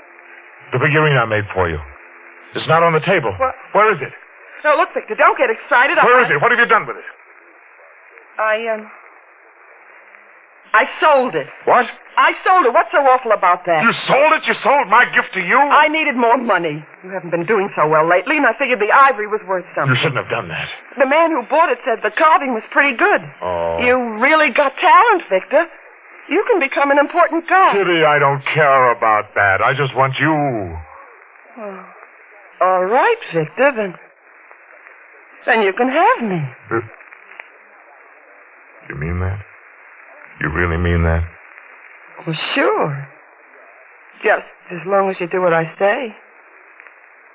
How many of those figurines can you make a month? Oh, no, I can't do that. Sure you can, baby. You'll do it for me. Now, won't you? Kitty, you don't realize what it may mean. There may be death in it for both of us. You're a screwy sort of a guy, but do you know something? I'm beginning to like you. Are you? Really? Mm-hmm. You never kissed me, did you?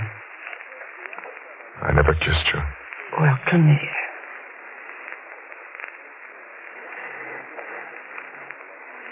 Kitty. You'll do what I want, baby. Won't you? Oh, Kitty, I'll do anything for you.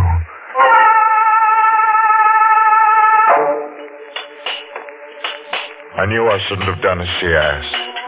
But the will to live isn't always as strong as the will to love. I worked day and night until my hands became raw from the mallet and chisel and stone. As time went on, the chances for my own personal safety became less and less. I was working in my shop one night when my dead past came to life. Well, at last we meet, Mr. Carlin.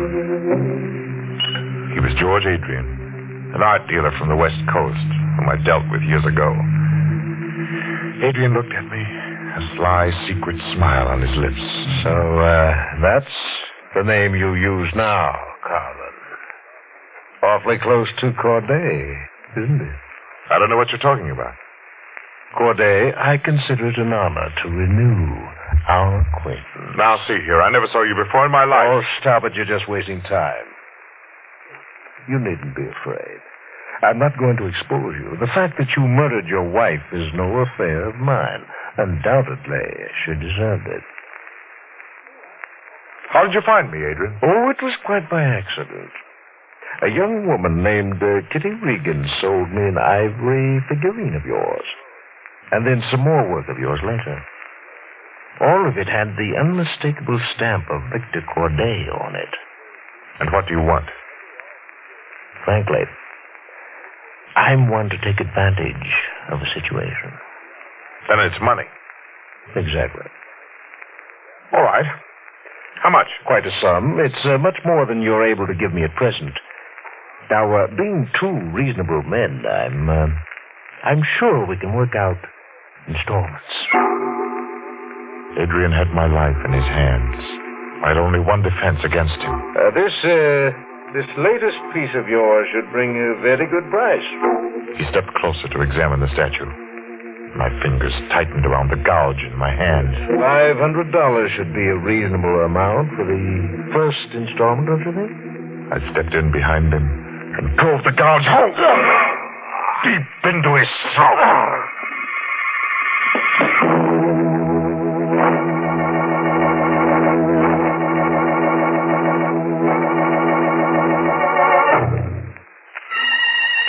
I carried Adrian's body to the cemetery near my shop and buried it in a freshly dug grave.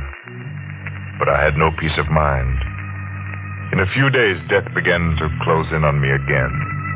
An art critic from a Chicago paper wanted to do an article on me, and I couldn't refuse. Kitty kept egging him on, and he insisted on seeing every bit of my work, including the tombstones I had made for the dead.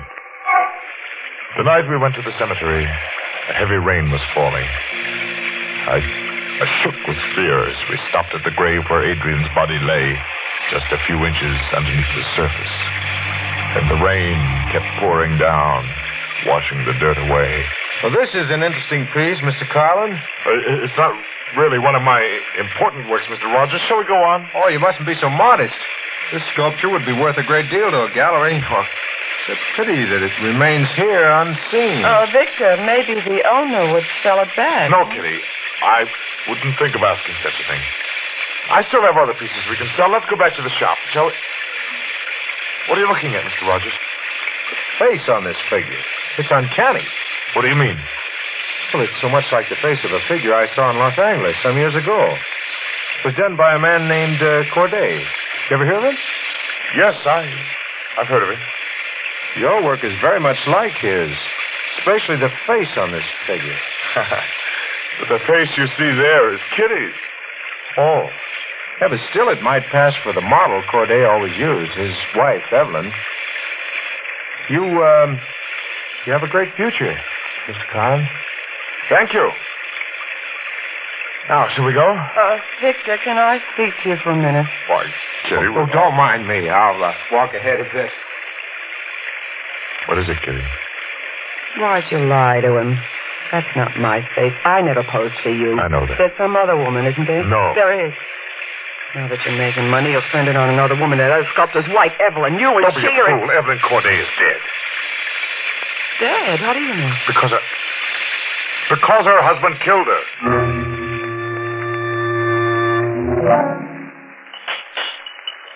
You see what Rogers meant yesterday?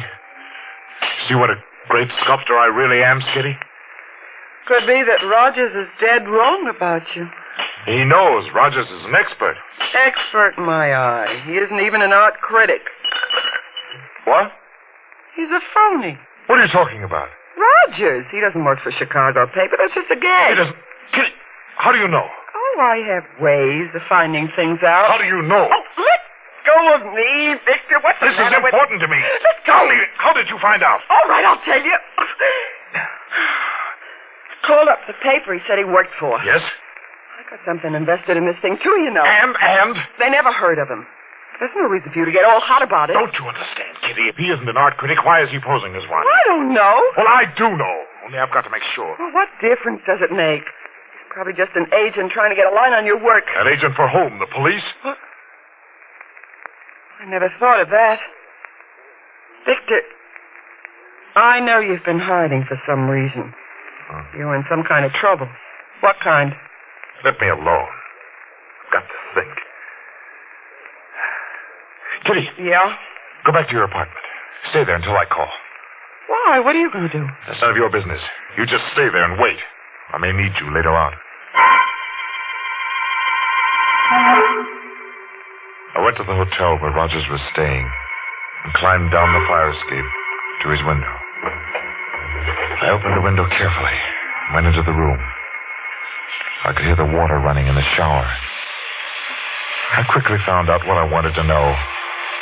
The identification was in his pocket. Frank Rogers, Los Angeles Police Department. Suddenly the door to the bath opened, and Rogers was standing there in a robe. What are you doing here, Carlin? I knocked, Mr. Rogers, but you didn't answer, so I just came on in. Oh, I guess I couldn't hear you from the shower. I thought I'd locked the door. No, the door was open. It's funny, I was sure I'd locked it. Well, however, it doesn't make any difference. You're here, and that's the important thing. Isn't it? Corday. Thanks for coming over and saving me the trouble. It's good you didn't try to run away. I'd have gotten you anyway. You're quite wrong, Rogers. I have you. I found this gun in your pocket. Put it down, Corday. You haven't a chance. A shot at this time of the night will bring everybody in the hotel here. Thank you for warning me. Killing me won't help you. I sent my report to headquarters. It'll be just a matter of time before they catch up with you. Maybe you're right. Sure, Corday. I've already killed one man with this gouge. Put that down, Corday. Stay where you are. I'll have to do this quietly, Rogers. You warned me. Corday, don't.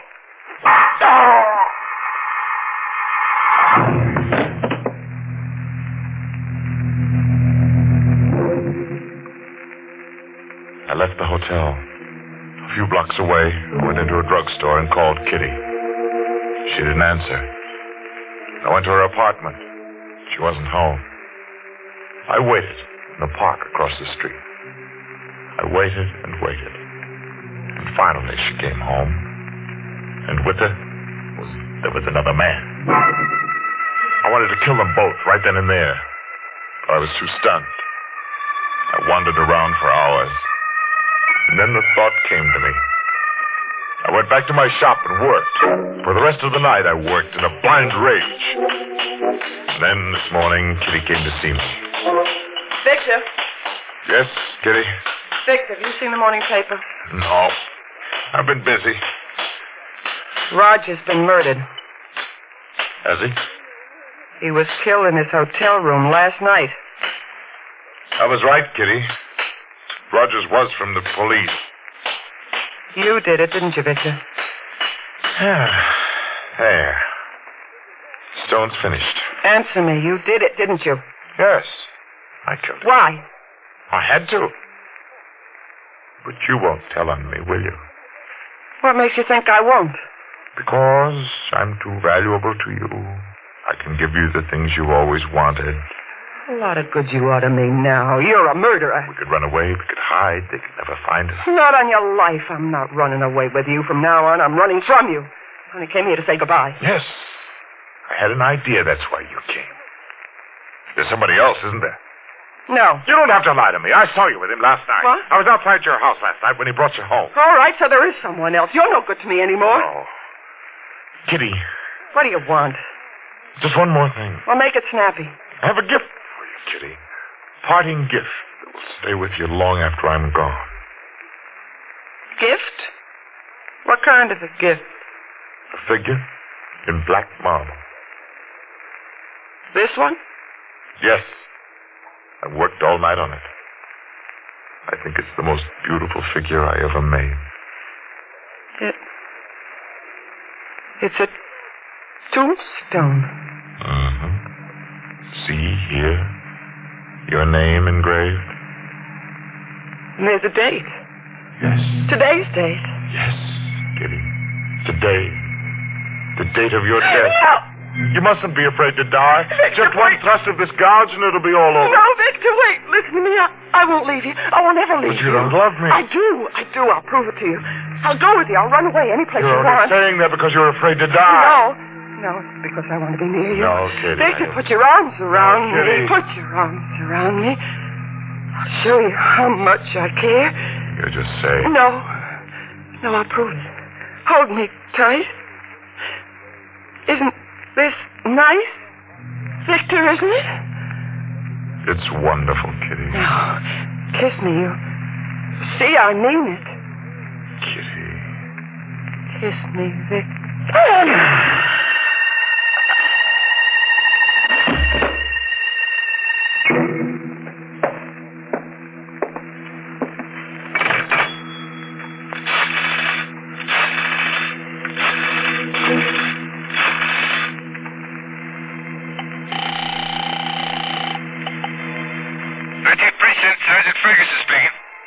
I want to report a murder.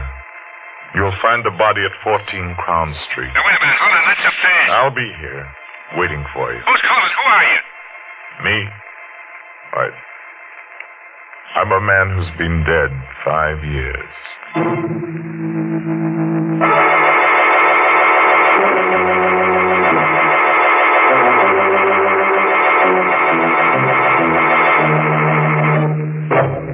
And that finishes our sculptor's model story. Kitty should have known better. Fool around with a guy who works in marble and you're liable to end up stone dead. Well, that's what happens to you when you can't keep your chisel out of other people's heads. Well, friends, as we say here in the Inner Sanctum, it's all over but the screaming. Now, it's all over.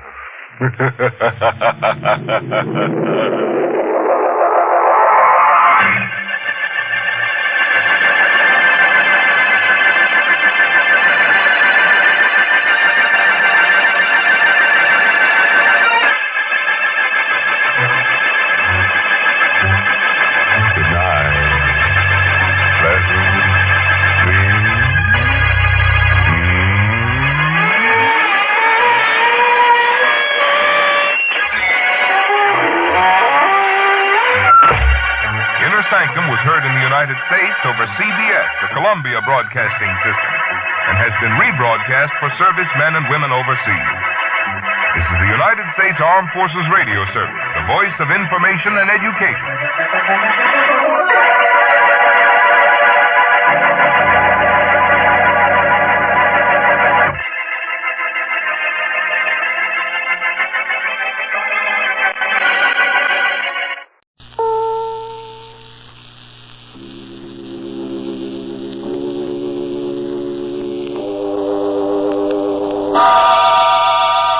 Inner Sanctum Mysteries, brought to you by Bromo Seltzer. 3 ways. Bromo Seltzer, Bromo Seltzer, Bromo Seltzer, Bromo Seltzer, Bromo Seltzer.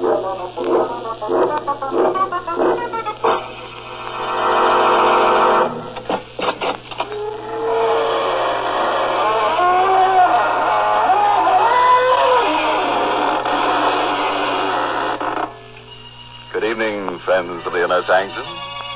This is your host to welcome you in through the creaking door. Now, come in. Don't be shy. Just put your best foot forward and be sure nobody bites you.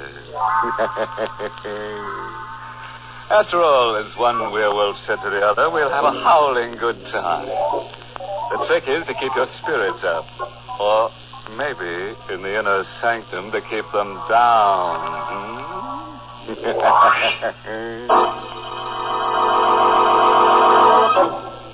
Tonight's Inner Sanctum Mystery, Death's Old Sweet Song, is an original radio drama written by Lou Vittis and stars Mercedes McCambridge in the role of Peg, and is presented by the Emerson Drug Company of Baltimore, Maryland, whose registered pharmacists compound that speedy, refreshing headache help in the familiar blue bottle, Bromo Seltzer.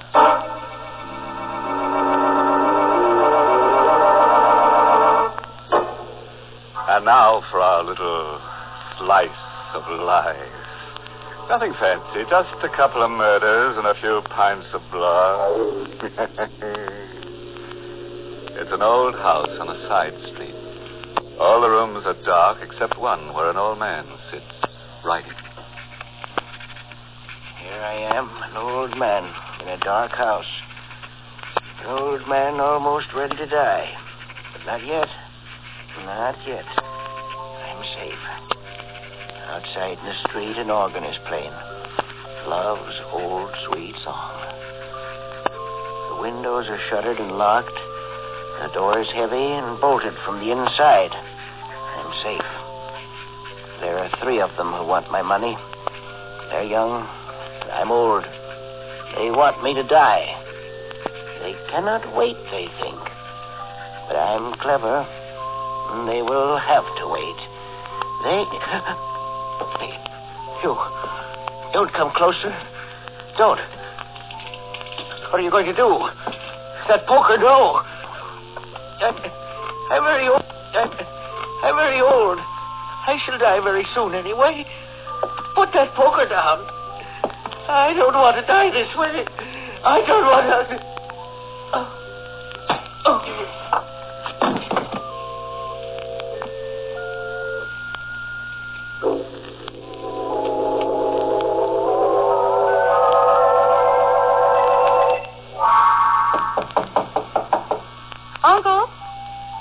Uncle Pete? Uncle Pete, it's me, Peg. Uncle Pete? Oh, it's open. Uncle Pete, where are you? Uncle Pete? Oh, no. No.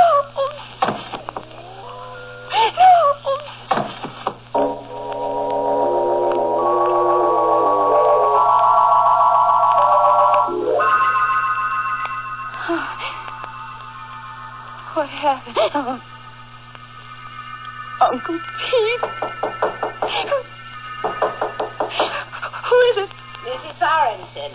Oh, don't come in. What on earth is the matter, Peggy? What are you doing with that poker? Poker? In your hand. Oh, I don't know.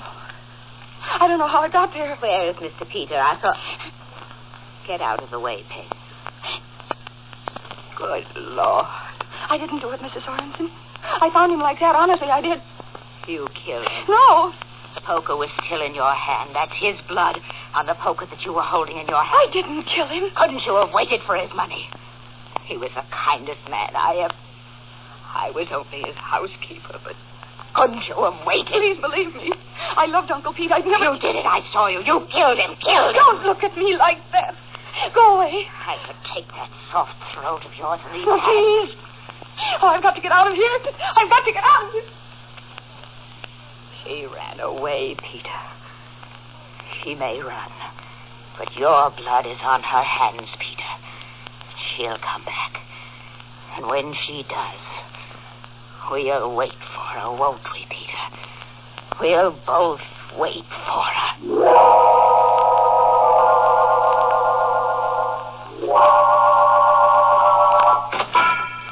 Yes, ma'am?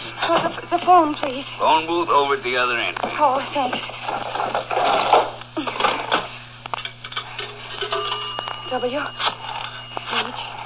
7 3 2 7. Hurry. Hello? John? Yes. Who? This is Peg. Oh, hello, Peg. John, Uncle Pete. What about him? He's dead. Wonderful. Now, you and I and Cousin Simon have a lot of money. Very wonderful. John, he... Are you stuttering with joy, Peg? He was murdered. He was... Oh, I see. Not so good. I was in the house with him. Mrs. Sorensen thinks I killed him. Well, I admit the temptation may have been strong, but you really shouldn't have. You'd better get in touch with dear Simon. He's a lawyer, you know. I didn't kill Uncle Pete, but the police might think... I haven't said a thing. Music. I've got... Hello. Hey. What can I do for you, ma'am? A back door. Is there a back door out? Yeah. Leads to the alley over there. Thank you. But... Thank you. Well...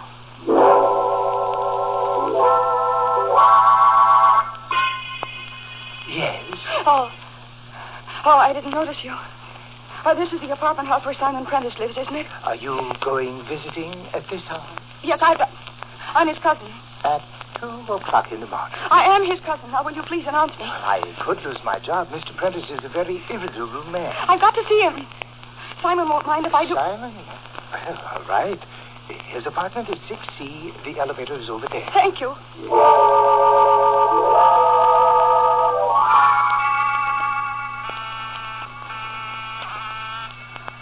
Simon. You've got to be in, Simon. You've got to be in. Simon? The door. Open. I'd better go. Simon? The living room, maybe. Oh, Simon, you're here. I thought you... Why didn't you answer the door? My dear, if I got out of this chair, I'd be dead before I walked 2 steps. Simon, what's the matter? Matter is a thin knife between my ribs.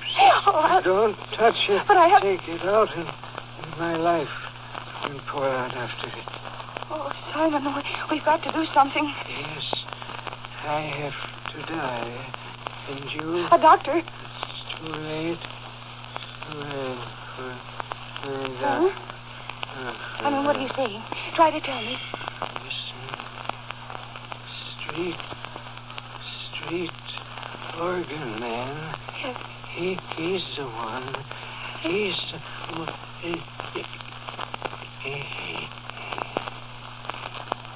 Simon? Simon!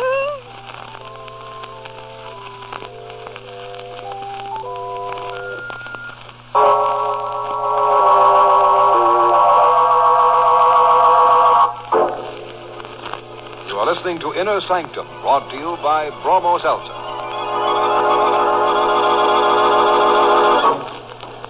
Misery likes company. I don't know who first said it, but I wonder if he was a Bromo Seltzer user. He or she might have been thinking of how the misery of a headache may be found in the company of a stomach upset and a case of jangled nerves. Now, I just bet the person who thought up that phrase was a Bromo Seltzer user, Mr. Weiss. Gee, he must have known about bromo seltzer being the answer to the triple trouble of a headache. I think so, too, Ellen. You see, friends, a refreshing glass of speedy bromo seltzer helps relieve not only your headache itself, but the sick stomach and jittery nerves that may accompany an ordinary headache. That's the triple trouble bromo seltzer is so good for. Isn't this how the little rhyme about it goes, Mr. Weiss? Fight headache grief with three-way relief. Bromo seltzer, bromo seltzer, bromo seltzer, bromo seltzer.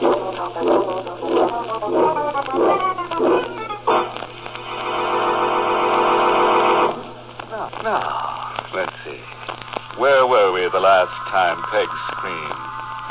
Oh, yes, up in Simon Prentice's apartment, discovering that Simon would never renew his lease.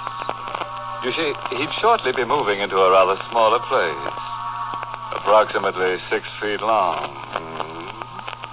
Yes, somebody had cut his requirements down with a long, thin knife in the back. And Peg, staring at his corpse, heard.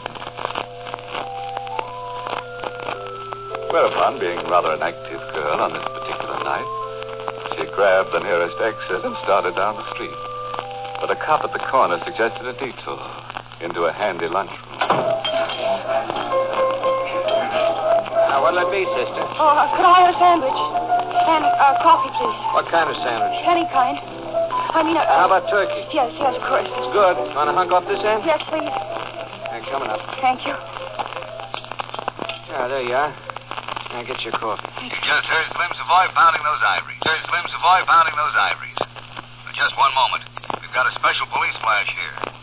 Miss Margaret Flanders is wanted by the police. Oh, no. Your coffee, Questioning in connection with the murder of Simon Prentice, whose body was discovered shortly after midnight at 49 Oak Grove Avenue. Yeah, you know, that's right near Body was here. discovered by the dead man's Is it? Miss Flanders is 23, chestnut hair, hazel eyes, about 5'3". It sounds like a good-looking babe. Could almost be a description of you, sister. When last seen, she was wearing a tailored gray suit and gray hat. Ain't that funny, you wearing a gray suit, ain't you? But I just remembered I have to go. Right now. Here. Hey, miss, you ain't She was carrying a large leather handbag, black, with a gold clasp. Hey, that's the kind of bag that babe... Anyone seeing a woman... Boy, wouldn't that be a joke on me if that was the babe the cops was after and I was too dumb to recognize her, huh? Now we're Oh, wait a minute. Maybe I was too dumb. Where's that phone?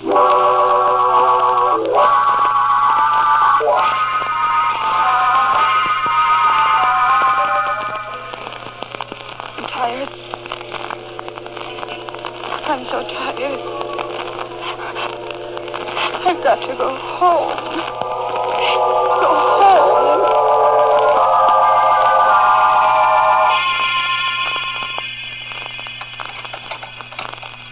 No. Why doesn't the door open?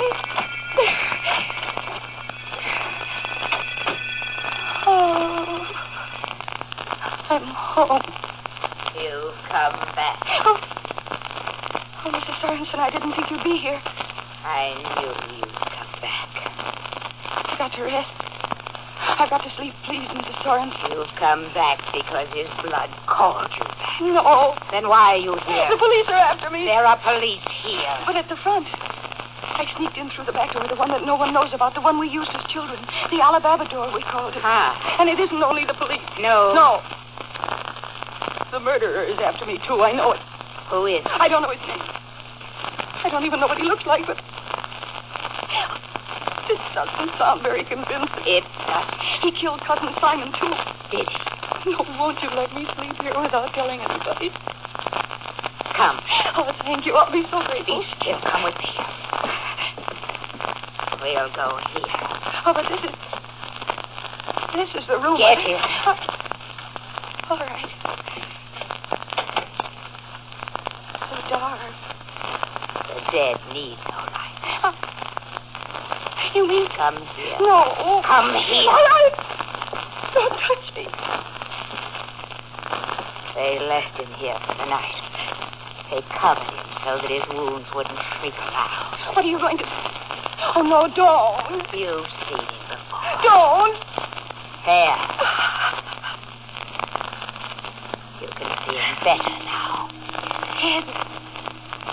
His face, I can't. You must. Now let go of my arms. Don't, you're hurting me. Look at him. I am. Any more? I loved him too, Mrs. Thorne. You wanted a place to rest? To sleep tonight? Yes, I did. I do. All right, you have one. Here? In this room? In this room.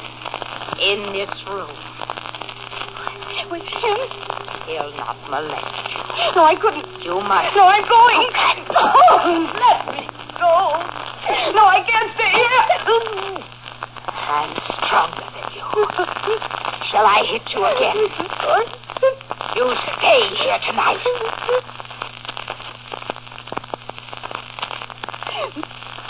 When I was a child, my mother told me of a way they caught murderers years ago in the old country.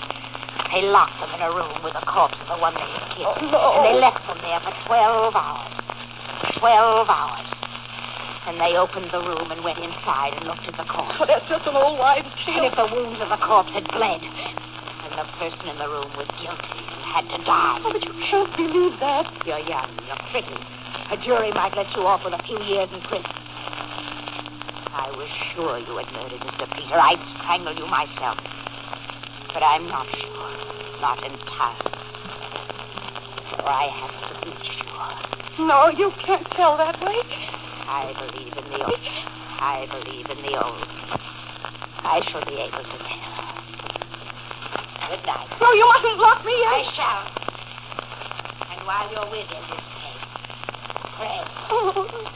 Pray that that tired blood, pray that that tired blood not begin to flow again. Mrs. Ironson! Mrs. Ironson!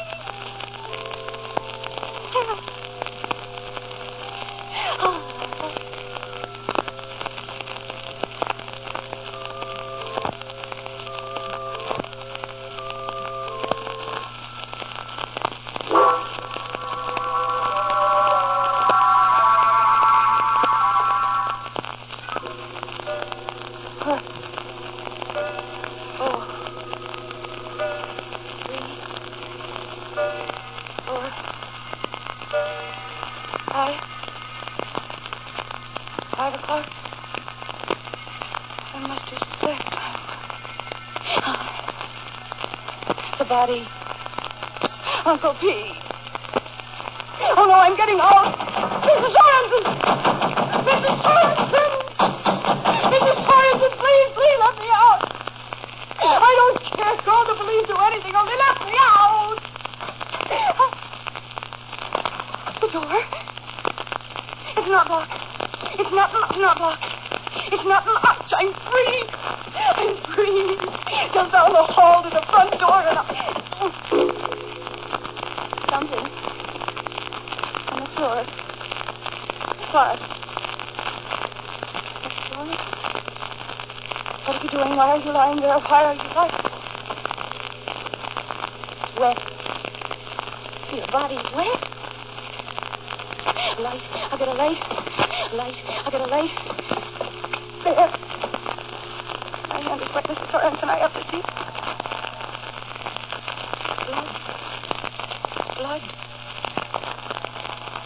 Blood on my hands, Mrs. Sorensen. But it's not Uncle Pete's blood. It's your blood, Mrs. Sorensen. Your blood.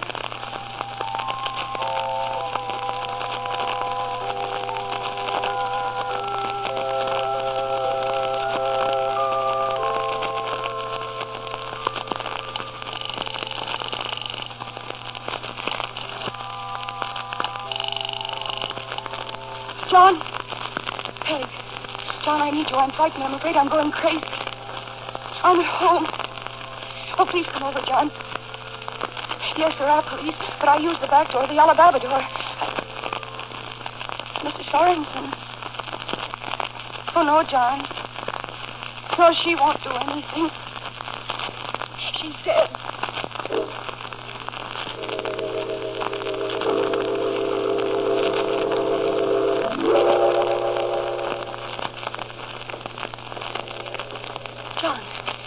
Help me, John. John? No. It's a man. No. It's a man carrying a hand organ. He's coming here. I must... Yes, that lamp. Come in. No! I've got to get him inside the room.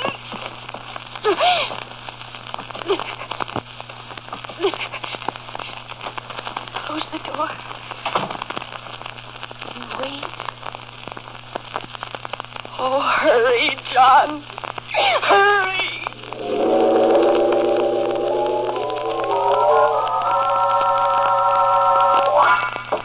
Hey, it's John. John. Oh, John, it's so good to see you, John. Easy, Oh, but it's been Peg. so long waiting. Good Lord, who's that? The organ grinder. Oh, I can see he's carrying one, but... When I found Uncle Pete's body, he was playing outside. And outside of Simon's apartment, too. He's been following me all night, John. He caught up with me.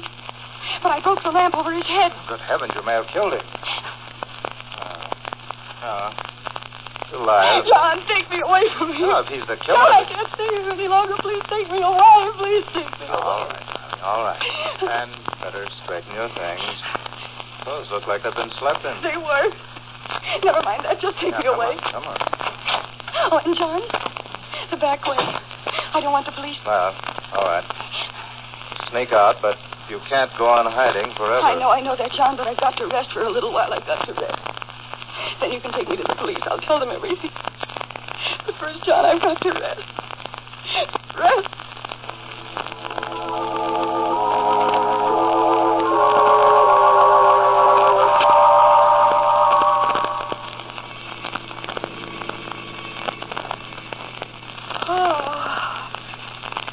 John. Yes, Peg? I've been sleeping. It was wonderful. It was so wonderful. Good. Where are we? Out in the country. Thought it's safer for you until you decide what to do. It's pretty hot. It's almost night. I slept for a long time, didn't I? I didn't want to disturb you. You needed to rest. But I better pull off the highway.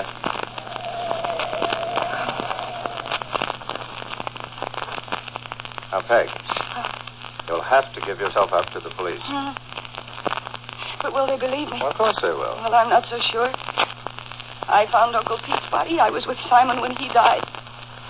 They'll say I have a motive. I inherit a third of Uncle Pete's money. Well, for that matter, so do I. Motive isn't everything. Now, listen, Peg. However tough the case may look, you'll have to go back and face the music. Which reminds me, we know who killed Uncle Pete and Simon. I guess we do. But... You and I can both describe him. We saw him. I can both describe him. We saw him back at the house. Now, once you give the police that lead, our murderous friend will stop killing people to the tune of Love's Old Sweet Song. Oh. What's the matter, Peg? How did you know he played that song? For heaven's sake, Peg, stop being so imaginative. You don't think I'm the organ grinder, do you? I know you're not. Well, Then the organ grinder wasn't a murderer. You were. you're a fool, Peg. Should have kept your mouth shut. John. A jury might have given you life with the evidence I built up against you. That would have been all right with me. Your inheritance would have been voided, and I'd have got it all as I planned, and I still will get it. I put the book in your hand when you fainted. I killed that snoopy housekeeper, but I'm not the jury. Oh, John. Let's not be sentimental, since you know I dispose of dear Uncle Pete and dear Cousin Simon, not to mention Mr. Sorensen. What else can I do? Oh, no, you wouldn't. Oh, but I would. No one knows I put you up at the house. As you remember, not only did we both sneak out the back way, the Alabama way, but I sneaked in the back way. No. I need the money, my dear. No. Get hands off my throat, John. You're hurting. I wish you didn't struggle. It only makes it longer and more painful. John. Better. I need only a few seconds more.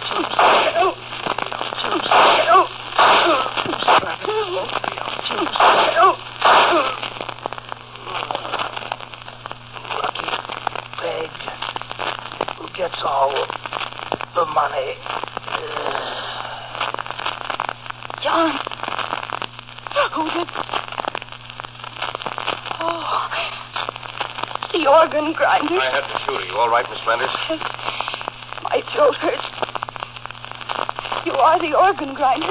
Well, in a manner of speaking, actually, I'm a detective. I was hired because your uncle was afraid he might be murdered, as he was. He hired me too late. John already had laid his plans and was putting them into operation before I barely got started.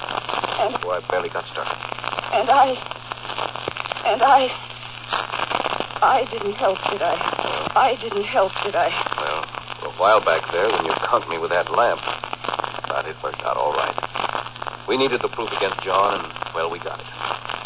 All the time I was trying to run away from you, I was really running toward death. You could say it that way. Death, alias Cousin John. It's not an alias for him. Not anymore.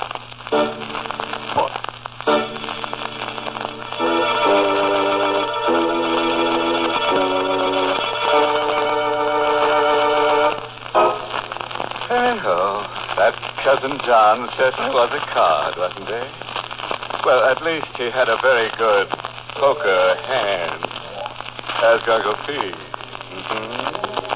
Which reminds me, there's a question I want to ask Cousin John before they deposit him in that safest of all safe deposit vaults, the cemetery. Oh, the question? Well, if you remember, Uncle Pete was in a room whose windows were locked and shuttered and whose door... How did Cousin John get in? Oh, sure. I can think of a few explanations. There was a secret passageway, or John was already hiding in the room when Uncle Pete locked himself in, but just suppose the answer might be Cousin John just walked through the door. Through the door.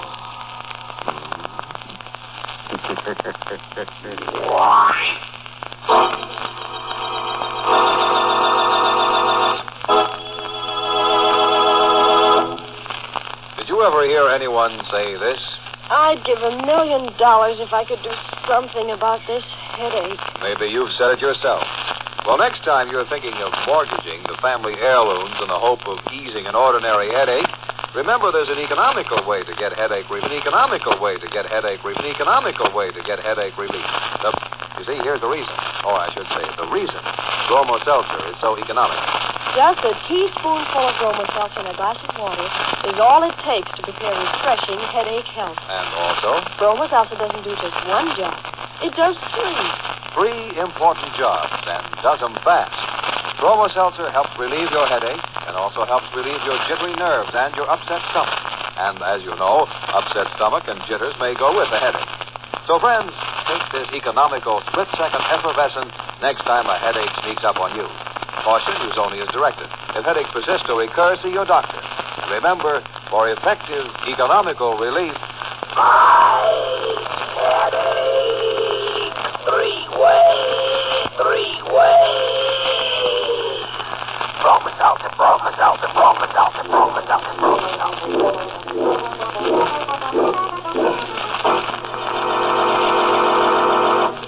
Oh, by the way, this month's Inner Sanctum Mystery novel is Widowmakers by Michael Blankford. Now it's time to close the squeaking door until next week at this same time, when Bromo Seltzer brings you another Inner Sanctum Mystery, directed by Hyman Brown. Next week. Now, some people can take their dreams or leave them, but John Lane is stuck with it because he dreams about a knife. A sharp knife. Then some other people get stuck with it. Some other people get stuck with the same knife, and a well-done mummy turns up in a limestone pit, and another. Does all this begin to sound like a nightmare?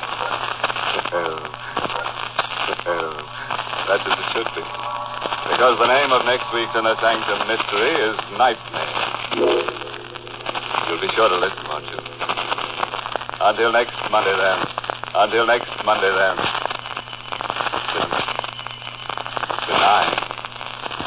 night. Pleasant dreams.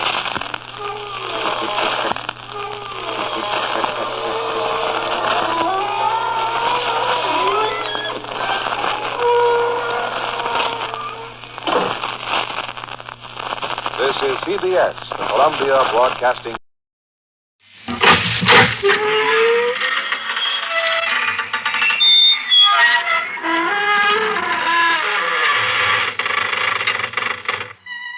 Good evening, friends of the Creaking Door.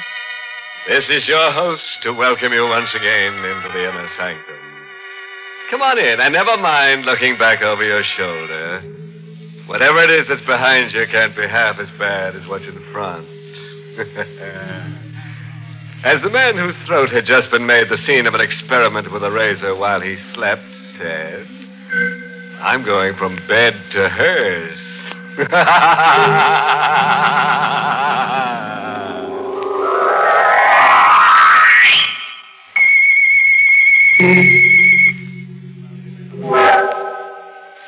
All right.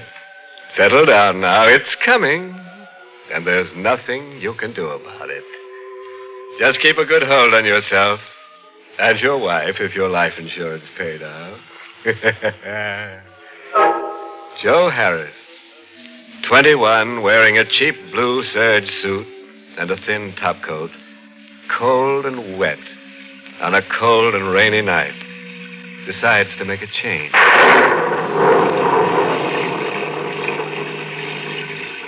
Kansas City's okay, but there's nothing there for me. I gotta get out. My wardrobe ain't built for a hard winter, so I figure it could be more comfortable on the coast, California. But I ain't paying for rail transportation this year, so I head for the KC freight yards. And I picked me out a nice long freight job that happens to have an empty car. And pull the sliding door over, leaving just a crack for air and finger hole for when we reach the land of oranges. The old boiler up front's got the steam up. And we're off. I relax. All I gotta do is let a couple of days slide by and sunshine. Hey. What? I didn't notice nobody else was in the car. Didn't you now, Pally? No. That's too bad. He leaned back into the darkness of his corner so I couldn't see him very good. He was a young guy, maybe my age, maybe a couple of years older. My size, too. Same color hair and eyes. Almost close enough to be brothers, but there was something in his eyes that had never been in mine. I was scared. You know something funny? You look like me. Yeah, I kind of noticed that myself in a... Why? Well, lots of guys look a little like each other. No. I mean... Huh? Nobody looks like me. Well, okay, so I don't. You're trying to. That means you must be one of... One of what? They have ways of changing their appearance. You're one of them. You can't fool me. Look, I don't know what you're talking about. It's no use. You can't fool me. I'll have to punish you. Hey, watch out with that knife. I'm gonna cut the resemblance away and find out what you really look like. You're crazy. Stop it! Let go of my hand. I've got to cut you away. No! I got your arm twisted. And the knife is pointing at your heart.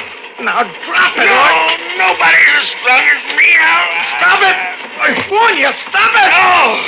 Then I gotta do this. No! I told you. I told you. I told you.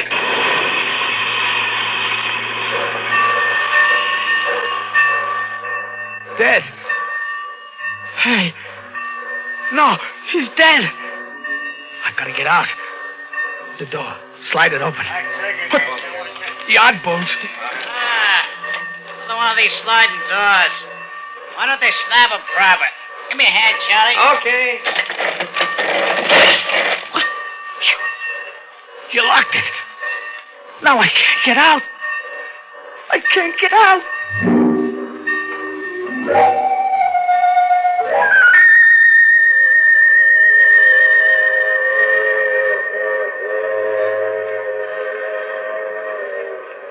So there I was, locked in with him. In the dark. He was dead, so I wasn't afraid of him. At first. I even gave him a going over. His eyes were open, but I flopped him over, and I went through his pockets. Just a couple of bucks and some small change, and his draft card. Funny, he was 4F, just like me. His name was Martin Pell. That's a laugh, too.